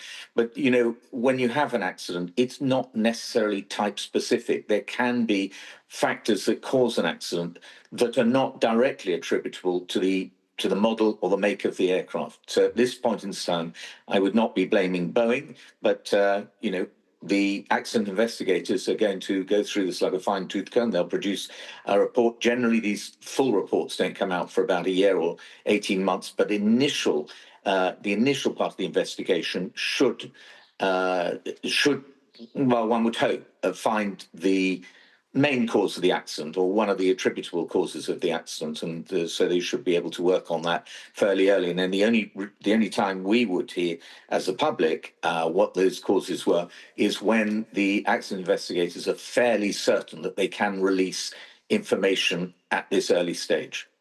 Alistair, good to see you. Thanks for joining us. Thank you. Well, a reception centre has been set up at Gatwick Airport for the relatives of any passengers who were on board the flight that was due to land there around about half an hour ago. From Gatwick now, Sky's Molly Malone has more.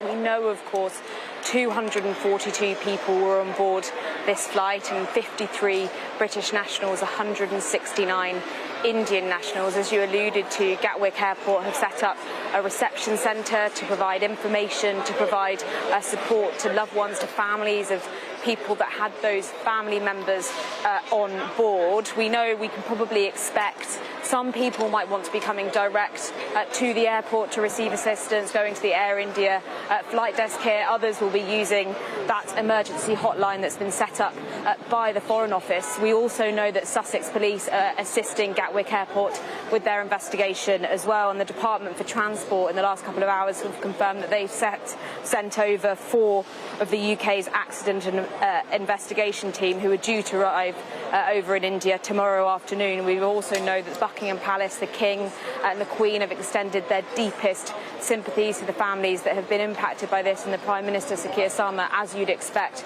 is being kept up to date and, as we understand it, has sent his condolences to President Modi. All of these authorities, the Civil Aviation Authority, the Foreign Office, will be coordinating efforts to try and assist loved ones, to try and give them some answers, some explanation as to what happened. That is Molly Malone at Gatwick Airport. Tata Sons, which is the owner of the airline Air India, says it will offer around £86,000 to the families of each person who died in the plane crash. This afternoon, Air India's chief executive gave this statement. I want to brief you on a serious incident that involved an Air India aircraft a short while ago. But first, and most importantly, I would like to express our deep sorrow about this event. This is a difficult day for all of us at Air India, and our efforts now are focused entirely on the needs of our passengers, crew members, their families, and loved ones. I know that there are many questions, and at this stage, I will not be able to answer all of them, but I do want to share the information we have at this time. Air India flight AI-171 operated with a Boeing 787-8 aircraft travelling from Ahmedabad to London Gatwick has been involved in an accident after takeoff. Flight AI-171 was carrying 230 passengers and 12 crew members on board. Of the passengers, 169 are Indian nationals, 53 are British nationals, there are 7 Portuguese nationals, and 1 Canadian national. The injured passengers have been taken by local authorities to the nearest hospitals. We are actively working with the authorities on all emergency response efforts. A special team of caregivers from Air India is on their way to Ahmedabad to provide additional support. The investigations will take time, but anything we can do now, we are doing. We know that many people are concerned for the welfare of their loved ones. We have set up a special helpline that friends and family can reach us at. The number is 1-800-5691-444. That is 1-800-5691-444. We understand that people are eager for information. And please know that we will continue to share accurate and timely information as soon as we can. But anything we report must be accurate and not speculative. We owe that to everyone involved. For now, our teams are working around the clock to support passengers, crew, and their families, as well as investigators, however we can. Chief Executive. Joining us now is Laura Savino, a former United Airlines captain. Laura, it's good to see you. Thanks for joining us.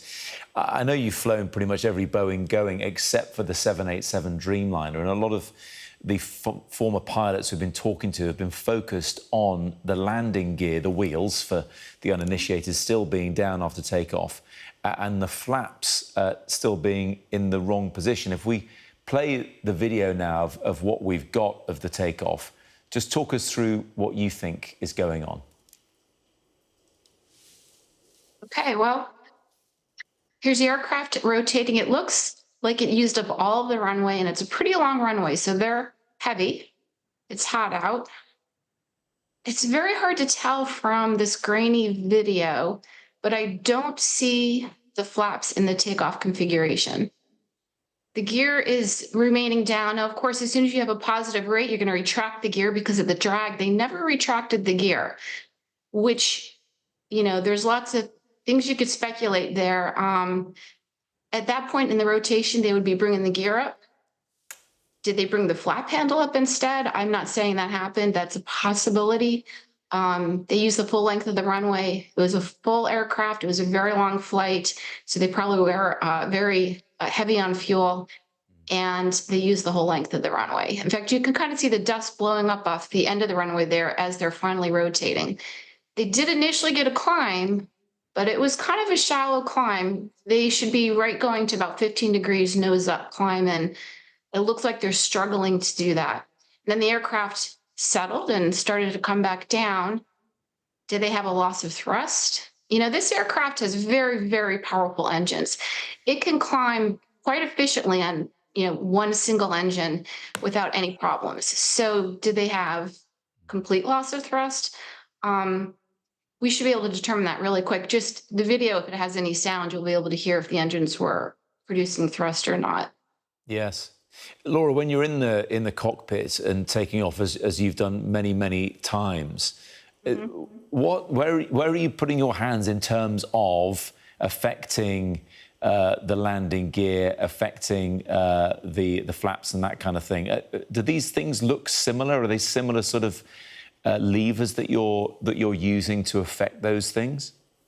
Not particularly. They are close to each other. It would be very hard to confuse one for the other, so I'm not in any way insinuating that happened. I'm just trying to figure out why they didn't raise the flaps. You know, looking at that video, I actually don't see the flaps even at the initial rotation. So did they take off not in the takeoff configuration? That would be very hard to do because this aircraft it's very automated. It has a lot of lights, bells, whistles. It's not going to let you take off if you're not in the takeoff configuration, unless perhaps, I don't know, there was a circuit breaker that was out. Perhaps that would have disarmed that system and allowed it. I don't know. It's all speculation. They will determine, I'm sure, pretty quickly what happened. Yeah, you're right. It is early days and all speculation, and we know there are multiple investigating agencies involved in this, from the UK, India, of course, and the US as well. Boeing, I believe, sending a team over there. Look, just in terms of the relationship between pilots and co-pilots, Alistair Rosenshine, I was speaking to just a few moments ago, is a former BA pilot, says no matter if you're flying with someone you've never flown with before, everyone's pretty well drilled on the routine and how it goes. Was that the case in your experience? When you would come across a co-pilot you'd never flown with before, was it still as if you'd flown together multiple times? Yeah, absolutely. Everything is very standardized. The training is extremely comprehensive. In fact, at United, we have, I think, 17,000 pilots. The chances are you will be flying with somebody that you've never met every flight. So it doesn't make any difference if it's somebody that you know or don't know, or even if you like or if you don't like. Everything is very procedural, and I'm sure that's the case at Air India. And back to your question, your initial question. So as far as where the hands are going to be, it depends on whose takeoff it is. The captain and the first officer will rotate legs. So the flying pilots, once the thrust is set, they are going to remove their hands. The captain will once you pass the decision point where you know that you're going to take off, your decision speed. And climbing out, either the flying pilot, depending on who that is, will then have their hands on the controls, and the non-flying pilot is the one that is going to, on command, raise the gear and raise the flaps. So, but nobody's hands are going to be on either one of those controls until they're ready to actually actuate them. Interesting. Laura, just to finish off, clearly experts like you flow many planes, and Alistair I was speaking to as well, know what they're looking at here.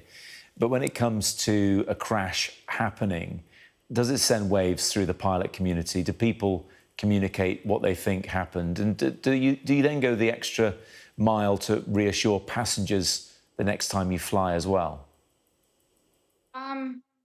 Yes, clearly pilots will talk about it because, you know, there before the grace of God go I. We don't know what happened with these pilots. We know that they were highly trained, they were experienced, they've done this many, many, many times.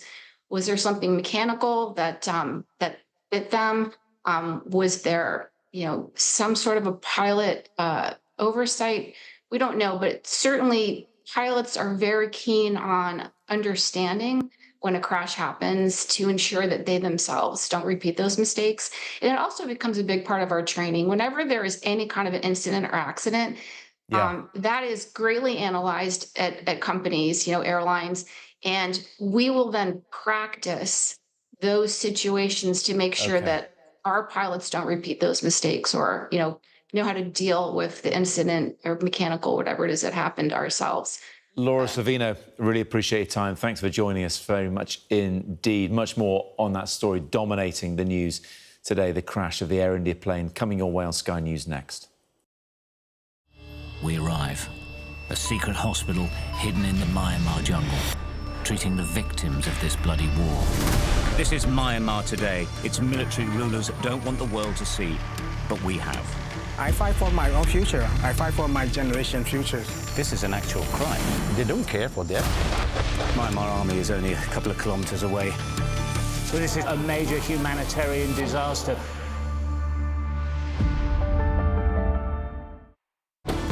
Jubilation in the streets, while some emotional. This is a political victory for Prime Minister Modi and his Hindu Nationalist Party. I'm Neville Lazarus, and I'm Sky's reporter based in Delhi. Companies like these are helping India in its trajectory to be a serious player in space exploration. Sky News, get the full story first.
Hello, this is the Politics Hub, and we're bringing you breaking news tonight. After a plane bound for London's Gatwick Airport crashes in India, we'll be live at the scene with the latest reaction and developments.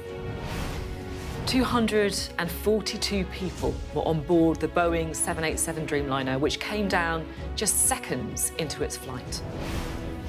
53 of those on board were British nationals. The King says he is desperately shocked by the crash. But there's been a miracle amid the horror tonight. One passenger, a British man, survived the crash and walked away from the scene.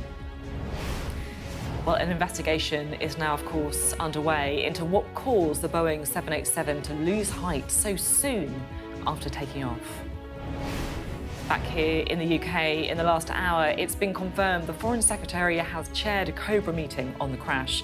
And the Prime Minister said the UK is in constant contact with the Indian authorities.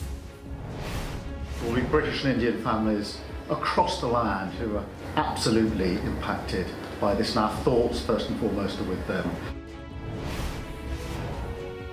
Well, the flight was due to land at Gatwick in the last hour. The airport has set up a reception centre for relatives of those people on board, and we'll be there for the latest.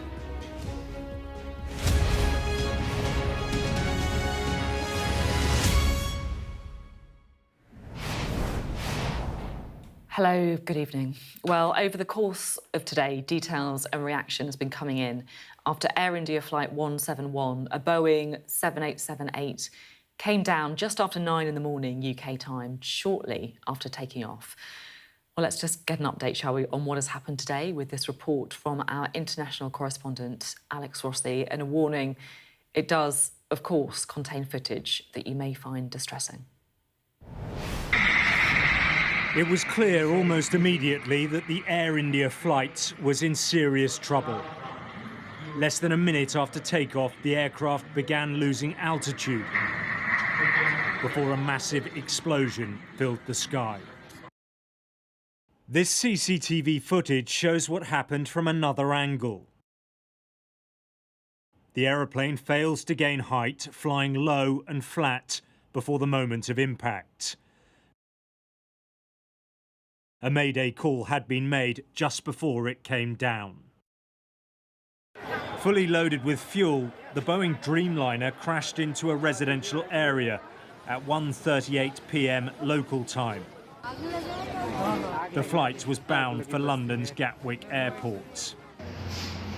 Thick black smoke filled the sky, rising above rooftops. 242 people were on board. That number includes 53 British nationals. Miraculously, there are survivors. This is Vishwa Kumar Ramesh, who's British.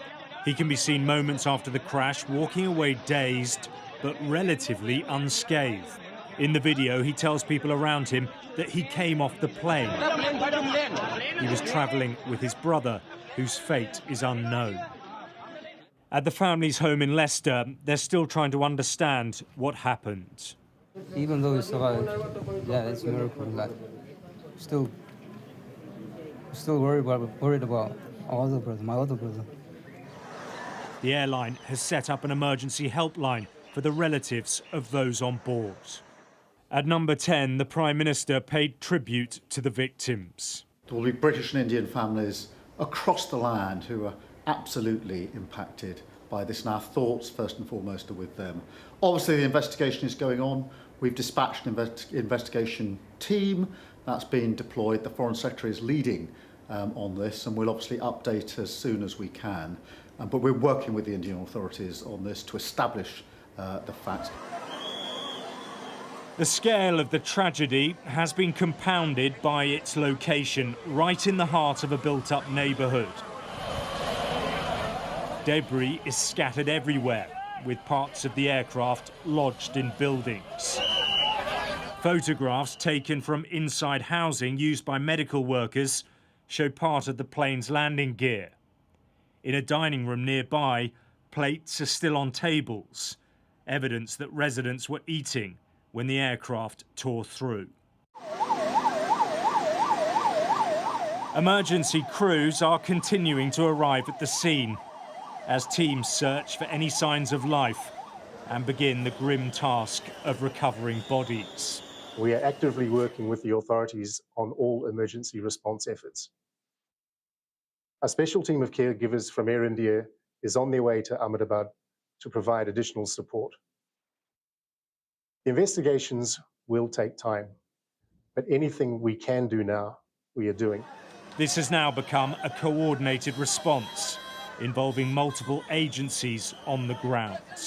Our priority is to rescue the injured and provide help in this emergency, and our team is working on it and we are on our way. At nearby hospitals, the scene is frantic.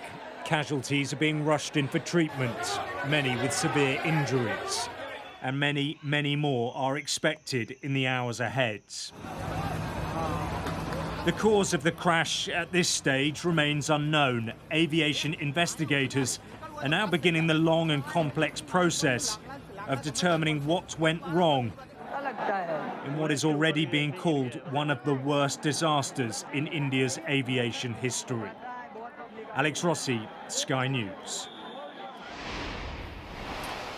We can cross now to our India correspondent Neville Lazarus, who is live at the scene of the crash for us. Neville, this is a devastating story. Just looking at the images of the destruction that has happened has been heart-wrenching. You were there now. What is it like? Sophie, it is absolutely devastating. Just beside me is a wing of the plane. It's charred, you know, it's sort of charred at the back. It's been separated from the rest of the body. Behind me, it's almost about 100 meters behind me, that building, I don't know if you can see it, the buildings behind me where this plane crashed into, and everything of that building is charred. The facade, it's damaged, it's all charred black and strewn all around this area for you know, at least 50 meters further to my right and about another 50 meters towards my left, where you can see these charred remains of this plane. Now, this plane took off around 1:38 in the afternoon, and within minutes it crashed into the earth, erupting into this fireball. It's just evident out here to kind of see the devastation that has taken place. It is shocking in sort of terms of, though it is nightfall, we can still feel, and some parts of the plane is still smoldering further down the road onto my right. But looking at this, it is quite incredible how someone could survive this, but absolutely shocking for the rest of this country and heartbreaking, as Prime Minister Modi had mentioned earlier on, and how sad the whole country is. Yeah, heartbreaking is the word. I can't believe that is the wing of the plane that you were standing in front of. And it's obviously a very built-up area where the plane came down. It looks very busy behind you. Is this the rescue operation, the clean-up operation in action? Well, the rescue operations have been going on since afternoon when the plane crashed. There's been hundreds and hundreds of rescuers who are here from the police, from the National Resistance Force, the paramilitary forces. All of them have come here to try and pick out and see if there are any survivors. We did hear of one survivor, a miraculous survivor, who walked out of that inferno. But rescue work is still going on. We were at the hospital a while earlier. We did see ambulances coming in, bringing a body. We are not sure or no confirmed deaths as yet of those medical students and the number of people who were living in these quarters, in these blocks of flats out here, who were having lunch at the time when this plane hit one of the mess where they were eating their lunch. Now, one of the survivors who we did film earlier on at the hospital, he just shook his head when we asked him. He was all bandaged up. He shook his head, and he just sort of was in disbelief that he survived that crash, but survived that sort of incident out there. But I think this will take a long time for them to clear up, because the debris has been strewn all across this region for meters on, and also the buildings behind me, which you can, I mean, it's nighttime, you can't probably see the charred remains of that building, but the facade is absolutely blackened out. Neville, you mentioned there the survivor, and this is the extraordinary part of this story, that in the midst of all this devastation, a man has survived. You managed to see him, to have some kind of interaction with him. Just talk us through what happened and how he seemed. At first, it was almost disbelief that someone could walk out from that absolute inferno, which we saw on social media. We went to the hospital, we looked around, and we managed to get to the ward where he was staying. Now, as soon as I entered the ward, I did see Ramesh out there. He was half sitting. He was in blue hospital scrubs. He was half sitting on his bed. He was talking to attendant. There were plainclothes policemen out there in the room. I walked in. I introduced myself and I asked him how he was. He nodded, he acknowledged, he said in very low tones he was okay. He had some bruises on his face and his arms, but as soon as I wanted to talk more to him and ask him more details, I was ushered out by the policeman and the hospital staff. I did meet the doctor, Dr. Sharik, who sort of treated him as soon as he came to the hospital. Now, this man was brought to the hospital by people in an ambulance. The doctor told me that he looked fine. He just had a few bruises. He had a bit of a limp. He was mentally shaken, and he said you could imagine the kind of trauma that he would have gone through mentally coming out from that inferno, walking alive from that devastation that took place out there. And he said we did a quick check on him. He seemed to be all right now. He shifted into a ward, and probably he's in good condition. He'd walk out pretty much soon, and those are the words of the doctor who saw him first. Now, Ramesh looked to me. He was conscious. He was fine. He looked all right. He was talking. He was acknowledging. He was absolutely conscious when he was speaking to the others out there when I walked into the room. But absolutely a miraculous incident out there for Ramesh. Yeah, you say miraculous, and that really is the word. I mean, we see there standing in front of a building, the front of which has been destroyed. We see the destroyed wing of the plane behind you. And earlier today, you spoke to somebody who, in your words, kind of seemed all right, managed to survive. I mean, can you kind of put into any words, how extraordinary that has been? It's absolutely extraordinary. If you see the pictures which was there about in social media of this plane just plummeting into the earth, erupting into a fireball. When we were at the hospital, we were next to the morgue, trying to see what was, people out there, and every now and then you could hear wails and families crying. There were anxious people, family members just waiting for some sort of information about their loved ones.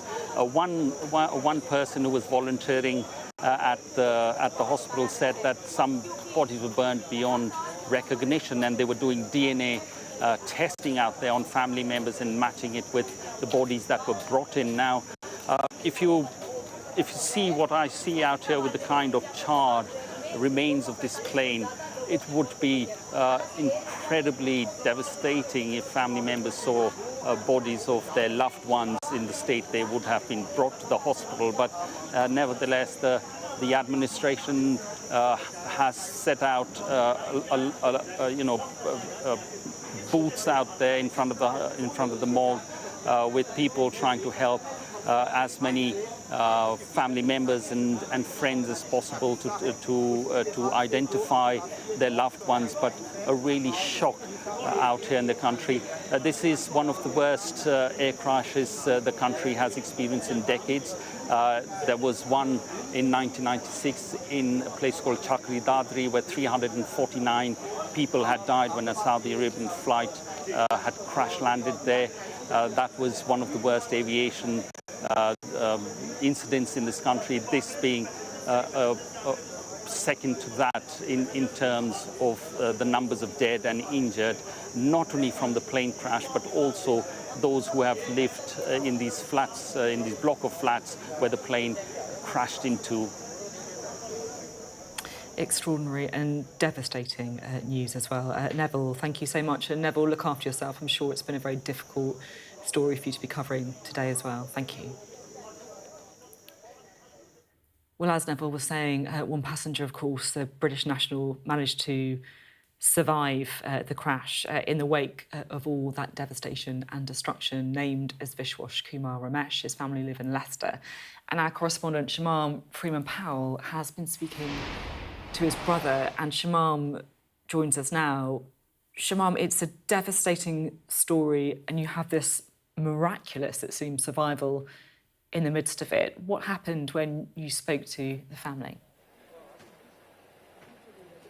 Well, earlier, Sophie, I went to the family address in Leicester and there was around 30 people gathered outside. Many of them were neighbours, some of them were friends and others were family. They were sharing videos and photos and news updates among each other, many shocked by the news. I spoke to Nayan Kumar Ramesh, that's the brother of Vishwas Ramesh, who is thought to be the only known survivor of that dreadful plane crash. He told me that just moments before the plane took off, he had spoken to his brother, Vishwas, who had called them to let them know that flight was about to depart. And just minutes later, they received another video call, but this time Vishwas was covered with blood. He'd clearly been injured and was in a state of shock.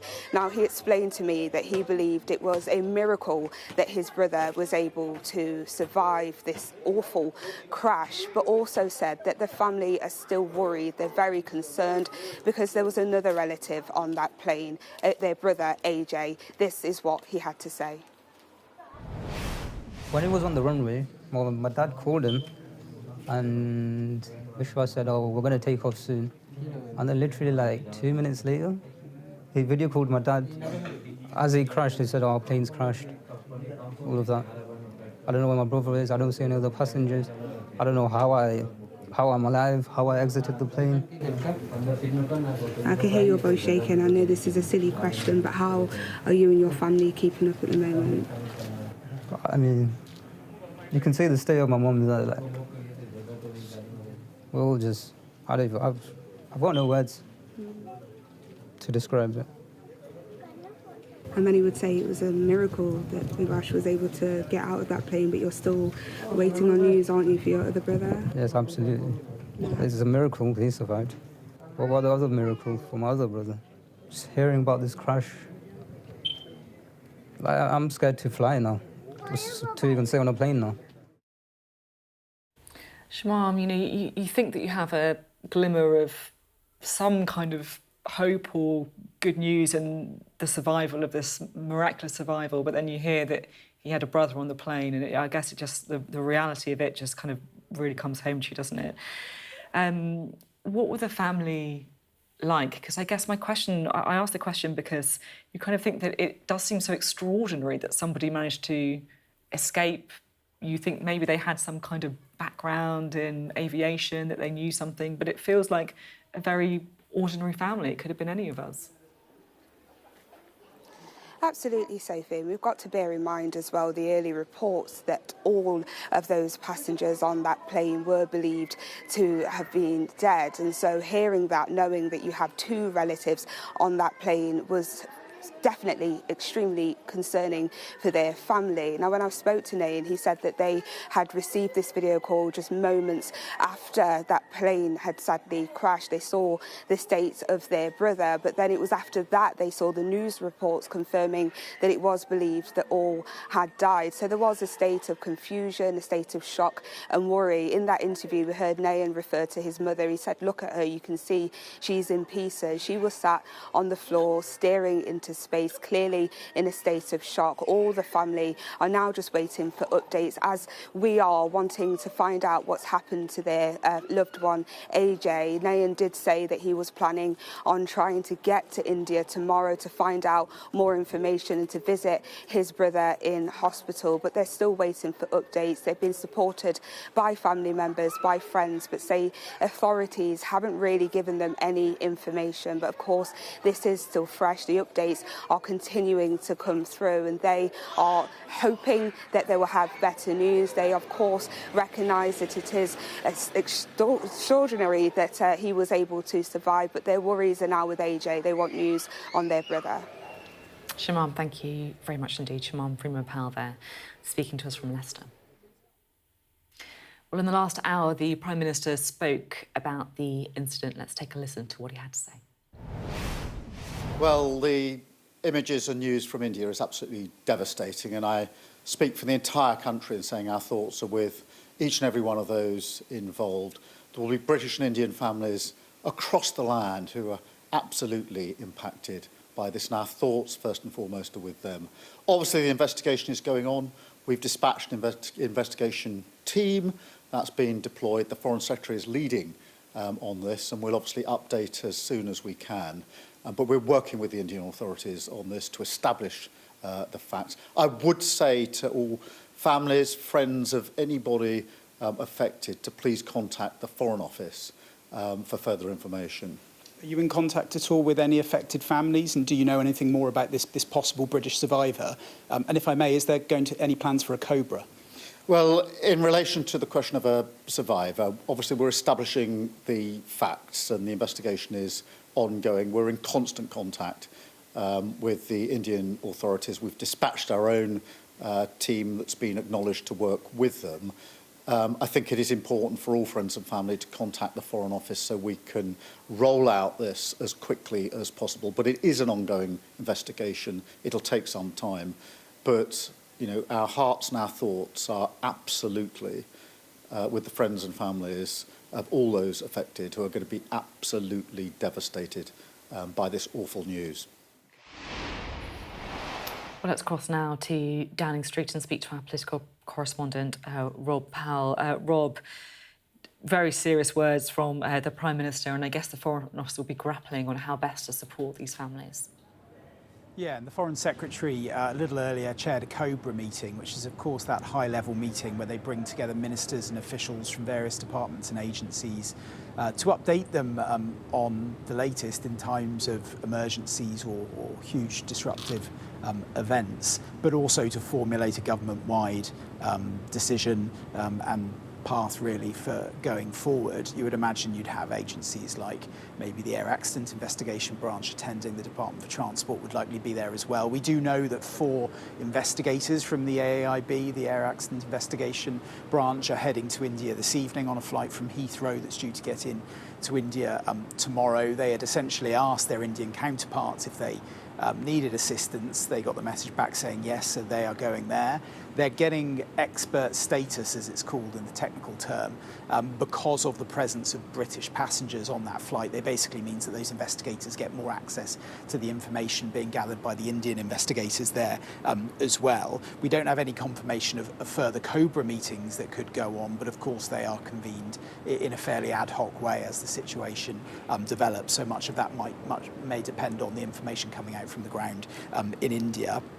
There's also a liaison officer being dispatched by the UK government to Gatwick to assist with presumably any families or relatives that arrive at Gatwick, where that plane was intended on arriving into, and crisis teams as well set up by the Foreign Office in both Delhi and in London as well. The Foreign Secretary David Lammy leading on the broader response.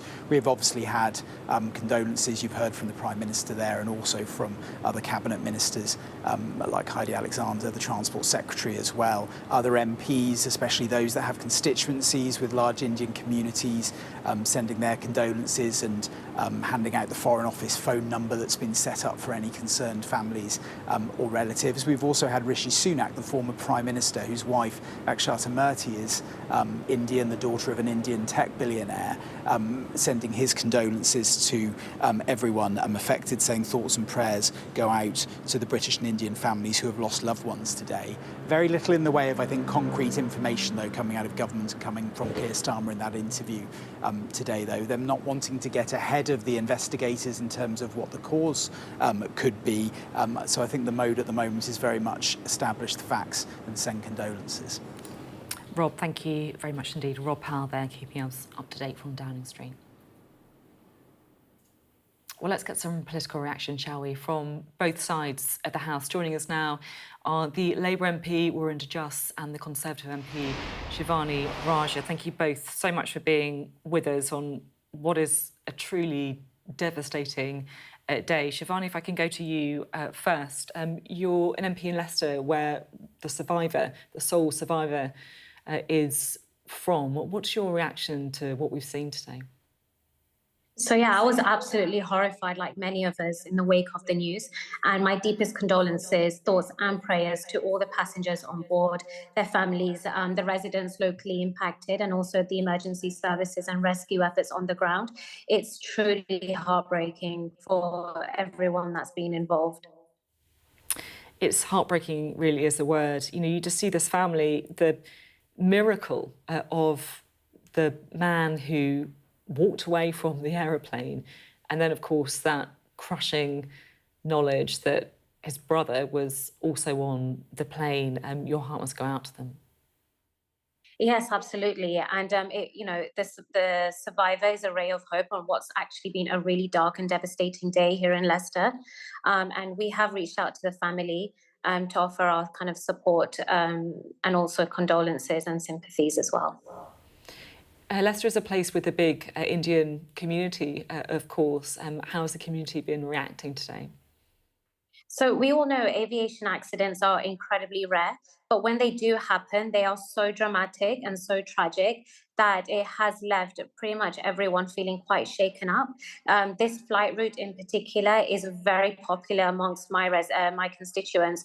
I've used it personally on many occasions. My family use it, and my constituents use it. So it really did hit close to home. Yeah. It must hit so close to home if it's a flight that you've used yourself. I mean, is there anything unusual about it, or is it just a very, very everyday kind of flight that millions of people take every year? Well, unfortunately, I myself have experienced delays on this specific aircraft due to various malfunctions, and I don't want to speculate. So, I will say this with that in mind. But I absolutely will be raising questions with Air India and the CAA and the Indian authorities regarding the safety measures of this aircraft.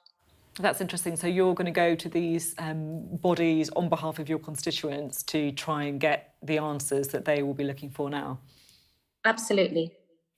OK, thank you very much indeed. I'm sure you've got a very busy evening. I know you've got a community that has been impacted by the disaster, so thank you very much for speaking to us today.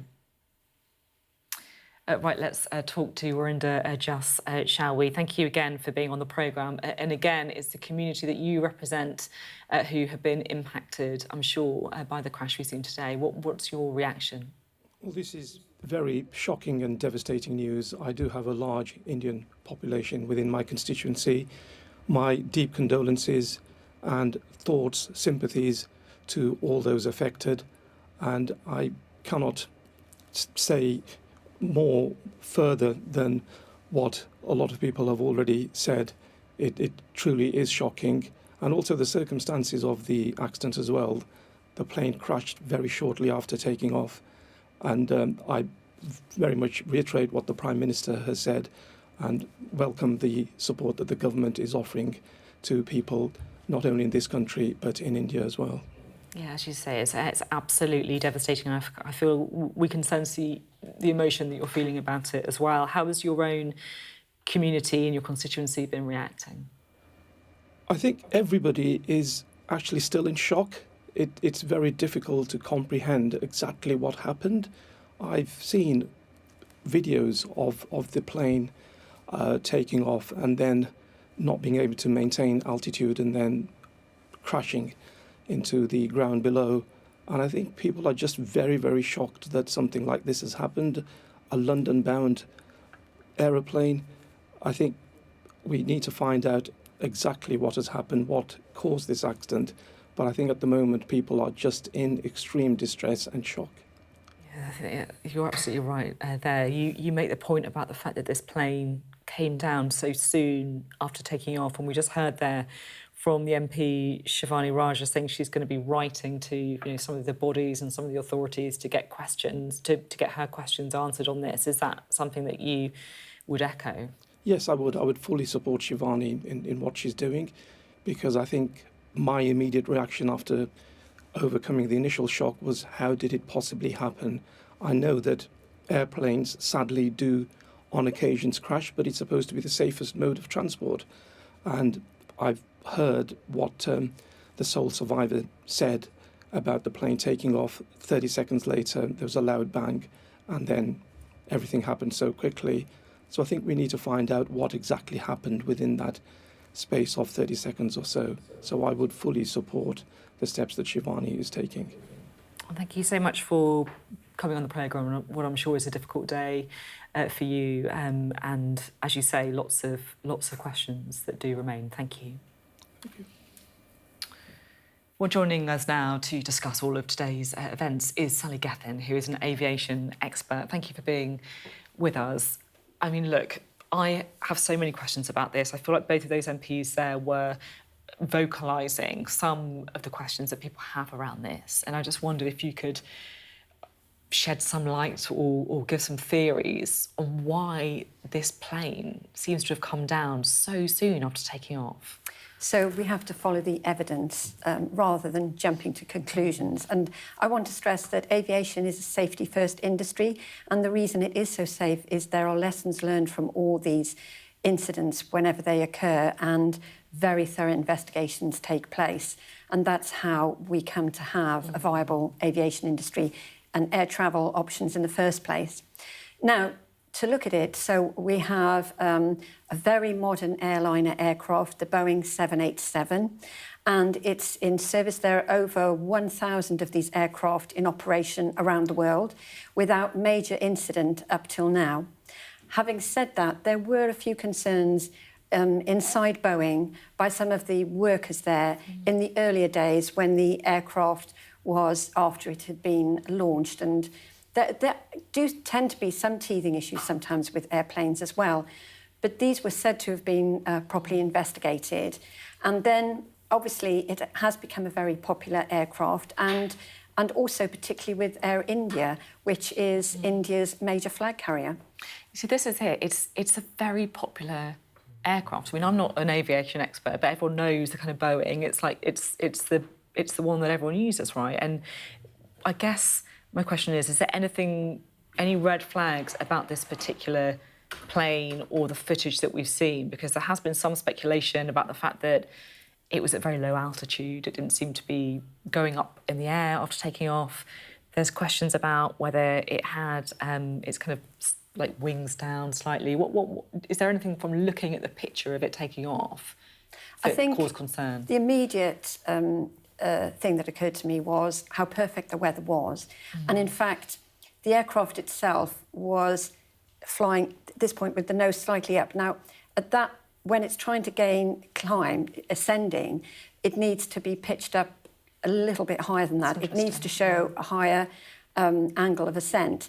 And obviously, at that point, it seems that the pilots potentially could not gain that altitude. Why they couldn't gain that altitude could be for any number of reasons. And then, of course, eventually it just drops, but it doesn't nosedive. I mean, there was a tragic incident with Ethiopian Airlines, and that was a different Boeing airplane type, but that one really did nosedive. But the reason that there was such a conflagration when it happened, so many flames, is because it was fully laden with fuel for the long flight that it had ahead. So that's why it burst into flames. And that would multiply the impact of that, obviously, as well. There have been some concerns, like I said, going back a little bit further in time with the batteries on Boeing airplanes. There were a couple of incidents after it had entered service with a couple of airlines of causing some issues there. And I mean, that was, sorted out at the time. But still, this aircraft type is in a relatively early stage. I mean, it only really came into being in the last, say, 15 years. And it's got a 30-year lifespan. So, in a way, if there are any issues with that aircraft type, if it were related to the batteries or anything else, then it does take time for that aircraft to reach the end of its life cycle. I know this may be something that you can't answer because I completely appreciate what you say about having to follow the evidence and not just speculating. But you say that the issue is that it couldn't gain altitude, so effectively couldn't kind of go high enough. From what we see, do you suspect that this is due to pilot error or an issue with the actual aircraft itself, or is it just too soon to say? It really is too soon. It's really hard. And also, we'll find out probably in the next 30 days a little bit more, because the first thing that the investigators will look for is to retrieve the voice and data recorders, the so-called black boxes. From the conversations inside the pilot. And those boxes are put through destruction testing and are much more resilient, sadly, than an actual human being is.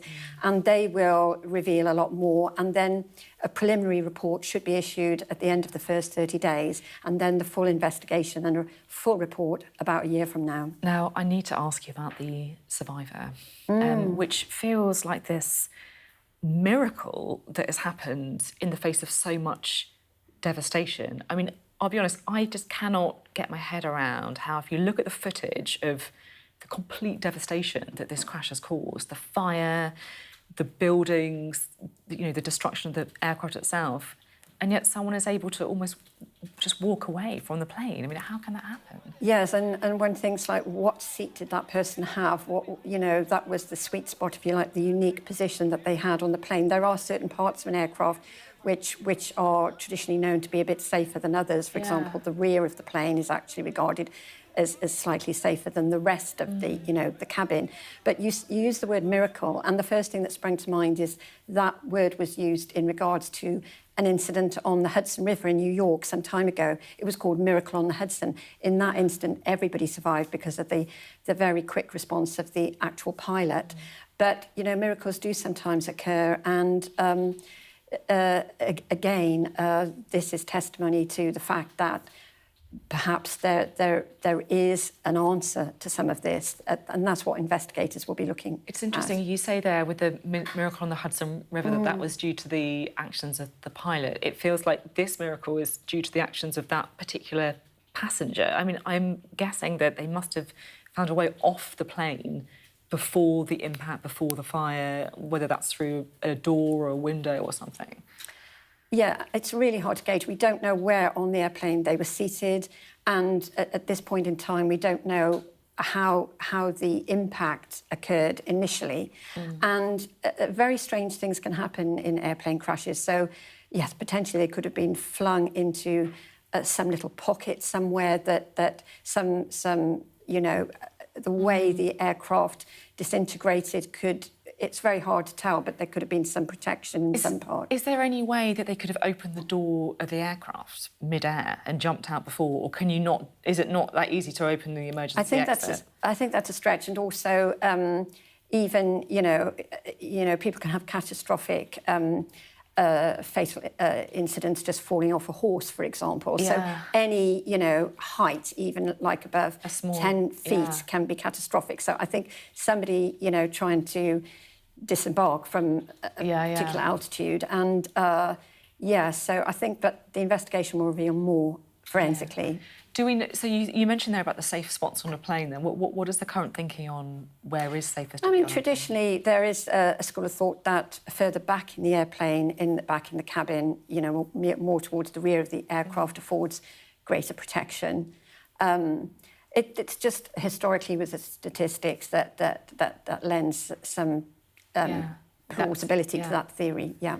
It's been really interesting to talk to you. Thank you so much for coming in. It's always good to, with these unbelievable stories, tragic stories, to have the voice of someone who really is an expert. It's been great to speak to you, so thank you very much indeed. Welcome. Well, if you are just joining us, we're of course talking about the devastating crash of the Air India flight travelling between India and the United Kingdom. And of course, meanwhile, at Gatwick Airport, where that flight would have been arriving in the UK within the last hour, a reception centre has been set up for the relatives of any passengers on board that flight. We can speak now to Sky correspondent Molly Malone, who is outside Gatwick Airport for us. Molly, how busy has it been at Gatwick?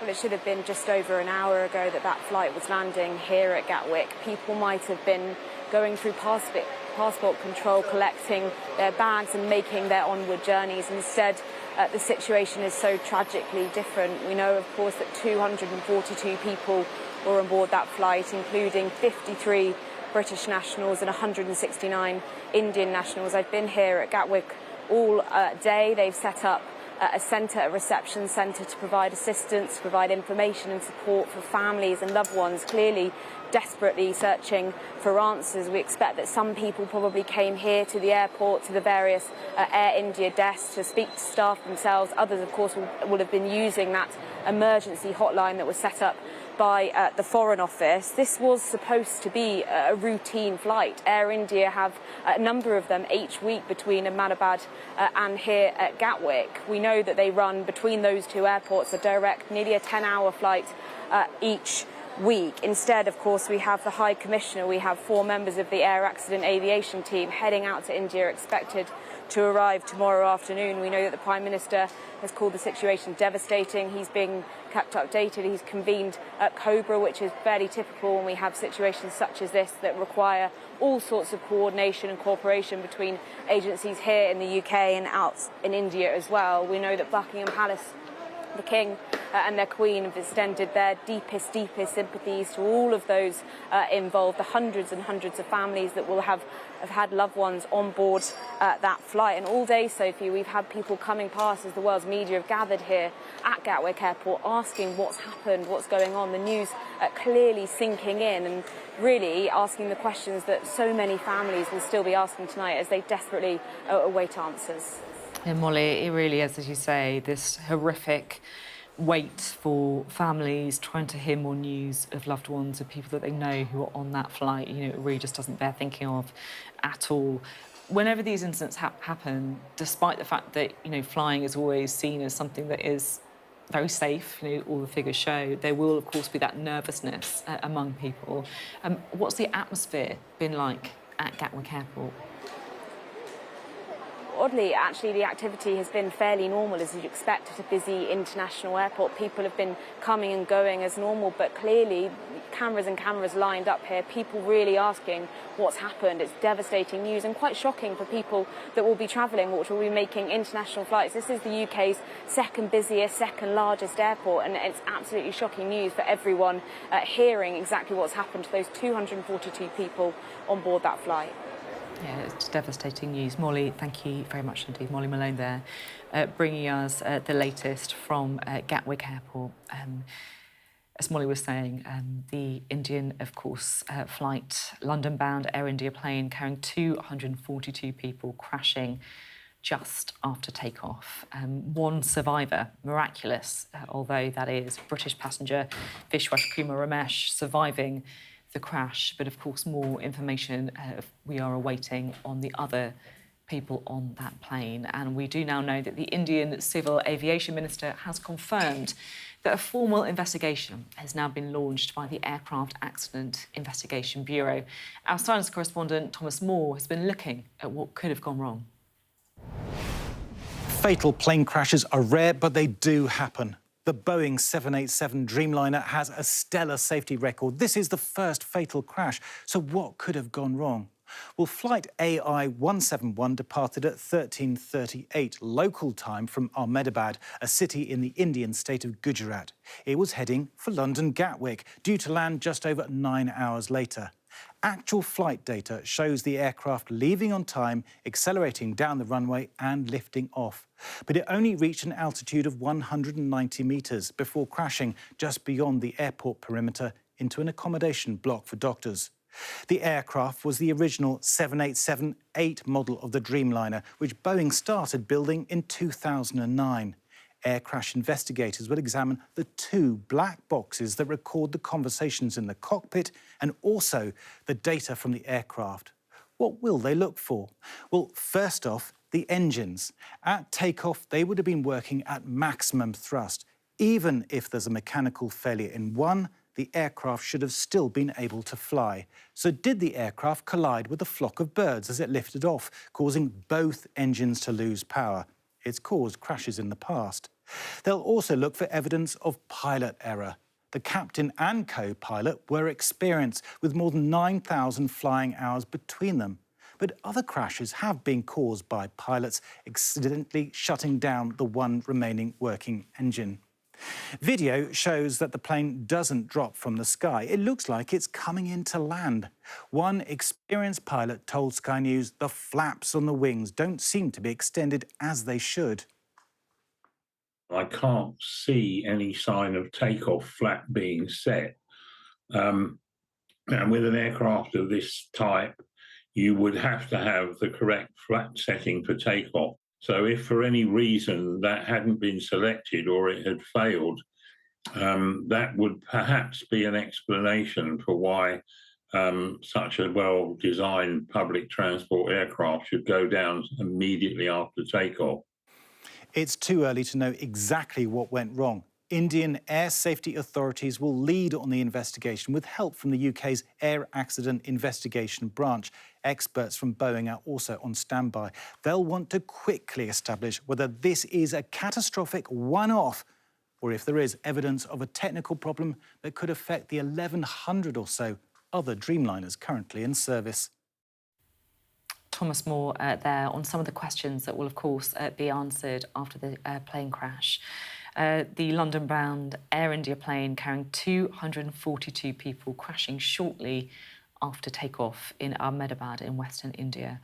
One survivor, miraculous survivor, many are saying, but of course we're waiting news on the other people on the plane. According to Air India, 169 Indian nationals, 53 Britons and 7 Portuguese nationals and 1 Canadian on the flight. Well, there'll be many questions as well for the plane's manufacturer, that is Boeing, who are now under scrutiny as they attempt to restore their reputation. Well, let's try and get a bit more on this, shall we? We are joined by our business and economics correspondent, Gurpreet Narwan, here to give us some more details. And we're also joined again by our aviation expert too, Sally Gethin, who is also with us. And Gurpreet, to you first.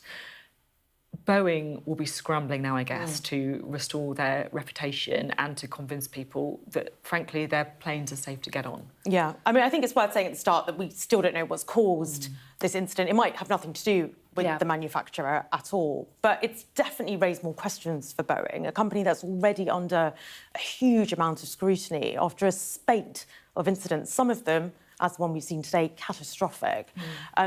And among them, some of the more memorable ones include that Alaska Airlines flight at the beginning of last year, where one of the door plugs actually was blown out, and they were incredible pictures that we saw, shocking pictures. And then 2 fatal accidents, one in 2018, one in 2019, where cumulatively 350 people died. And actually, the company admitted to Congress that the pilots weren't trained adequately on new software updates. So that was pretty shocking for everyone to hear about as well. But since then, it has been trying to turn a page on all of this to try and restore its reputation with everything that's gone on. It struck a deal with the Department of Justice in the US in exchange for a £1.1 billion fine, or dollar fine rather. It escaped prosecution, criminal prosecution. And as you can imagine, that caused a lot of anger among families who felt that they were escaping proper accountability. But nevertheless, it did sort of reduce some of that regulatory and legal scrutiny that the company was facing. Its sales are back up, its orders are up, all under a new chief executive who's trying to turn the page on all of this. And its share price is back up since January as well by 22%. But as details emerge from this case, if it does transpire that there's a problem with the plane, and bearing in mind this is the Dreamliner, the 787 Dreamliner, which has a fantastic reputation among airlines, there'd be no problems with it whatsoever. It's actually a different jet, the 737 MAX, which has been involved in all of these previous incidents. Well, that creates new questions and new problems for Boeing. So we still don't know what's actually gone on here. The details are emerging, but for now, all Boeing are saying to us is that their deepest condolences go out to the loved ones of the passengers and crew on board Air India Flight 171, as well as everyone affected in Ahmedabad. I've spoken with the Air India chairman to offer our full support, and a Boeing team stands ready to support the investigation led by the Indian authorities. And that was from the Boeing chief executive, Kelly Ortberg. That's really interesting to hear all of that, Gurpreet. Sally, I want to bring you in at this point because I just feel that some of what Gurpreet was saying there kind of chimes with what you were talking to us earlier about Boeing. So there has been some question marks you were saying about some things to do with Boeing earlier. Well, really, it's come through a very tortuous time in the last 10 years. And even before that, there were concerns about Boeing. And in fact, in the United States, the Federal Aviation Administrator, the regulator has been crawling all over Boeing, literally putting boots on the ground in their plants and factory and assembly floors, and even imposed a cap on production of that 737 MAX airplane that you were talking about a moment ago. So, in fact, they're not out of the woods yet. I mean, obviously, they have put a positive branding and image out, which has been helped by the steerage of Kelly Ortberg, and of course, that messaging was working. I mean, it's very recently President Trump was making positive noises about Boeing helping to secure it aircraft deals in the UAE and Qatar in particular. So it looked like it had escaped its woes. But of course, there will be further scrutiny on the Boeing 787. And there were a couple of incidences with whistleblowers inside Boeing that had a few concerns about the 787. And obviously, that will all be thoroughly explored and examined now to see, you know, what, if anything, could have gone wrong with the assembly of the Boeing 787 production line. It's interesting because we've been talking about kind of regulation and industry pressure, fines, etc. Do these kind of events ever have an impact on people actually buying tickets, buying flights, cost of demand, or not? There used to be a phrase, if it ain't Boeing, I ain't going, in America, right? But now it's like, if it's Boeing, I ain't going. You know, that was the word on the street, as it were. More recently, it was actually being reversed from a positive into a negative.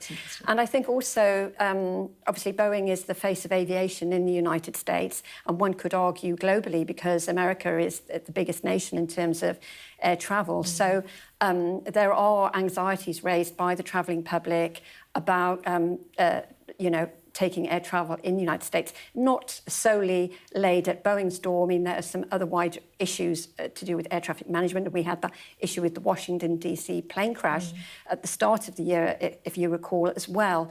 But I think that outside of America, everybody is really used to being able to safely board. But I think there have been so many headlines recently and so much visibility shared on each incident that there is some anxiety. But I must stress that air travel still remains a very viable, safe form of mass travel. Yeah, it's really important to make that point, isn't it? And, you know, Gurpreet, as you were saying earlier, we don't know the cause of this, right? It could be a fault with the plane, it could be a pilot mistake, we just don't know. I did listen quite carefully to what you were saying about pilot training, though, because I guess even if it is pilot error, we don't know that, but if it is, then that doesn't necessarily mean that means Boeing is out of the woods, because it could come into training and vetting and all this kind of stuff as well, right? Yeah, all of these things are often linked in really complicated ways, and it takes a while for you to peel away the layers to find out what's actually caused this. Like, what if it is a pilot error? As you said, it might be because the pilots weren't trained properly, because not enough money was invested in their training. It might be that the software updates were sort of missold to the airlines, who were then buying the new jets because they wanted to keep the costs down. So there's often a confluence of factors, and that's why we've got to really scrutinise carefully anything that comes out of Boeing, but also anything that comes out of Air India and the regulator as well. Gurpreet, I was wondering if I could get a reflection from you on the survivor, because it is the most extraordinary story, breathtaking story to come out, just to see this man walking away from such a devastating crash. I mean, does this happen usually, ever? No, I mean, I was sitting in the newsroom when I saw the picture first flash up on local media, and obviously you don't really know.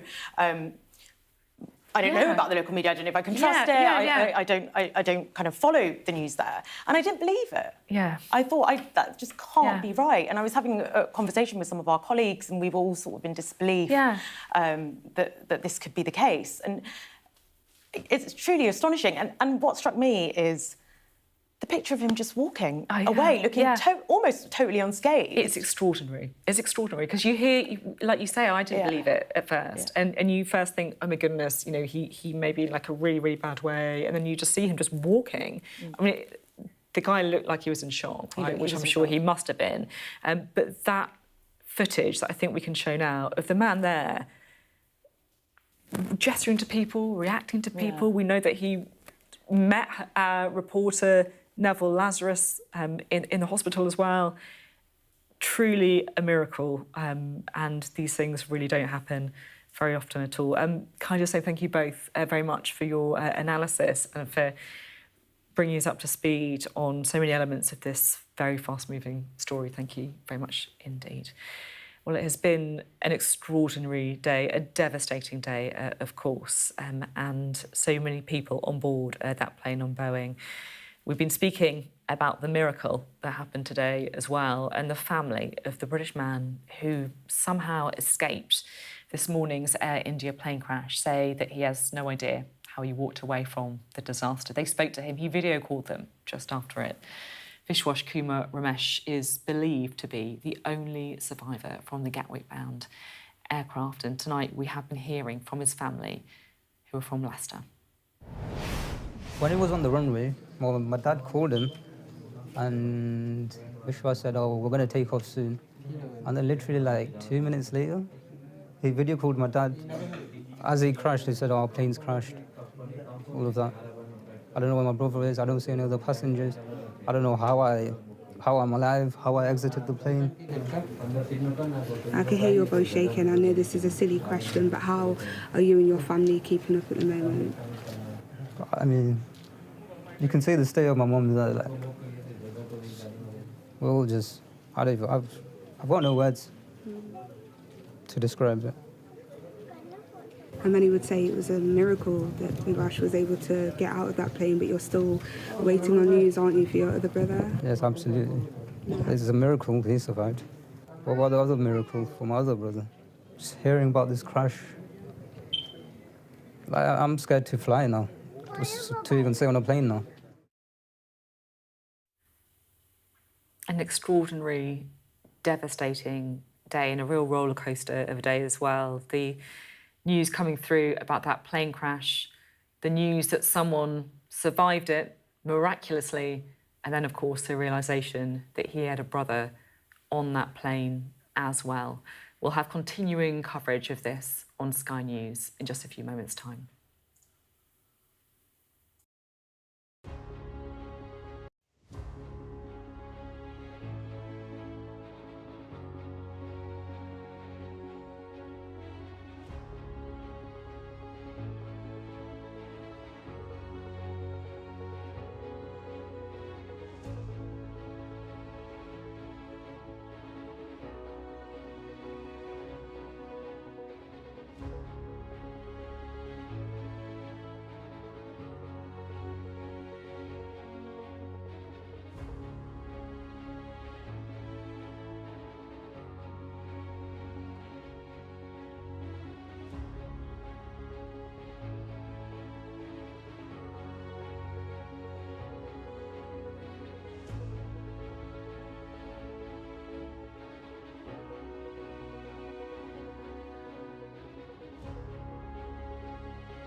It's 8 o'clock. This is the UK Tonight.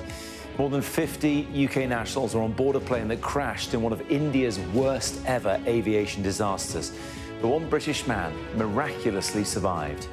Vishwas Kumar Ramesh somehow escaped the wreckage as an Air India flight from Ahmedabad to London Gatwick crashed just moments after it took off. So far, more than 200 bodies have been recovered, with many more fatalities expected, making it one of the deadliest commercial crashes of the past 2 decades. As details of the British victims start to emerge, communities are coming together across the country, with the King expressing his deepest possible sympathies. Details of why the Boeing 787 Dreamliner crashed so close to takeoff are still unknown, but it's another dark chapter in the recent history of the beleaguered plane maker.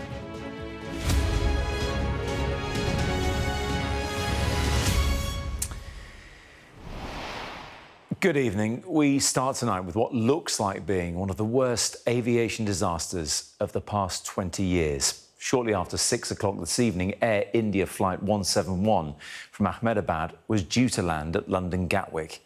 It never arrived. With 242 people on board, including 53 Britons, the Boeing 787 Dreamliner had only just taken off when it lost height and crashed just moments later. Initially, it was understood that everybody on board had died, but by some miracle, a British man from Leicester managed to walk away from the wreckage.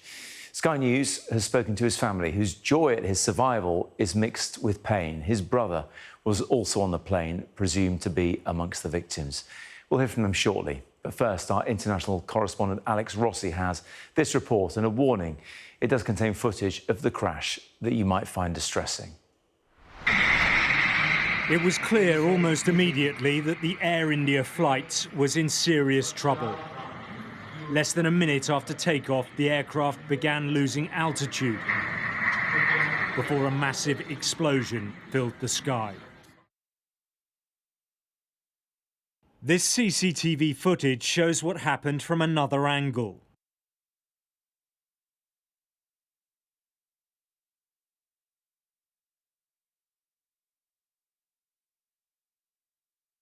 The aeroplane fails to gain height, flying low and flat before the moment of impact.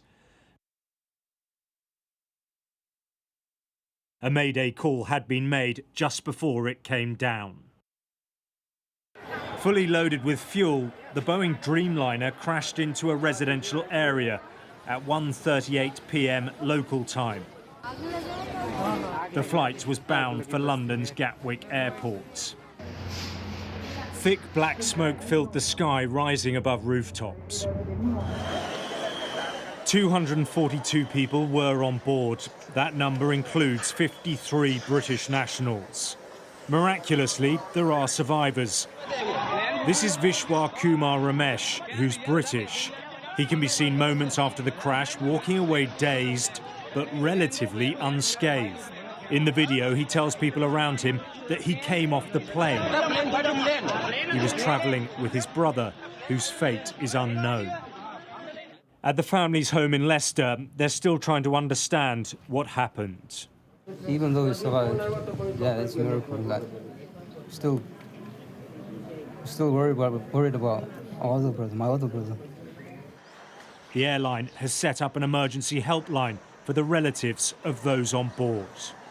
At number 10, the Prime Minister paid tribute to the victims. There will be British and Indian families across the land who are absolutely impacted by this, and our thoughts, first and foremost, are with them. Obviously, the investigation is going on. We've dispatched an investigation team that's been deployed. The Foreign Secretary is leading on this, and we'll obviously update as soon as we can. But we're working with the Indian authorities on this to establish the facts. The scale of the tragedy has been compounded by its location, right in the heart of a built-up neighbourhood. Debris is scattered everywhere, with parts of the aircraft lodged in buildings. Photographs taken from inside housing used by medical workers show part of the plane's landing gear. In a dining room nearby, plates are still on tables, evidence that residents were eating when the aircraft tore through. Emergency crews are continuing to arrive at the scene as teams search for any signs of life and begin the grim task of recovering bodies. We are actively working with the authorities on all emergency response efforts. A special team of caregivers from Air India is on their way to Ahmedabad to provide additional support. The investigations will take time, but anything we can do now, we are doing. This has now become a coordinated response involving multiple agencies on the ground. At nearby hospitals, the scene is frantic. Casualties are being rushed in for treatment, many with severe injuries. The process of retrieving all the dead bodies is almost complete. DNA profiling of the family members of the victims will also be completed very soon. Those victims whose families are abroad, information has been sent to them, and as soon as they reach them, their DNA samples will be collected. And the process of collecting DNA samples of the dead will also have been completed. The cause of the crash at this stage remains unknown. Aviation investigators are now beginning the long and complex process of determining what went wrong in what is already being called one of the worst disasters in India's aviation history. Alex Rossi, Sky News. Now, after initial police reports suggested everybody on board Air India Flight 171 had been killed, we now know there was at least one survivor. And while more than 200 bodies have been recovered, it's still unclear just how many casualties and fatalities there were on the ground as well. Our India correspondent Neville Lazarus has the latest now from Ahmedabad. It is absolutely devastating. Just beside me is a wing of the plane. It's charred. You know, it's sort of charred at the back. It's been separated from the rest of the body. Behind me, it's almost about 100 meters behind me, that building. I don't know if you can see it. The buildings behind me where this plane crashed into, and everything of that building is charred. The facade, it's damaged. It's all charred black and strewn all around this area for you know, at least 50 meters further to my right and about another 50 meters towards my left, where you can see these charred remains of this plane. Now, this plane took off around 1:38 in the afternoon, and within minutes it crashed into the earth, erupting into this fireball.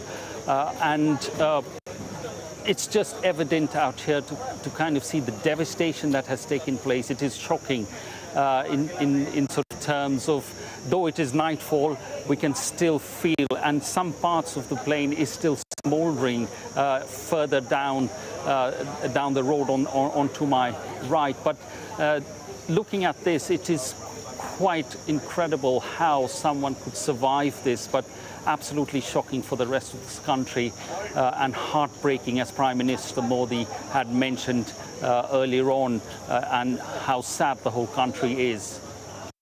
That's our India correspondent Neville Lazarus. Well, the flight was due to land at Gatwick around a couple of hours ago now, and Sky's Molly Malone is there for us this evening. Evening to you, Molly.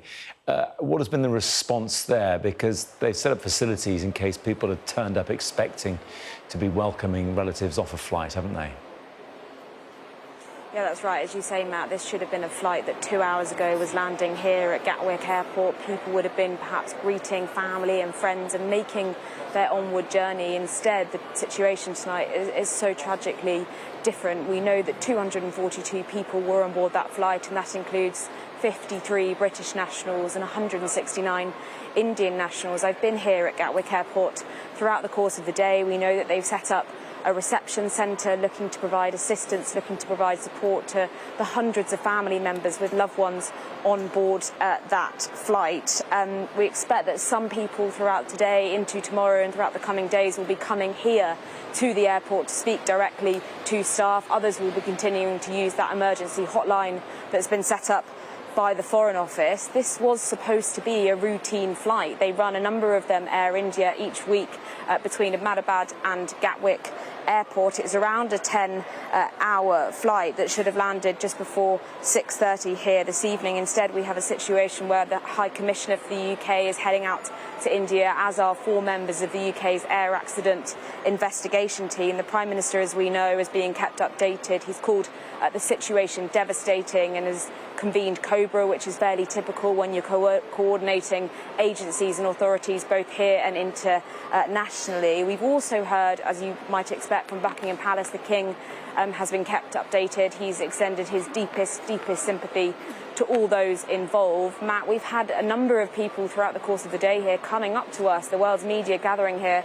at Gatwick Airport, asking what's happening, what's going on, and I expect it's those very questions that families will be asking tonight as they desperately await answers. Yes, no doubt, Molly. Thank you very much indeed. Well, most of the families who are hoping and waiting for loved ones to arrive at Gatwick tonight will be in a state of anguish this evening, as Molly said there. For one of those families, though, there was the incredible news that somebody had survived.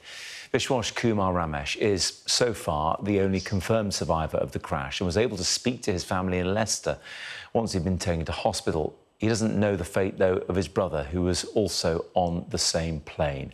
Our home editor, Jason Farrell, has more now. It just doesn't seem possible. The man in the white T-shirt, a passenger from seat 11A, walking from the wreckage with barely a limp. British man Vishwas Kumar Ramesh, survivor, but confused and distraught that his brother is missing.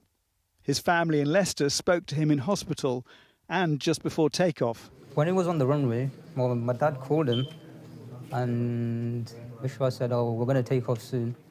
And then literally like 2 minutes later, he video called my dad. As he crashed, he said, "Oh, our plane's crashed." All of that. I don't know where my brother is. I don't see any other passengers. I don't know how I'm alive, how I exited the plane. I can hear your voice shaking. I know this is a silly question, but how are you and your family keeping up at the moment? I mean, you can see the state of my mum. Like, we're all just, I've got no words to describe it. In the family home, friends gathered to offer support. One extraordinary story must have given faint hope to the families of the other 52 British nationals on board. Some in Leicester trying to get information from the local travel agent. For those family, relatives and friends whose they are affected, it is a real sad and very difficult moment for them, because obviously our community, especially Asian community, has a well network and well they in connection with their relatives, their friends, so they are very close with them and they have a bigger impact in their lives. In a statement, the King said, "My wife and I have been desperately shocked by the terrible event in Ahmedabad this morning. Our special prayers and deepest possible sympathy are with the family and friends of all those affected by this appallingly tragic incident across so many nations as they await the news of their loved ones." At the time of these prayers in Neasden Temple in London, Air India Flight 171 should have just touched down in Gatwick. Its passengers arriving on British soil, 53 of them coming home. All our mandirs, temples here in the UK have been offering prayers. We will also offer prayers here before the Aarti ceremony. We will offer prayers for the unfortunate people who have passed away, the passengers, the crew, the pilots, also for all their family members, that they may find strength and courage at this very difficult and challenging time. This is one of many communities across the UK still coming to terms with what's happened. The worst aviation disaster for British citizens since 9/11. Here, one brother survived, another is probably lost. I was meant to pick them up. We were going to have a party on the weekends, family gathering. For so many families, everything has changed, forever, in an instant. Jason Farrell, Sky News. Well, it's sad to say that many communities, many people across the country will be affected by what looks like being the biggest loss of life for British citizens in a plane crash for 40 years. Joining me now from Manchester is Vimal Choksi, Labour councillor for Ashton Waterloo. Vimal, good to see you. When you heard about the plane crash, what was your reaction? Firstly, Matt, thank you. And if I may express my sincere sympathy and solidarity with all those that are affected by this tragic incident. Obviously, a lot of things went through my mind. I've been to Ahmedabad very recently. I'm familiar with the location. And there are lots of people, lots of friends who have known a certain number of people who were on those flights. So it's certainly very terrifying and devastating news to personally to me and to the community. Which certainly reminds people, Vimal, doesn't it, of the connection between the UK and India, particularly the UK and Gujarat? Yeah, the India and Gujarat, Gujarat in particular, has a strong linkages with the, nearly 50% diaspora of the Indian diaspora in the UK has links with the Gujarat. And there are regular, I've heard a number of stories where a lot of family members did travel to celebrate the Eid in southern part of the Gujarat. As well as some parents were traveling to London to see their family and kids because of summer holidays. So, there's a strong sense of connections, 3 flights in a week. So, and there are, serious, significant community presence of Gujarati descent in London, Leicester, and many parts of the UK. And of course, the Indian cricket team are over here as well. They're about to play, so you'd imagine a few people may have been travelling for those reasons too. Look, lots of connections, lots of links. Vimal, just to come back to that point of hearing something like this happened, knowing it's in Ahmedabad, you may, like I know you do, have wider family there as well. It must be terrifying for people thinking they may know someone involved or someone who could have been on that flight. Absolutely. A lot of things goes through your mind, and it's tragic scenes that everybody has seen, gruesome scenes on the television screen, as well as on the social media. It's going to leave long-lasting impact on the families who are involved with this tragic incident. And I'm hoping that, both government will offer necessary support to those families. Those are affected by this incident, as well as providing some questions and information that family direly need in this situation. What do you make of this remarkable, almost miraculous story of this man from Leicester, Vishwas Kumar Ramesh, who seemed to have survived, walked away, it seems relatively unscathed, cuts and bruises, yes, he's been fairly beaten up by the experience, but somehow has managed to be what we think is the only survivor. What did you make of that? Yeah, it's absolutely, great to see the sole survivor who's managed to come alive, through this tragic incident. It's very difficult to explain the circumstances. He must have chosen to jump off the plane or, while he was sitting next to the exit. So, it's all I guess it's all down to his presence of mind and ability to take some risk. Vimal, when things like this happen to a certain community, whatever that community is, they tend to get in touch. WhatsApp groups will be buzzing and that kind of thing. Have you had experience of that today, the sort of wider British Asian, British Indian community getting in touch, offering support, that sort of thing? Absolutely. I've had a number of messages and a number of calls from wider section of society offering their solidarity and support and asking me question if your family has been affected, or your friends have been affected. So there has been a lot of love and affection and support from all sections of society. And I think, I want, through your channel, I want to express my strong solidarity and support to all those who are affected in this situation, and we want to extend our sincere support and solidarity and wanting to provide that necessary support to tackle the long-lasting impact of this tragic incident in their lives.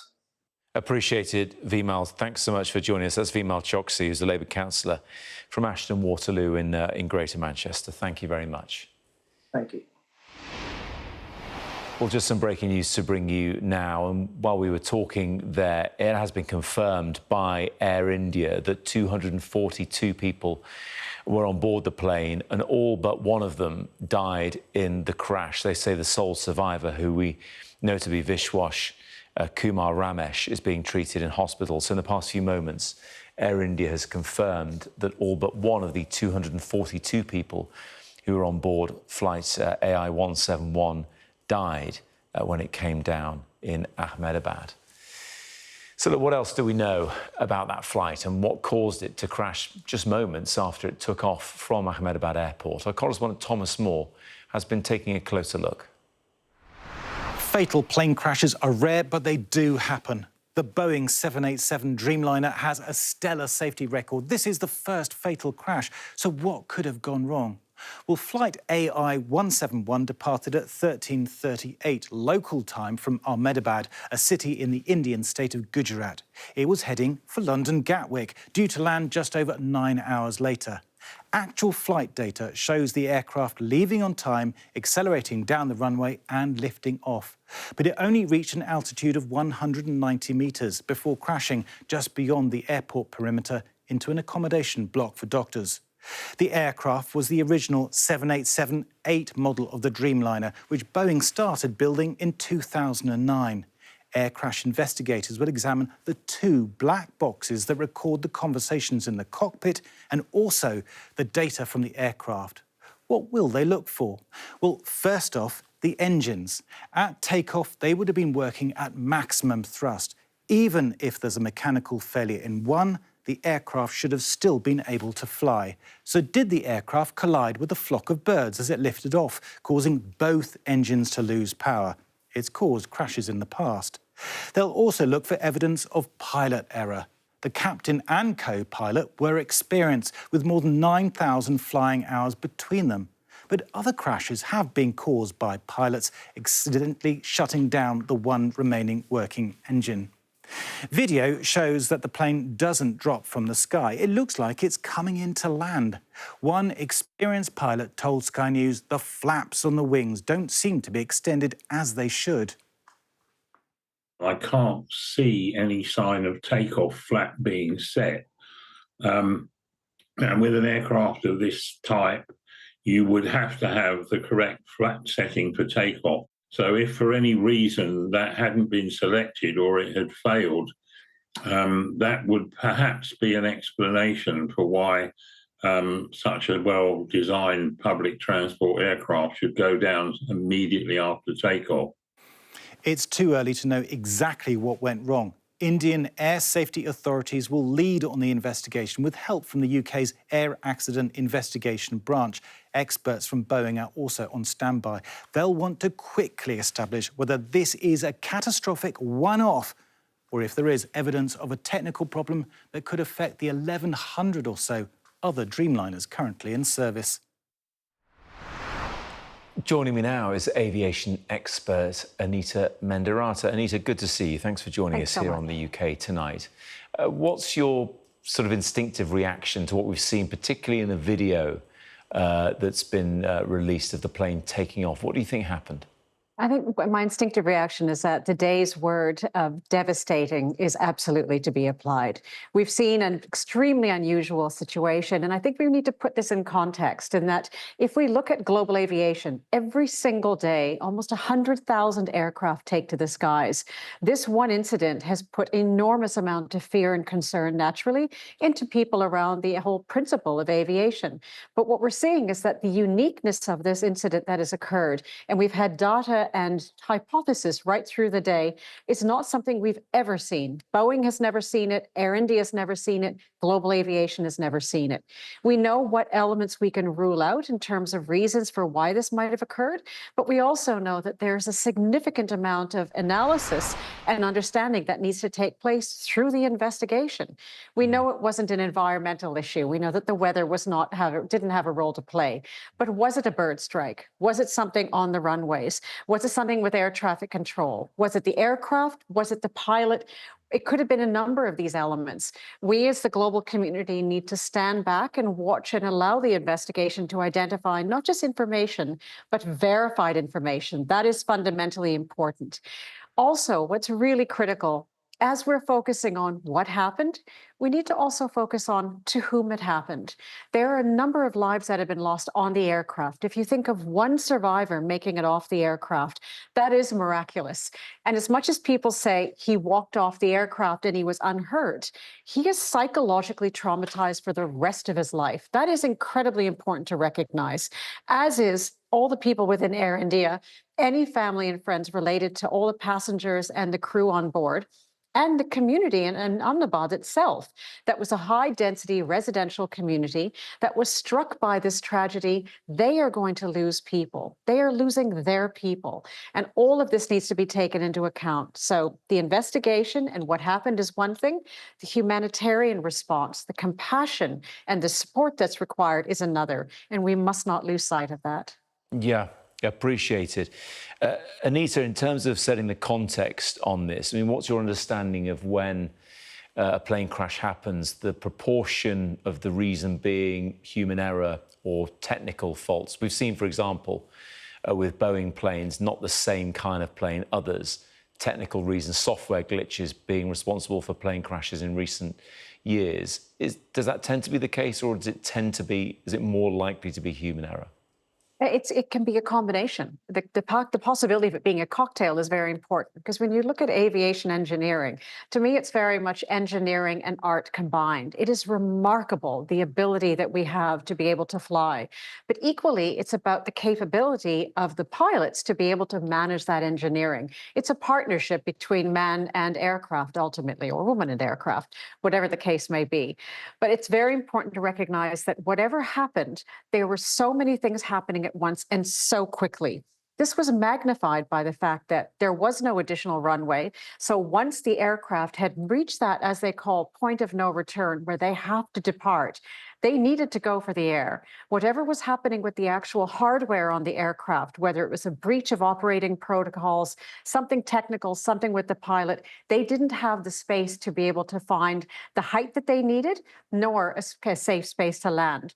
Add on top of this the element that because it was the start of a flight, the fuel was at its maximum. So we're looking at about 130 tons of aircraft fuel, which once sparked creates the devastating explosion that we've seen, with its wide reach in terms of its impact on the ground, far beyond the aircraft itself. So all of these things combined have created the ultimate worst case scenario. And that's why it's so important that we understand exactly what happened, not place blame on the aircraft manufacturer or the airline prematurely, until we understand what exactly is going on. And this is why the role of the leadership is critical, both at Air India, ultimately with Campbell Wilson, the CEO at the helm, and Kelly Ortberg at Boeing, they working together to understand as partners, aircraft and airline, what went wrong and how do we make sure this never happens again. What do you make of their responses, but Boeing in particular, given the rough ride they've had in recent years? And you mentioned their CEO is fairly new in the role, having come out of retirement to take on that job. It's a very important point. Kelly came out of retirement and took on effectively, we're on the eve of his anniversary. He took office in August last year, but he knew the challenges. He knew what was happening in terms of safety, quality, and regulator intervention on the lines. He knew what was happening globally in terms of reputation with both investors and the customers, and he knew what was happening culturally. And he has owned this. He stepped up to this challenge and he's owned it. His reaching out now to the chairman of Air India, offering full support, that's what's required. If we look at the Air India side, it's very much recognizing that the CEO, Campbell, has been remarkable. He put out a video message to the world, making it very clear that he represents Air India's commitment to everyone to understand what happened, make sure this never happens again, but also make sure that we stop and respect the grieving that is taking place by all those that are being impacted, whether it was in the air, on the ground, with the airline. This is a global aviation issue because it hits all of us at a visceral level, because of the fear that it generates, the same way that aviation inspires so much awe and inspiration. All of us are impacted, and that's why at a global level, we all need to support this investigation and the leadership behind it. Anita Mendarata, thank you very much indeed. Thank you so much. Well, Sky News has spoken to the family of the UK national who survived the plane crash. Shamal Freeman Powell spoke to Vishwash Kumar Ramesh's brother at their family home in Leicester. When he was on the runway, well, my dad called him and Vishwash said, oh, we're going to take off soon. And then literally like 2 minutes later, he video called my dad. As he crashed, he said, oh, our plane's crashed. All of that. I don't know where my brother is. I don't see any other passengers. I don't know how I'm alive, how I exited the plane. I can hear you're both shaking. I know this is a silly question, but how are you and your family keeping up at the moment? I mean, you can see the state of my mum. Like, we're all just, I've got no words to describe it. And many would say it was a miracle that Vivash was able to get out of that plane, but you're still waiting on news, aren't you, for your other brother? Yes, absolutely. It's a miracle he survived. What about the other miracle for my other brother? Now I see your community has come out to support you. I know that's super important, but how much information have you had from authorities? What has that been like? Literally, from the authorities, no information whatsoever, no updates, no nothing. And I was speaking to another relative. They've only published that he's the only remaining survivor. First they published that, oh, all the passengers on board have died. Then they said, oh, there's one survivor. What do we believe?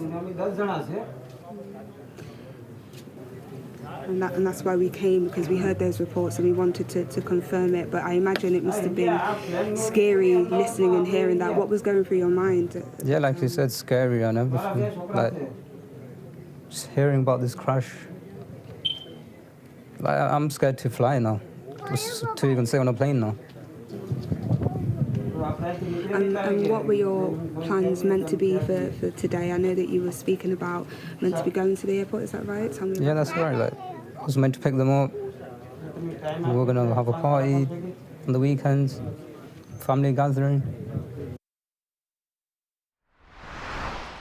It's not just in Leicester where the pain of this tragedy is being felt. Joining me this evening is Poonam Pranjpe, who is from the Bournemouth Pool and Christchurch Indian Community Association. Poonam, thanks for joining us. Your reaction to what happened today? Absolutely in shock, utter sadness. I was at work. I had no idea. My colleagues were the one who informed me. And obviously you instantly feel something personal has been lost. I came home, had a whole update of what's happened, and the WhatsApp groups were going crazy because we've got a huge community here in Bournemouth, and we were so concerned. We were just trying our best, not to speculate things and just stick together. But it's just utter shock. Our prayers and thoughts are with the families. I don't want you to speculate either, but as we've been hearing on the show already, a lot of people in the UK with connections to Ahmedabad, connections to Gujarat, across your WhatsApp groups, which, like any people's WhatsApp groups, will be wide-ranging, and you'll know people who know people. Have you been hearing of people who thought they might know someone on the flight or might have relatives who are there or planning to fly back, that kind of thing? I think it's too early right now because it's just literally happened today. But we have heard of one lady who is a member of the Union of Malayali Association, and she hails from Kerala. She was on that flight as well and sadly has passed away. She lives in Hampshire, Portsmouth. So that's all we know. But I think as it's still very new, we'll come to know more news. But this is a kind of flight that plenty of people you know in the British Indian community would have been taking all the time, going back to see family members or family members coming over here to the UK. Is that why it hits home so much? Absolutely, absolutely. We have a lot of Gujaratis. So Gujaratis is from Gujarat, that's the place. And Ahmedabad is their only international airport. And we have a lot of people that travel, especially just before the festivities. So we have a lot of Indian festivals that start from September. So people do make travel plans to do their shoppings, weddings. So this is quite a crucial time for a lot of people to travel. Yeah. And those groups you're in, are people offering support, offering, an ear to talk to, that kind of thing? We are making sure that if anybody wants to talk confidentiality, anyone who's stressed out wants to speak, we have a lovely BPC healthcare group. We have a lot of psychologists there, lots of psychiatrists there. So there's always somebody to, you can talk to if you want to help out with. That's it, yeah.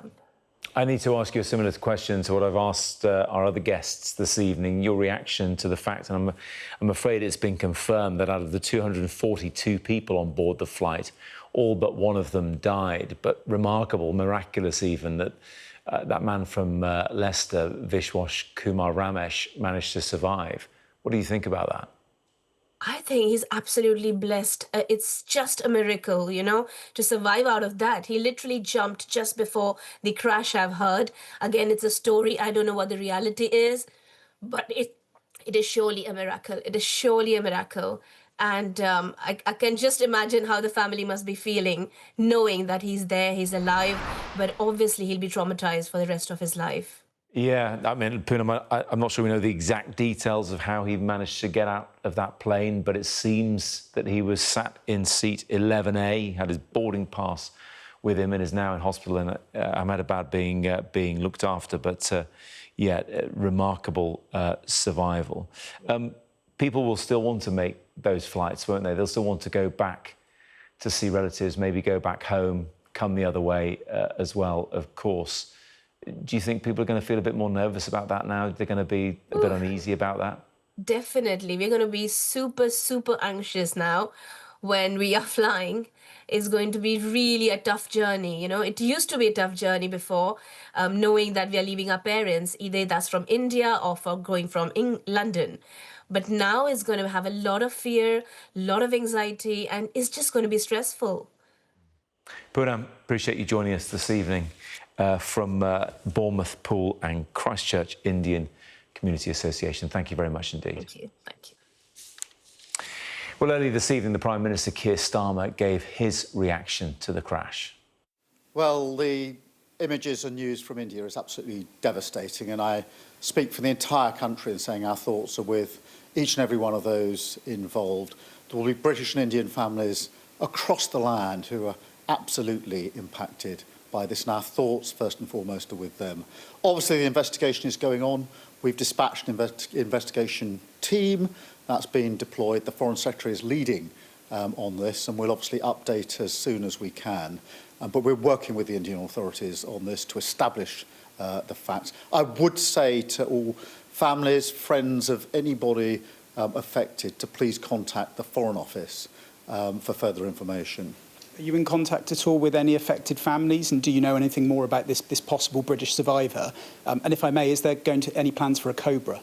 Well, in relation to the question of a survivor, obviously we're establishing the facts and the investigation is ongoing. We're in constant contact with the Indian authorities. We've dispatched our own team that's been acknowledged to work with them. I think it is important for all friends and family to contact the Foreign Office so we can roll out this as quickly as possible. But it is an ongoing investigation. It'll take some time. But, our hearts and our thoughts are absolutely with the friends and families of all those affected who are going to be absolutely devastated by this awful news. The Prime Minister's reaction there. Well, earlier I spoke to former pilot Emma Henderson, and I asked first about the features of the Boeing 787 Dreamliner, which experts considered to be a very safe aircraft. It's obviously a terrible day for aviation today, but as you say, Dreamliner has been an incredibly safe aircraft. It's the workhorse of the kind of longer haul fleet, and something like this is obviously a devastating day for everybody. What's the routine when it comes to takeoff? There's been a lot of discussion about how much planes can do on their own. You have a pilot and a co-pilot. Just talk us through, especially those of us uninitiated in this, the sort of usual routine of taking off in a plane like this. Yeah, sure. So aircraft can't take off on their own at the moment. Passenger aircraft don't take off on their own at the moment. There are usually two pilots sitting in the flight deck, and one will be the captain and one will be a first officer. The captain will usually be more experienced than the first officer, which is the case in this accident.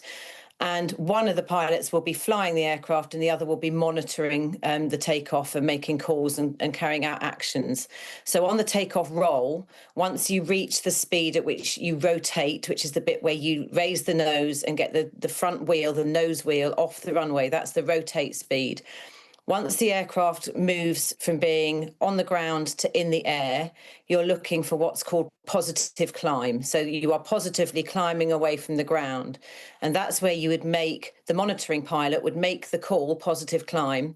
And that is the cue for the flying pilot to just pull back on the controls enough to raise the nose enough, but they will also then make the call to get the gear up, the landing gear. So that's the wheels that the aircraft sits on.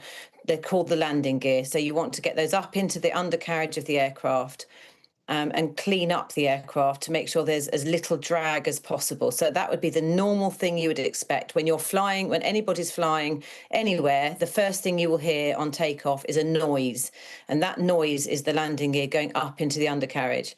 This aircraft had its wheels down, and we saw that in the video. So for some reason that we don't know yet, that didn't happen on takeoff.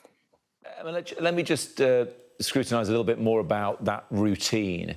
Is it the same words every time said by the senior pilot to the more junior one? It's a script, effectively, is it? It's a script. It's not said by the more senior pilot to the junior one. It's the pilot flying to the monitoring pilot. So you will switch.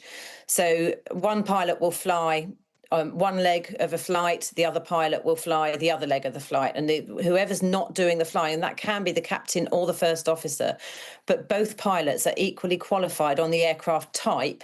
It's just they might not have as much one might not have as much experience as the other. So it's the pilot who's actually doing the flying of the aircraft.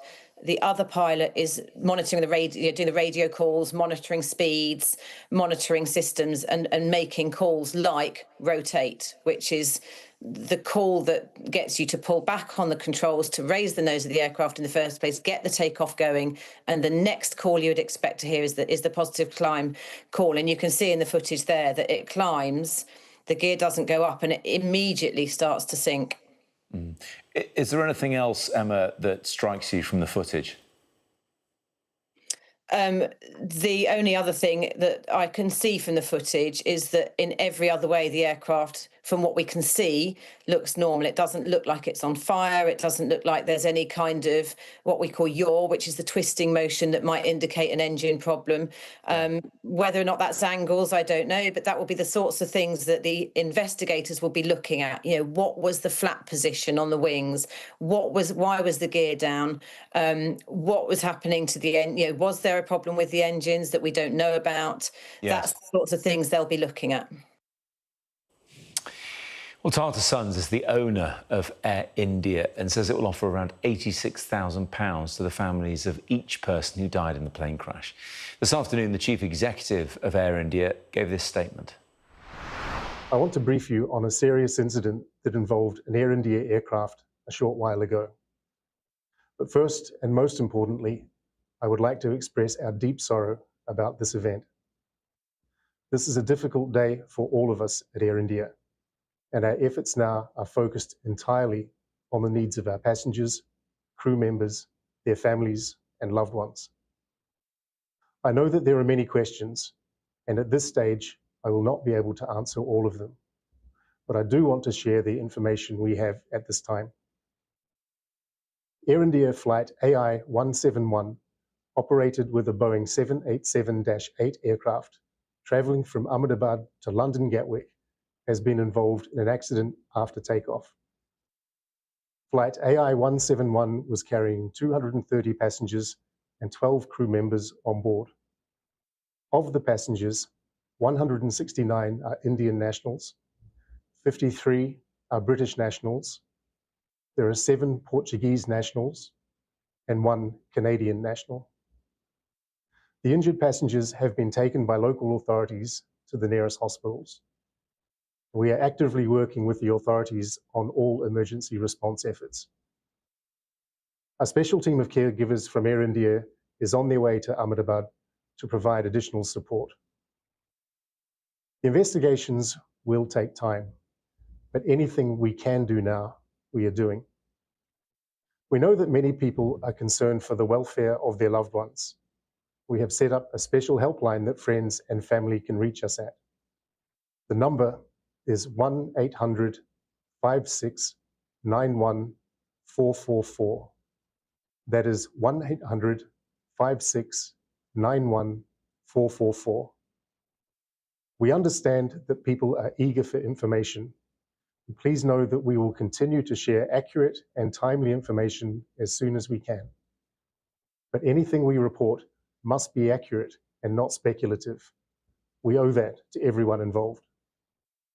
For now, our teams are working around the clock to support passengers, crew, and their families, as well as investigators, however we can.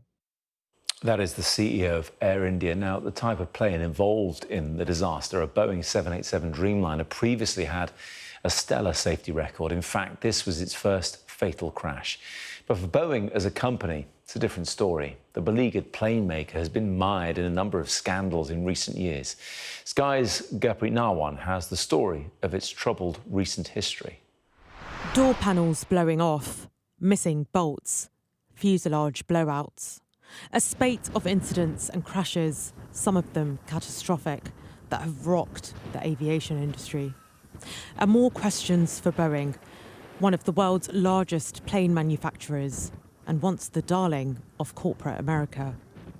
The exact cause of the latest crash is still unknown, but it's been a sobering few years for the company. Almost 350 people died in 2 crashes in 2018 and 2019. The company admitted to Congress that pilots weren't given adequate training on new software. Dreamliners were meant to be different, stars of the fleet, and used by almost every major airline. Now they too are under scrutiny. The issue that Boeing is going to have to deal with urgently is that of confidence around its manufacturing processes. It's been through, over the last few years, a series of inquiries around why its manufacturing has not been up to scratch and not been as fail-safe as it should have been. It's vital that Boeing reassure as quickly as possible because so many of the 787 Dreamliners are flying as we speak around the world. And Air India, which boasts a robust safety record, now recording its 5th fatal accident in almost 60 years. All of this just as a big reset was underway at Boeing. The company recently agreed to pay $1.1 billion to avoid prosecution in a deal with the Department of Justice that angered the families of victims. There are real lives at stake here, and when something goes wrong, tragedy affects hundreds of people. It's not just a minor mistake. So it's a really good example of why it is so important for, in our case, to make sure that Boeing is doing the right things and being overseen properly. Under a new chief executive, sales were up and the share price recovering, but this has stopped that progress in its tracks. Shares were down more than 4% when the market opened. In a statement, Boeing said their deepest condolences went out to the loved ones of the people on board and in Ahmedabad, and that a Boeing team stood ready to support the investigation by Indian authorities. As of yet, We don't know what caused the accident, but the company's reputation is hanging by a thread. Gurpreet Narwan, Sky News. Joining me now is former Hong Kong Airlines pilot Marco Chan. Marco, good to see you. Just picking up on the end of Gurpreet's piece there, how do you feel about Boeing these days? Yeah, I would say first of all is a series of unfortunate events that got linked to Boeing. Now, it's understandable the passengers may feel uneasy, especially when, headlines involving a well-known aircraft type like a Boeing 787. But it's important to remember that the aircraft actually had an excellent safety record since its introduction until now. As we know, there hadn't been fatal accidents, only minor issues with lithium-ion batteries in its early days. Now, aircraft, they do undergo rigorous testing and certification, and airlines, around the world, they rely on different layers of safety. So not just the aircraft, we're talking about the crew, the maintenance, the air traffic control, the regulation, and so on. So I would say, yes, the 787 remains a very safe aircraft. Now, that said, I understand that the public trust is based on perception, and it's really up to the regulators and the investigators to investigate transparently and respond accordingly. This is how the confidence can be rebuilt later on. But as of now, we can't just drag Boeing in and say that this is their problem. It's too early for that. Yeah, I absolutely understood. It's fair to say, isn't it, that the passenger planes, or building them, is effectively a duopoly. It's really only Airbus or Boeing that control that business. Not much competition, because I guess it's such an expensive and in some ways risky business to be in. It is loads of investments coming in. It's really difficult for new entrants into the market, and especially with a lot of countries, their governments and their airlines as well. They've signed certain contracts with certain manufacturer. They've also had their own connections in terms of different structural composites, the engines, for example, different manufacturers of that. So it's really difficult for someone else to come in. But having said that, even Boeing and Airbus, every now and then, they even with their own investment into their new research and development, they could be losing money with their own project as well, let alone other new entrants. Marco, I've spoken to a lot of former airline pilots today, like you, people keen to share their thoughts and their expertise on this. What will current airline pilots be feeling this evening? I think absolutely shocked and devastated. Is a horrifying incident to a few, that especially early morning, seeing that it's a Boeing 787 would have shocked a lot of current airline pilots. I think the immediate that what goes through their minds, what they would have done if they were in the cockpit. They would want to look at the footages as well to see any hints of what they can analyze. But of course, we have quite limited information there. But no doubt it would be going through their mind, trying to anticipate what they could have done if they were in the cockpit. Look, plenty of your colleagues in the passenger plane world have talked about the landing gear still being down, the flaps and everything. I don't want to necessarily revisit that with you right now. But when we do find out the reasons for why this crash happened, which could even take years, are those then the kind of learnings that pilots have to then familiarise themselves with? No, exactly. Now, the point of the investigation is not to portion blame, is to find the truth for the victim's family, to understand what's going on. But more importantly, is for the entire industry to learn from a lesson if that was the cause of accident, and how to improve upon the safety. And it's not just the manufacturer's job, it's the regulators, even investigators learn from it, the pilots, the cabin crew, etc. So we all play a part in the aviation world. It's a big responsibility, isn't it, flying a passenger plane? I guess some people just take it for granted. They get on, they hear that hello from the captain, they go through the routine of the safety instructions, all that kind of thing. But at times like this, it kind of reminds you that you've got the responsibility for hundreds of lives in your hands every time you take the controls. Does this bring that home? No, indeed. Every time we put on our uniform, that comes to mind. Every time we have our bags in the airports, we do look relaxed because it's our daily job. But then when stress increases because of these failures or certain scenarios, we are actually well trained for these. Every 6 months, we go into simulator for 2-day check, just to ensure we are up to the standard. So, in fact, for the passengers, you can be rest assured the pilots, including the cabin crew, have a professional team. So you're in good hands. When you were flying and you heard of accidents happening, what was it like getting back into the plane the next time? And also, what was it like for your passengers? Was the atmosphere different? Did you feel different about getting back into the cockpit? That's actually a very good question. Getting back in the cockpit myself after hearing accidents, what I tend to do is to ensure, I'm even better prepared. I'm saying we always prepare for a flight, but with these scenarios, we want to think a little bit deeper. Also during flight, we also flip about our checklists just to go through what could go wrong in our mind and what we can do to react to it. Passenger-wise, after accidents, they actually do. After a safe landing, they do come into the cockpit to pay a compliment, and they go, that was a safe landing, that was a good landing, thank you for the trip. So every now and then with these accidents and incidents, passengers do appreciate the team a little bit more. Yeah, look, you'll correct me if I'm wrong, Marco, but I do think it's right, isn't it, that the biggest risk in planes tends to be at takeoff or landing, those moments. Is that correct? Your understanding is perfect. Their takeoff and landing is the most critical phases as well. Imagine taking off with the engine at full power, landing as well, bringing that much energy, that heavy of an aircraft to a complete stop. So it is a critical phase. Yeah. You do get sometimes these days when the plane has been landed safely and it's taxiing back to the terminal, people breaking into rounds of applause. Did you like hearing that kind of thing?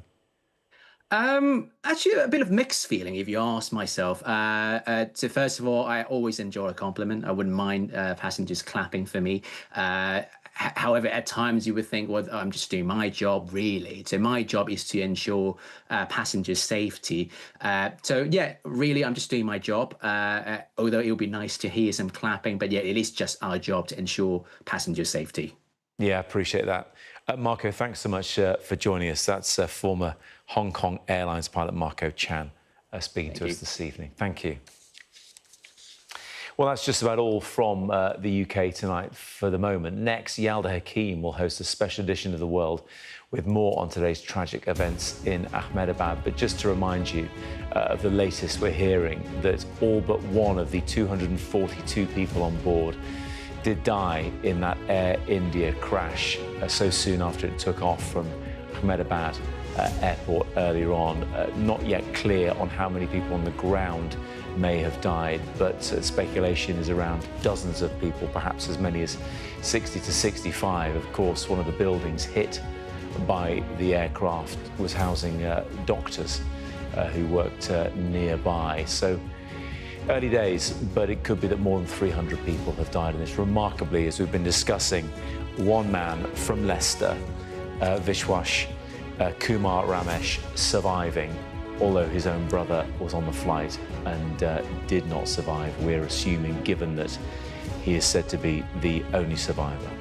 Yalda will be with you next with a special edition of The World with the latest on all today's happenings in Ahmedabad.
Tonight, tragedy in India as a plane destined for London crashes just seconds after takeoff. More than 240 people, including 53 British nationals, were on board. There was just one survivor. British national Vishwas Kumar Ramesh walked out alive. Afterwards, his family spoke to Sky News. He video called my dad. As he crashed, he said, "Our plane's crashed." All of that. I don't know where my brother is. I don't see any other passengers. I don't know how I'm alive, how I exited the plane. Dozens more bystanders were killed on the ground as the plane hit a densely populated residential area. India's Prime Minister described the disaster as heartbreaking beyond words, while his spokesperson tells me the country remains in a state of shock.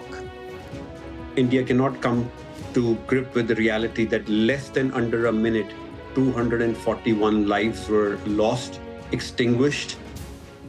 Also tonight, we look at the questions facing Boeing after the first deadly incident involving its Dreamliner aircraft. That's all coming up on this special edition of The World on the India plane crash.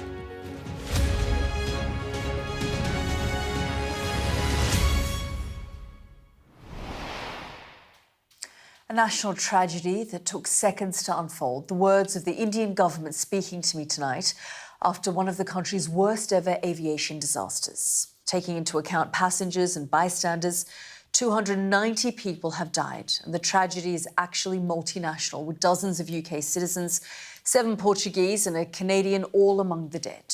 The disaster unfolded in the city of Ahmedabad in the state of Gujarat. Air India's Flight 171, a Boeing 787 Dreamliner, had been destined for London Gatwick. 242 people, including families with children, were on board waiting to depart at 8:08 a.m. local time.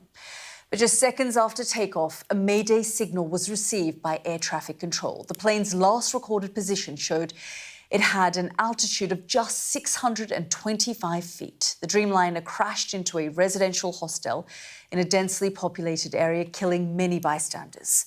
For most people on board, the impact was fatal. Almost all the passengers were killed. But one person, a British national, did survive. His family told Sky News it is a miracle, but their joy was mixed with dread for another relative who was also on board. Tonight, air crash investigators, including those from the UK, are rushing to the scene. Many questions remain unanswered, including those for Boeing. This was the first ever deadly accident involving its 787 aircraft, better known as the Dreamliner. We take a forensic look at what could have caused the crash. First, though, our international correspondent, Alex Rossi, has our first report, which I should warn, does include the moment of the crash. It was clear almost immediately that the Air India flight was in serious trouble. Less than a minute after takeoff, the aircraft began losing altitude before a massive explosion filled the sky. This CCTV footage shows what happened from another angle. The aeroplane had failed to gain height, flying low and flat before coming down. A mayday call had been made to air traffic control moments before the disaster. The Boeing Dreamliner was fully loaded with fuel when it crashed into this residential area at 1:38 p.m. local time. The flight was bound for London's Gatwick Airport. 242 people were on board. That number includes 53 British nationals. Miraculously, one passenger did walk away. Vishwas Kumar Ramesh, who's British, can be seen moments after the crash. He's dazed, but relatively unscathed. In the video, he tells people around him that he came off the plane. He was travelling with his brother, who did not survive. The airline has set up an emergency helpline for the relatives of those on board. We are actively working with the authorities on all emergency response efforts. A special team of caregivers from Air India is on their way to Ahmedabad to provide additional support. The investigations will take time, but anything we can do now, we are doing.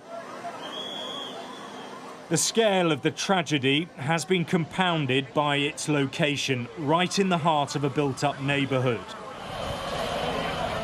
Debris is scattered everywhere, with parts of the aircraft lodged in buildings. Photographs taken from inside housing used by medical workers show part of the plane's landing gear. In a dining room nearby, plates are still on tables, evidence that residents were eating when the aircraft tore through. Emergency crews arrived at the scene throughout the day as teams searched for any signs of life and began the grim task of recovering bodies. This has now become a coordinated response involving multiple agencies on the ground. At nearby hospitals, the scene is frantic. Casualties are being rushed in for treatment, many with severe injuries. The process of retrieving all the dead bodies is almost complete. DNA profiling of the family members of the victims will also be completed very soon.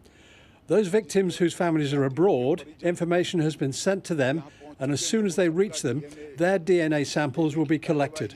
And the process of collecting DNA samples of the dead will also have been completed. The cause of the crash at this stage remains unknown. Aviation investigators are now beginning the long and complex process of determining what went wrong in what is already being called one of the worst disasters in India's aviation history. Alex Rossi, Sky News.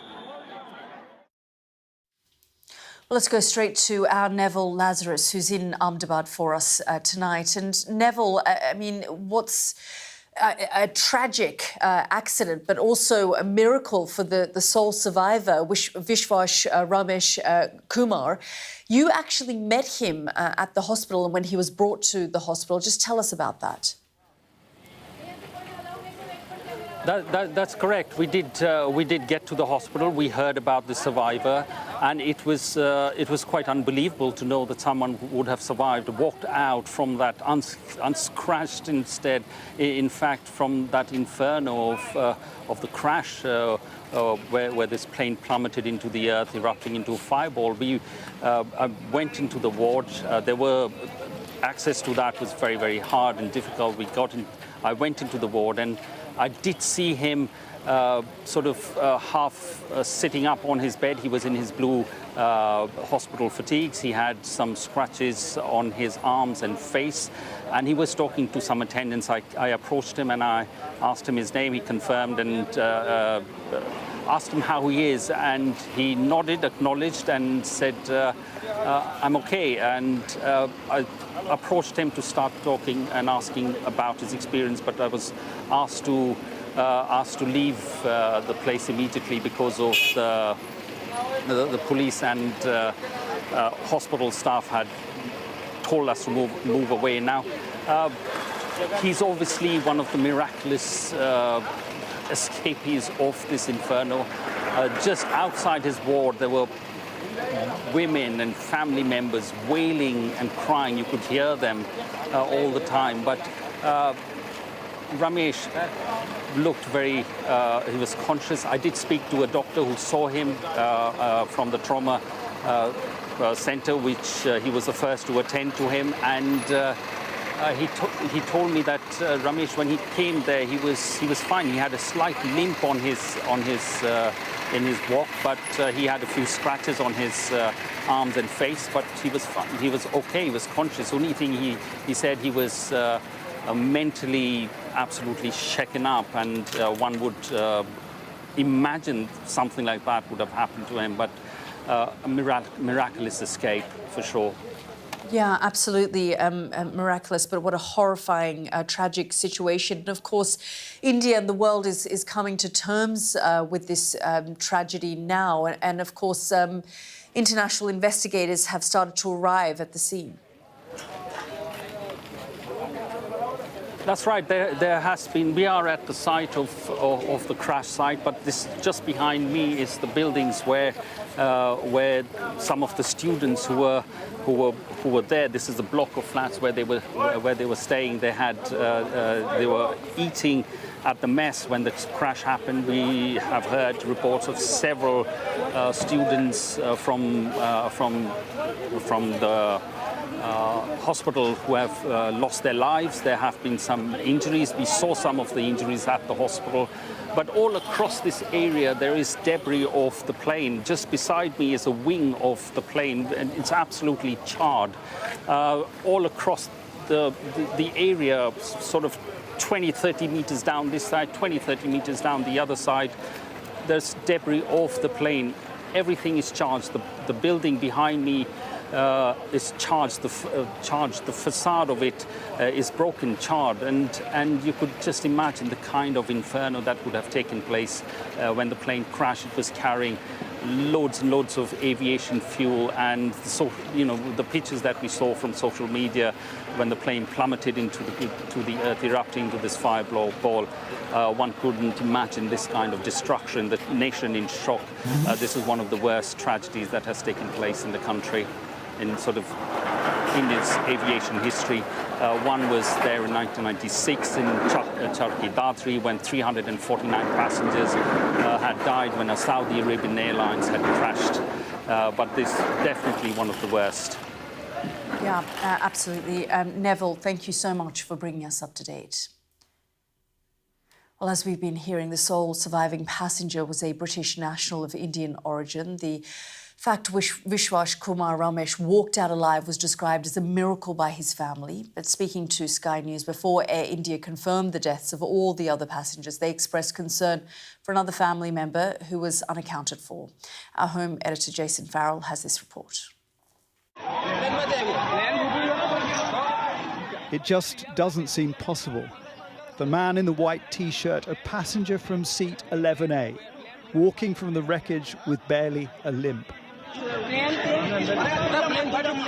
British man Vishwas Kumar Ramesh, survivor but confused and distraught that his brother is missing. His family in Leicester spoke to him in hospital and just before takeoff. When he was on the runway, my dad called him and Vishwas said, "Oh, we're going to take off soon." And then literally like 2 minutes later, he video called my dad. As he crashed, he said, "Oh, our plane's crashed." All of that. I don't know where my brother is. I don't see any other passengers. I don't know how I'm alive, how I exited the plane. I can hear your voice shaking. I know this is a silly question, but how are you and your family keeping up at the moment? I mean, you can say the state of my mum is like, we're all just, I've got no words to describe it. In the family home, friends gathered to offer support. One extraordinary story must have given faint hope to the families of the other 52 British nationals on board. Some in Leicester trying to get information from the local travel agent. For those family, relatives and friends whose they are affected, it is a real sad and very difficult moment for them, because obviously our community, especially Asian community, has a well network and they're in connection with their relatives, their friends, so they are very close with them and they have a bigger impact in their lives. The Prime Minister gave his reaction to the disaster. I speak for the entire country in saying our thoughts are with each and every one of those involved. There will be British and Indian families across the land who are absolutely impacted by this, and our thoughts, first and foremost, are with them. Obviously, the investigation is going on. We've dispatched an investigation team that's been deployed. The Foreign Secretary is leading on this, and we'll obviously update as soon as we can. But we're working with the Indian authorities on this to establish the facts. I would say to all families, friends of anybody affected to please contact the Foreign Office for further information. In a statement, the King said, "My wife and I have been desperately shocked by the terrible event in Ahmedabad this morning. Our special prayers and deepest possible sympathy are with the family and friends of all those affected by this appallingly tragic incident across so many nations as they await the news of their loved ones. At the time of these prayers in Neasden Temple in London, Air India Flight 171 should have just touched down in Gatwick. Its passengers arriving on British soil, 53 of them coming home. All our mandirs, temples here in the UK have been offering prayers. We will also offer prayers here before the Aarti ceremony. We will offer prayers for the unfortunate people who have passed away, the passengers, the crew, the pilots, also for all their family members, that they may find strength and courage at this very difficult and challenging time. This is one of many communities across the UK still coming to terms with what's happened. The worst aviation disaster for British citizens since 9/11. Here, one brother survived, another is probably lost. I was meant to pick them up. We were going to have a party on the weekends, family gathering. For so many families, everything has changed, forever, in an instant. Jason Farrell, Sky News. Well, the reaction in India has been one of complete devastation for Prime Minister Narendra Modi, a tragedy that's been amplified by his personal connection to the state of Gujarat. Earlier, I spoke to the national spokesperson for the BJP party, Javier Shergill, who said the country was in a state of shock, trying to come to terms with this national tragedy. It's indeed a devastating, disturbing, and a very, very sad day for India. It is just not a global aviation tragedy. It is a national tragedy, is a national loss, and the entire country is mourning. India cannot come to grip with the reality that less than under a minute, 241 lives were lost, extinguished, just under less than a minute.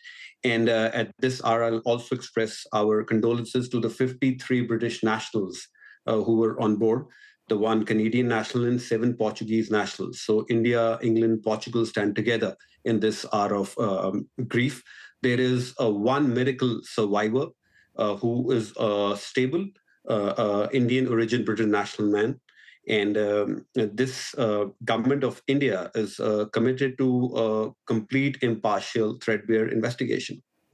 And just tell us, Javier, because it's not just those who lost their lives tragically following this crash, but the plane crashed in a densely populated neighbourhood, and we know that there's been tragedy there on the ground as well. Yes, the per media and the reports we're getting, the plane crashed into a medical student hostel.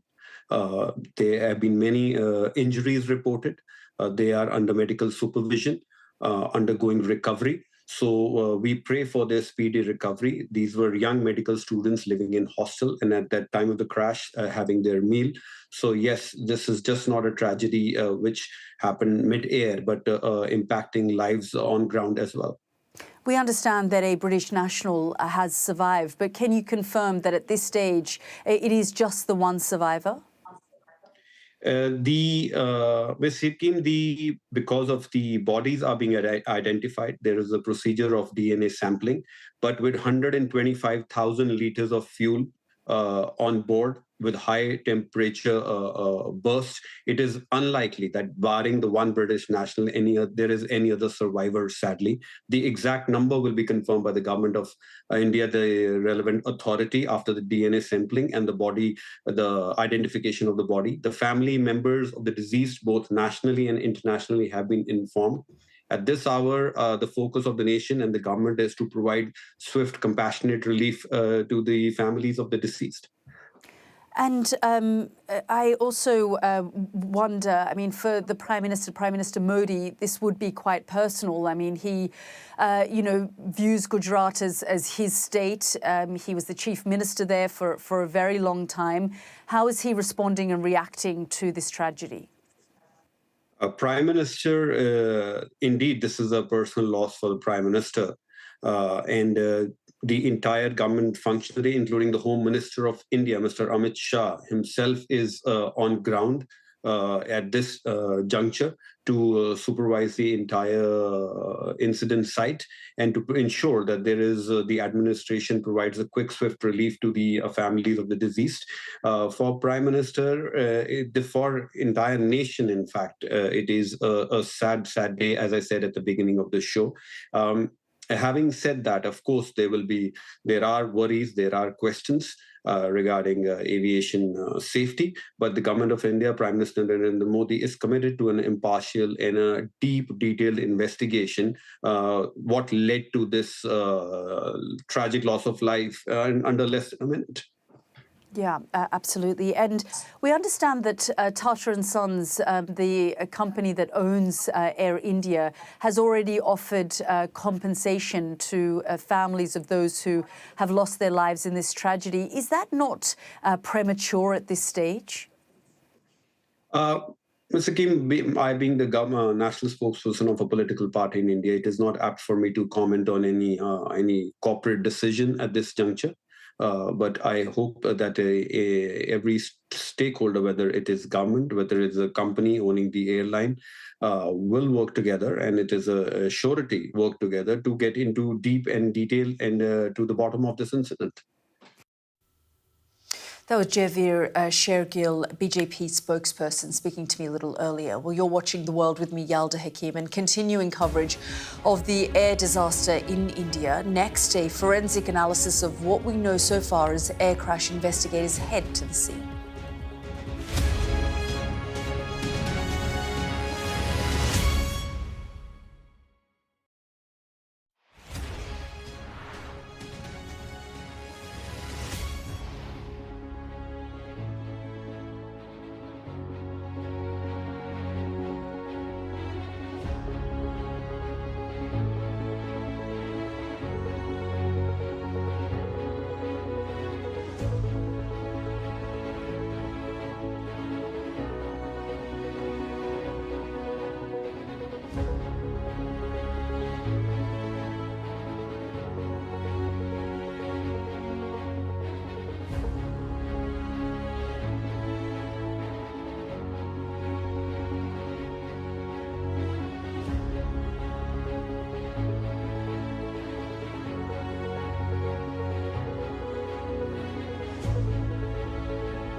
Show of military might and menace. Why should the West trust you? Frankly, I don't care whether the West trusts us or not. Sky News. Get the full story first. Have a quick word for Sky News. Is the West right, i.e. fueling Russia's war machine? American journalist Evan Gershkovich is on trial here, but was first on display. I'm Ivor Bennett, Sky's Moscow correspondent.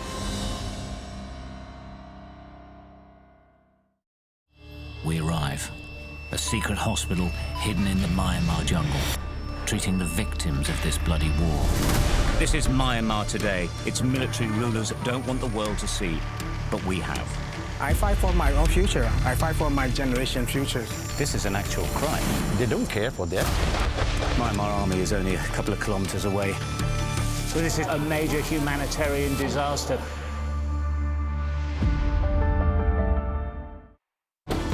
Do jubilation in the streets, while some emotional. This is a political victory for Prime Minister Modi and his Hindu Nationalist Party. I'm Neville Lazarus, and I'm Sky's reporter based in Delhi. Companies like these are helping India in its trajectory to be a serious player in space exploration. Sky News, get the full story first.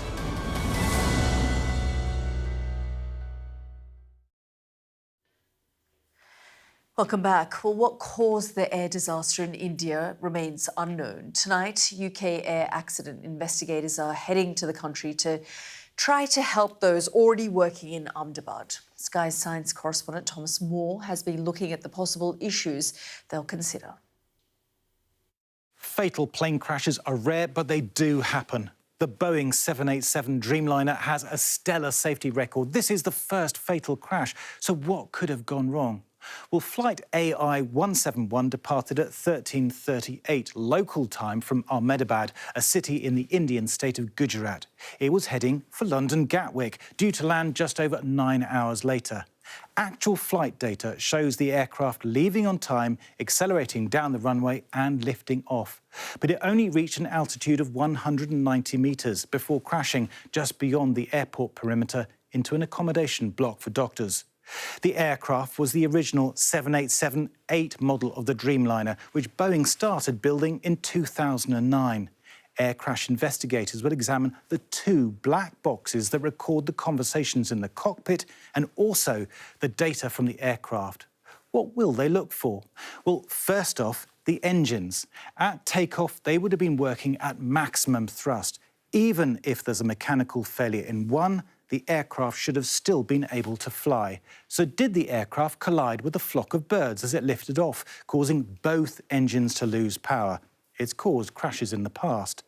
They'll also look for evidence of pilot error. The captain and co-pilot were experienced, with more than 9,000 flying hours between them. But other crashes have been caused by pilots accidentally shutting down the one remaining working engine. Video shows that the plane doesn't drop from the sky. It looks like it's coming in to land. One experienced pilot told Sky News the flaps on the wings don't seem to be extended as they should. I can't see any sign of takeoff flap being set. And with an aircraft of this type, you would have to have the correct flap setting for takeoff. So if for any reason that hadn't been selected or it had failed, that would perhaps be an explanation for why such a well-designed public transport aircraft should go down immediately after takeoff. It's too early to know exactly what went wrong. Indian air safety authorities will lead on the investigation with help from the UK's Air Accident Investigation Branch. Experts from Boeing are also on standby. They'll want to quickly establish whether this is a catastrophic one-off or if there is evidence of a technical problem that could affect the 1,100 or so other Dreamliners currently in service. That was Thomas Moore reporting there. Now, to try to learn more about the possible cause of the crash, I've been speaking to India's former Civil Aviation Minister, Praful Patel. This incident and this accident today has really been very devastating to lose so many people. And also on the ground, we've had some loss of lives. And an aircraft like the Dreamliner, which is technologically and technically very reliable and sound, which is used by most airlines of the world. And to see such an aircraft going down is really something, it's quite a mystery, because all the circumstances for today's flight seem to be quite okay and perfect. Yeah, I think that's one of the shocking things here, because despite Boeing's, many problems, the Dreamliner always had an excellent track record. And in fact, it was during your tenure that the Dreamliner was inducted into the Air India fleet. So you felt pretty confident, I guess, that this was the right aircraft for Air India, and it didn't seem to have any other problems.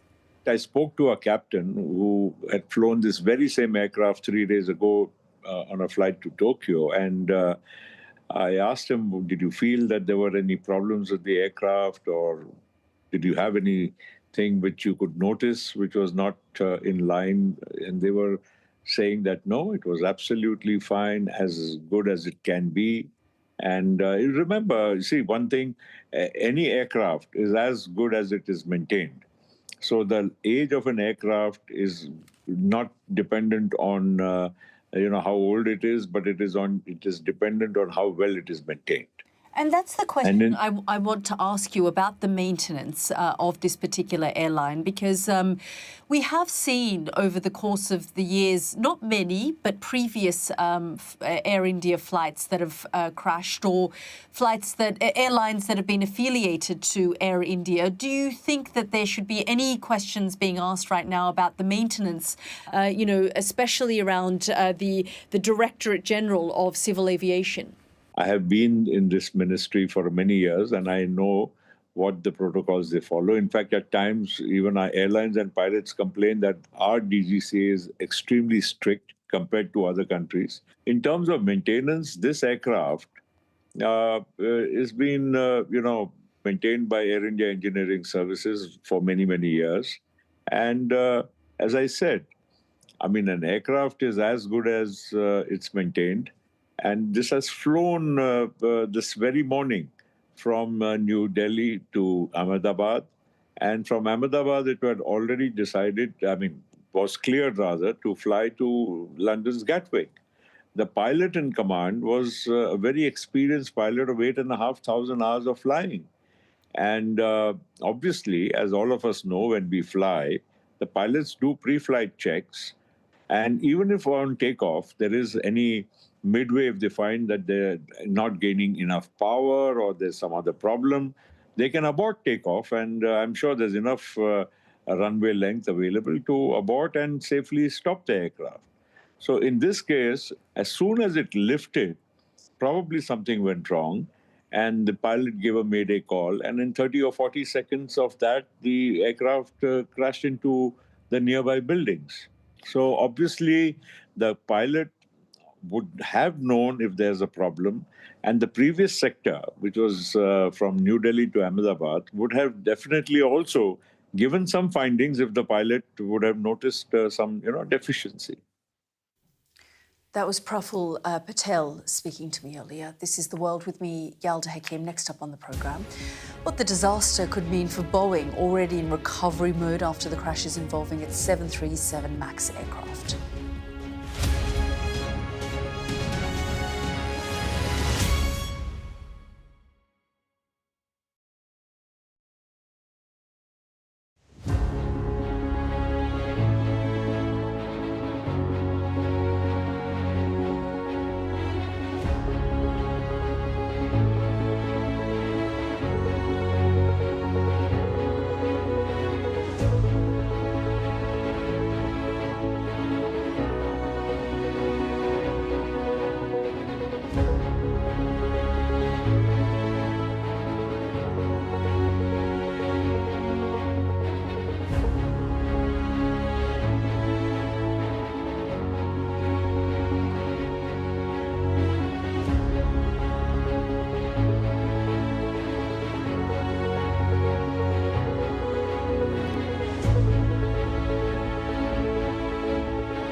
we've got your Sunday mornings covered.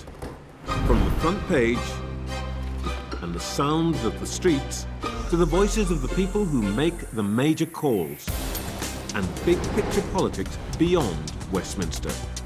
We'll put you at the heart of our story. I'm ready. Are you? Join me, Trevor Phillips, Sunday mornings on Sky News. Welcome back. Well, as we've heard, this is the first time a Boeing 787 has crashed since the Dreamliner went into service in 2011. But the aircraft had a troubled start, and Boeing more broadly has been through a very turbulent few years. Just last month, it agreed to pay £812 million in a deal with the US government to avoid prosecution over two crashes involving its 737 MAX jets, which together killed 346 people. Our business and economics correspondent Gurpreet Narwan has been looking at the new questions facing the plane maker. Door panels blowing off, missing bolts, fuselage blowouts. A spate of incidents and crashes, some of them catastrophic, that have rocked the aviation industry. And more questions for Boeing, one of the world's largest plane manufacturers and once the darling of corporate America. The exact cause of the latest crash is still unknown, but it's been a sobering few years for the company. Almost 350 people died in two crashes in 2018 and 2019. The company admitted to Congress that pilots weren't given adequate training on new software. Dreamliners were meant to be different, stars of the fleet, and used by almost every major airline. Now they too are under scrutiny. The issue that Boeing is going to have to deal with urgently is that of confidence around its manufacturing processes. It's been through, over the last few years, a series of inquiries around why its manufacturing has not been up to scratch and not been as fail-safe as it should have been. It's vital that Boeing reassure as quickly as possible, because so many of the 787 Dreamliners are flying as we speak around the world. And Air India, which boasts a robust safety record, now recording its fifth fatal accident in almost 60 years. All of this just as a big reset was underway at Boeing. The company recently agreed to pay $1.1 billion to avoid prosecution in a deal with the Department of Justice that angered the families of victims. There are real lives at stake here, and when something goes wrong, tragedy affects hundreds of people. It's not just a minor mistake. So it's a really good example of why it is so important for, in our case, to make sure that Boeing is doing the right things and being overseen properly. Under a new chief executive, sales were up and the share price recovering, but this has stopped that progress in its tracks. Shares were down more than 4% when the market opened. In a statement, Boeing said their deepest condolences went out to the loved ones of the people on board and in Ahmedabad, and that a Boeing team stood ready to support the investigation by Indian authorities. As of yet, we don't know what caused the accident, but the company's reputation is hanging by a thread. Gurpreet Narwan, Sky News. So, unanswered questions for Boeing and the investigators looking into the crash. Joining me to discuss what could have gone wrong is retired United Airlines Captain Ross Amer, now Chief Executive at Aero Consulting Experts. Thank you so much for joining us here on the programme. I guess calls are being asked, for Boeing to reassure travellers, but how can they at this point, given the troubles they've faced in recent years? Well, first of all, it's extremely too early to speculate on anything about this crash. And as far as we know, there are roughly 1,200 of these Dreamliners have been flying around. This particular airplane has been flying for 11 years. So if there was any manufacturing issues, it would have revealed itself by now. So it's way too early to blame either Boeing or Air India for anything else until we know more about this particular crash. One good thing about it is that, there is immediate access to the voice and data recorder, hopefully. They will recover that. And fortunately, there was at least one passenger that we know of that has survived. He can provide some valuable information. And lastly, that video that is going around on the normal takeoff of this aircraft, that would be very helpful too to the investigators. Yeah, let's just talk a little bit about that video that has emerged. And again, as you say, it's too early to speculate at this stage. But just looking and analysing that video, what sort of clues do you see that could potentially give some answers as to what may have happened? For one thing, the weather may not have been the issue because it seems to us that it was a clear day, perhaps a little warm. The only question that I had, why the aircraft gears were still down. I'm not sure about the flap. There was perhaps some flap, but it seems to me it might have been retracted too early. Again, I hate to speculate, but one of the first thing in case of an engine failure, by the way, this aircraft has plenty of power on a single engine, even though it was obviously full of fuel for a 10 hours or so flight and roughly pretty heavy passenger load. So that would have not been the case where they didn't have enough power.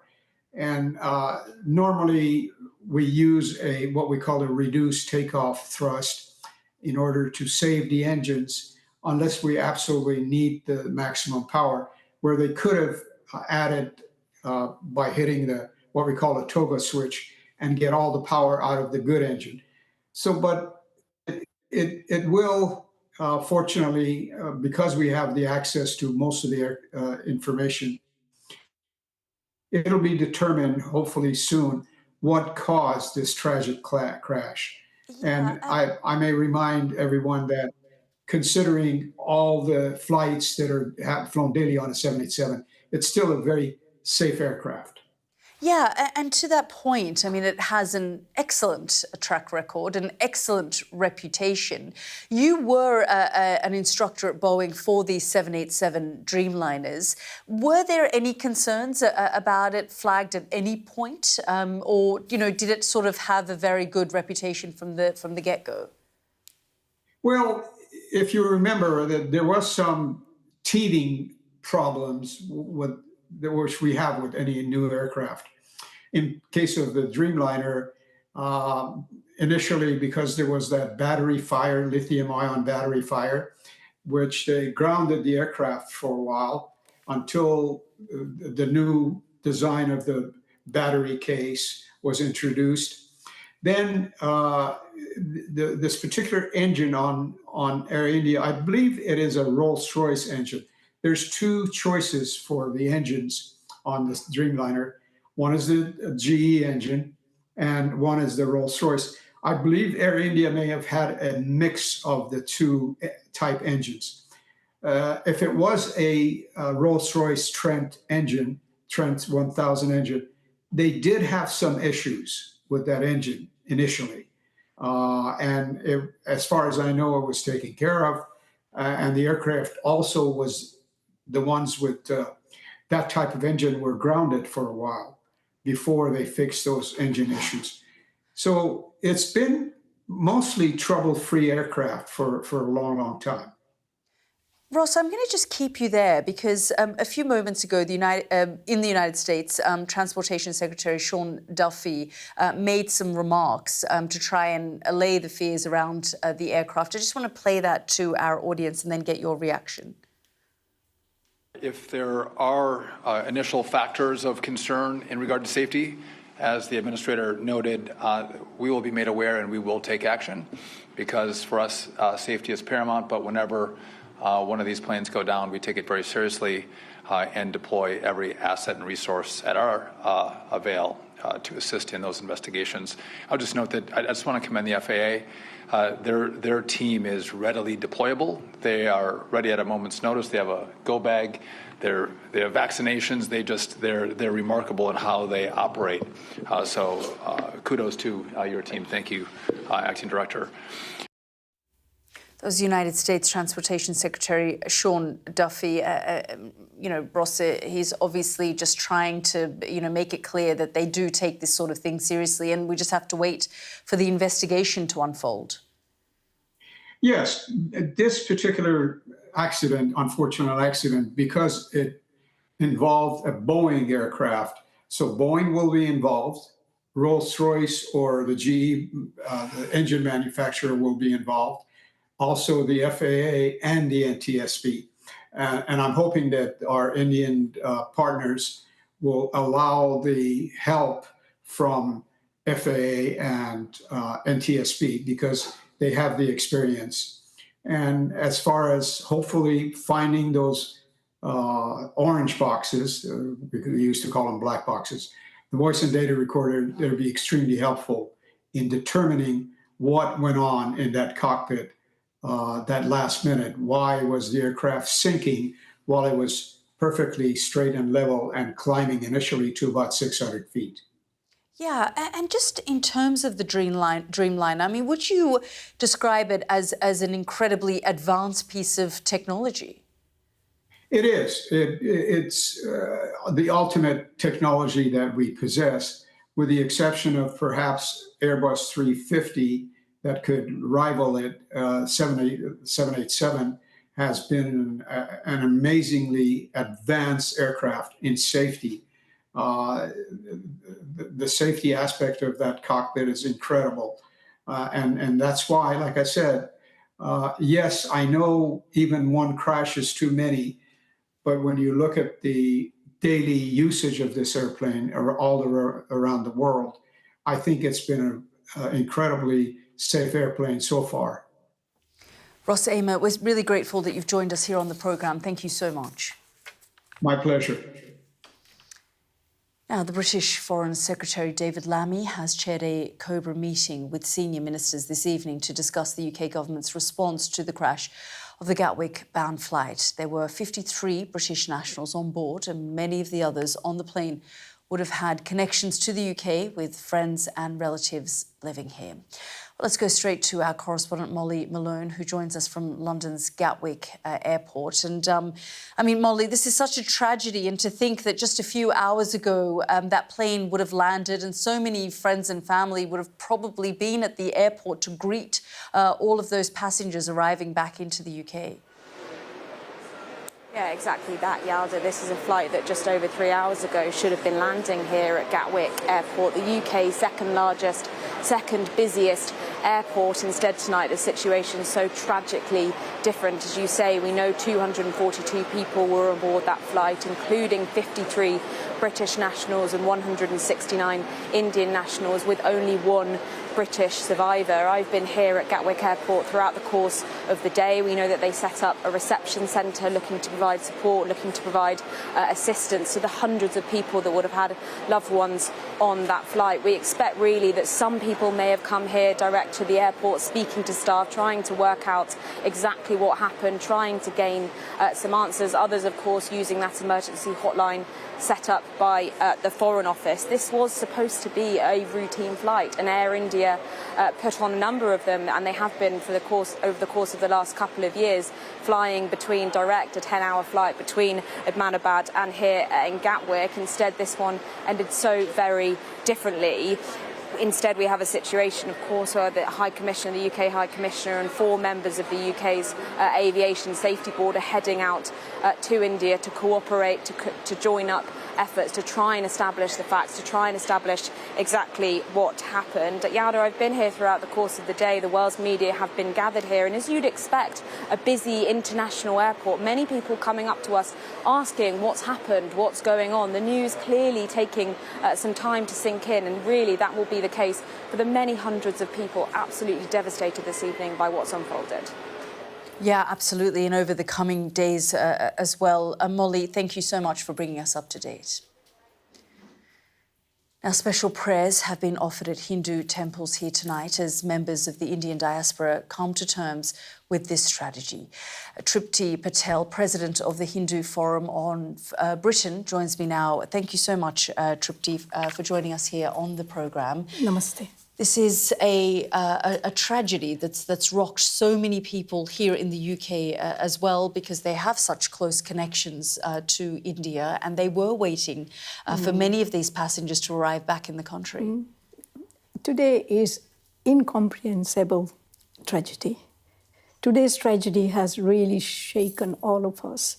We did not expect it. In the morning, I was woken up with the news, and during the whole day, so many messages. We found out there are so many families we know who's lost their loved ones.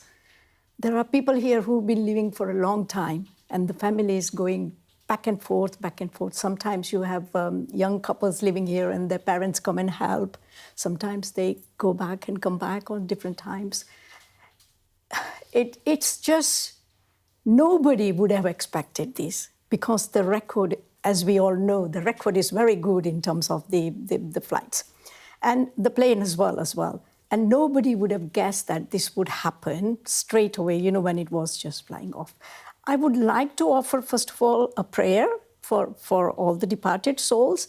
And we really wish that all the family and friends get enough strength to bear the pain that we are all going through. It's very, very important. So, Om Asato Ma Sadagamaya Tamso Ma Jyotir Gamaya Mrityo Ma Amrutam Gamaya Om Shanti Shanti Shanti. What it means is, O Supreme, lead me from untruth to truth, lead me from darkness to light, lead me from death to immortality, and let there be peace, peace, and peace. So we do prayers up to 13 days. And the reason is that you want the soul to free the bondage of this life. And there have been prayers held at Hindu temples and other religious sites throughout today as people come to terms with everything that's been happening. There are already, at the moment, the prayers are going on. And we are also offering the online with the Zoom and other platforms so that people from all across the world can join as well. Yeah, so they are all doing like kind of a dual prayers. Tomorrow we are doing the prayers as well, and on Saturday we are planning to have very large online prayer for hundreds of people. Tripti, you knew personally a lot of the families as well, didn't you? So it is very personal for you. Yeah, we knew particularly the BJ Medical College, where the plane landed on the hostel.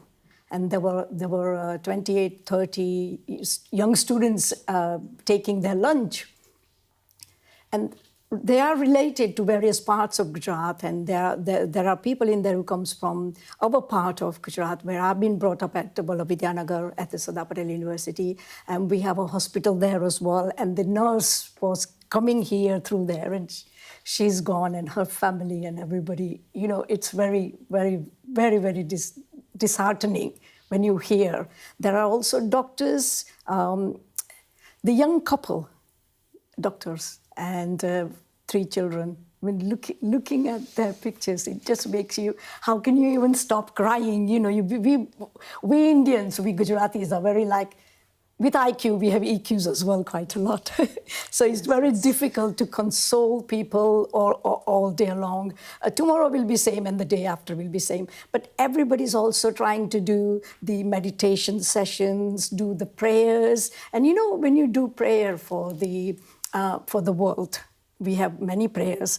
And when you do the Shanti part, which gives the prayer to everything on this Mother Earth and the universe, it helps to heal. So we call it healing sessions. We call it healing prayers. Are you currently helping families who are trying to perhaps get to India, get to the site? How is the community coming together? Okay, the community, the way we have decided is that the High Commission Indian High Commission has issued a number, and we have informed everyone that how High Commission is going to give visas if you don't have the OCI card or anything like that. And then how we would help is because the fundraising and everything will come slightly bit later stage. Yes. But at the moment, what we need is emotional support Yes. for the families and the community as well. Because if you have lost your neighbor, if you have lost your friend, if you have lost your friends' families, then it is very important that we support them. Trupti, It's tremendous support we get. Thank you. Trupti Patel, thank you so much for joining us here on the programme. Thank you. Well, that's all for this special programme as India, Britain, Portugal and Canada mourn the victims of the air disaster today in Ahmedabad. All but one of the passengers on board have died. Their bereaved relatives will want answers for what happened today. We will keep reporting on this story and bring you the very latest on the investigation. That's all for this special programme on the India plane crash. Good night.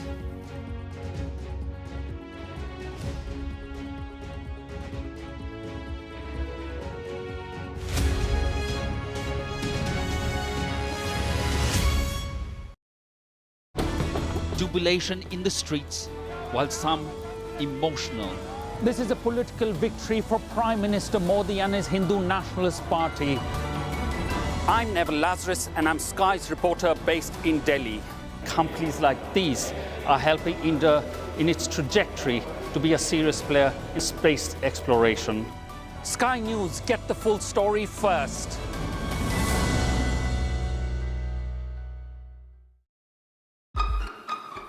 We've got your Sunday mornings covered.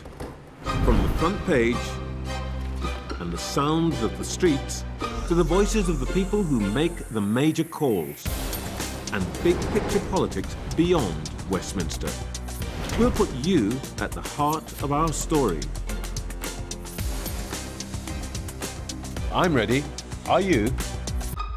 Join me, Trevor Phillips, Sunday mornings on Sky News.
It's 10 o'clock. This is Sky News at 10. Our top story. 241 passengers confirmed dead as an Air India flight on its way to London crashes moments after takeoff. Others on the ground are also killed. 52 British nationals on board are amongst the dead, making it the worst aviation crash involving Britons since 9/11. The miracle in seat 11A. We hear from the family of the only survivor, a British man who somehow walked away from the crash. 3 minutes later, he video called my dad. As he crashed, he said, "Our plane's crashed." All of that. I don't know where my brother is. I don't see any other passengers. I don't know how I'm alive. The Foreign Secretary, David Lammy, tonight chairs an emergency COBRA meeting following the disaster as the Prime Minister offered his condolences. There will be British and Indian families across the land who are absolutely impacted by this, and our thoughts, first and foremost, are with them. Crash investigators, including a team from the UK, are now working to determine what went wrong, with new questions for Boeing, the manufacturer of the plane.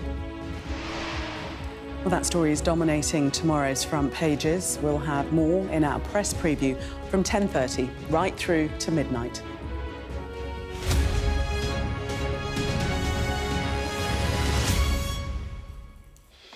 Good evening. It was a disaster that unfolded over a matter of just seconds. Tonight, all but one of the 242 people on board a flight from India to London have been confirmed as dead after it crashed moments after taking off. Amongst those killed, 52 British nationals, making it the worst aviation disaster involving Britons since 9/11. But amongst the tragedy, an extraordinary story of escape, with one man from Leicester the only survivor.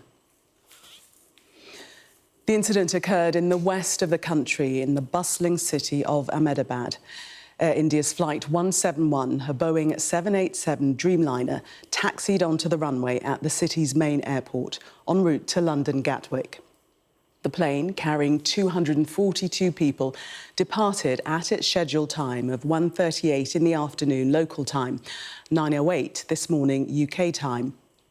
Just moments after takeoff, a mayday signal was received by air traffic control. The plane's last recorded position showed it had an altitude of just 625 feet.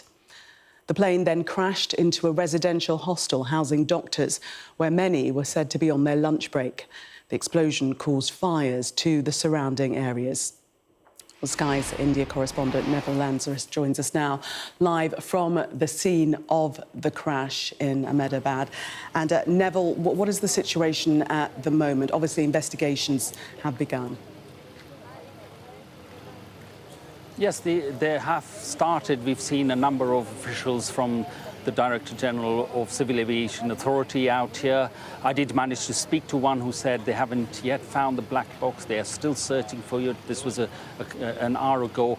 But we are on the outer periphery of where the crash has taken place. The inner core is that one behind me. You can see the building, the facade of which has been charred. But that hasn't. That's just not the only place where the effects of the crash. Just beside me is one of the wings of the plane, dismembered from the rest of the body, thrown quite a few meters away from the main part of the crash. But right down on the right and the left, we've seen debris strewn all across. There's a putrid smell of aviation fuel, burnt rubber, all of that still lingering in the air. When we came here, there was smoke from debris still burned. You could see the smoke coming out from the debris. Parts of it were still burning many hours later. Rescue workers were here earlier on. They have finished combing the area of any remains of people. They have gone back, but there are still investigators still sifting through the debris, this charred debris all around this area. Neville, for now, thank you. We will hear more from Neville in a moment. But now Sky's international correspondent, Alex Rossi, has our first report and a warning that it contains some distressing images of the crash and its aftermath. It was clear almost immediately that the Air India flight was in serious trouble. Less than a minute after takeoff, the aircraft began losing altitude before a massive explosion filled the sky. This CCTV footage shows what happened from another angle. The aeroplane had failed to gain height, flying low and flat before coming down. A mayday call had been made to air traffic control moments before the disaster. The Boeing Dreamliner was fully loaded with fuel when it crashed into this residential area at 1:38 p.m. local time. The flight was bound for London's Gatwick Airport. 242 people were on board. That number includes 53 British nationals. Miraculously, one passenger did walk away. Vishwa Kumar Ramesh, who's British, can be seen moments after the crash. He's dazed, but relatively unscathed. In the video, he tells people around him that he came off the plane. He was travelling with his brother, who did not survive. The airline has set up an emergency helpline for the relatives of those on board. We are actively working with the authorities on all emergency response efforts.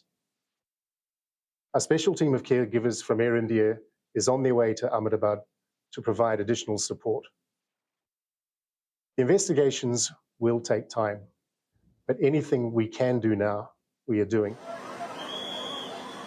The scale of the tragedy has been compounded by its location, right in the heart of a built-up neighbourhood. Debris is scattered everywhere, with parts of the aircraft lodged in buildings. Photographs taken from inside housing used by medical workers show part of the plane's landing gear. In a dining room nearby, plates are still on tables, evidence that residents were eating when the aircraft tore through.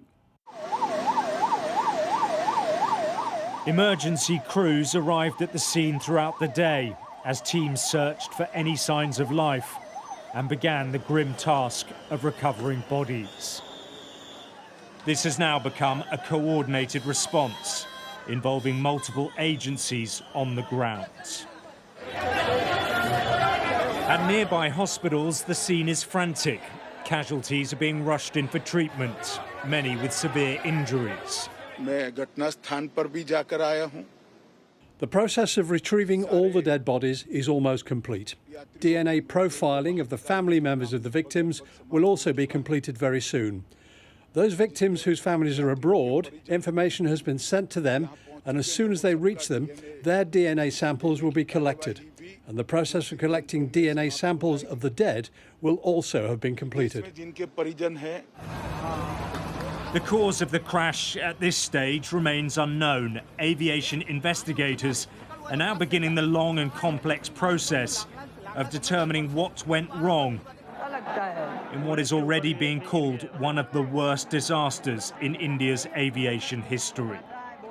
Alex Rossi, Sky News.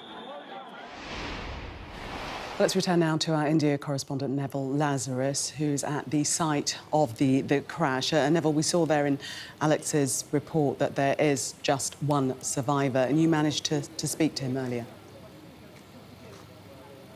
That's correct, actually, and a miraculous escape. If you see the kind of social images of that plane plummeting into the earth and erupting into a fireball, this one person is sort of walked out, and we did manage to get access to his ward. I did go into his ward, and he was almost half sitting on his bed. He was in his blue hospital fatigues, and I did ask him his name, and asked him how he's feeling. He nodded. He acknowledged me. He nodded, saying he's okay.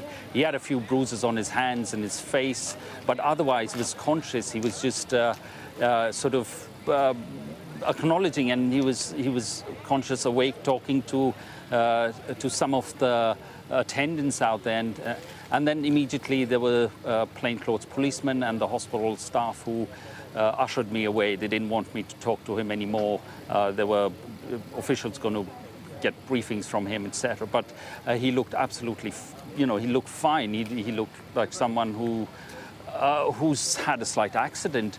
In fact, then I met the doctor, Dr. Shafiq, who was the first doctor who attended to him when he was brought to the hospital in the ambulance, and the doctor told me that he was conscious. He had a slight limp, but he had a few bruises on his face and arms, but otherwise all fine. They did some internal checks and they found he was okay, and then moved towards a ward. So a miraculous escape in this absolutely shocking tragedy that the country is facing at the moment.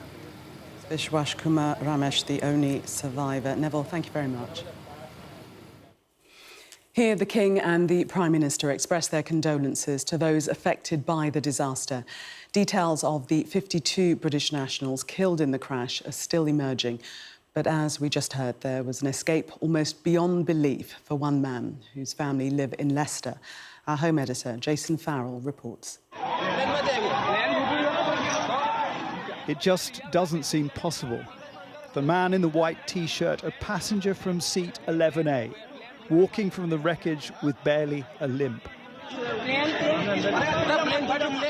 British man Vishwash Kumar Ramesh, survivor but confused and distraught that his brother is missing.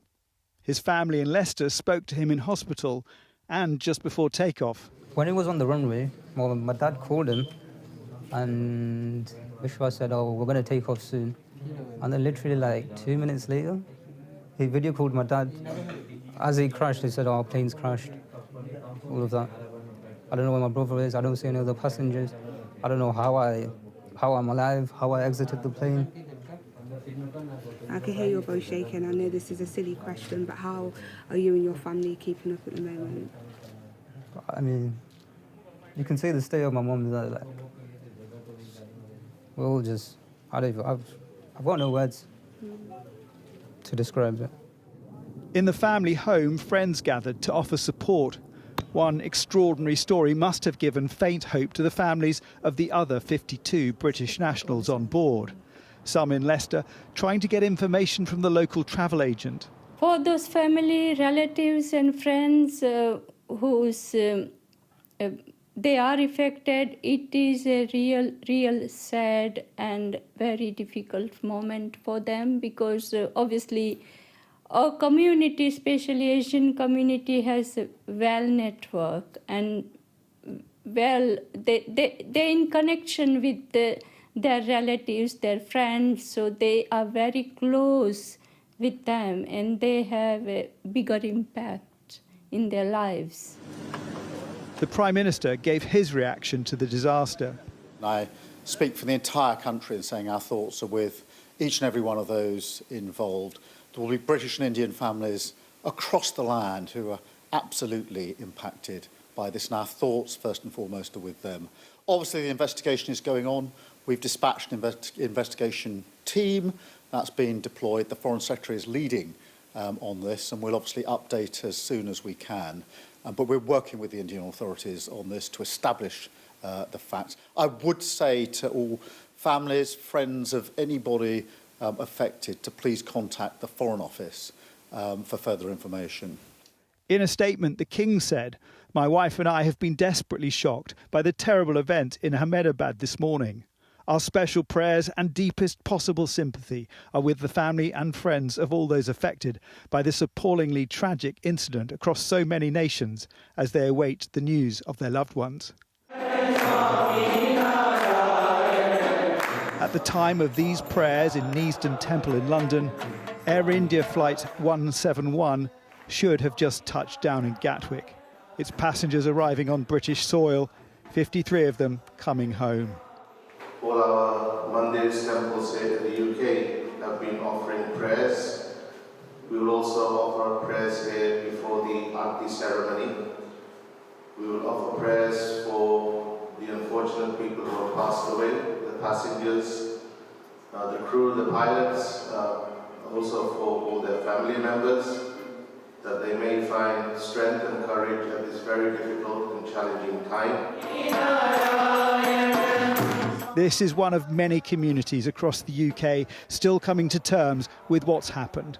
The worst aviation disaster for British citizens since 9/11.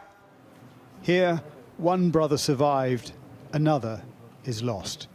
I was meant to pick them up. We were going to have a party on the weekends, family gathering. For so many families, everything has changed.